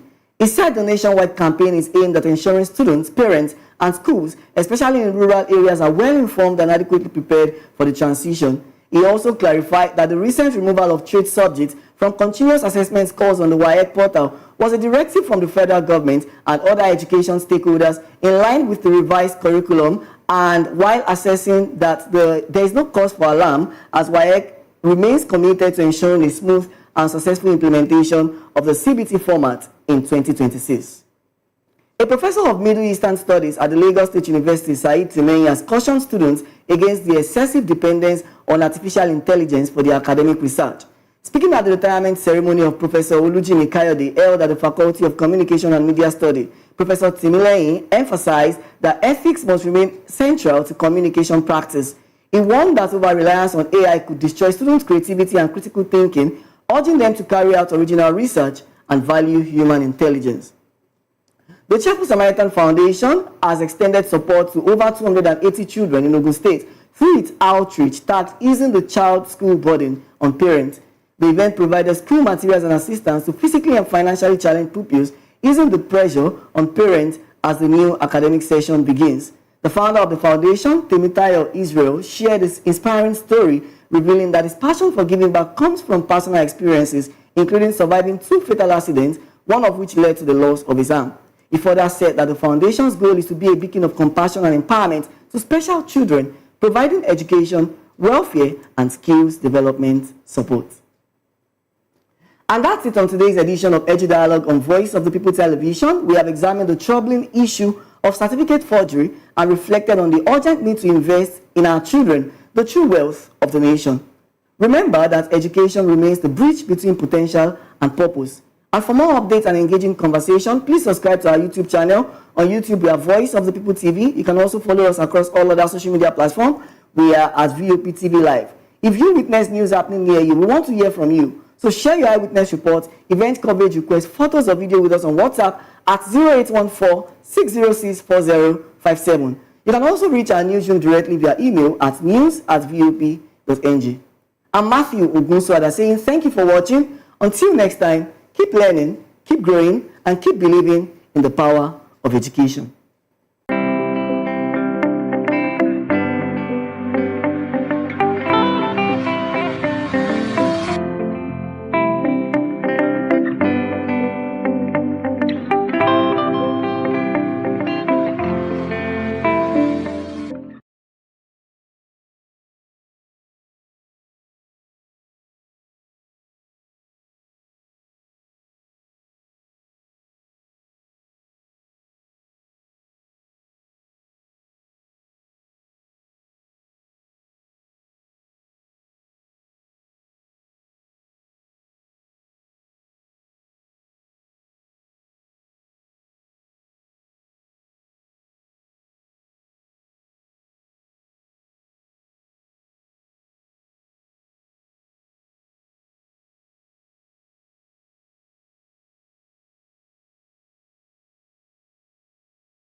voice of the people. You can hear me now. My name is Patrick Doyle, and I wish that you continue to echo the voices of the people. Big up VOP TV. My name is Ibifa Dokobo. Please keep watching VOP TV. Hi, my name is Kwekumali Ikenna Onyekwena, and I am with the Voice of the People TV. Now, if you're looking for the veritable channel for information, politics, robust discussions, you don't need to go far. VOP has you. VOP will always have you. Thank you. Hi, my name is Patrick Diabwa, aka Ibani Chuka, Amayanabo the Eagle King, and you are watching VOP TV. Stay with us. Join us as we drive into the world of politics through insightful interviews with prominent political figures, both serving and former governors, ministers, senators, legislators, party chieftains, activists, and analysts. Get first-hand information into the decision-making processes that affect our daily lives. Highly engaging one-hour program that brings political discourse into focus. I am Chukwuma Okoro. Political Lens, Monday through Friday, 6 to 7 p.m. Join us.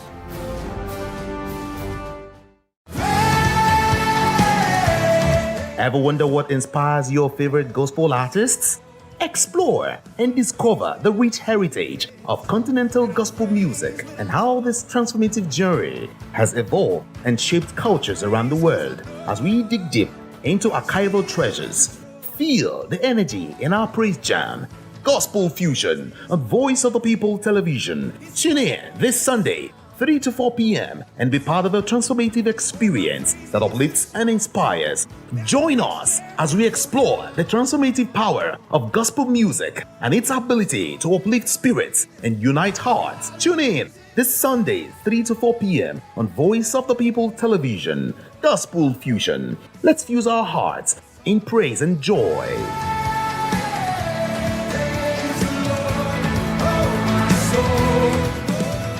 We encourage you to click on the like button and subscribe to our YouTube channel. We are Voice of the People TV. Also follow us on all our social media platforms. We are at VOP TV Live. Visit our website www.vop.ng for fresh and trending news. Also watch us live on SLTV channel 264, VOP TV, Voice of the People Television. Hey guys, what's up? How you all doing? They call me Ovisha Nelson One, your number one celebrity host, and you are watching Voice of the People Television, VOP. Stay tuned. Uyi Osarate is my name. I am a friend of the microphone, Voice of the People TV. That name is unique, and the brand is very sweet. I like the packaging, picture qualities, camera qualities, and then of course, the quality of human beings that I see sometimes on your channel. I talk and get paid, and I look forward to being in your studios. Oh yes, you are on to Voice of the People TV. Live here in Benin City, the cradle of black civilization. What are you waiting for? Tune in, bro. VOP TV. Now, you have more than a voice. In a world where power shifts with every headlines, news breaks and events happens, we bring you unbiased and explicit information on politics, economy and state of the nation. We break down the chaos. Facts, not fluff. Truth, not spin. We discuss not just politics, but a glimpse into the future. Join Moses, Chukuma and Fina on Voice of the People TM. Voice of the People Television. Now you have more than a voice. Join us on People's Voice, where we amplify the voice of those that matters the most. Join the conversation. Share your thoughts with me. I am Xavier Udo. Weekdays, Monday through Friday, from 4 p.m. to 5. Don't forget, our voice matters the most. Let us come together and share our concerns. Thank you. VOP TV. Now, you have more than a voice. where citizen stories shape the narrative. Today, we're dissecting a major story that is dominating the headline and sparking conversation across the nation.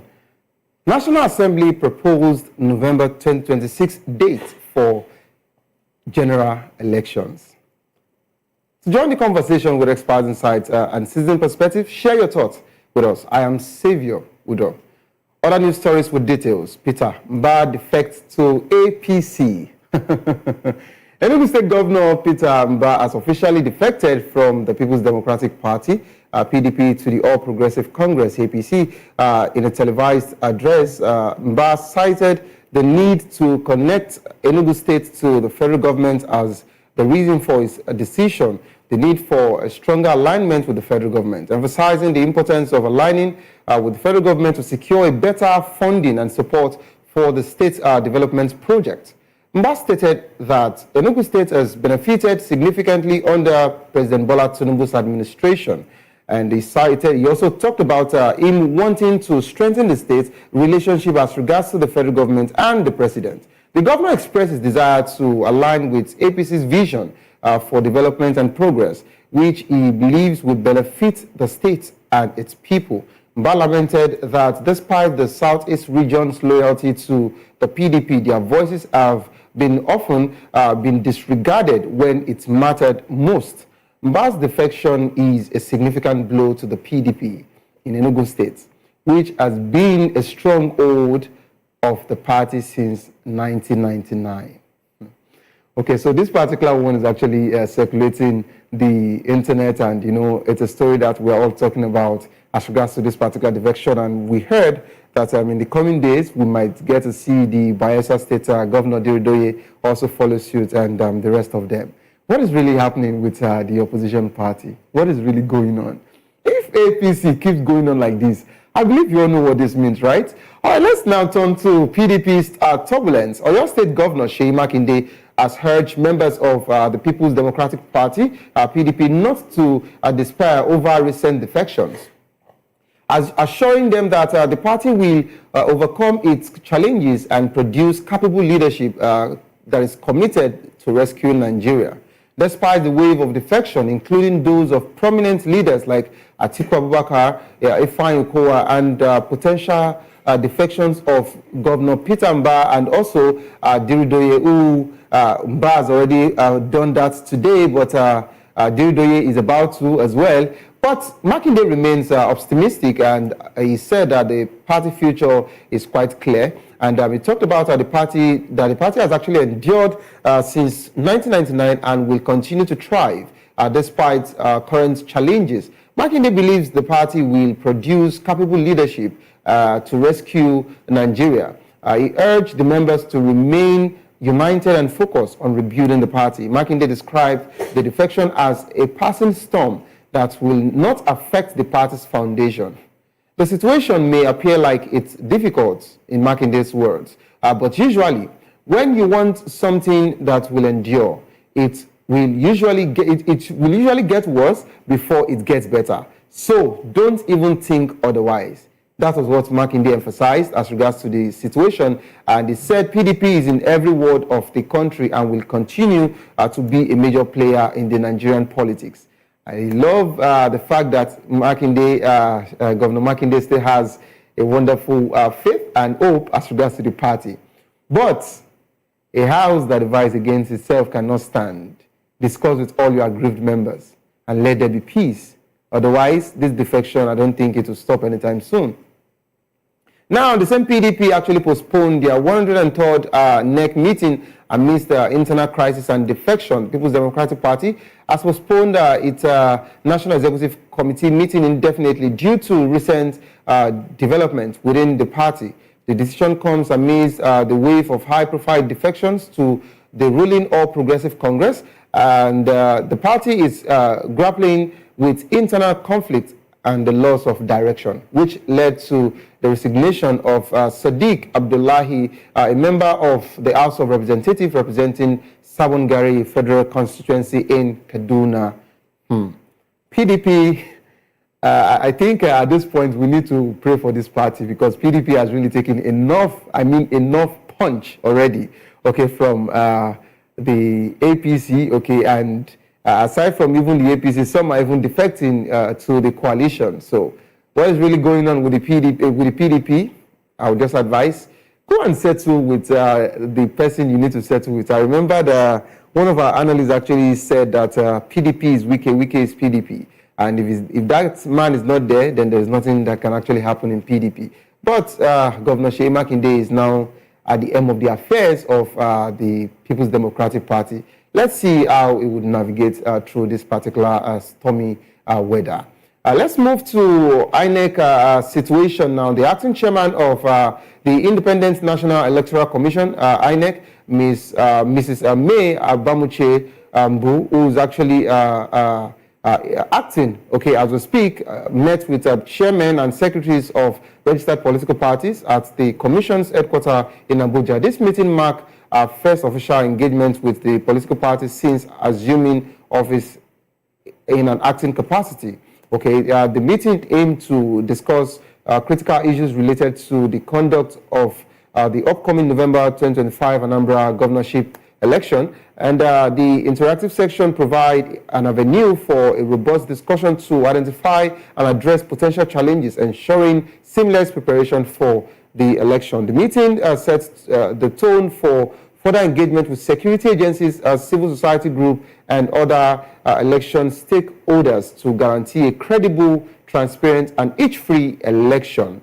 Okay, and of course, the upcoming election that we have presently, which is the Anambra gubernatorial election, which is scheduled for November 8th, 2025, and also Abuja area council election, which is scheduled for February 21st, okay, 2026, in this 68th constituency across 6 area council. All right. Hopefully, the main man, Professor Amukutan, would also step in and take over from Ms. May. But for now, let's just see how the INEC would give us the benefit of doubt and come into this particular political war, as I would usually call it, to see how to actually make this particular one a fair ground for everyone to come into the ring, okay? We want a free and fair election. That's what we've been asking, okay? Don't think because you were appointed by somebody and you are indebted to some people. No, we want you to actually do what you need to do for Nigerians and not for any individual, okay? Not for the executive arm, not for the legislators. No, you do your job for Nigerians. That's all we're saying. To join the conversation, kindly call the number 090-447-32605. 090-447-32605. Follow us on social media at VOP TV Live. You can use the hashtag People's Voice on VOP TV. On YouTube, we're Voice of the People TV. Kindly hit the subscribe button, and together we can make our voices heard. It's time for us to go on a quick break. As soon as we return, we'll be talking about this particular conversation. National Assembly proposed November 2026 dates for general election. So, just like what I said, I talked about this one. I said it is looking like 2016 is not existing, that everyone has been talking about 2027, but now they are already bringing it back to 2026. So you don't go nowhere, stay tuned, please. I'll be right back.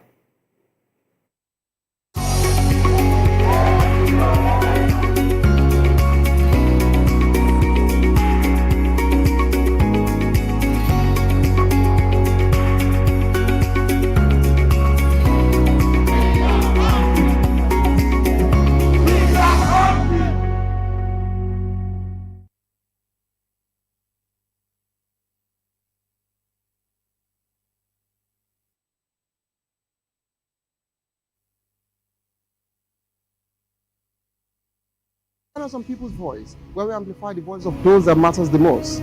Join the conversation. Share your thoughts with me. I am Xavier Udo. Weekdays, Monday through Friday, from 4 p.m. to 5. Don't forget, our voice matters the most. Let us come together and share our concerns. Thank you.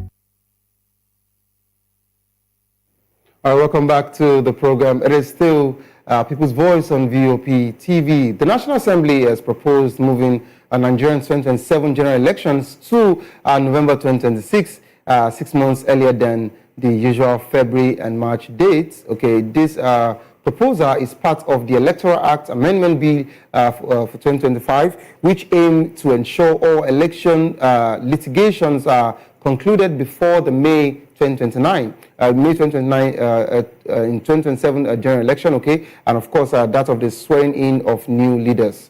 All right, our presidential and gubernatorial candidates elections would be held not later than 185 days before the expiration of the incumbent's tenure, pointing to November 2026 as the new poll date. The bill proposed mandatory electronic voting and transmission of results to enhance electoral credibility and to also reduce post-election disputes. The proposal includes early voting for certain categories of Nigerians, such as security personnel, INEC staff, and accredited journalists, up to 14 days before election day. Failure to comply with electronic transmission of results would attract stiff sanctions, including 1 year imprisonment and also a 1 million fine, or both. The proposal have received strong endorsement from the participants, including INEC's representative, Prof. Abdullahi Zuru, all right, who said that the reform would enhance electoral credibility, allow better planning, and minimize post-election pressure on the courts. If passed into law, the proposed Electoral Act amendment would not only reset Nigeria's political calendar, but also redefine its democratic culture, giving room for orderly elections, timely justice, and smoother transition of power. We're now being joined by Mr. Dele Fanimo, a seasoned reporter, a veteran journalist, and a senior political analyst. You're welcome on board, sir. Good evening.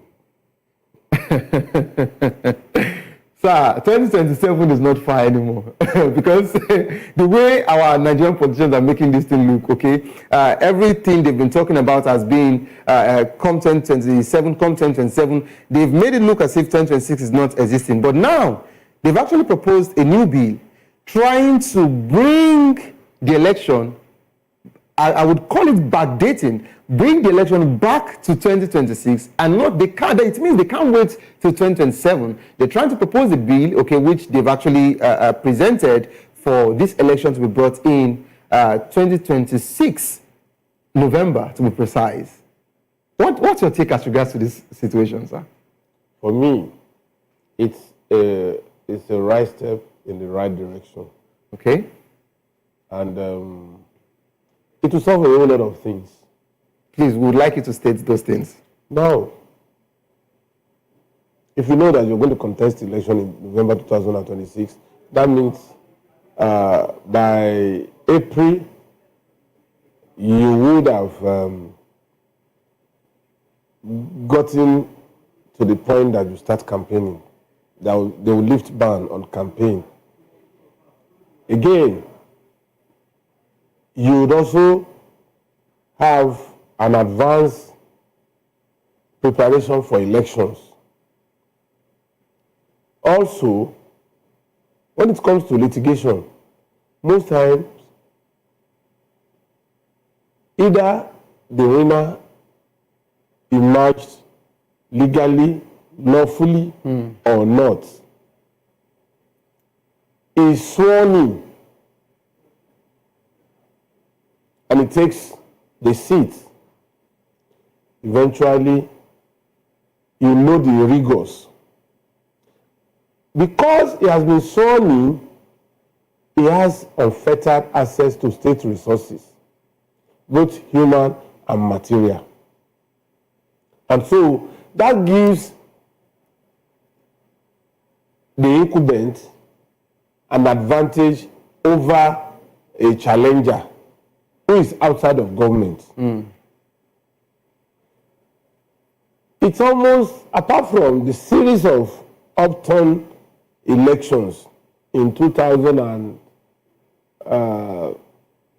11, thereabout, when Mimiko, Aregbesola, Fayemi, you know, Shomole, were returned after the charade that was pretended over Obasanjo, by Obasanjo.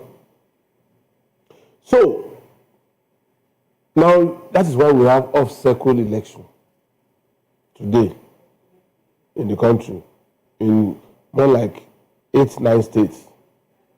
But with the new bill, if passed into law, the window, according to the constitutional amendment, is 180 days. And now, the gap between November and May 29 is about 185 days. Yeah. So, if you start from tribunal to appeal to Supreme in some cases, you are not going to exceed the 180 days. So it can be stopped in time. And because if you have been declared winner of an election, you have not been sworn in, your access to state resources is very limited. So you are not going to have undue advantage over the opponent that is challenging the legality or otherwise of that election. So, it's a level playground. Then consider the amount the state or federal will spend in inaugurating the governor that may not spend. I think there was a governor in River State that didn't spend up to some days before he was removed. So now look at the resources of the state or probably the country if the president has to be removed. Then you are now going to spend another one when it is time to inaugurate the one that has won his case at the terminal level. So all these things are factored. And that's why they came up with this law. So I was bemused when I had some people condemning it and then somebody was saying it will give undue advantage to the incumbent. Okay, so I was going there and I wanted you to just get to the end of your submission. Mr. Dele, you would agree with me that the incumbent has upper hand, either ways, even if it is in 2027. But with this particular new bill, which is looking, of course, like they can't wait for 2027 to come. But with this particular new bill, sir, you would agree with me that if an incumbent is actually putting everything in place that would protect them, that would give them a smooth entry, that means we don't have a fair level ground of playing anymore. That is not true. If it's not true, I will explain. Of course, if it's not true, then maybe you give us other better statistics, because the way the odds are looking presently, if this particular bill is passed, the opposition parties would have nothing to do about it. First, you would agree with me that APC is already taking over how many states for now? APC has taken... We have a 24... APC has taken 24 presently, okay? And if they take more than that, that means they are having 2/3. So already the oppositions are facing that particular challenge of defection from either from them or, the coalition and all of that. And the coalition, they don't even have enough people in power. But with this particular new bill, of course, it will send wrong signals. So what we want is for the government to give everyone a fair playground, for everyone to come to the polls, knowing fully well that it is about their supporters and not because of the powers that be. But of course, just like you said you were going to let us know why it is not a problem or why the opposition, the incumbent does not have upper hand as regards to against the opposition. So we'd like you to come in from there, sir. Now, I don't see anything that suggests that a particular group has undue advantage over the others. In incumbency as wait. Now, we have seen in this country, yes, a sitting government, PDP, was decimated by opposition. Of course. And he said he only wanted peace. Why didn't you complain that the opposition that started just about 11 months to election, upturned the table. How do you describe that? Has that not negated your position? In somewhat it has. Good. The second thing again is it the making of the incumbent that opposition cannot get its act right? No, that is not the making of the incumbent. That is clear. Fine. They should figure because that's no. They should. You see, when we play victim over one's deliberate annihilation of himself, we call it emotional blackmail. That is it. Now, up to today, I have not seen, and I have not heard, I have not read that Party A was spotted in Party B trying to disorganize Party B. They only cry wolf where there's none. Now, how can I, when I have locks to the gate of my house, decide to engage people that I'm not comfortable with in my house, and they now open the gate for an intruder to come in, and I'll now be blaming the intruder for accessing my house?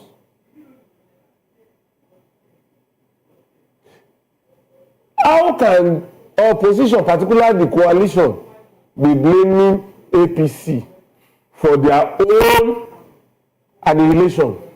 No, for that of the coalition, I just feel that to my knowledge. How can Labour Party? Oh, so I talked about them yesterday. So, but how can Labour Party be blaming APC for their problem? Can you show me one particular identifiable APC member that has infiltrated? So are these people in a Labour Party, are they not matured enough? Were they not politicians before they joined Labour Party? Some of them have been in the corridors of power before now. Tenadi Usman was sometimes a senator. Key player. Yeah, of course. In Nigeria. Yeah. And a whole lot of them. Now, in ADC, Atiku was once vice president. Amici was governor and minister. Yes. Adekosola was governor, commissioner, and minister. Okay. David Mark was Senate president. You know, so of course. He spent about 5 times in the Senate. Now, who among them is a neophyte in politics? None. And then, you see, let me give you an analogy. Do you know how they catch monkey in South America? I've never caught one before. Good, I'll tell you. You know this God. Okay. That God, you know, it has a narrow entry, but with a big enclosure at the bottom that they used for palm wine in those days. What the South Americans will do is they will perforate all the side of the god and put banana inside and then go and hang it where monkey will see. So that banana, the monkey will be attracted to that banana. That's the invitation. As soon as the monkey dips his hand into the god, you know, it's coming straight. Yeah. But the moment he gets to that banana and he feels the touch, he grabs banana and then this hand now becomes like this. How would something that went straight, now rounded, come out of the god? He will be so gullible. He sees the person that wants to come and catch him, but he is not ready to leave that banana. And then the person will come, catch him, and go away, free of charge. That is what ADC is doing now.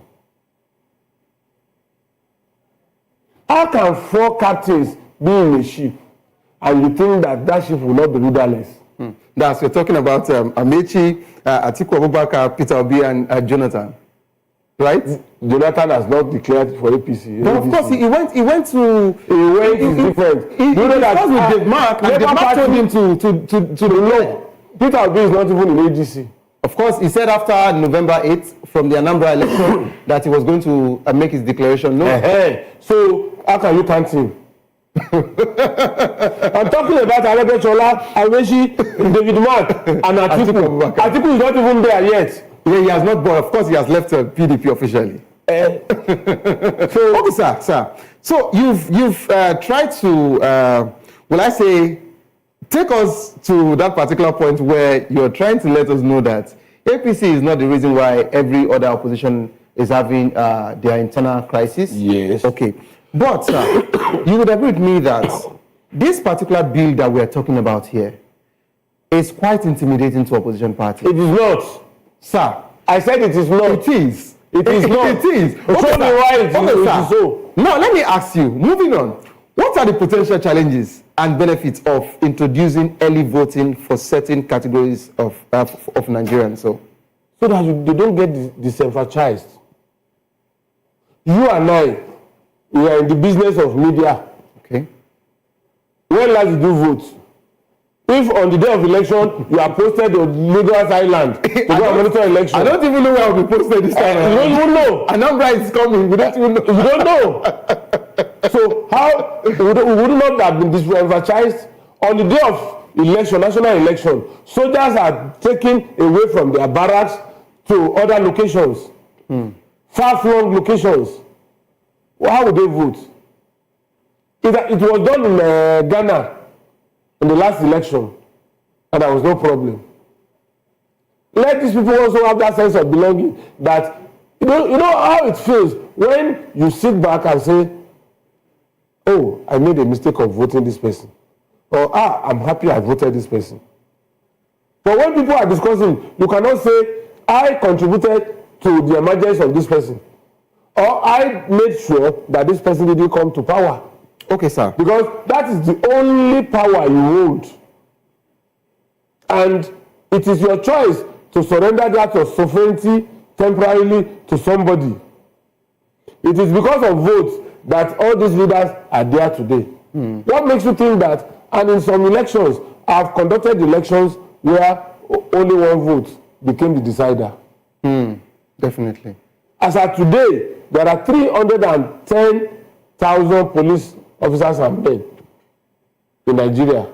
As of today, the total number of armed forces, Navy, Air Force, and Army cannot be less than 600,000. Up to 310. That's 910. And almost half of them have been attached to the before that, you have customs, immigration, prisons, and all the rest. When you look at the number of people in military and paramilitary, civil defense, you're talking of about 2 million that are usually not allowed to vote because of the exigency of their duty on election day. Now, imagine the number of journalists that would have been deprived because of a single day national election day. We are talking about between 8 and 10 million Nigerians who ordinarily would have loved to vote. Now they are being captured in the amendment to the electoral law. How is it wrong to do that? Sir, I understand that we have this particular conversation on the table, but I'd like us to talk about electoral reforms. Okay, we've been clamoring, everyone has been talking about electoral reforms, and they've been talking about this particular one. Yet, we've not really seen anything as regards to the reform kicks off, but they're talking about this bill that they want to pass as regards to bringing election even closer to us. What are the things that you feel that the INEC should put in place, and what are the things that you feel that Professor Amokoto should do as regards to transparency, and what are the things that you feel he needs to put in place to ensure people to trust that particular entity, that particular office again as regards to INEC, believing that their vote would sincerely count this time around? You see, after the conclusion of presidential election in Ghana. Yakubu told us that he has 142 areas of reforms in the electoral system. 142. 142. Did anybody ask him to bring it forth? The National Assembly that will be chasing Natasha all about. Did they call him to come and tell us this 142 amendments that he is proposing till the left office? Let it be on record that Mr. Dele Fadimo was the one that said the National Assembly. Please go ahead, sir. Why would you leave leprosy and be treating acne? Now, another opportunity is beckoning. Do you know why the issue of beavers and IRF couldn't get to court? Technically, it is not in the electoral law. It is not just an operational tool that INEC can use and may decide not to use. It is their prerogative to use up till now. What is National Assembly doing? Why would one of them in the National Assembly, House of Reps and Senate, why would he not decide prepare a bill and submit the prayers and read it?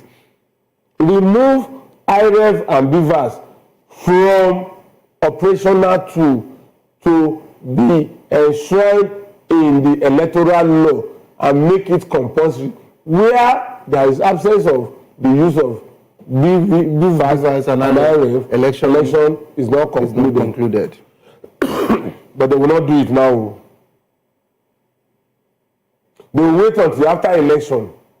And then say, you see, why is it that Beavers was working in Shomolu? Why is he not working in Vestak? Why is he not working in Agege? And then INEC will go to court and say, we are the mechanic. It is our prerogative to either use a spanner or a screwdriver or wrench. And if they are not working for us, we can discard them and then use other methods. Nobody's looking at that now. So, how would you blame the same electoral law that gives room for the camp, this jumping ship, that all you need to be able to decamp from party A to party B is crisis. Why is Uba now working freely? That it cannot be challenged? Because everybody knows there is crisis in PDP. What makes you think that those who want to decamp cannot precipitate the crisis? So I was to go to that particular one. Mr. Dele, you would agree with me that the latest thing that is going on in Nigerian politics now is about defection and moving here and there. You know, men of integrity. And because there is no political party in Nigeria. Because there is no political party. So it now we only have platforms. We just have platforms now. So, sir, is there anything that can be done just to stop this jump shipping? There's nothing that can be done for now. And I'll tell you why. Because for me, my suggestion would be that if you know you want to decamp, let them strip whosoever it is from that position. No. Because that particular party, you enter that position through this party. You see, law does not accommodate emotion and sentiment. The law is the law. Even when it's not favoring someone or favoring a group of people. Are you aware? You have seen the symbol of justice. They cover the eyes of that woman. Yeah. So that you will not favor anybody. And they even use mental skill and a sword to judge. So what explanation do you want again? Look, somebody was raising why Imo State governor, number 4th position, suddenly become number 1. Majority of us are illiterate.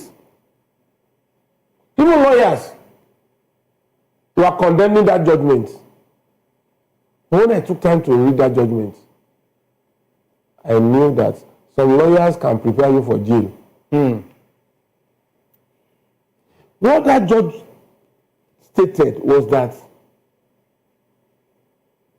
the stronghold of Uzodinma, they disqualify all the votes. And the reason they gave was not tenable enough to disqualify those votes. And so they had to bring back those votes, counted, and it outstripped the second, the third, and the first candidates. So why would you not be declared the state governor? But today, that judge using abracadabra. A lot of people come on here on TV and all that, and they say things that are not defendable. Just riding on emotion. If I say this, people will like me. If I say this, they will say, yes, correct guy. You know, some people they want to become very controversial, you know. That's not controversy. It's stupid and it's foolishness. Because at the end of the day, when you are caught on that date, you won't be able to even explain. You won't be able to explain yourself. And internet does not forget. Never. Whatever you say now, one day they will ask your children, is this not your father? Is he not the one talking? Or is this AI? This was your father's position 5 years ago. How come he's now saying this? When Buhala joined this government, they went back to Facebook and all the comments he made on Twitter, which is now present X. Yes, it was presented. So he swallowed so many of it. I won't join the multitude.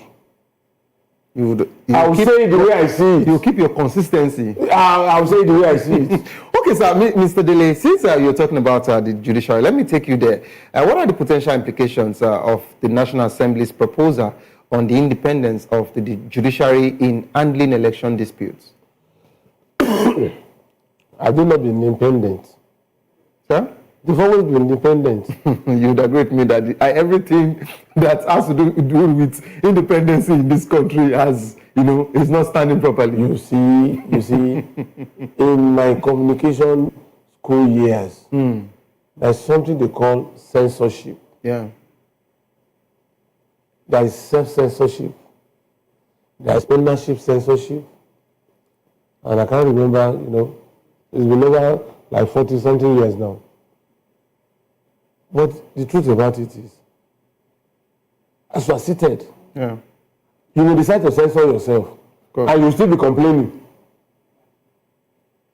I have not seen a judge that gives the right judgment in this country, and he was shot and tied to stake and shot like an armed robber. If you are induced and you accept, there is no way you come up with good judgment. If you are afraid for your life, why did you take that job in the first instance? When I was going into journalism, I knew what I was going into. Of course. I knew the risk involved. And I chose to practice, and I've practiced for 37 years. It is just the way it is. If you are appointed a judge, it is even more sacred, because every pronouncement, every judgment you make, you are putting people's life on the line, either for good or for bad. If you condemn somebody to death wrongfully, the blood is on your head. If you manipulate elections, and in the process there arose crisis or bedlam, and people are killed, the blood of those who are killed is on you.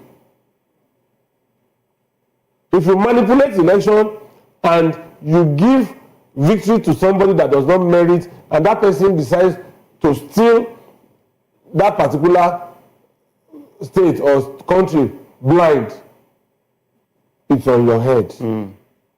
So it's a sacred duty that if you don't have your conscience ruling you, you shouldn't take that oath.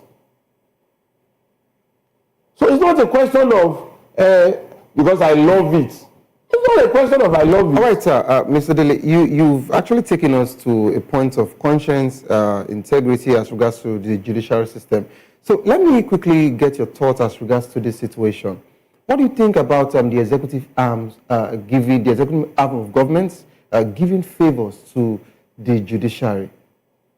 What do you think? Because you would agree with me that we've seen it over time, that different state governors, either they give cars as gifts and things like that. Presently, the FCT minister is building, and he said, oh, he noticed that some judges are still living in rented apartments.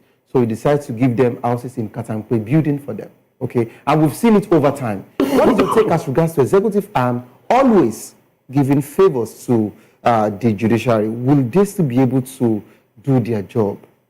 You see, even right from colonial days.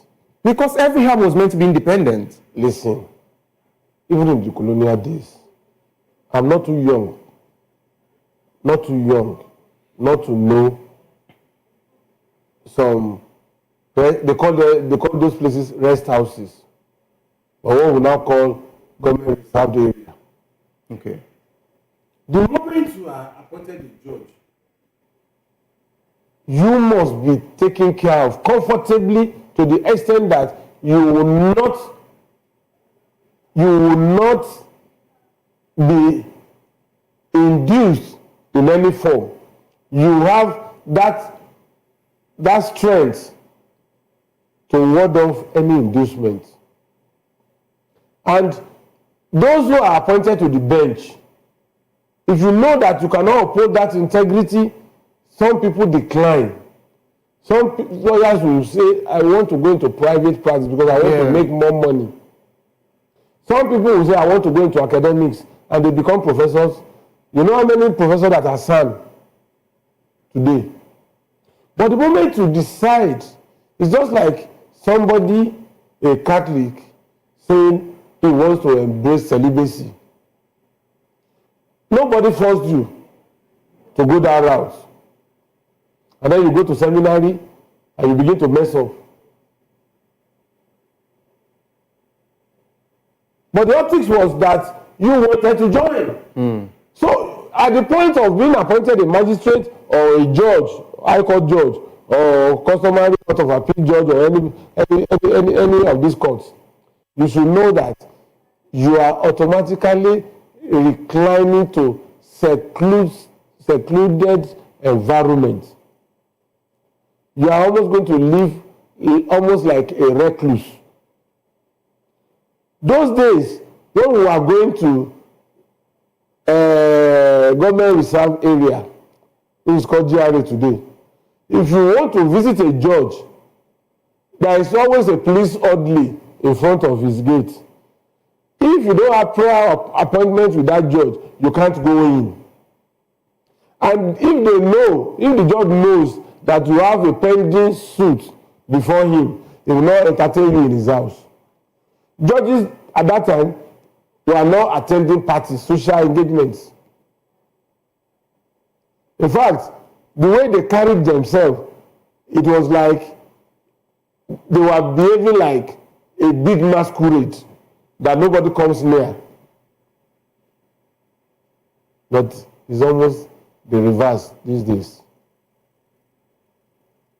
Judges now doctor their age to remain on the bench. Judges are now accused of taking money. In fact, it was even alleged that some lawyers also bill bribe for judges as part of litigation fee. Some also billed PR for journalists as part of litigation fee. That's how endemic corruption is today. I covered the courts for more than 7 years as a judicial correspondent. The closest I was to any judge, and I'm talking on the national television, if there is anything contrary to it, let anybody come up, was when there is controversy over my reportage of a particular proceeding. the judge may cite me and call for a short break, invite me to her chamber or his chamber inside the court premises and explain that you didn't get this particular. People don't know that that judgment book is an open book for anybody to access, especially journalists. Sometimes I may not even be I may not be available for the proceeding. Once I get to the court, the registrar gives me and I study it and I write my story. So, why and how did it change to this? And the blame, essentially, is the legislative arm. What safeguards have they put in place to strengthen the judges? It's not a crime to make life comfortable for judges. Except when you now begin to read meanings to it that they are being bribed. It's not a crime. Judges are meant to be very comfortable. They're meant to be very comfortable so that they can be insulated from the vagaries of corruption in the outside world.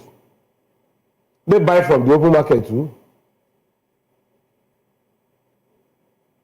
Do you know that the moment you become a judge, if you are sacked today, you can't practice as a lawyer anymore? Never, never. The only thing you can do is to be a notary public, signing deeds of conveyance and all those documents. So, it's a precarious job. They should be comfortable. If anybody is saying that they shouldn't build house for them, that person does not know what he's talking about. So don't forget that Wike himself is a lawyer. So finally, I wouldn't want to go to that particular Wike's route because if they had so you many... said FCT. Of course. And FCT is Wike. But you would agree with me, sir, that Wike's intention as regards to what he has been doing... Intention is not the issue. His intention is not based on this particular legitimate and clean submission that you are giving. I don't know anything about that. But I would like to get your final take as regards to this particular National Assembly proposal of bringing the general election to November 2026. Okay, what would the impact be on the citizen? And of course, will people really turn out? And how will this particular one give us that particular window of transparency and accountability? So it is only when it is in 2027 that you have transparency? No, because everyone were thinking that Professor Mupiton will be settled in, we will do electoral reforms and everything will put in place before... How long does it take to do electoral reform? Sir, just like you said... Are you going to travel from one state? Just like you said, you've been practicing before I did, so you will be able to tell us how long it takes for electoral reform. It doesn't take much time to... Because anything in Nigeria, sir, whatsoever we want to reform or whatsoever we want to refix in this nation, of course, we would always do it as a project. So that's why we're actually saying that bringing this back, it has so many implications, but of course, we want you to give us your final submission, sir. For me? Yes, sir. The rollback to November 2026, fantastic. And the implication on the citizens? No implications? Let the political parties mobilize their supporters. Let them now. They are opening voters card registration. Some states are not bothered. When the time comes to vote, when they begin to record less than 100,000 votes in a whole state, they will be complaining.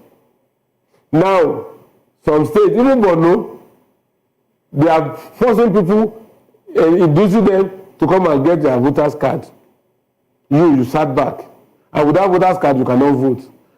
Tomorrow you say, they rigged the election, When you didn't participate, how will you know if they rigged or not? Let people go out to go and register. Okay. Thank you so much, Mr. Dele Fanimo, for that particular serious and heated submission. You've actually said so much in just the space of this particular minutes as regards to this wonderful conversations that we've had in the studio this evening. All right, that's how far we can actually go on the show this evening. It is still People's Voice on VOP TV. Don't give up because it is not over. Tough time doesn't last, but tough people do last. Whatever you're facing will soon be over, and you will definitely smile again. My name remains Xavier Udo. Have a good evening rest.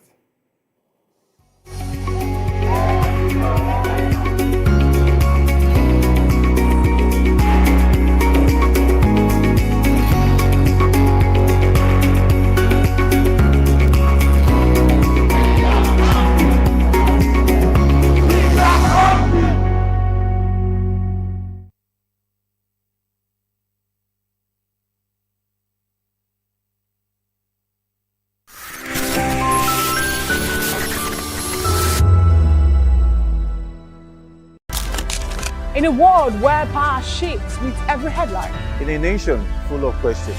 In a world filled with noise, the truth needs a voice. The policies that shapes our world and the economy that determines our future. Every hour, every day, the grapevine keeps buzzing. And together, we are committed to telling the stories that shape our world because your voice is our focus.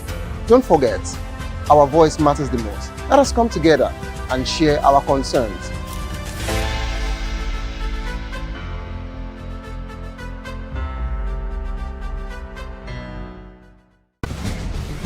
Join us as we drive into the world of politics through insightful interviews with prominent political figures, both serving and former governors, ministers, senators, legislators, party chieftains, activists, and analysts. Get first-hand information into the decision-making processes that affect our daily lives. Highly engaging one-hour program that brings political discourse into focus.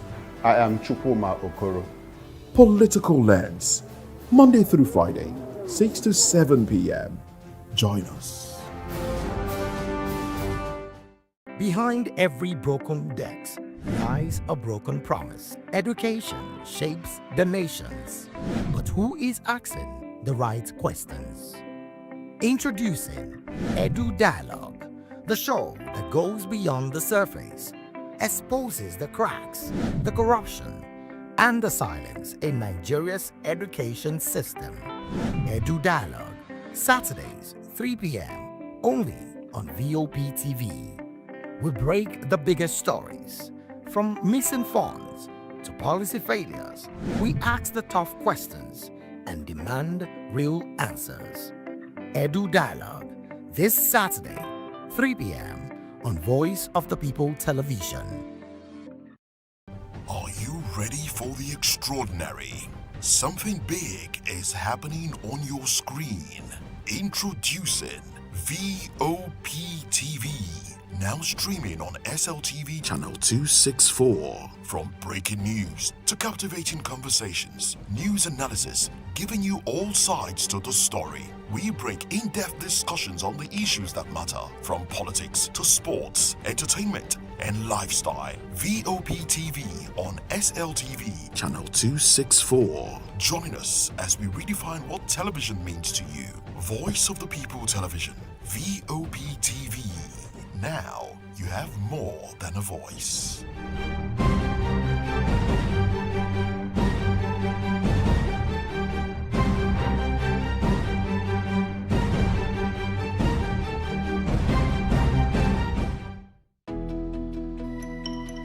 Years ago, we lit the spark. Today, we are blazing the trail for others to follow. VOP Media is 3 years of breaking boundaries. 3 years of being that bold voice that echoes the thoughts of the people. 3 years of telling stories that matter. We have experienced complete breakdown in democratic governance. We are not just a brand, we are a movement, giving voice to the voiceless. We go to bed empty hunger. To every viewer, every voice, and everyone that has made us who we are, we say thank you. VOP Media, 3 years and still counting. VOP TV. Now you have more than a voice. From the views on the street we go to bed empty hunger. To the blaring horns of a hustling city, the loudest voices of the common man got a medium to be heard. This particular administration, they were coming unprepared. It's not a bad thing to renovate the president's lodge. Through top-notch programming, unbiased reportage of news, sports, business, entertainment, and cultural documentaries, Voice of the People 90.3 FM became a symbol for 21st century media. And now, a new baby is born. Voice of the People Television, VOP TV, youthful, full of vigor and penchant for excellence in the continent's media space, exposing the wrongs, applauding the rights, dissecting the news without fear or favor, through factual and accurate stories and contents. Corruption kills three things that makes a society. Representing the interests of the people and giving them a voice. Voice of the People TV is here to stay towards building a fair society. VOP TV, Voice of the People Television, truly a voice for the people. Hey guys, what's up? How you all doing? They call me Ovisha Nelson One, your number one celebrity host, and you are watching Voice of the People Television, VOP. Stay tuned. Uyi Osarite is my name. I am a friend of the microphone, Voice of the People TV. That name is unique, and the brand is very sweet. I like the packaging, picture qualities, camera qualities, and then of course, the quality of human beings that I see sometimes on your channel. I talk and get paid, and I look forward to being in your studios. Oh yes, you are on to Voice of the People TV. Live here in Benin City, the cradle of black civilization. What are you waiting for? Tune in, bro. VOP TV. Now, you have more than a voice. This is African News on Voice of the People Television, where we don't just bring you the news, we bring you Africa's heartbeat, the policies that shapes our world, and the economy that determines our future. African News on Voice of the People Television. Stay with us. 2564 is coming up on Barney 9, right? 2564 Atlantic Tower. What happens in the hush behind hangar doors? Who signs the papers that gamble with lives? Which truths were grounded before they even ever had wings? If you've ever buckled a seatbelt at 30,000 feet, if you've ever stared out of that tiny window and wondered who's really in control of the skies, it isn't just flight, it's power, it's politics, it's pressure sealed in steel. We're peeling back the clouds from runway risks to sky-high secrets. We're diving deep where most dare not to look. Aviation Scope, every Sunday at 7 p.m. only on Voice of the People TV. We don't just report, we reveal. We don't just ask, we uncover. Because when it comes to the skies, ignorance is turbulence. Aviation Scope, the sky isn't the limit, it's just the beginning. Welcome to Kitty's Corner. Every weekend is a new journey.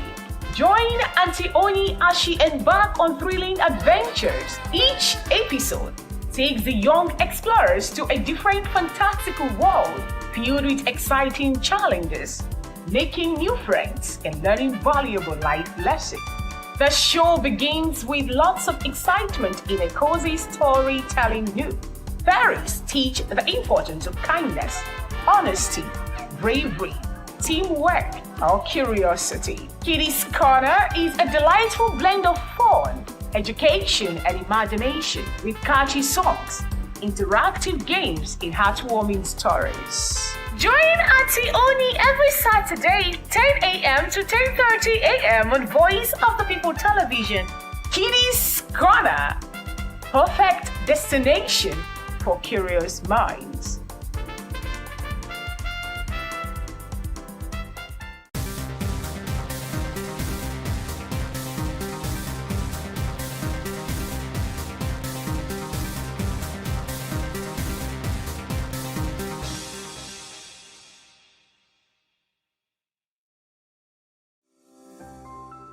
VOP TV. Now, you have more than a voice.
Every time. So it's difficult. It's difficult because, like I said, in the last conference press in South Africa, I said, this guy seems smart at every game. They are under pressure. So my job now is to bring something positive, try to relax this player, to try that they understanding the emotion of this game, understanding the pressure, the intensity, so many different factors. I will try to bring it back to what we can control. So this is not a game that myself, the coach, any of the players or the staff individually is going to win for us, you know. So we need to have shared responsibility. Everyone has to step up. Everyone has to take responsibility of the day tomorrow. Of course, playing here in the stadium, I would love to see it full. I think that will be a great encouragement for the team. the support that we need for this moment. And but we are playing for ourselves as well. We've believed many times when people didn't believe in us, and we will continue to do so. I hope that tomorrow everyone will appreciate that and support the team. I'm sure we'll be able to hear from the crowds what's happening in the other games. But to be honest, when you're on the pitch and the whistle goes, it's like everything else blocks out.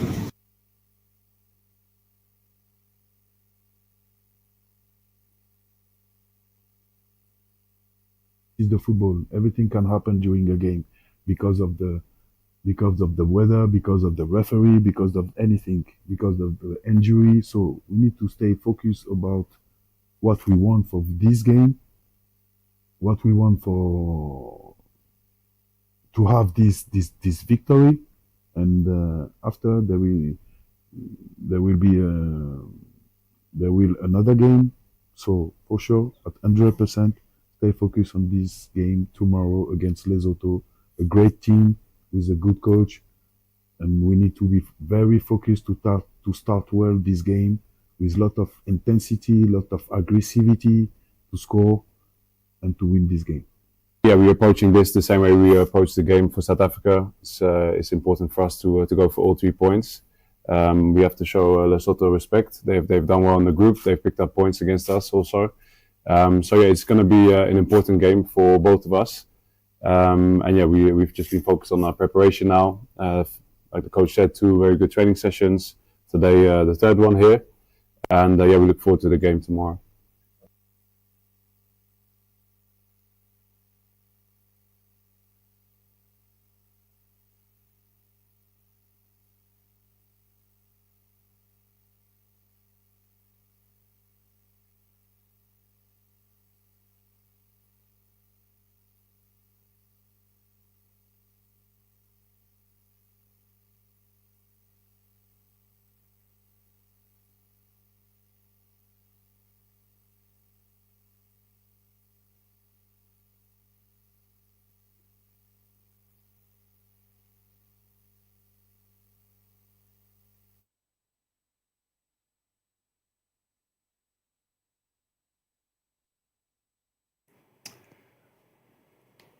All right, it's a goal, and the Super Eagles are 1-0 up against the Benin Republic side, and so far so good. Some minutes into the first 45 minutes of that game, we had to make sure you enjoy the press conference and, of course, preparation towards the game which is happening behind me right now. Definitely talking about the live match between the Super Eagles of Nigeria and the Benin Republic national team. Genocide has spoken, Eric Chell has spoken, and of course, it's now time to talk about the business on the pitch. My name is Jerry Apelohai.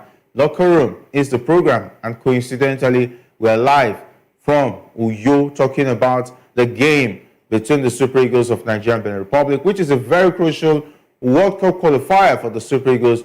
They must win this game, not by 1, not by 2, but at least 3 up to 4 goals, at least, to give them a chance of being at the 2026 World Cup, which will be co-hosted by the United States, Canada, and Mexico. And of course, I'm not alone. Ikechukwu is here with me. And of course, Mayowa will be joining us virtually as we take a look at the chances of the Super Eagles as far as this crucial match is concerned. Of course, our eyes will also be on the game between Rwanda and the Bafana of South Africa. It's happening there. It's a big game. A lot of Nigerians are also concerned with what's happening in that game. But the Super Eagles have asked the right questions. They've drawn the first blood. And of course, Victor Osimhen is the culprit, definitely getting the goal for the Super Eagles. We need him to score at least a hat-trick. And of course, get another player, maybe Akko, to add the icing on the cake. And of course, Ikechukwu is already excited. He has been one of those who say that the Super Eagles has a chance of still qualifying for the World Cup. Definitely, I've already left the scene as at the first game against the same Benin Republic side. But so far, so good. The Eagles are playing well. Chris Ekong is on the bench for this one. And Osimhen, finally, he's scoring early. Not unlike the days it used to be a very difficult affair. Or maybe, I don't know, Genocide is telling the players, take it easy. These guys are my people. We are one. Benin. Even most of their players are Nigerians. Well, it's an interesting game, Jerry. Good evening, and of course, good evening to our viewers.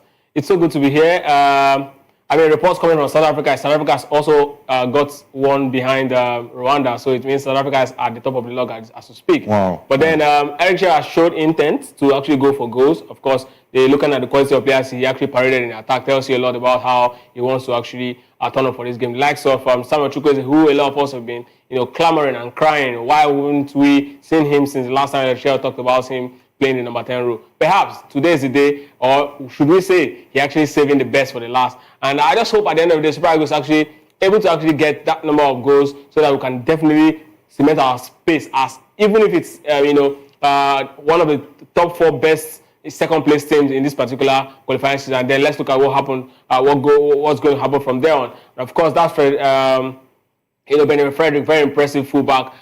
Defender for the Super Eagles has been so good for us ever since he actually donned the jersey of the Super Eagles in this particular qualifying season. But it's a good day to talk football, Jerry. I've been very optimistic about the Super Eagles' chance of qualifying. It's not going to change today. Genocide actually came, I think yesterday he was talking about this particular game. He was talking about how he's actually ready to actually go all the way to get the 3 points. But the Republic has really toyed, they really labored hard to actually be in this place. I mean, whatever happens at the end of the day, they should, carry their heads up high and say, we've done a very good job. It's so unfortunate that we are not able to actually make it. But then this is a very big lesson. If Nigeria and South Africa eventually qualifies, that, football has gone beyond the days you not really prepare because you think you have the stars on your side. And Gennard Roy is one man who, if there's anything we can actually put our money on, is the fact that he knows how to grind those results. Before I stepped into the studio, I had a few persons talking about Gennard Roy and why the Super Eagles, why did we actually sack him if we are not actually going to bring someone who is so precise and lethal when it comes to actually qualifying for a championship like this. But then he's actually on the receiving end, and it's one of those call that he has to really make against the side he really knows so well. Yeah. It's a very a game of misfortunes, because if you take a look at it, Genocide has qualified this same Nigerian Super Eagles team to the 2018 World Cup. So he understands what it means. Oh, wow, that was a close call. Wow. And that was a save from Stanley Nwabali. A save from Stanley Nwabali. I think the talking about the 18-yard box, Shemi Ajayi has been absent from the Eagles for quite a while. He gets to start this one alongside Calvin Bassey. I hope there will be no confusion going into this game. Though they've played together before, the partnership was strong until Shemi Ajayi picked up an injury. But I think opening up spaces for the Benin side to even have a shot on target, I think that's totally uncalled for. It's pretty too early, just 13 minutes to the game, and Benin Republic is even having a smell of blood. And of course, that is really a dangerous situation to put Stanley Nwabali, because we know how Stanley Nwabali can be when he's excited. And anyway, Maiwa is now with us virtually. Maiwa, I saw a list of what Nigerians must do when they watch this game. BP drugs were part of it, and they even told the girlfriends to stay, not to ask unreasonable questions at this time of the day. And of course, if you want to make demands from your husband, make sure you make it before 5 p.m. or after 8 p.m. or after by 8 p.m. Then you can ask him questions. Please don't. And those who are in the beer parlor, okay, stay away from those who are owing. Yes. Those who are not going to pay should not laugh anyhow, because your sponsor might get annoyed and say he's not paid.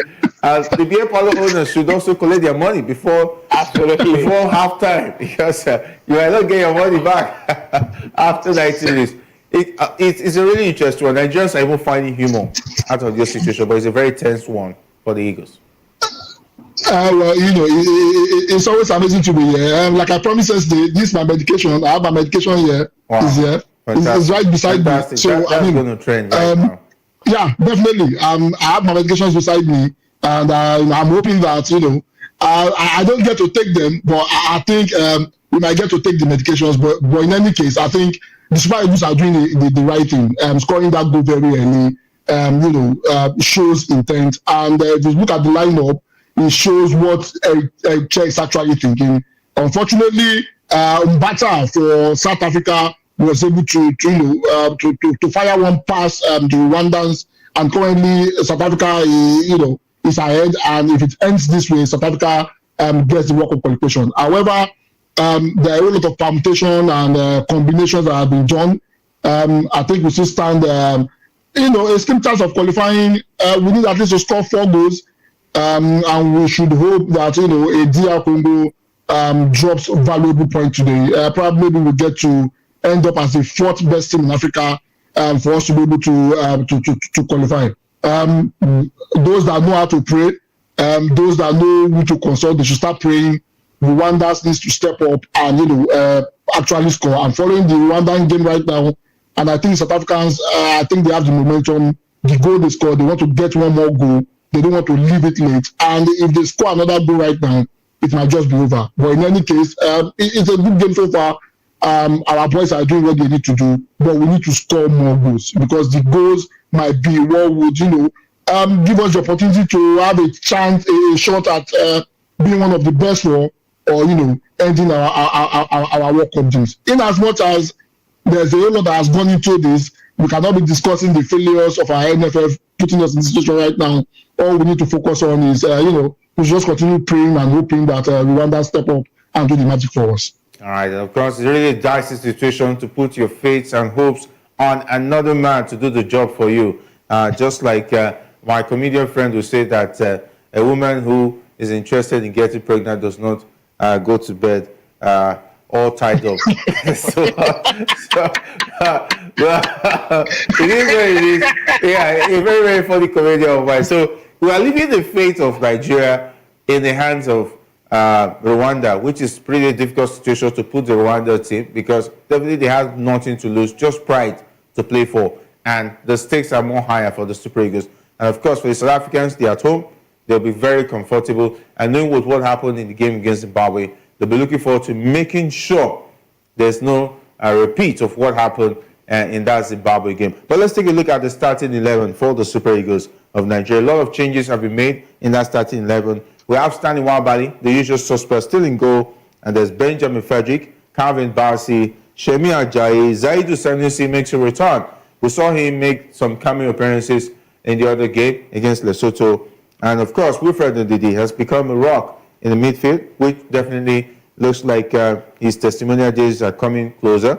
And there's, of course, Alex Iwobi, Samuel Chukwueze. Moses Simon finally will get a breath of fresh air. It's been all about Ademola Lookman, not really giving him that breath of fresh air, playing from the left side of the wings for the Super Eagles. And of course, there's Akko Adams for the first time he gets to start, maybe because of that goal against Lesotho.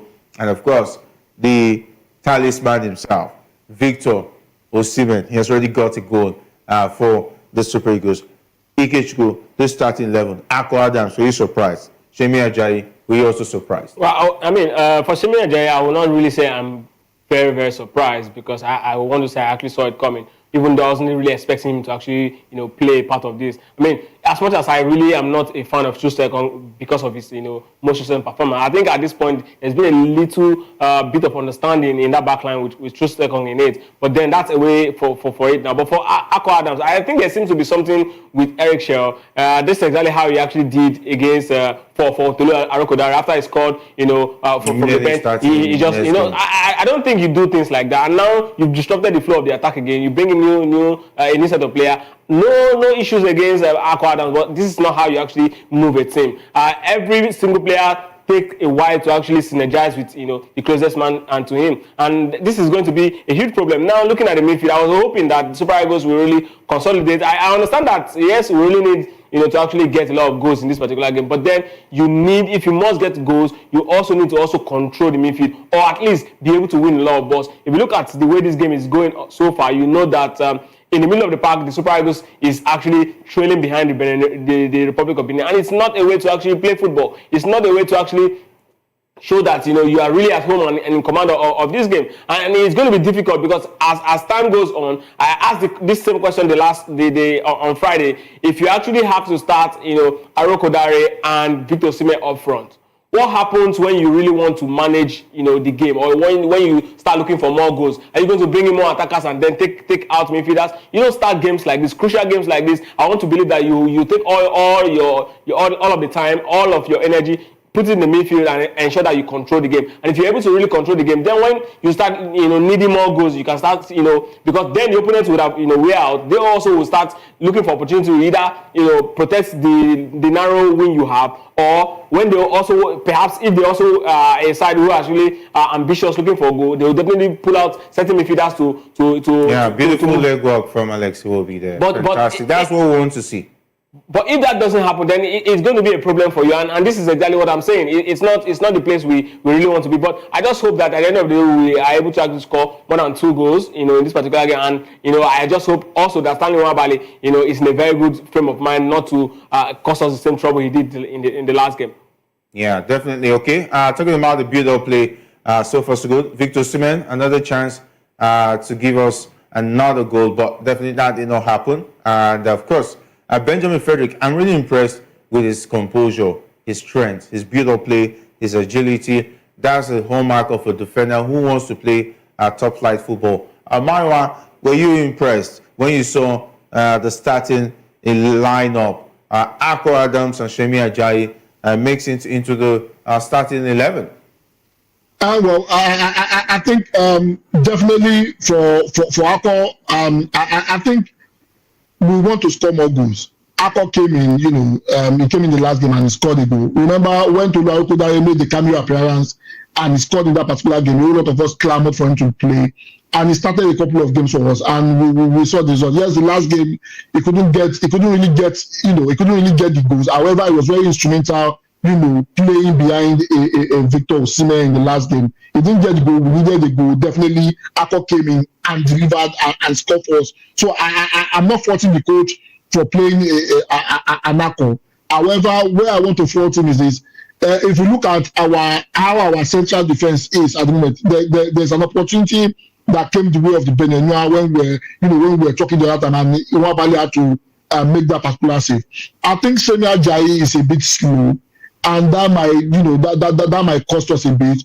Another thing that Ikechukwu mentioned, which has been very evident in this particular game, is the fact that we are not playing in the midfield at the moment. We are not controlling the midfield. The Benenuans, they have a free ride to operate through the midfield. If you look at where most of the attack has been coming from, at least the 4 or 5 attacks that have come so far is coming from the right hand side. What are they doing? They are trying to exploit the left hand side of our defense, which is where Ezeidu Sanusi is. And the reason for that is this: we are not playing in the midfield. What we do is our defenders get the ball, and the next thing they are looking at playing a long pass to the attack, and we have players chasing them around. Yes, this might work a bit. However, if the Berenguers settle very well and take full control of the midfield, we are going to be under a whole lot of pressure. And we are talking about scoring more goals in this particular game. Even the current goal we have at the moment does not take us to the World Cup.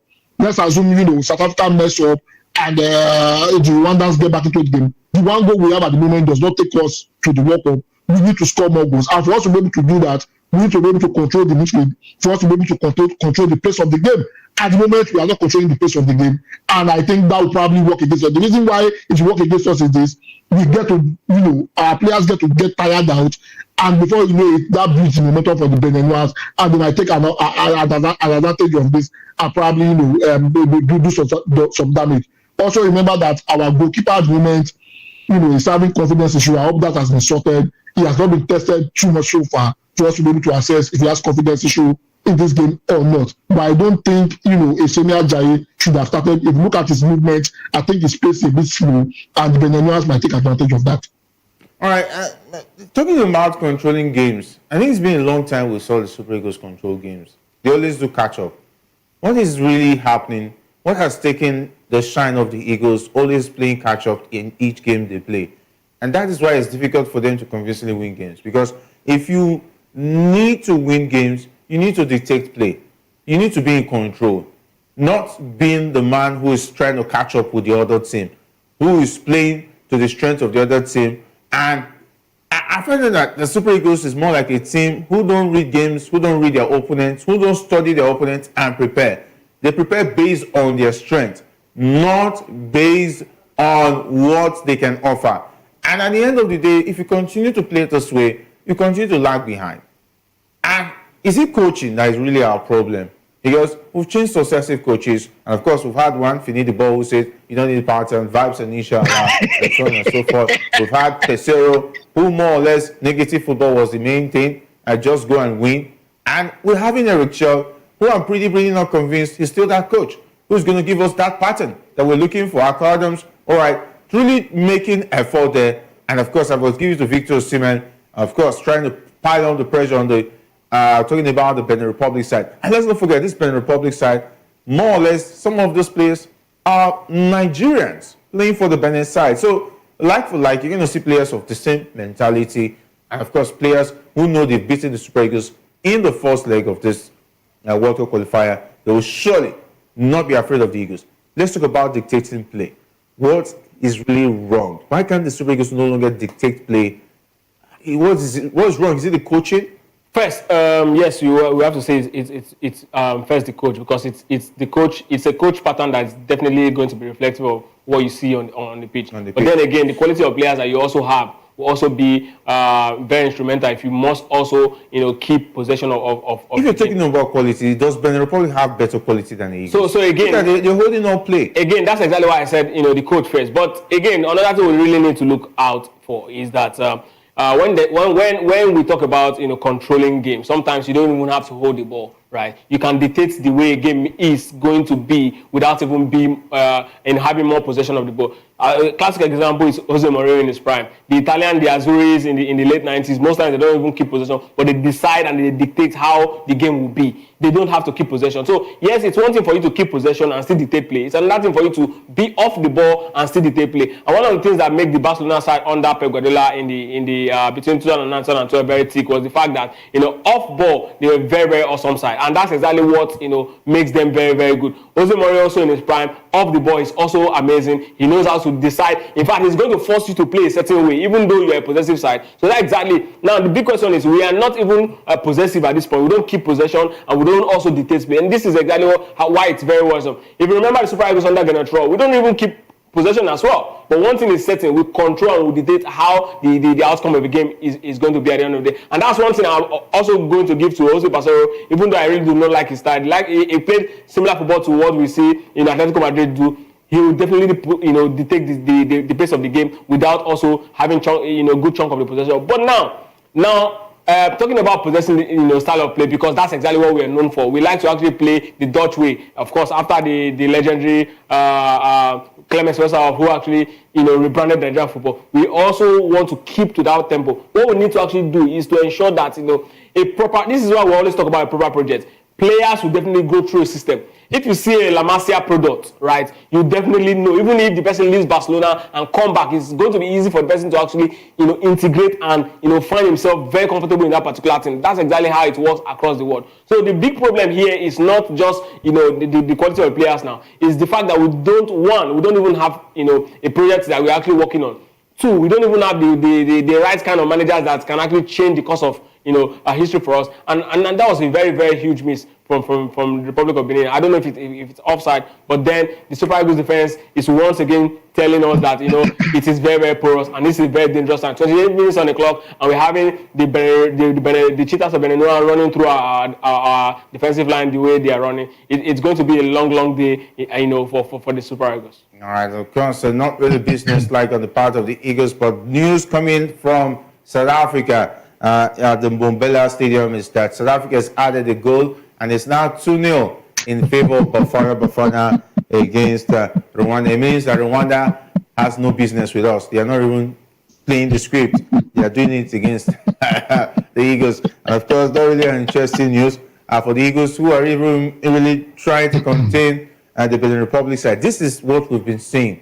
We've not been seeing anything convincing about the Eagles, but not to take it away that they are putting in their effort, but it's not been good enough. Maiwa, it looks like it's no longer in our hands. We need to score more goals to at least look at the second spot right now, because if you're asking Rwanda to score 3 against South Africa, I think that means if you're asking them to do the Liverpool against AC Milan back in 2005 in the Champions League final, which is definitely not the case in this one. Well, I think Rwandans will not score 3. They just need to score 2 and probably equalize. A draw probably favors us. However, I think as it is right now, we need to score more goals. There is no point. We need to score at least 3 more goals, and we hope that Benin are not able to reply. If you look at the totality of the game, we've not been able to control the pace of the game so far. The Benin have been controlling the pace of the game, and I mentioned something as regards our central. Our central defenders. Look at Shemi Ajayi. Look at the pass. That pass that led to the corner kick that they just had in the last attack. There is a need for us to shore up that center of defense, and the reason for that is Shemi Ajayi is very slow. Coming to the fact that we are not controlling the pace of the game, the reason for that is the kind of personnel we have deployed in the midfield so far.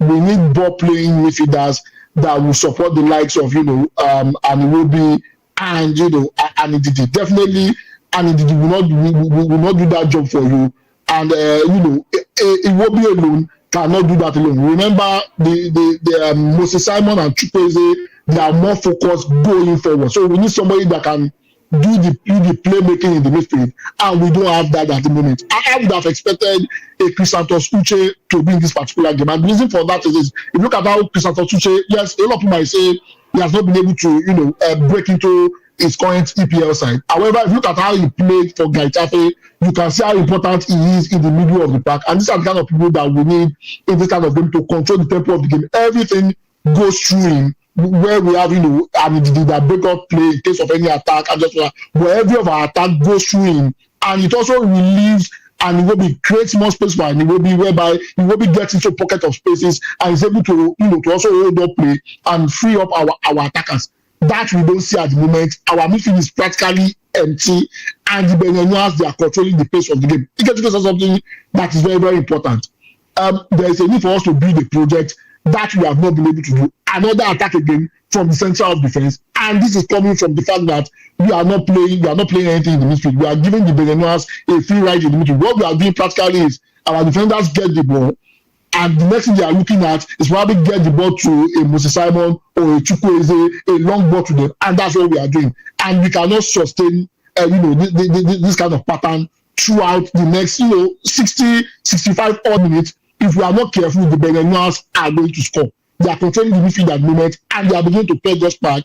And also remember, our center of defense, there is an issue there. Shemi Ajayi is not moving the way he's supposed to move, and that is where they are going to exploit. I think, what's the name now? Genocide has begun to see that, and most of the attack now is coming through the center of defense. Even Anididi is being overwhelmed, as a defensive midfielder. What they do what the Beniners are doing right now to Ndidi is this: they do a 2-beat-1. So immediately Ndidi is going for the ball, they pass the ball to another person. Before he recovers, the ball has already gone past him. Remember, we have a Shemi Ajayi who is a bit slow. It exposes a Kevin Bassey, and that creates a whole lot of space. I hope HL is able to see this and probably do something to rectify this. If not, we might end up considering goals that we don't need to consider. I've finished with HL, but I've not been convinced yet in terms of his technical abilities to read games and, of course, change the fortunes of the team. But with that being said, Alex Iwobi is down. We can't afford to have Alex Iwobi out of this game, because if we're going to get anything as far as creativity is concerned from the midfield and connecting those passes, Alex Iwobi is one man who can guarantee you that, based on his experience with the Super Eagles. And who are you going to call up on the bench? I miss the days when we had the likes of, there was a time, was it in 2006 Nations Cup, we had abundant midfielders who were creative. Imagine this day we have a Christian Obodo, Wilson Oruma, and JJ Okocha all in the same Super Eagles team. Imagine the kind of creativity we're going to enjoy in that midfield. But unfortunately, we don't longer have those kind of talent. And even at a time when those guys were out, we had Mikel Obi, who could dictate play from the midfield. He could connect passes. He was one gifted midfielder. But when Mikel was leaving, what did we do to get somebody to fill in that boot? We didn't get that. And since then, we've been lagging behind. We have to rely on Alex Iwobi. Even most of the time, back in the day, Alex Iwobi will even make the bench of the Super Eagles. Talking about this type of quality, the likes of Wilfred Ndidi, might not even make the team. Absolutely. But unfortunately, that is the situation we find ourselves. We've gone behind in terms of quality midfielders as far as Africa is concerned. Even the game has lost midfielders, great midfielders. But the Super Eagles, I don't know. It looks like we've just left that space and we just rely on vibes and inshallah. Absolutely. What's that? The scarcity of talent is actually the reason why we're actually seeing this we don't want to call them more or less average players across Africa, not just like the Nigerian problem right now. Back gone are the days we used to see players with extreme talent, skillful, and of course excellent ball readers and Samuel Chukwueze. Players, but those are basic for a footballer. But today we really don't have that luxury. I mean, you were talking about back in days you're calling this players, and I look back and I just remember at some point we used to have a certain Sunday Olise and Pascal Karibo Ojigwe in the same team, and Olise was actually arguably one of the best defensive midfielder in the world. While we also have a Pascal Ojigwe right there in the heart of Bayern Leverkusen. Of course, they got to the Champions League final. You remember that season, and you be imagining this guy struggled to break into the Super Eagles team. He was unable to actually. It tells you how spoilt we were for talent. But I mean, this is the reality we have today. But the thing is, as talent all over the world is doing, even in Brazil, they also have the shortage of talent today. But one thing that separates countries that understands that these things these are the new norm is the fact that they have already in place a project that will keep players through a certain rank. Look at the English national team. Look at France. They keep churning up top players, even in this time that we say there's scarcity of top talent. This is exactly what we are talking about. Why can't we also create a system that will also churn out this sort of talent? They might not be at the level of the same player. That's the goal. The second goal has just come in, courtesy of the number one, the former African footballer of the year himself, talking about Victor Osimhen, the second goal. And of course, the Benin Republic will need to wait. More is still coming. But definitely we have to celebrate. That's fantastic build-up play from the Eagles. I think one from a throwing situation. And of course, giving Osimhen the ball, and he's always available and ready. This is what we'll be talking about. Give this guy the ball, and serve him the ball, and he will deliver. This is why he's arguably the biggest marksman in Africa today, and he's just showing just why he's arguably the best player in Africa. The first leg. And I'm really even hoping, right, that this Osimhen and Relax actually go to the World Cup, because it's going to be a disaster. 4 years from now, Osimhen will not be the same player, and definitely will really struggle, because looking back, you see that we don't have the good under-17 that we can rely on. From Samuel Chukwueze. We don't have top under-17 players that we can rely on now. We don't even have the under-20, maybe Harcourt, who is quite still very young. Please, spare me that. But I think the Benin side are already we are already talking about offside. They've forgotten that there's no offside when it comes to throwing. Whatever the position the player is, if the ball gets to him, that's not offside. But yeah, maybe and because it's not the direct throwing, he threw the ball to Samuel Chukwueze, who actually crossed the ball. Except they are saying Samuel Chukwueze is offside. That's exactly where the problem is. No, if the ball was played via the leg, definitely it would be offside. But as far as it's throwing, no matter the position he stays on the pitch. It's not a direct throwing to Victor Osimhen's head. That's what I'm saying. No. Okay, so anyway, the referee has already called it. It's 2-0. So we're expecting more goals. Imaiwa from the Eagles. Well, I mean, it's a good one. However, I saw an image that is making me angry, and I'll just try and control myself. What is the NFF president doing in the stadium? Yeah, moral support. He's the president of Nigeria. He has to collect his Ghana must go. He's in Uyo. Of course, we're going to be hosting them. Mosquitoes will be available tonight. No, it doesn't deserve to be there. And it's even sporting a green tie and a white shirt. I don't understand what he's trying to do. He got us into this mess. But in any case, I advise not to talk about the NFF.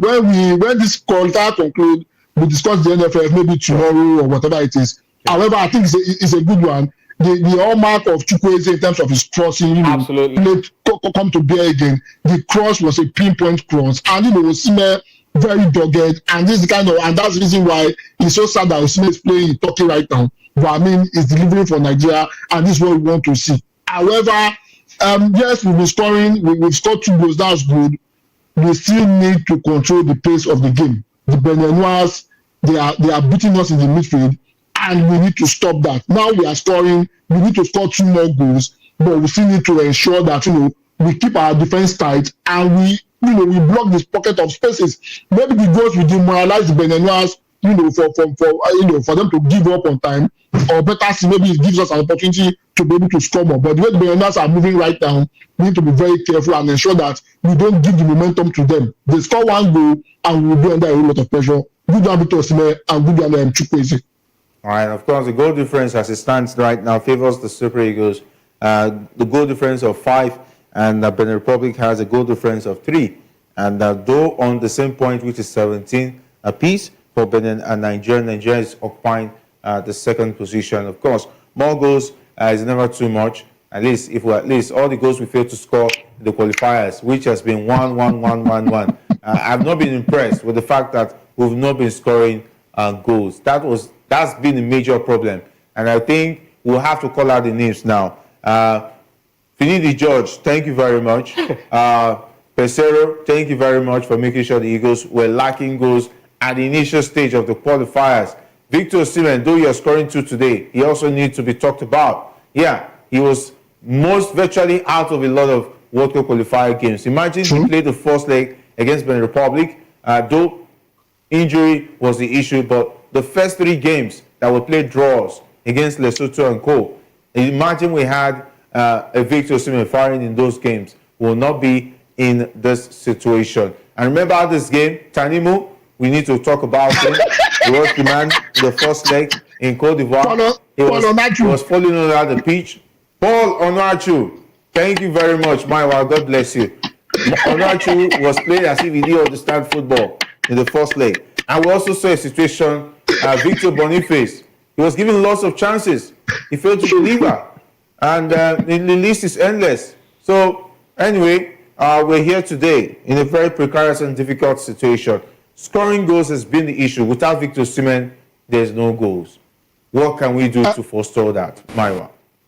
Well, definitely there's a need for us to look inward. Victor Osimhen is the only person that is a proven goal scorer.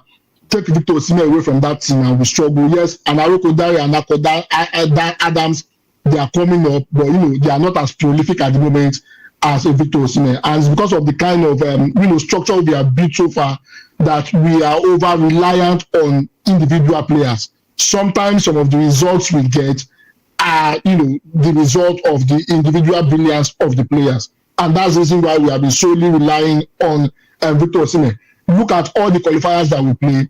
Anytime a Victor Osimhen is not available, we struggle to score goals, and this is an issue for the national team. The same issue we are discussing as regards finding a playmaker, finding a suitable replacement for players who are no longer playing for the national team is still what we have in front of goal. Remove a Victor Osimhen, there's no replacement for him to be able to score the goals. And Aroko Daria and Co, they're just coming up, so we cannot begin to talk about them at the moment because they have not stepped up yet. Look at the midfield, and Olise, Ejejo, Kocha, they are no longer there. Who are the replacement that we have? It's non-existent. Everybody's just trying to fill in. Look at the goalkeeping department. Remove a Victor, remove a Vincent Yama, who is the current replacement. There is no goalkeeper yet that has been the standard of Enyama. Look at the defense too. The same thing applies. So I mean, it's a problem for the national team, and I think the way for us to be able to solve it is for the Nigerian football team to have a proper project that will develop players that can replace these people. All right, of course, you can see the Benin Republic side. They are fighting like a lion that's already down. That's been shot by 2 bullets, and of course, trying to see if he can make his way up. And of course, it looks like they've given up, but they're still putting up a fight. Who knows? The club side might be watching and may want to pick them up as far as that one is concerned. But with that being said, taking a look at the goal-scoring issues of the Eagles, we've talked about coaching. We've talked about the fact that where there's no Victor Osimhen, where are the goals going to come from? We saw Akko Adams, but look at Akko Adams partnering with Victor Osimhen.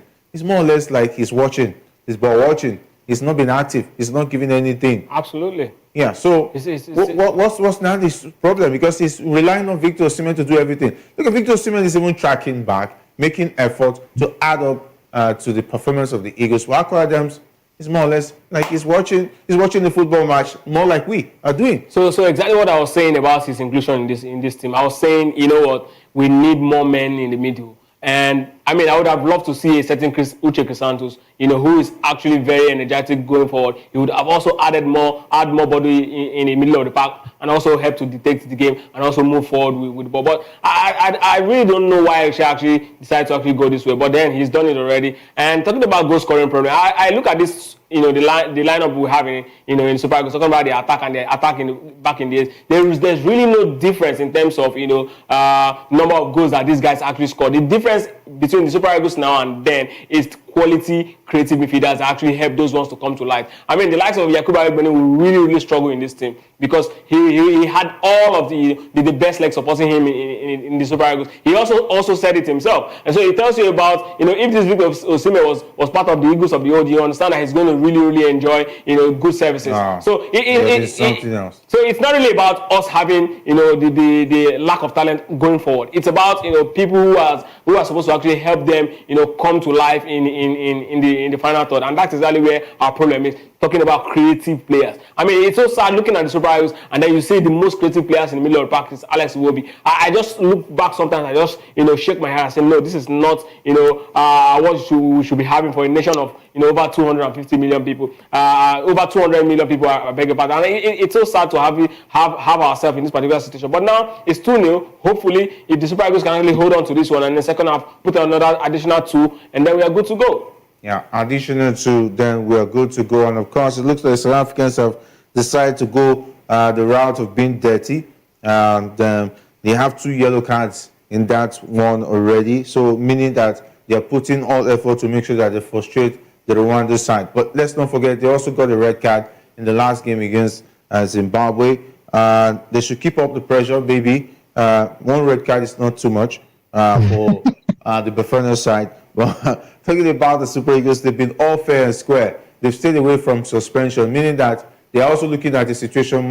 They might be going into playoffs, and we will not want to see our players suspended for the playoffs. Mario, I think that's a pretty decent way to look at the fact that the Super Eagles is playing the football and staying away from the dirty ones.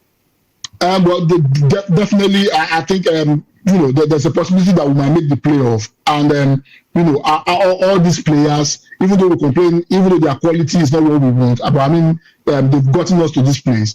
We probably need them for the playoff, and so I think they need to keep a clean record, and because during the playoff, their presence will serve us a whole lot. I'm still hoping that something drastic will happen in the second half, and Rwandans will come up and do the magic for Nigeria. I'm hopeful that probably will be in the 2026 World Cup, even though we don't deserve it. Yeah, Mario, we'll have to change your name to Hope then, because he was asking them to come back from the 2-0 down in the first 45 minutes against the South African Stars at home, who needs to win that game at all costs.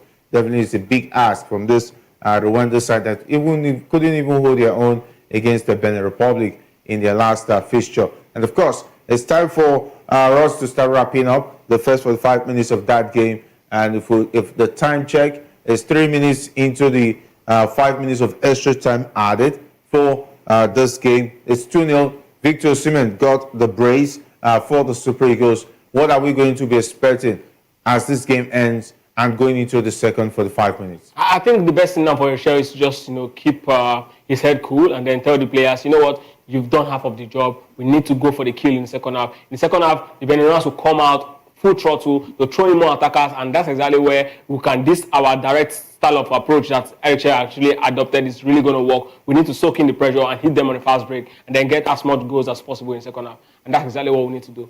Yeah, as much goals in the second half. Maiwa, what are we expecting as the game runs down in the first 45 minutes? What should we be expecting in the second half? Definitely in the second half, we expect that the boys should keep up with the pace. We need to score more goals. We need at least 2 more goals. We need a 4-goal margin to be able to secure our spot. So I'll probably tell the boys, keep your head cool. Don't make stupid mistakes. Don't concede goal. Ensure that you get more goals, because the Beniners, we have no choice but to step out in search of goals, and that gives us the opportunity to be able to score more goals. All right, of course, we used to stand a chance of qualifying with this result. If we add more results, what's going to be the situation? 4-0, the Super Eagles might be praying for DR Congo not to win against Sudan. Yeah. I mean, we start all goals. DR Congo drops points or they don't score enough goals, then that probably gets us above the line. From the deductions, we only lost 2 points we only gained 2 points from Zimbabwe. That 2 points goes out. We finish with about 13 or 14 points. 15 points. 15 points. I will probably end on the fourth spot on the log. So I think we should go through. Let's be praying for the game against Congo, since it seems our prayers are not working for the ones against Rwanda and South Africa. All right, what a way to be a prayer warrior. That's what the Super Eagles does to you. Definitely make you go back to your Bible days and, of course, consult. No, those who are even consulting the Oracle, the RBG people, and so on and so forth, also doing their consultation as well, as far as that is concerned. All right, we have to wrap it up here. First half is done and dusted. We should be able to win this convincingly with more goals in the second half. Absolutely. Like I said, I just hope the guys, just need to keep their heads cool. I mean, there's no brainer. Genocide is going to come out full throttle. They go into the dressing room now. They'll check the result. They'll see, oh, this is the only way we can actually come out to actually win this game. If we must go to the World Cup, we must score goals, and they'll have to come out throwing more bodies in the forward. And they're definitely going to lose the grip in the midfield. And Super Eagles, this is the best chance to actually really hit them on the fast break and get all the goals as soon as possible. All right, and that's where we leave it and wrap it up here. And the first 5 minutes is done. Hopefully, the second half, we'll see the Super Eagles get the result. Big thanks to Ikechukwu and Maiwa for holding it down on VOP TV. The locker room has been the platform. And, of course, we hope that the Super Eagles would qualify somehow, some way. But definitely, it's not in our hands. Fingers crossed.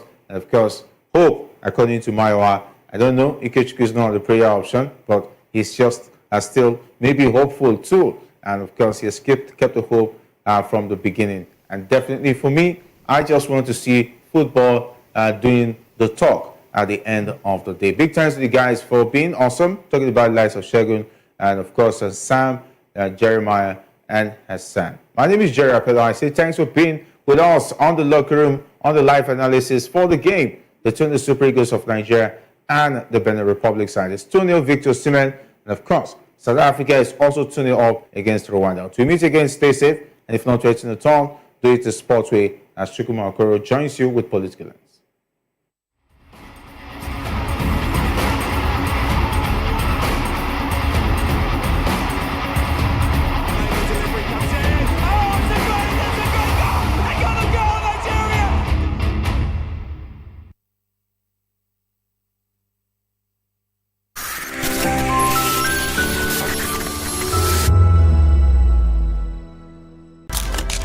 In a world where power shifts with every headline. In a nation full of questions. In a world filled with noise, the truth needs a voice. The policies that shapes our world and the economy that determines our future. Every hour, every day, the grapevine keeps buzzing. And together, we are committed to telling the stories that shape our world, because your voice is our focus. Don't forget, our voice matters the most. Let us come together and share our concerns.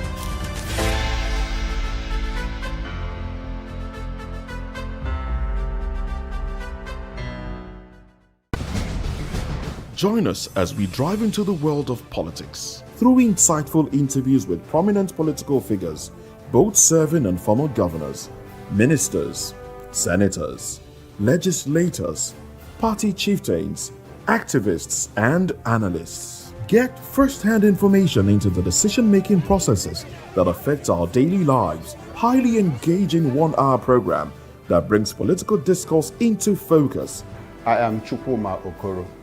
Political Lens, Monday through Friday, 6 to 7 p.m. Join us. Are you ready for the extraordinary? Something big is happening on your screen.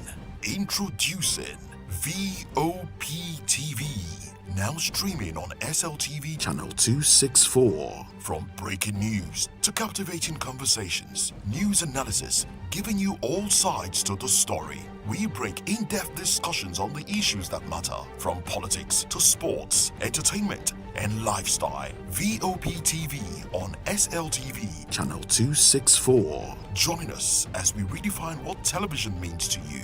Voice of the People Television, VOP TV. Now you have more than a voice.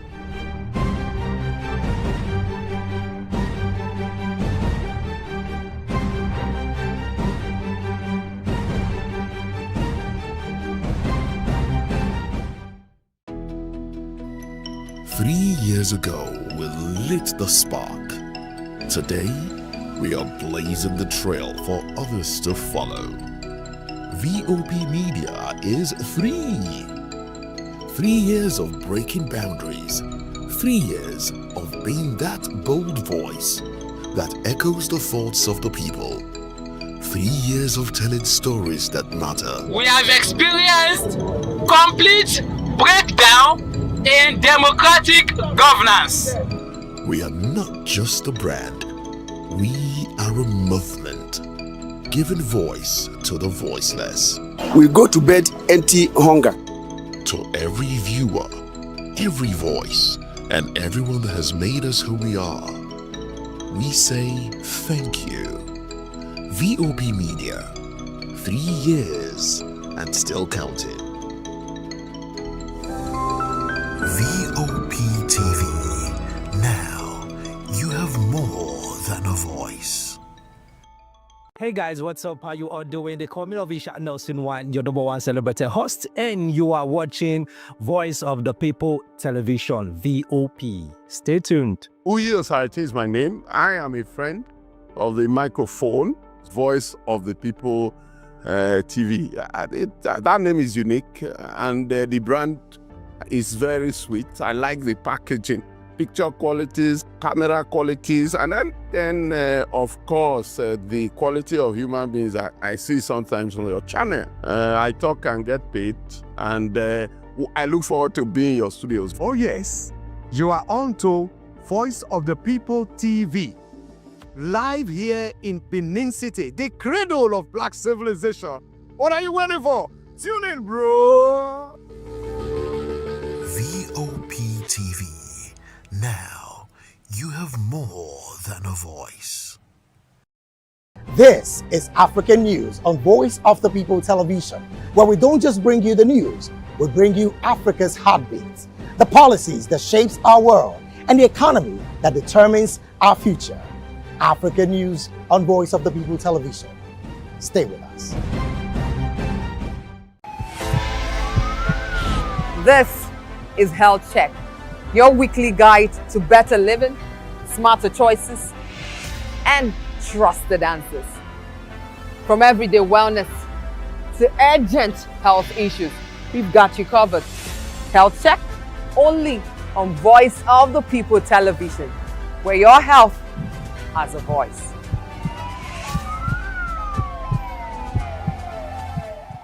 That's 2564 is coming up on Barney 9, right? The 2564 Atlantic Tower. What happens in the hush behind hangar doors? Who signs the papers that gamble with lives? Which truths were grounded before they even ever had wings?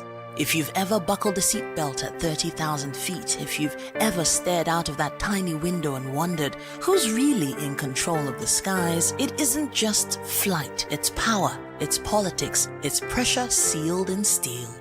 We're peeling back the clouds from runway risks to sky-high secrets. We're diving deep where most dare not to look. Aviation Scope, every Sunday at 7 p.m. only on Voice of the People TV. We don't just report, we reveal. We don't just ask, we uncover. Because when it comes to the skies, ignorance is turbulence. Aviation Scope, the sky isn't the limit, it's just the beginning. Welcome to Kitty's Corner. Every weekend is a new journey. Join Auntie Oni as she embarks on thrilling adventures. Each episode takes the young explorers to a different fantastical world filled with exciting challenges, making new friends and learning valuable life lessons. The show begins with lots of excitement in a cozy storytelling mood. Fairies teach the importance of kindness, honesty, bravery, teamwork, or curiosity. Kitty's Corner is a delightful blend of fun, education, and imagination with catchy songs, interactive games, and heartwarming stories. Join Auntie Oni every Saturday, 10 a.m. to 10:30 a.m. on Voice of the People Television. Kitty's Corner, perfect destination for curious minds.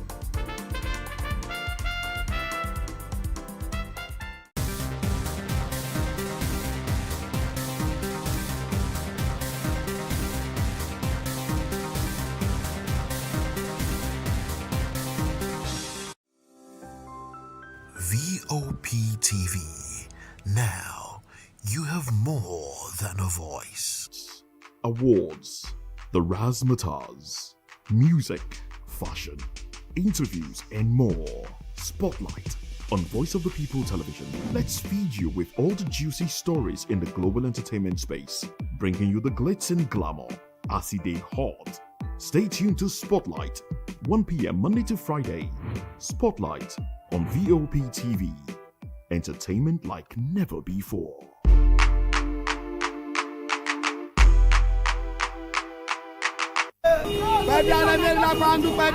Good morning. It's the start of a beautiful day. Well, start your day right with a healthy dose of news, fun, and inspiration.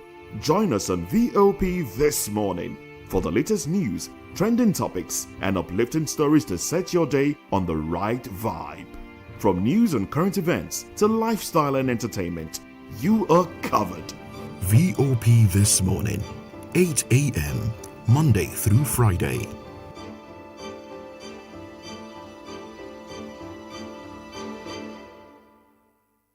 Channel Some People's Voice, where we amplify the voice of those that matters the most. Join the conversation. Share your thoughts with me. I am Xavier Udo. Weekdays, Monday through Friday, from 4 p.m. to 5. Don't forget, our voice matters the most. Let us come together and share our concerns. Thank you.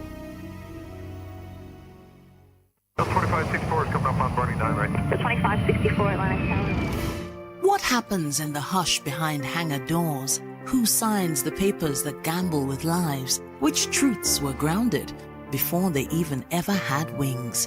If you've ever buckled a seatbelt at 30,000 feet, if you've ever stared out of that tiny window and wondered who's really in control of the skies, it isn't just flight, it's power, it's politics, it's pressure sealed in steel.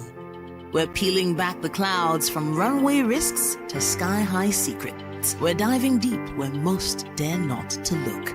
Aviation Scope, every Sunday at 7 p.m. only on Voice of the People TV. We don't just report, we reveal. We don't just ask, we uncover. Because when it comes to the skies, ignorance is turbulence. Aviation Scope, the sky isn't the limit, it's just the beginning.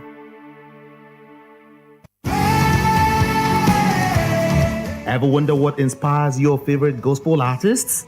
Explore and discover the rich heritage of continental gospel music and how this transformative journey has evolved and shaped cultures around the world. As we dig deep into archival treasures, feel the energy in our praise jam, Gospel Fusion on Voice of the People Television. Tune in this Sunday, 3 to 4 p.m. and be part of a transformative experience that uplifts and inspires. Join us as we explore the transformative power of gospel music and its ability to uplift spirits and unite hearts. Tune in this Sunday, 3 to 4 p.m. on Voice of the People Television. Gospel Fusion. Let's fuse our hearts in praise and joy.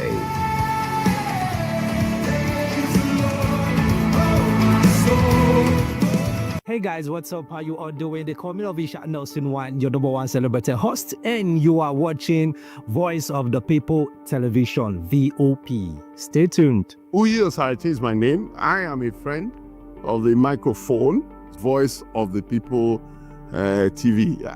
That name is unique, and the brand is very sweet. I like the packaging. Picture qualities, camera qualities, and then of course, the quality of human beings that I see sometimes on your channel. I talk and get paid, and I look forward to being in your studios. Oh yes, you are on to Voice of the People TV. Live here in Benin City, the cradle of black civilization. What are you waiting for? Tune in, bro. VOP TV. Now, you have more than a voice. Hi, my name is Tosin Mohammed. I'm a gospel artist. Keep watching VOP TV. Almighty Father, you are the mighty Redeemer. We've come to worship at your feet, oh Lord. This is Ayotunde Adejimo, chilling with you on the Voice of the People TV. Don't touch that remote. You are where God wants you to be. Listening to the Voice of the People TV. The Bible says we should give thanks in all circumstances. And all circumstances include the good times and the bad, the high times and the low, the times when everything look as if they are going well, and those times when Enugbe, the ground is dry like the sand in the desert. Those times when you feel like giving up, you should give thanks still. My name is Jeff Melu, and I'm a gospel poet. And you should keep watching VOP TV. Don't touch that dial. Kábíyèsí Olúọ̀run, we were born to give you twale, to give you a shame.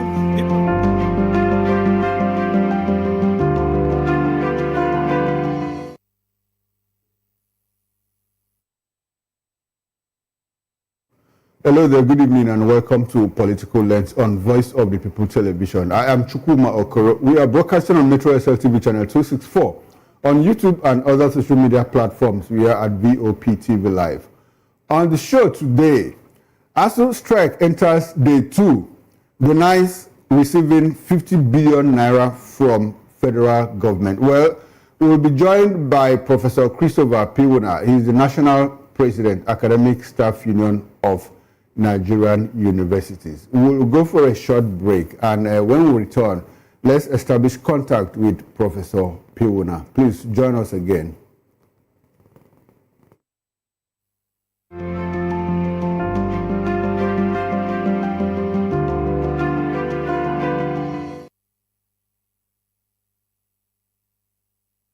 You are watching Voice of the People TV, and my name is Flo Rocker. I encourage you to listen to things of the gospel. You know, we live in a very perilous times where there are some things you watch on television, you will lose faith, you will lose God. Keep your eyes on Voice of the People TV and remain blessed. Flo Rocker says so. Kuzoshi. Everybody keep watching Voice of the People. All right? Love you all. Hello, sweetie. What's going on? My name is Kiki. Keep watching VOP TV. Thanks. Hey guys, what's going on? Olumide Oru, the Fresh Prince of Lagos here, and this is VOP TV, guys. Hello guys, I want you to please keep on watching VOP TV. Ladies and gentlemen, my name is Hafiz Oyetoro. Please keep watching VOP TV. Shout out to VOP TV. Very big shout out to the fans and lovers of VOP TV. My name is Tayo Faduro. I'm an actor that you are going to live to love. Keep watching. Cheers. Hi everyone, so shout out to VOP TV. In a world where truth is the ultimate power and opinions scream the loudest, it's time to wade through the noise. Hunger no get drum. Hunger no get religion. And scan the human interest and trending topics that matter. Stay tuned to The Issues, your plug to the stories making the buzz, from politics to science and technology, social justice, and more. Let's tackle the tough questions and expose the truth. The Issues on Voice of the People Television. Don't just react, understand.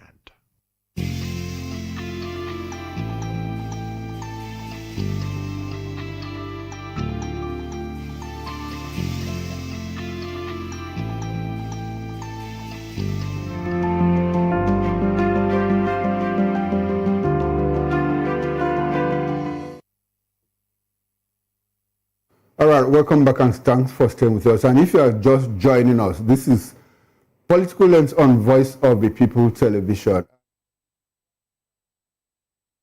Piwuna, he is the National President, Academic Staff Union of Nigerian Universities. Good evening, Professor. Welcome and good to see you again, sir. Good evening. Thank you very much for having me.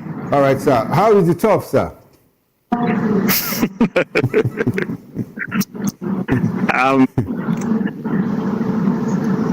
It's a fair tough. Okay. It's the struggle is not getting at us. We're at it.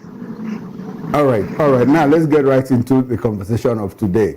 The federal government has. The federal government has. I'm sorry about that. The federal government. Oh God, I can't get it.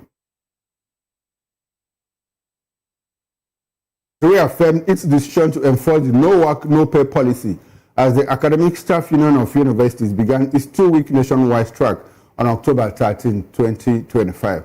The Minister of Education, Dr. Tunji Alausa, issued a circular directing vice chancellors of all federal universities to ensure compliance with labor law, warning that lecturers who fail to work during the strike will not be paid. Where the government expressed disappointment over ASU's decision, stressing that it will no longer tolerate disruptions to the academic calendar. Vice chancellors were instructed to conduct roll calls and physical headcounts of staff and to compile reports on attendance. Well, the circular clarified that members of the Congress of University Academics, CONUA, and the National Association of Medical and Dental Academics, NAMDA, who were not part of the strike, will continue receiving their full pay. Meanwhile, ASU said the strike was to press demands, including finalizing the 2009 federal government ASU agreement, releasing withheld salaries, revitalization funds, payment of promotion arrears, and salary differentials. Well, at the University of Abuja, lectures were largely suspended as most classrooms remained locked. However, CONUA members continued work with their chairman, Professor Abdul Baba, reaffirming commitment to academic stability. The federal government maintained that ASU's strike was unjustified since most demands were being addressed. Several universities across the country joined the strike. These include University of Jos, University of Ilorin, Kwara State University, whose ASU chairman, Dr. Alex Akamu, and Dr. Abdul Ghani Salawi confirmed full participation. In Ogun State, the strike paralyzed activities at the Federal University of Agriculture, Abeokuta, Taishalari University of Education, and Olabisi Onambanjo University, where local union leaders affirmed compliance with ASU's national directive. In Ebonyi State, lecturers at Ebonyi State University and Alex Ekwueme Federal University, Ndufu-Alike, also joined the strike, halting all academic work. Similarly, the Abia State University chapter, led by Dr. Chidimba, confirmed total compliance, adding that no CONUA chapter existed there. University of Calabar and University of Cross River also participated according to their respective chairmen, Professor Peter Ubi and Patrick Ushe. At the University of Ibadan, ASU chairman Dr. Adefemi Afolabi confirmed complete adherence as lecture halls and offices were locked and campus activity ground to a halt. Members at Obafemi Awolowo University also joined, with Professor Anthony Odiwe stating that compliance was unanimous. Meanwhile, CONUA's National Secretary, Professor Henry Oripe-Loye, said their members were at work, noting that some classes had yet to resume.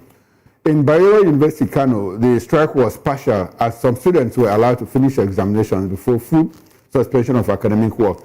Now, the Nigerian Labour Congress, NLC, condemned the federal government's no work, no pay stand, saying it was an intimidation tactic that will not solve the crisis. NLC President Joe Ajero argued that the strike was a legitimate reaction to the government's failure to honor agreements, urging dialogue instead of threats.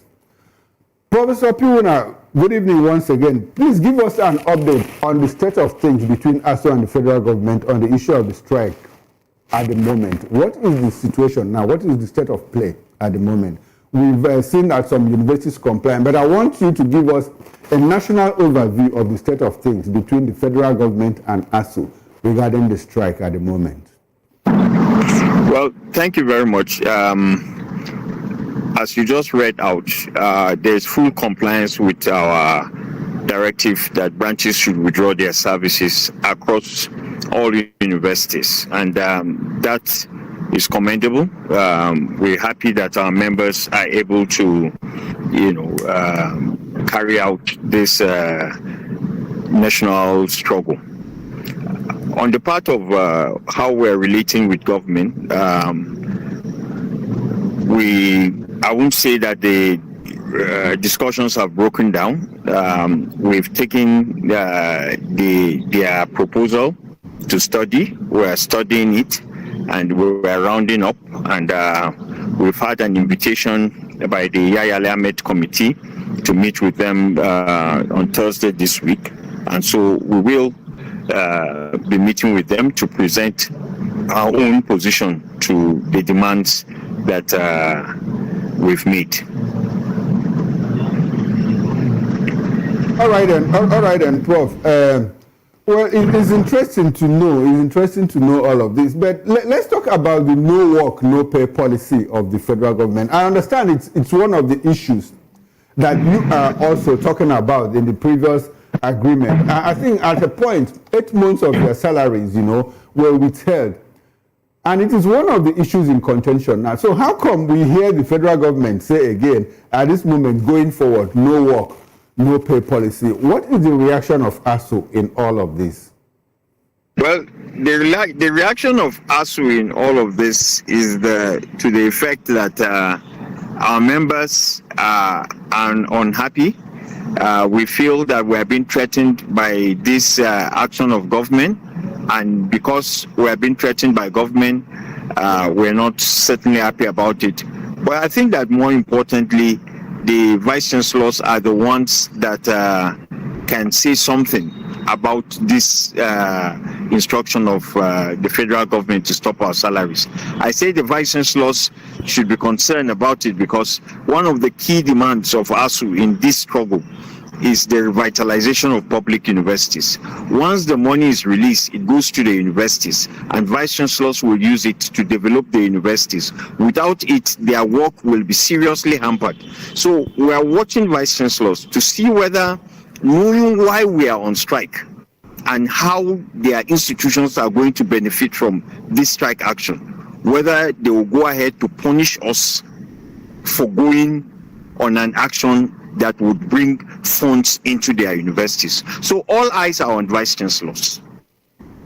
Okay. So the vice chancellors are apparently not on the same page with you people. Now, before we proceed, I would like to get some clearance.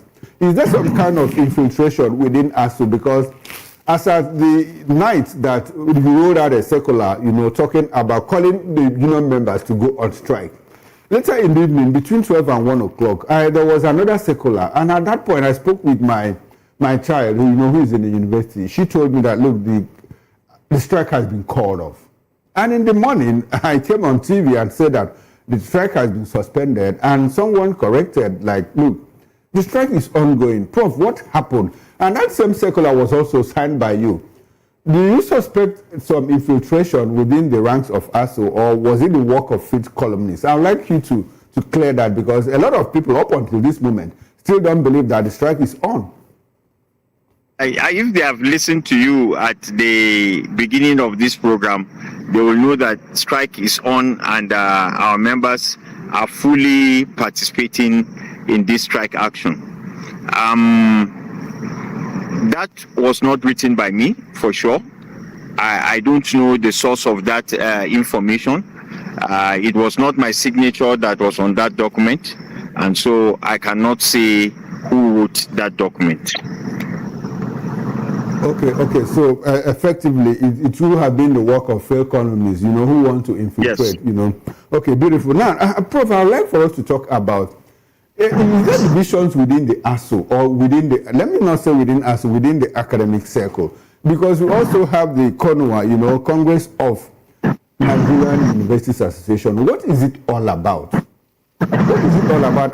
Tell Nigerians the difference between ASU and CONUA at this moment. Let us know. But I think the leadership of CONUA will be in the best position to stay where they stand. Okay. As far as we are concerned, our members in ASU are participating in this strike action. CONUA, NAMDA, their leadership are in the best position to say where they stand on this issue, whether they stand as part of our struggle or they are against what we're struggling for. And once they make their position clear, Nigerians will decide for themselves what is really happening. But for us, there is no division in ASU. ASU is one, and we are moving on as a one indivisible body. Okay, now, Prof, how much of the activities of CONUA has impacted the strike action, or not just now, but previously? If you have two unions representing the same set of people, it looks like there's a, that there's a set of people that are trying to divide that union. It's good that you have said that the leadership of CONUA, should speak for them. But I want to know, in particular, when some people in universities say, look, we don't belong to ASU, but we belong to CONUA. And like I said, a certain professor in CONUA said, look, academic work is going on in our university. In that particular school, and probably University of Jos, where you are, how effective is CONOA and how much have they impacted negatively on the activities of ASU? I want us to get that very thing clear, so that we know who we are dealing with. I'm very sorry, but I have no comments to make on CONOA or NAMDA. All I know is that we have declared an action and the action is effective. Our members are participating fully in the actions, and that's all I can say. I have no comments on either CONOA or NAMDA. Okay, all right. Now, Prof, there was a certain 50 billion naira, said to have been given to ASU. The last time you were here on my show, you said ASU never received any money, any 50 billion naira. But the federal government said the issue of withholding the 50 billion naira is the sharing formula between ASU, the polytechnics, and the College of Education. Shed more light on what the facts are, because at this moment it's like it is your words against theirs, or their words against yours. Certain 50 billion naira put somewhere, but the problem is how do we share it? 211.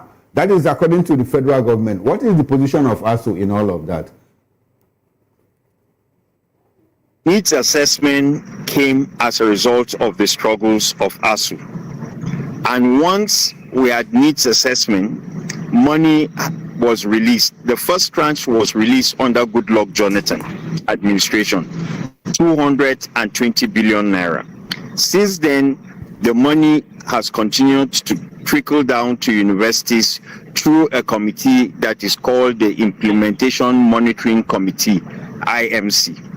There is IMC for universities and another one for polytechnics and colleges of education.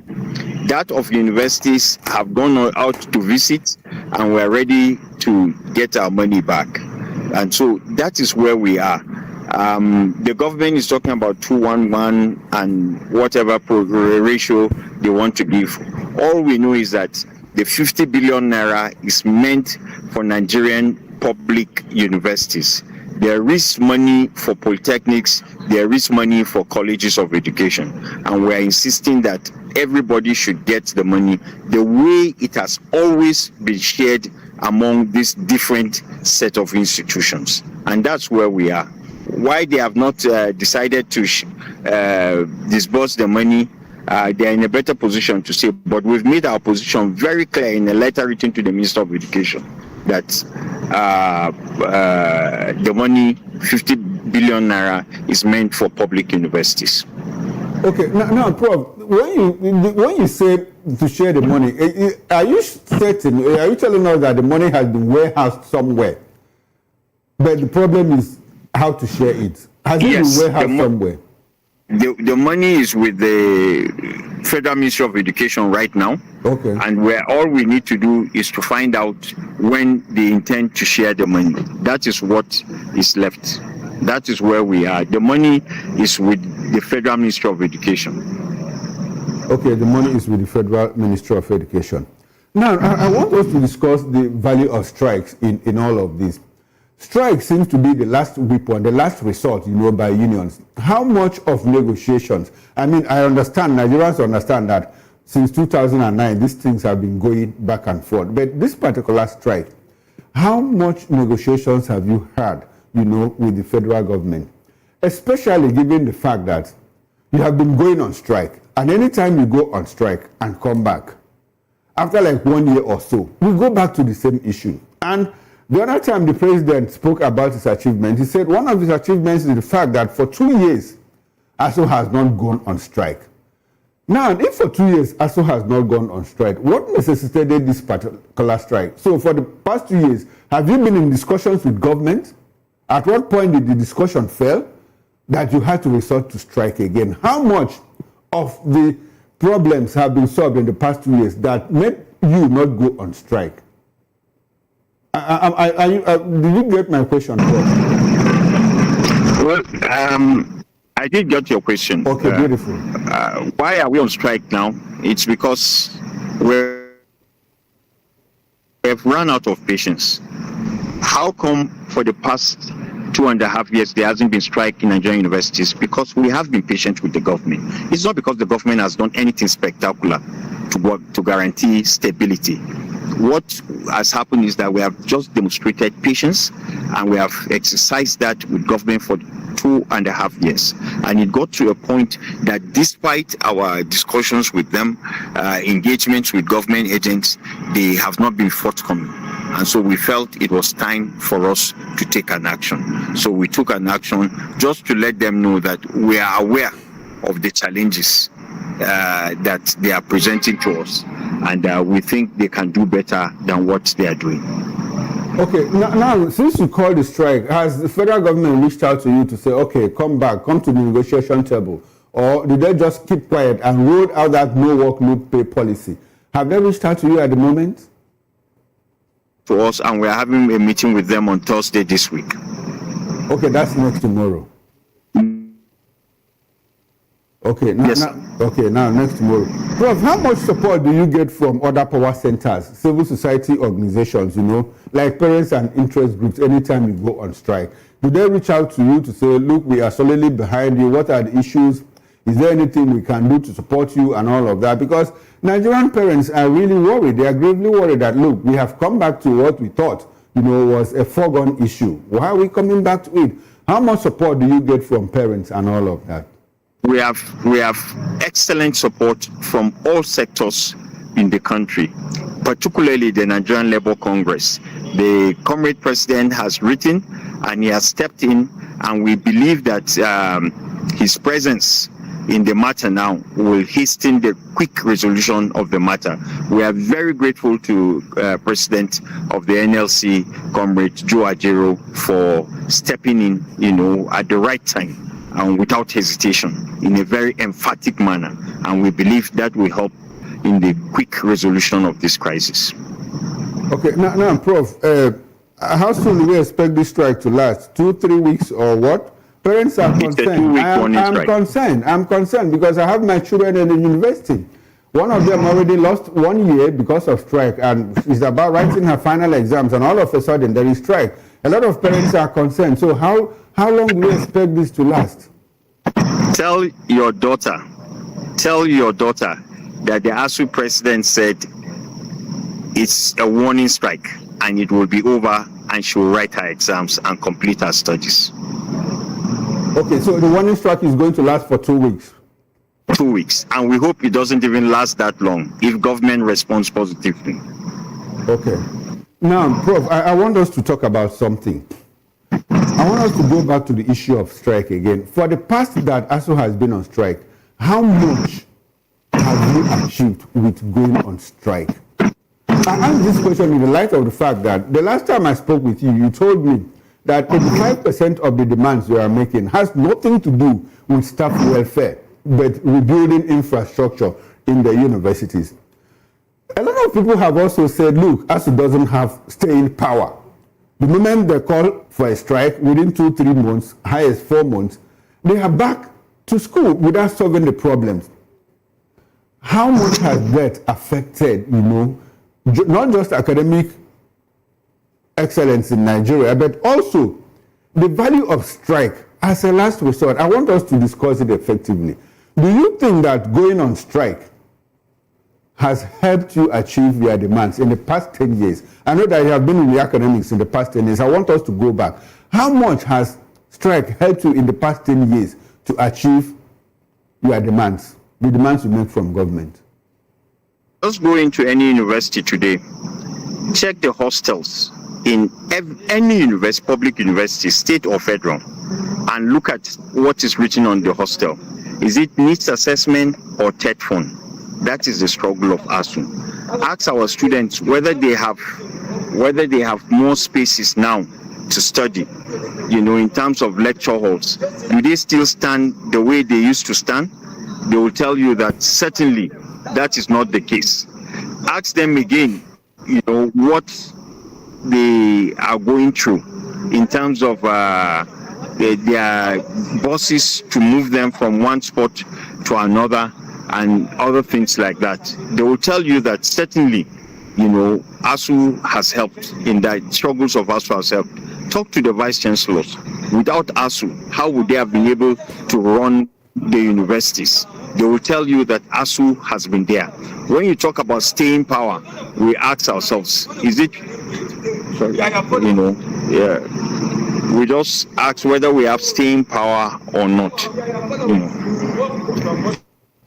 Okay, all right. Thank you very much, Professor Pinua Christopher. I understand that you have. I understand that you have to run for another engagement. We appreciate your presence on Political Lens. Unfortunately, we've lost connection with him, and even before then, I was about rounding up the discussion because he told me that he was going for another engagement and was only available for 30 minutes. Unfortunately, that's how far we can go on the program. We have been speaking with Professor Christopher Piwuna. He's the National President, Academic Staff Union of Nigerian Universities. We will be joined, that's how far we can go on this conversation. On next is issues, which will come up at 7 o'clock, and you'll be joined by Nena Ndemde Oto. On behalf of the backroom staff, the technical director, the bus manager, the sound engineer, and the ingest manager, I am Chukwuma Okoro. I'll see you again tomorrow at 8 o'clock on the morning show. Bye for now and enjoy the rest of your evening.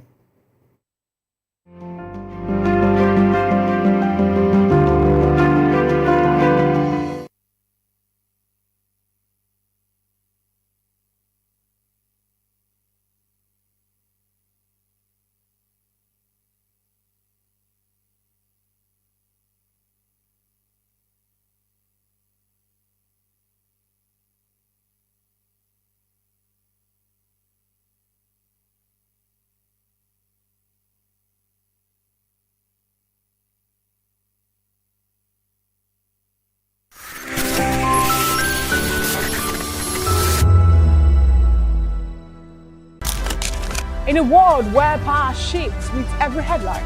In a nation full of questions. In a world filled with noise, the truth needs a voice. The policies that shapes our world and the economy that determines our future. Every hour, every day, the grapevine keeps buzzing. And together, we are committed to telling the stories that shape our world because your voice is our focus. Don't forget, our voice matters the most. Let us come together and share our concerns.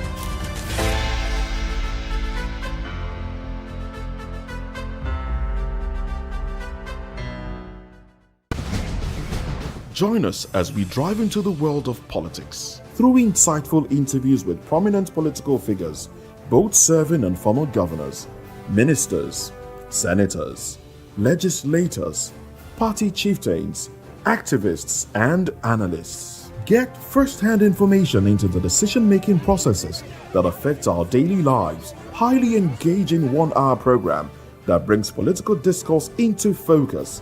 I am Chukwuma Okoro. Political Lens, Monday through Friday, 6 to 7 p.m. Join us. Behind every broken desk lies a broken promise. Education shapes the nations. But who is asking the right questions? Introducing Edu Dialogue, the show that goes beyond the surface, exposes the cracks, the corruption, and the silence in Nigeria's education system. Edu Dialogue, Saturdays, 3 p.m., only on VOP TV. We break the biggest stories, from missing funds to policy failures. We ask the tough questions and demand real answers. Edu Dialogue, this Saturday, 3 p.m. on Voice of the People Television.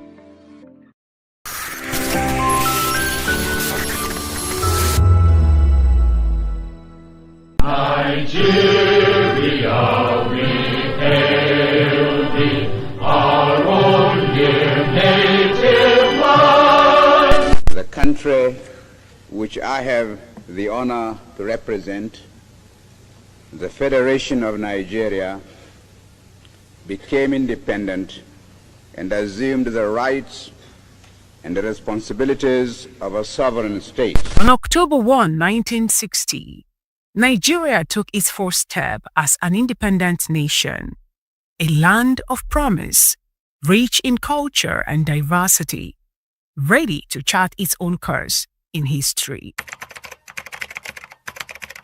Nigeria gained independence from Britain on October 1, 1960, with Nnamdi Azikiwe as the first president and Tafawa Balewa as prime minister. The early years of independence were filled with hope. Leaders spoke of unity, development, and the vision of a new African giant.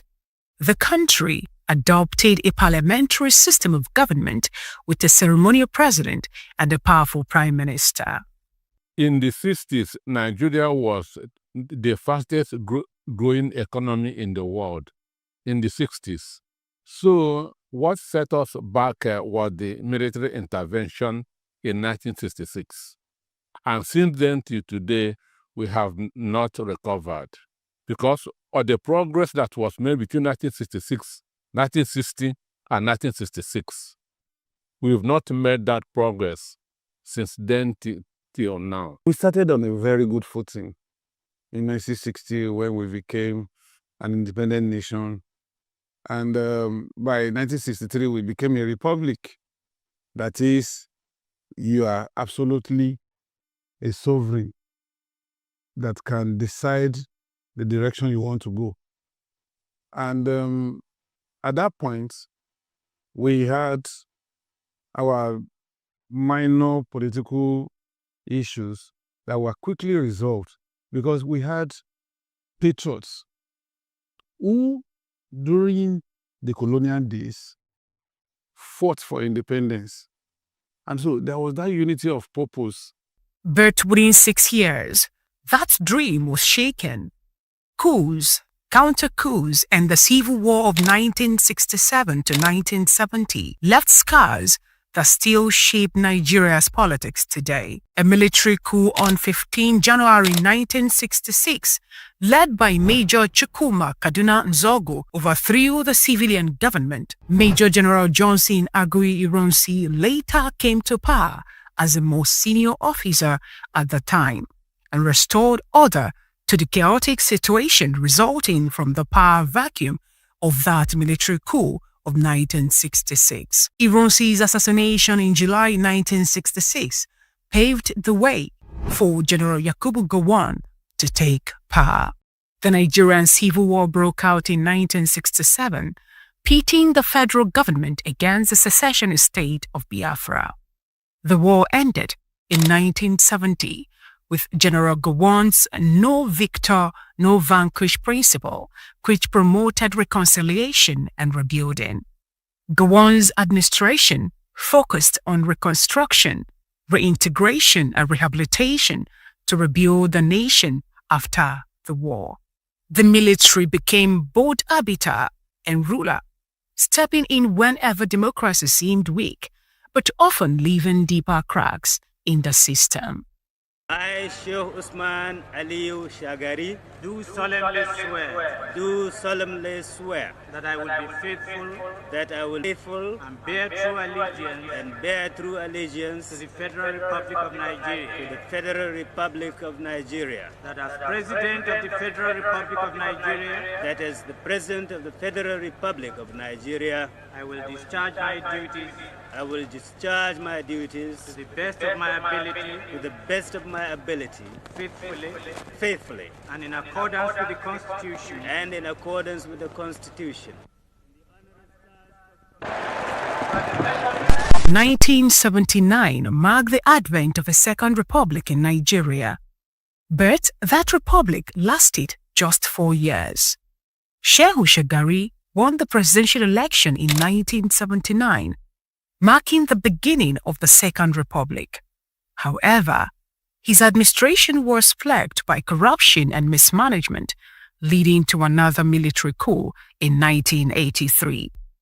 Then Major General Muhammadu Buhari took power in 1983, but was overthrown on August 27, 1985, by his Chief of Army Staff, then Major General Ibrahim Badamasi Babangida, in what is widely known as the Palace Coup of 1985. And in 1993, when Nigerians voted in their freest election, the result was annulled, pulling the country into anger and despair. Babangida attempted to transition to civilian rule but annulled the June 12, 1993 presidential election, which was widely regarded as the freest and fairest of all elections in Nigerian history. June 12 remains a symbol of Nigerians' determination to choose their leaders. It was democracy denied, but it sowed the seeds of future struggle. You see, a lot of things had been said. Some half truths, some outright lies about the annulment of the June 12 election. But the fact still remains that that election that would have put Nigeria on a pedestal of growth and development, that trajectory was lost to that annulment. And we're still reeling from the pain up till now. General Sani Abacha took power in 1993 and ruled with an iron fist, imprisoning NKO Abiola, the presumed winner of the June 12 election, who later died in detention. Abacha's administration was marked by human rights abuses and economic mismanagement. After Abacha's death in 1998, General Abdusalami Abubakar took power and initiated a transition to democratic rule, paving the way for the Fourth Republic. In 1999, Nigeria turned a new page. Civilian rule returned, and since then, democracy has endured through transitions of power, contested elections, and reforms. Olusegun Obasanjo was elected president in 1999. People of Nigeria have made their choice. I am humbled by the fact that I, Olusegun Obasanjo, am that choice. And served 2 terms, focusing on economic reforms and democratization. After an unsuccessful bid for a 3rd term, Obasanjo would go on to organize a successful transition of power to another democratically elected government via the 2007 presidential election. Umaru Musa Yar'Adua won the 2007 presidential election on the platform of the People's Democratic Party, despite rumors, which later proved true, that he was terminally ill. He remained in office until 2010. In 2010, Nigeria faced a constitutional crisis following the prolonged illness and eventual death of President Umaru Musa Yar'Adua.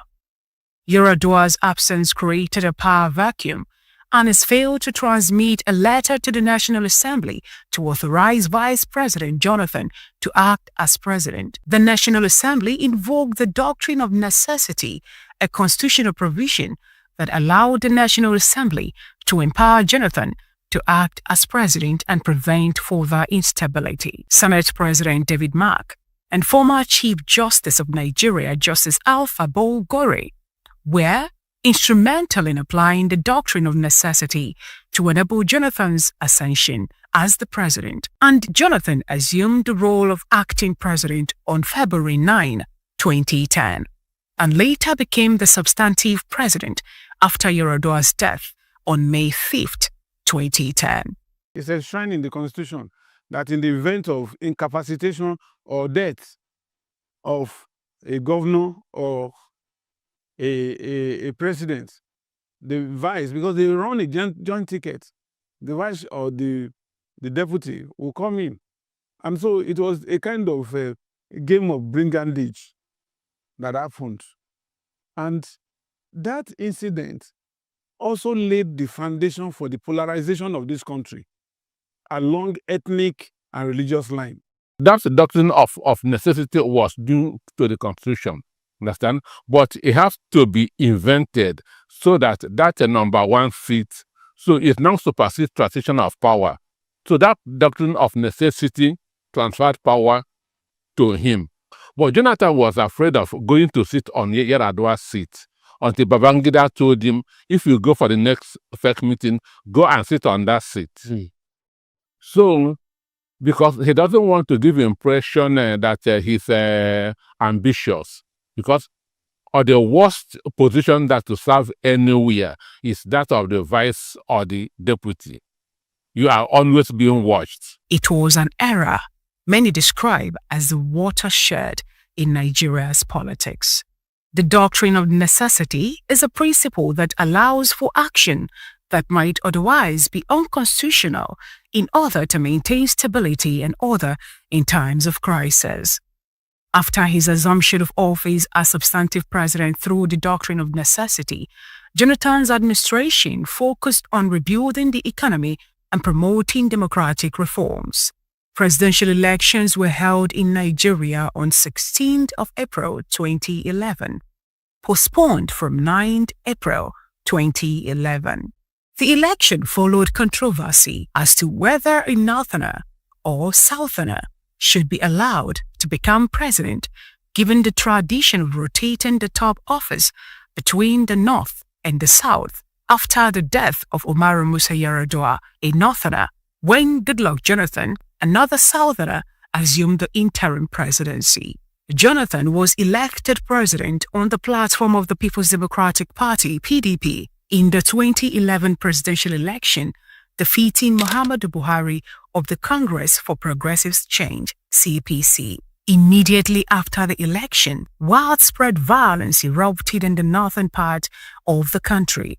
Goodluck E. Jonathan of PDP, having certified the requirements of the law and scored the highest number of votes, is hereby declared the winner and is returned elected.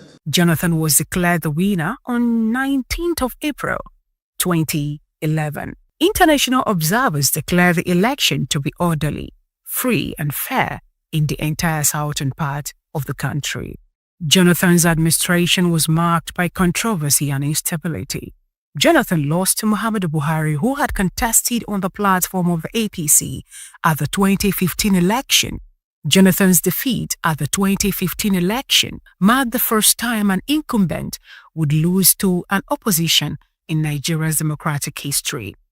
For many, it proved that Nigeria's democracy could deliver peaceful change today. It was the betrayal of agreement that Jonathan had with Obasanjo that mostly led for the power shift, because the agreement was that Jonathan would run for just one term, and in 2015 would be handing over to another candidate. So, but Jonathan decided to run in 2015, and the North was mad about it. So that's why even his own party, the national chairman of his own party, even betrayed him. When they formed the new PDP, left PDP because Jonathan breached the agreement that they reached. Empires don't last forever. There was a time Roman Empire. There was a time it was British Empire, and somehow they crumbled. When PDP came and said, we are going to spend 60 years before any party comes on board, I look at it and I laughed, because I am a student of history. I knew that it wasn't going to happen in a dynamic and heterogeneous country like Nigeria. You don't have that long stay in power. Particularly, there are no political parties in Nigeria. You only have platforms. So the free will to move from one political party to the other is enough to let you know that there was no way a party will rule forever in Nigeria. Because the same set of people in today's APC were, except for a few, were the players in PDP of old. So there was no way it could have survived till now. Because everything is centered around greed, selfish interest, enlightened selfish interest. And when you have that, the platform cannot sustain too many people at the same time. There will always be shifts, And so I was not surprised that PDP spent 16 years and they had to go. It's the same thing that will happen to APC, if not now, but at a later date. Despite economic struggles, insecurity and social tension, a new generation is pushing for accountability, equity, and progress. Muhammadu Buhari's victory at the 2015 presidential election marked a significant transfer of power. His administration focused on fighting insurgency and corruption, but some say he reneged on his campaign promises. I'm not somebody that would join the mob. And I made it clear. I was in the newsroom in The Guardian at that time. They called me Mr. PDP. I told them this is not an alternative. There was no way Buhari could have been an alternative to Jonathan. One of the worst in the country. Why do you say so? Because he inherited the economy when it was suffering from malaria, and now handed it over to Tinubu when it was suffering from stage 4 cancer. Understand me? So he messed up the economy, and I'm not surprised. He had F9 in mathematics, and you cannot rule when you don't know mathematics. Bola Ahmed Tinubu was elected president in 2023, promising to build on the progress made by previous administrations. His government has implemented policies such as the removal of the fuel subsidy. So far, Nigerians say that current administration is still far from righting the wrongs of the past leadership. It is not Uhuru for this administration. It's not Uhuru. I won't want to clap now. It is too premature for me to clap for Tinubu. But yeah, he's taking some steps. If those steps are followed through, we are likely to see some gains. But there's a connect between governance and the people. And this is where my fear stems from. But if he follows through, like the reforms, like the monetary policy and all that, if he follows through this, maybe we could find a point, a convenient point where we say, yes, he has done better than the previous administration. I have sympathy for him, understand? Because Buhari messed up the economy. He inherited an economy as the suffering from stage 4 cancer. Understand? I mean, Tinubu. But when Buhari was running the economy down, Tinubu was aware of it. But he did not stop him. He was the national leader of the party. But he wanted to look good to Buhari so that Buhari will hand over to him. You cannot begin to criticize the Buhari and expect that Buhari will hand over to you at the end of the day. So for me, Tinubu inherited a badly run economy. When Buhari was there, he used he experimented for 8 years.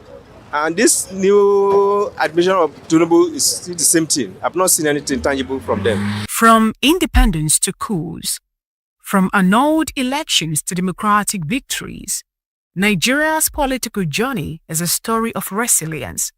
As the nation looks to the future, its greatest strength lies not in its leaders, but in the determination of its people. I think as a citizen of Nigeria, we have to be patriotic in our country, believing that one day things is going to be better. It only takes time. Good things takes time.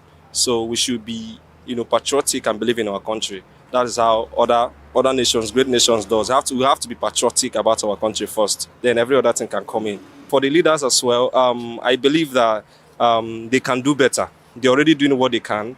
So I believe that they should lead us well. Nigeria's democracy is still a work in progress, but it is alive and it is moving forward. Nigeria, we hail thee.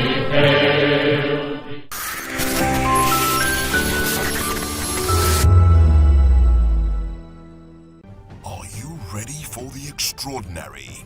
Something big is happening on your screen. Introducing VOP TV, now streaming on SLTV channel 264. From breaking news to captivating conversations, news analysis, giving you all sides to the story. We break in-depth discussions on the issues that matter, from politics to sports, entertainment, and lifestyle. VOP TV on SLTV, channel 264. Join us as we redefine what television means to you. Voice of the People Television, VOP TV. Now you have more than a voice.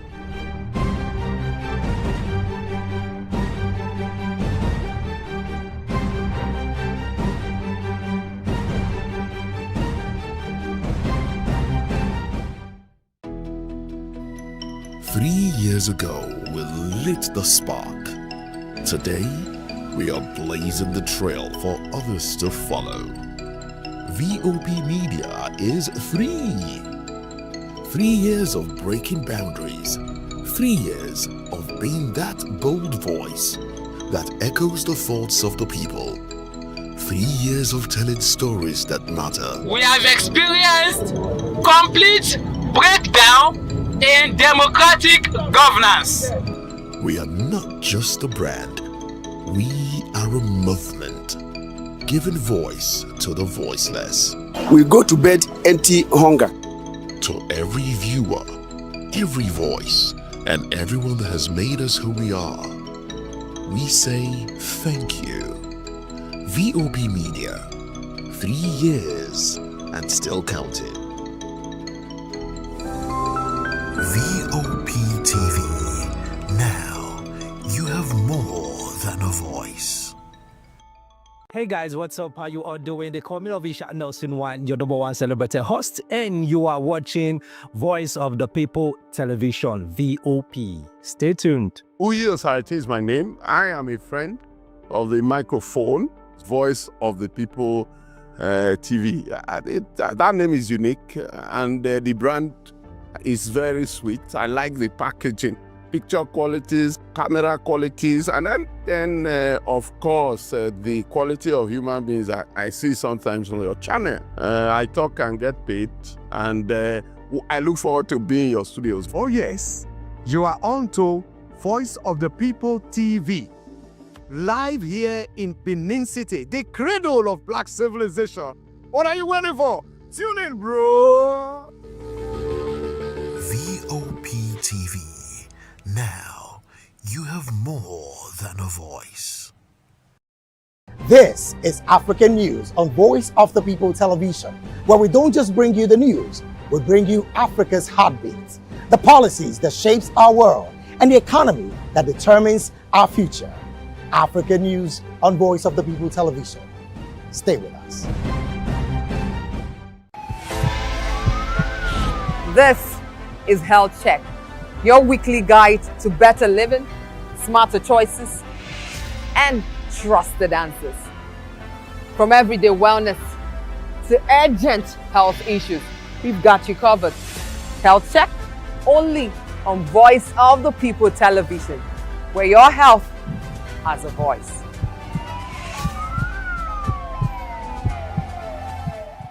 The 2564 is coming up on Bunny 9, right? The 2564 Atlantic Tower. What happens in the hush behind hangar doors? Who signs the papers that gamble with lives? Which truths were grounded before they even ever had wings? If you've ever buckled a seatbelt at 30,000 feet, if you've ever stared out of that tiny window and wondered who's really in control of the skies, it isn't just flight, it's power, it's politics, it's pressure sealed in steel. We're peeling back the clouds from runway risks to sky-high secrets. We're diving deep where most dare not to look. Aviation Scope, every Sunday at 7 p.m. only on Voice of the People TV. We don't just report, we reveal. We don't just ask, we uncover. Because when it comes to the skies, ignorance is turbulence. Aviation Scope, the sky isn't the limit, it's just the beginning.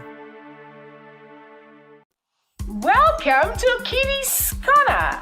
Every weekend is a new journey.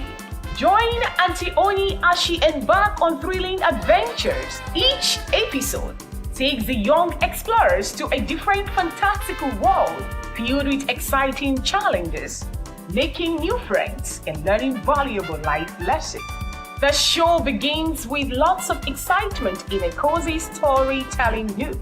Fairies teach the importance of kindness, honesty, bravery, teamwork, or curiosity. Kiddies Corner is a delightful blend of fun, education, and imagination with catchy songs, interactive games, and heartwarming stories. Join Auntie Oni every Saturday, 10 a.m. to 10:30 a.m. on Voice of the People Television.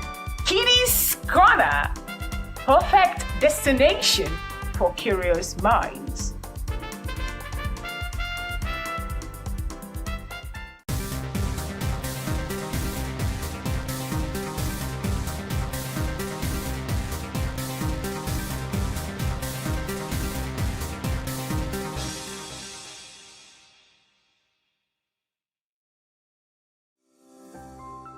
VOP TV. Now you have more than a voice.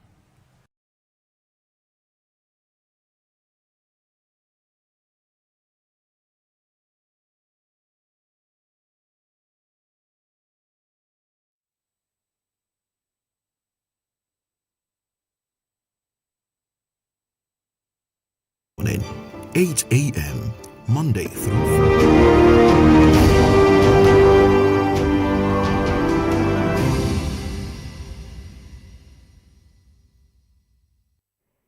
Hello Nigeria, it's another exciting episode of the Issues and Voice of the People television, where we bring you the most important and pressing issues shaping our nation today.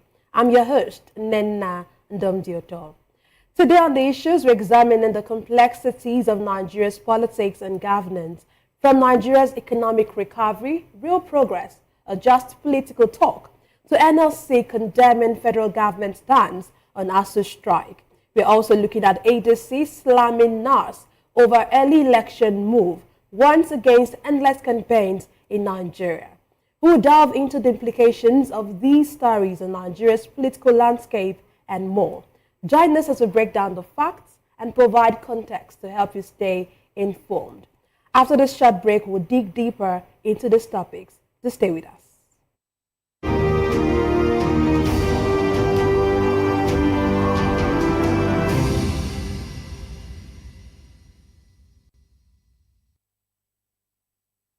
Glad to have you back. Let's dive straight into today's discussion.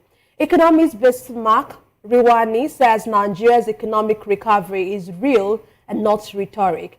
Speaking in Lagos, he noted key improvements, inflation down from 34% in December 2024 to 20.12% in August 2025. The Naira strengthening from 1,900 to 1,488 Naira per dollar. Petrol prices easing from 985 Naira to 841 Naira per litre. And GDP growth rising to a 4-year high of 4.23%. He described this as a phase of genuine rebound driven by reforms in the foreign exchange market and improved business confidence. But Riwani warned the recovery could be derailed by falling oil prices, weak power supply, and a ballooning cost of governance, which has jumped from 27.7 billion naira in 1998 to 54.99 trillion naira in 2025. But against the last, he urged government to cut waste, boost tax collection, and privatize key assets like airports, seaports, and refineries. Reforms, he said, are vital to sustain growth and attract investment.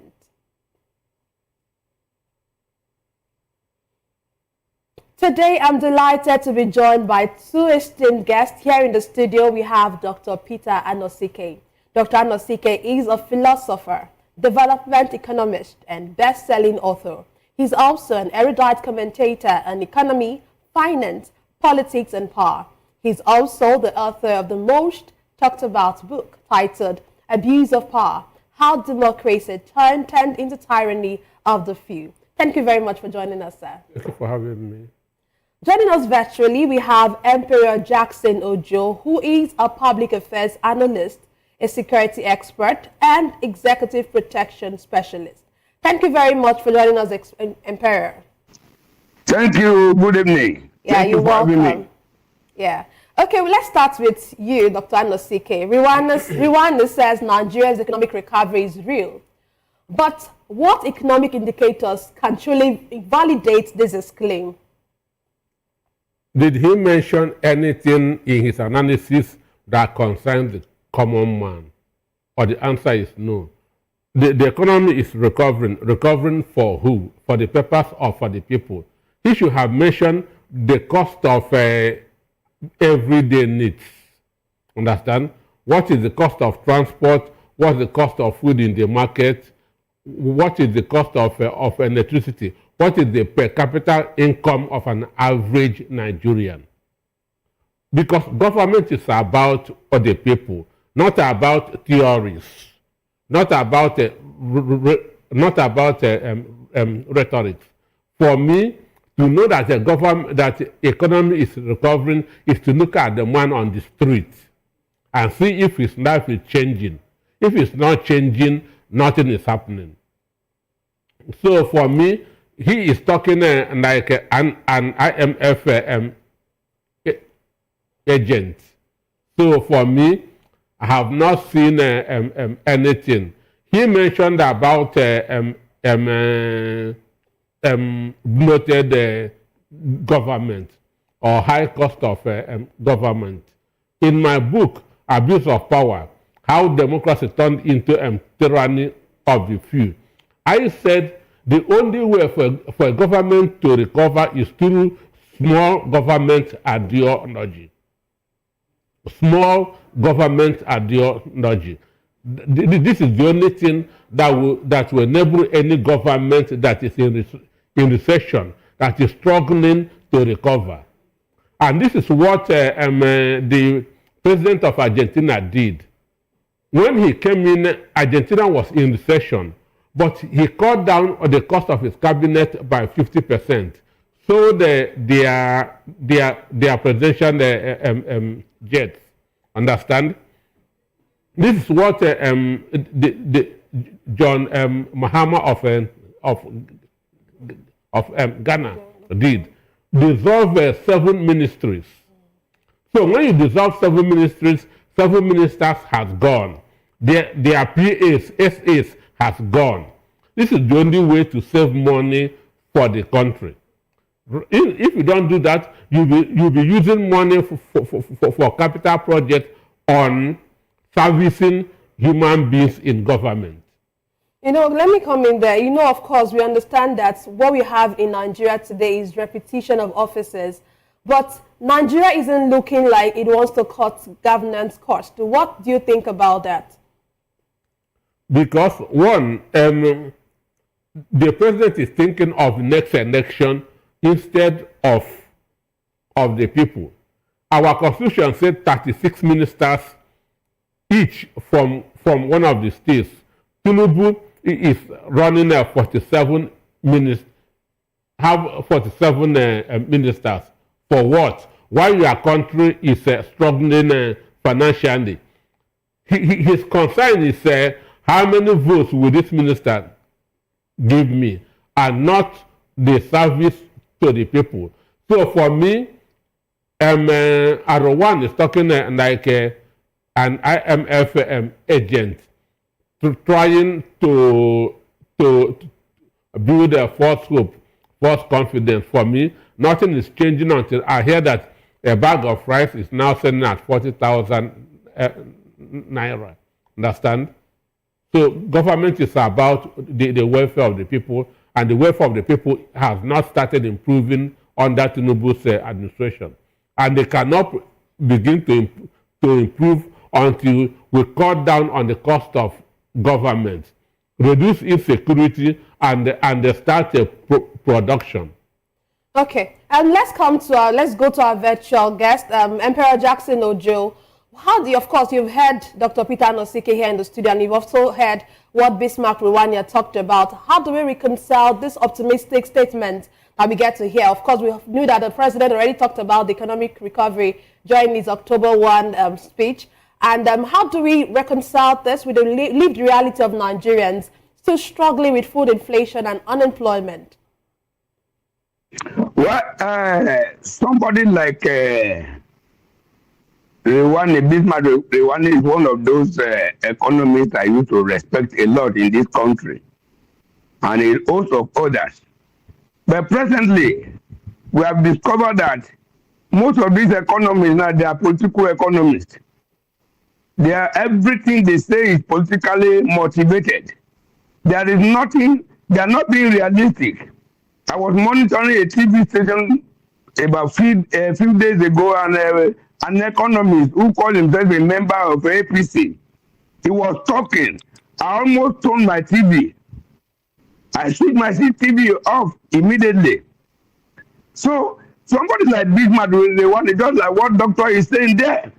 These are people that are speaking like agents of World Bank, agents of IMF.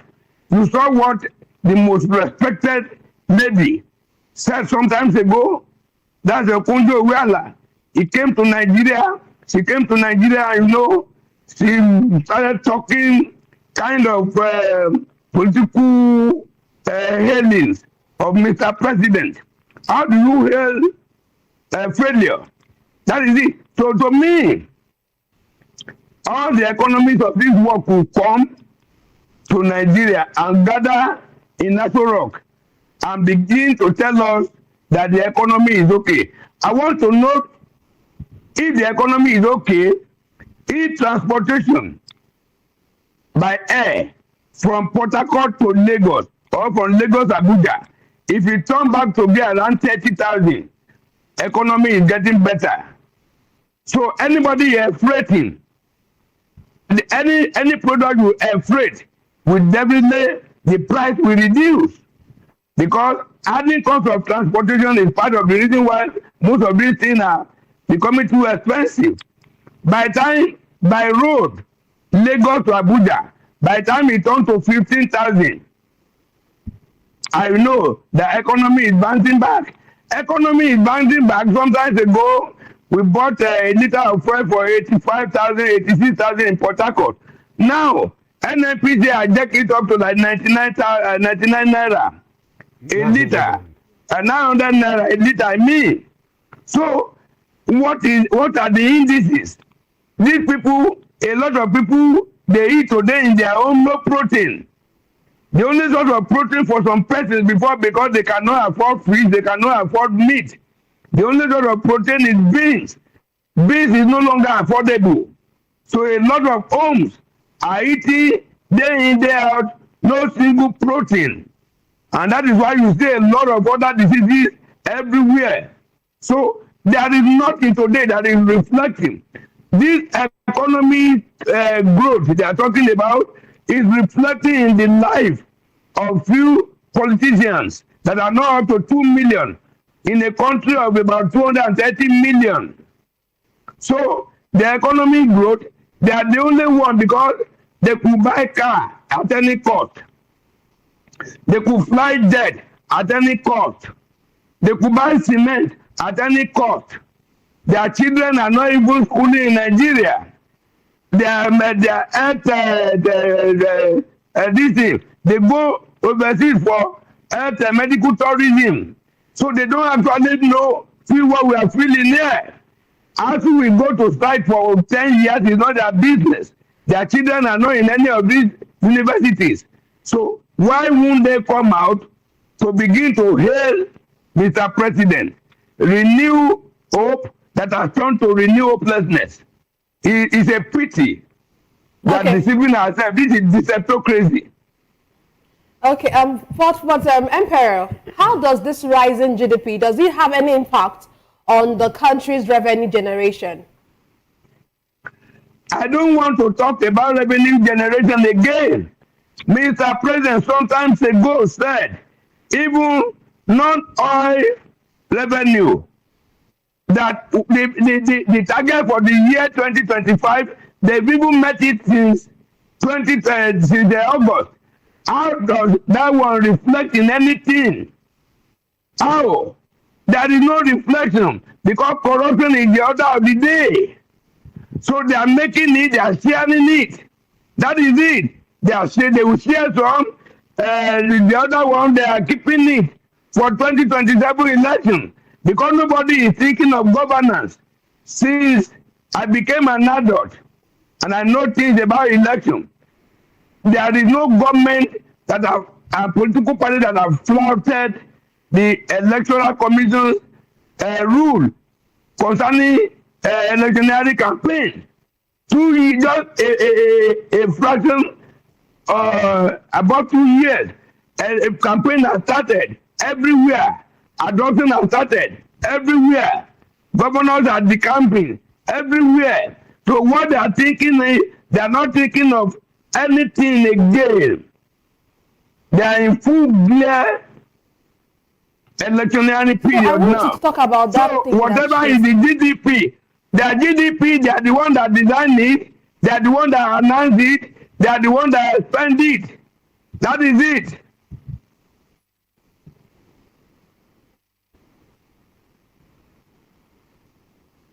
Please. Okay, I said that stuff, the stuff that he sends to him, I thought you guys.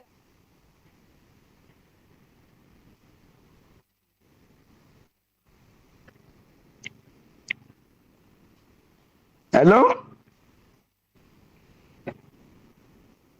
Hello? I can hear you, sir. I'm not hearing you. Okay, can you hear me, sir? Yeah, I can hear you now. Okay, let's go to this. So what policy adjustment can the government make to further boost economic growth? These people are not ready for any economic growth because their pocket is fat, their bank account fat, they buy properties both home and abroad on a daily basis. So whatever that happens to our economy does not affect them. So they are not thinking of economic growth.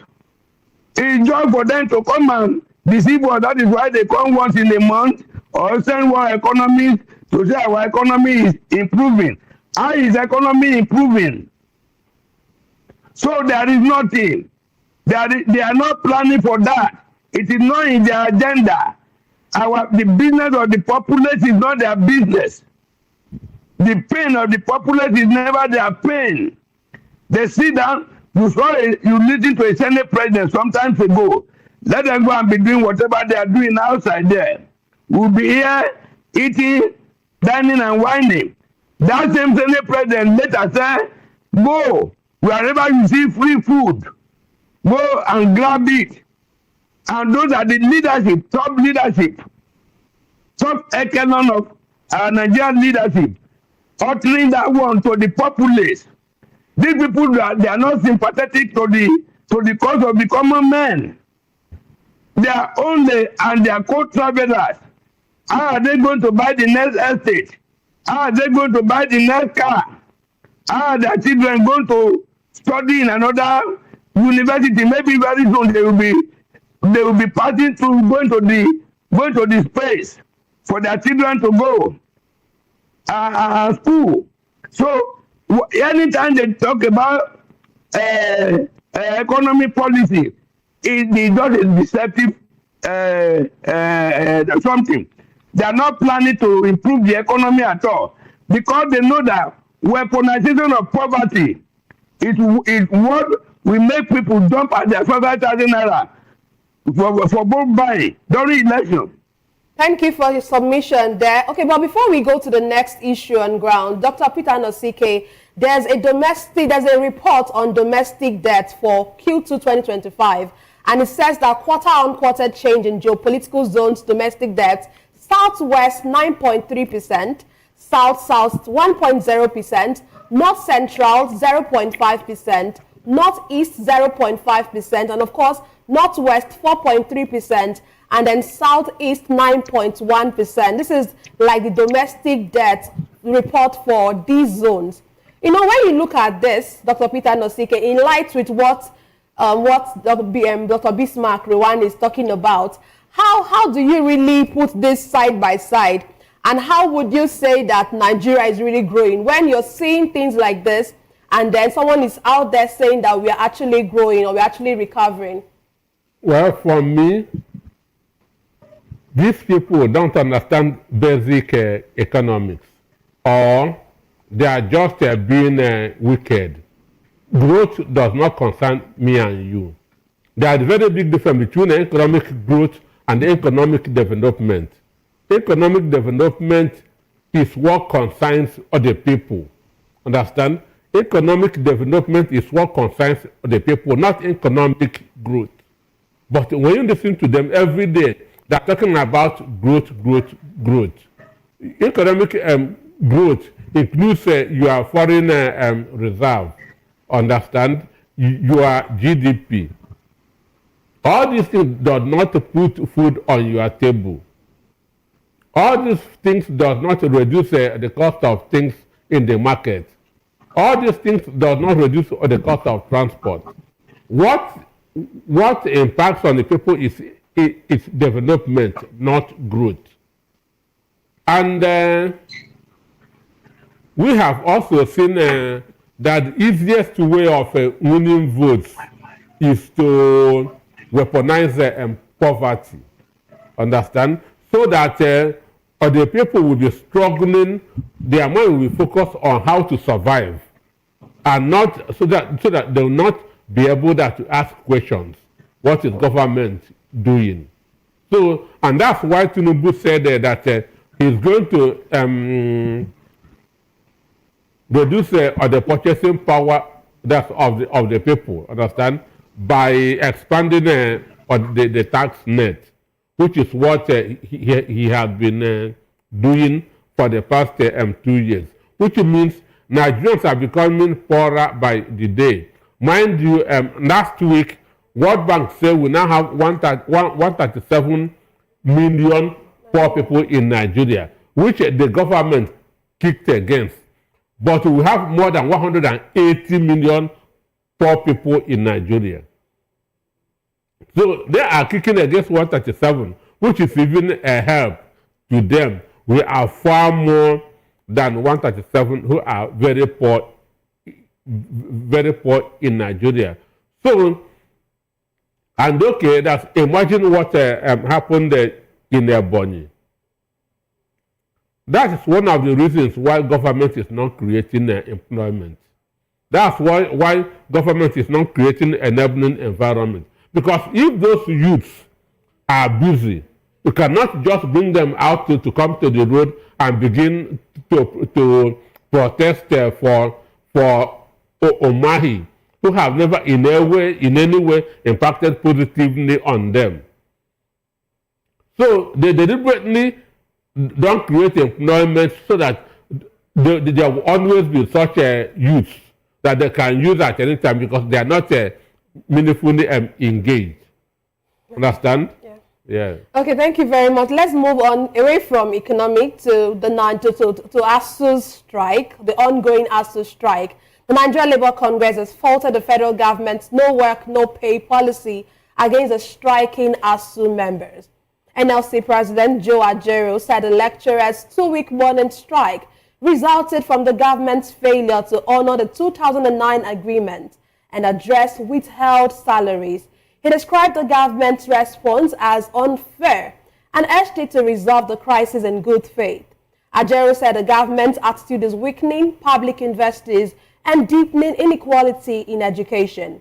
He expressed NLC's full support for ASU and warned that if the government fails to act within 2 weeks, the Congress may mobilize workers nationwide to defend public education.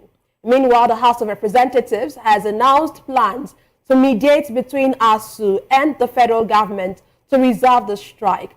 The intervention of the leadership of the Green Chamber is to provide lasting solution to this dispute. So let's come to you, Imperial.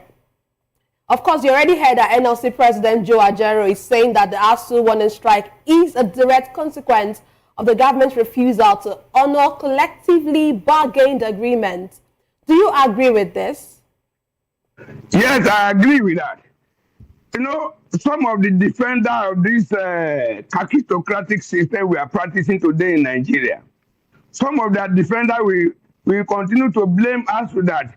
This agreement was more than a decade ago, but they are forgetting that government is continuing. Whatever a government cannot complete, Another government that is coming is made to complete it, and that is government. That is it. There's no vacuum in governance. So these people, you see, what these people want to do, but I want to even say good for these professors. Are they not the people that INEC used to employ to do nonsense with our elections? This is their payback time. This is the thank you for them. So it's good for them, if not because of the children at home. But let me tell you something. One thing is this. Most of the vice chancellors, are their children going to their schools? No. Most of the vice chancellors, their children are going to private universities.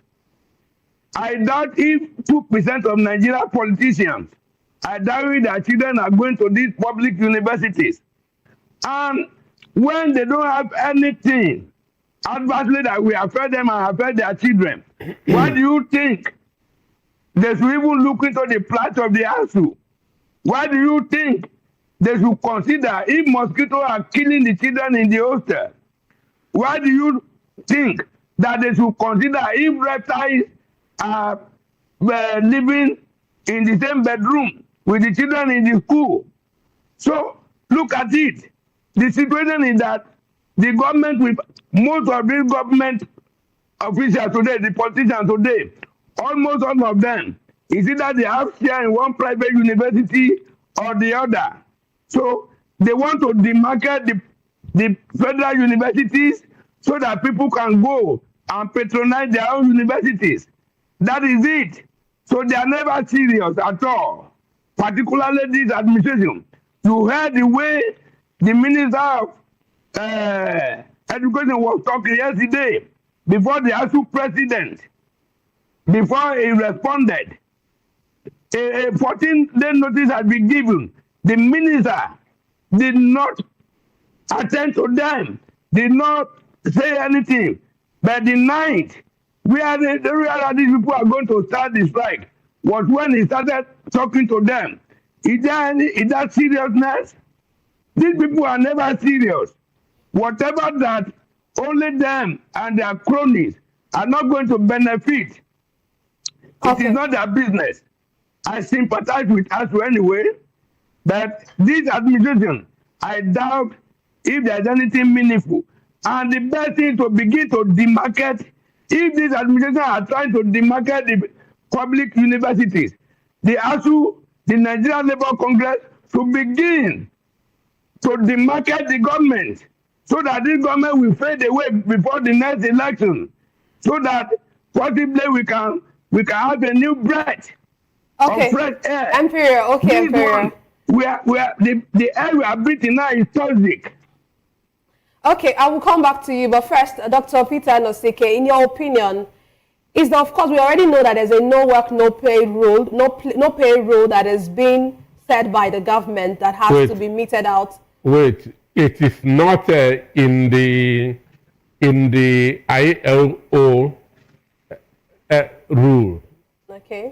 It's not in the Nigerian Labour Congress rule. It's not in International Labour Congress and Labour Organization rule. So for that to happen. For that to happen, look, workers are to embark on strike or industrial action after negotiations has failed. So I was going to actually ask you that, is this a fair deterrent or a misplaced punishment when these strikes actually result from government inaction? Well, as Emperor Jackson said, it's just because government is being wicked, government is being inhuman. Because I listened to what the Minister of Education said yesterday, that they have done everything for them and they still decided that to go on strike. No, these people from day one signed on to be teachers. From day one, they studied the education. From day one, they want to be teachers. So there's no way that an opportunity will be available to them, they will say no. I say There's no way federal government will have done what they want and they will decide that to go on strike. But this government has no integrity. This government has no integrity. Truth is very far from them. So for the NLC, for the National Assembly to say that they are looking for a lasting solution, it will not happen. But do you know the lasting solution? The lasting solution, when a law is made that no public office holder should go to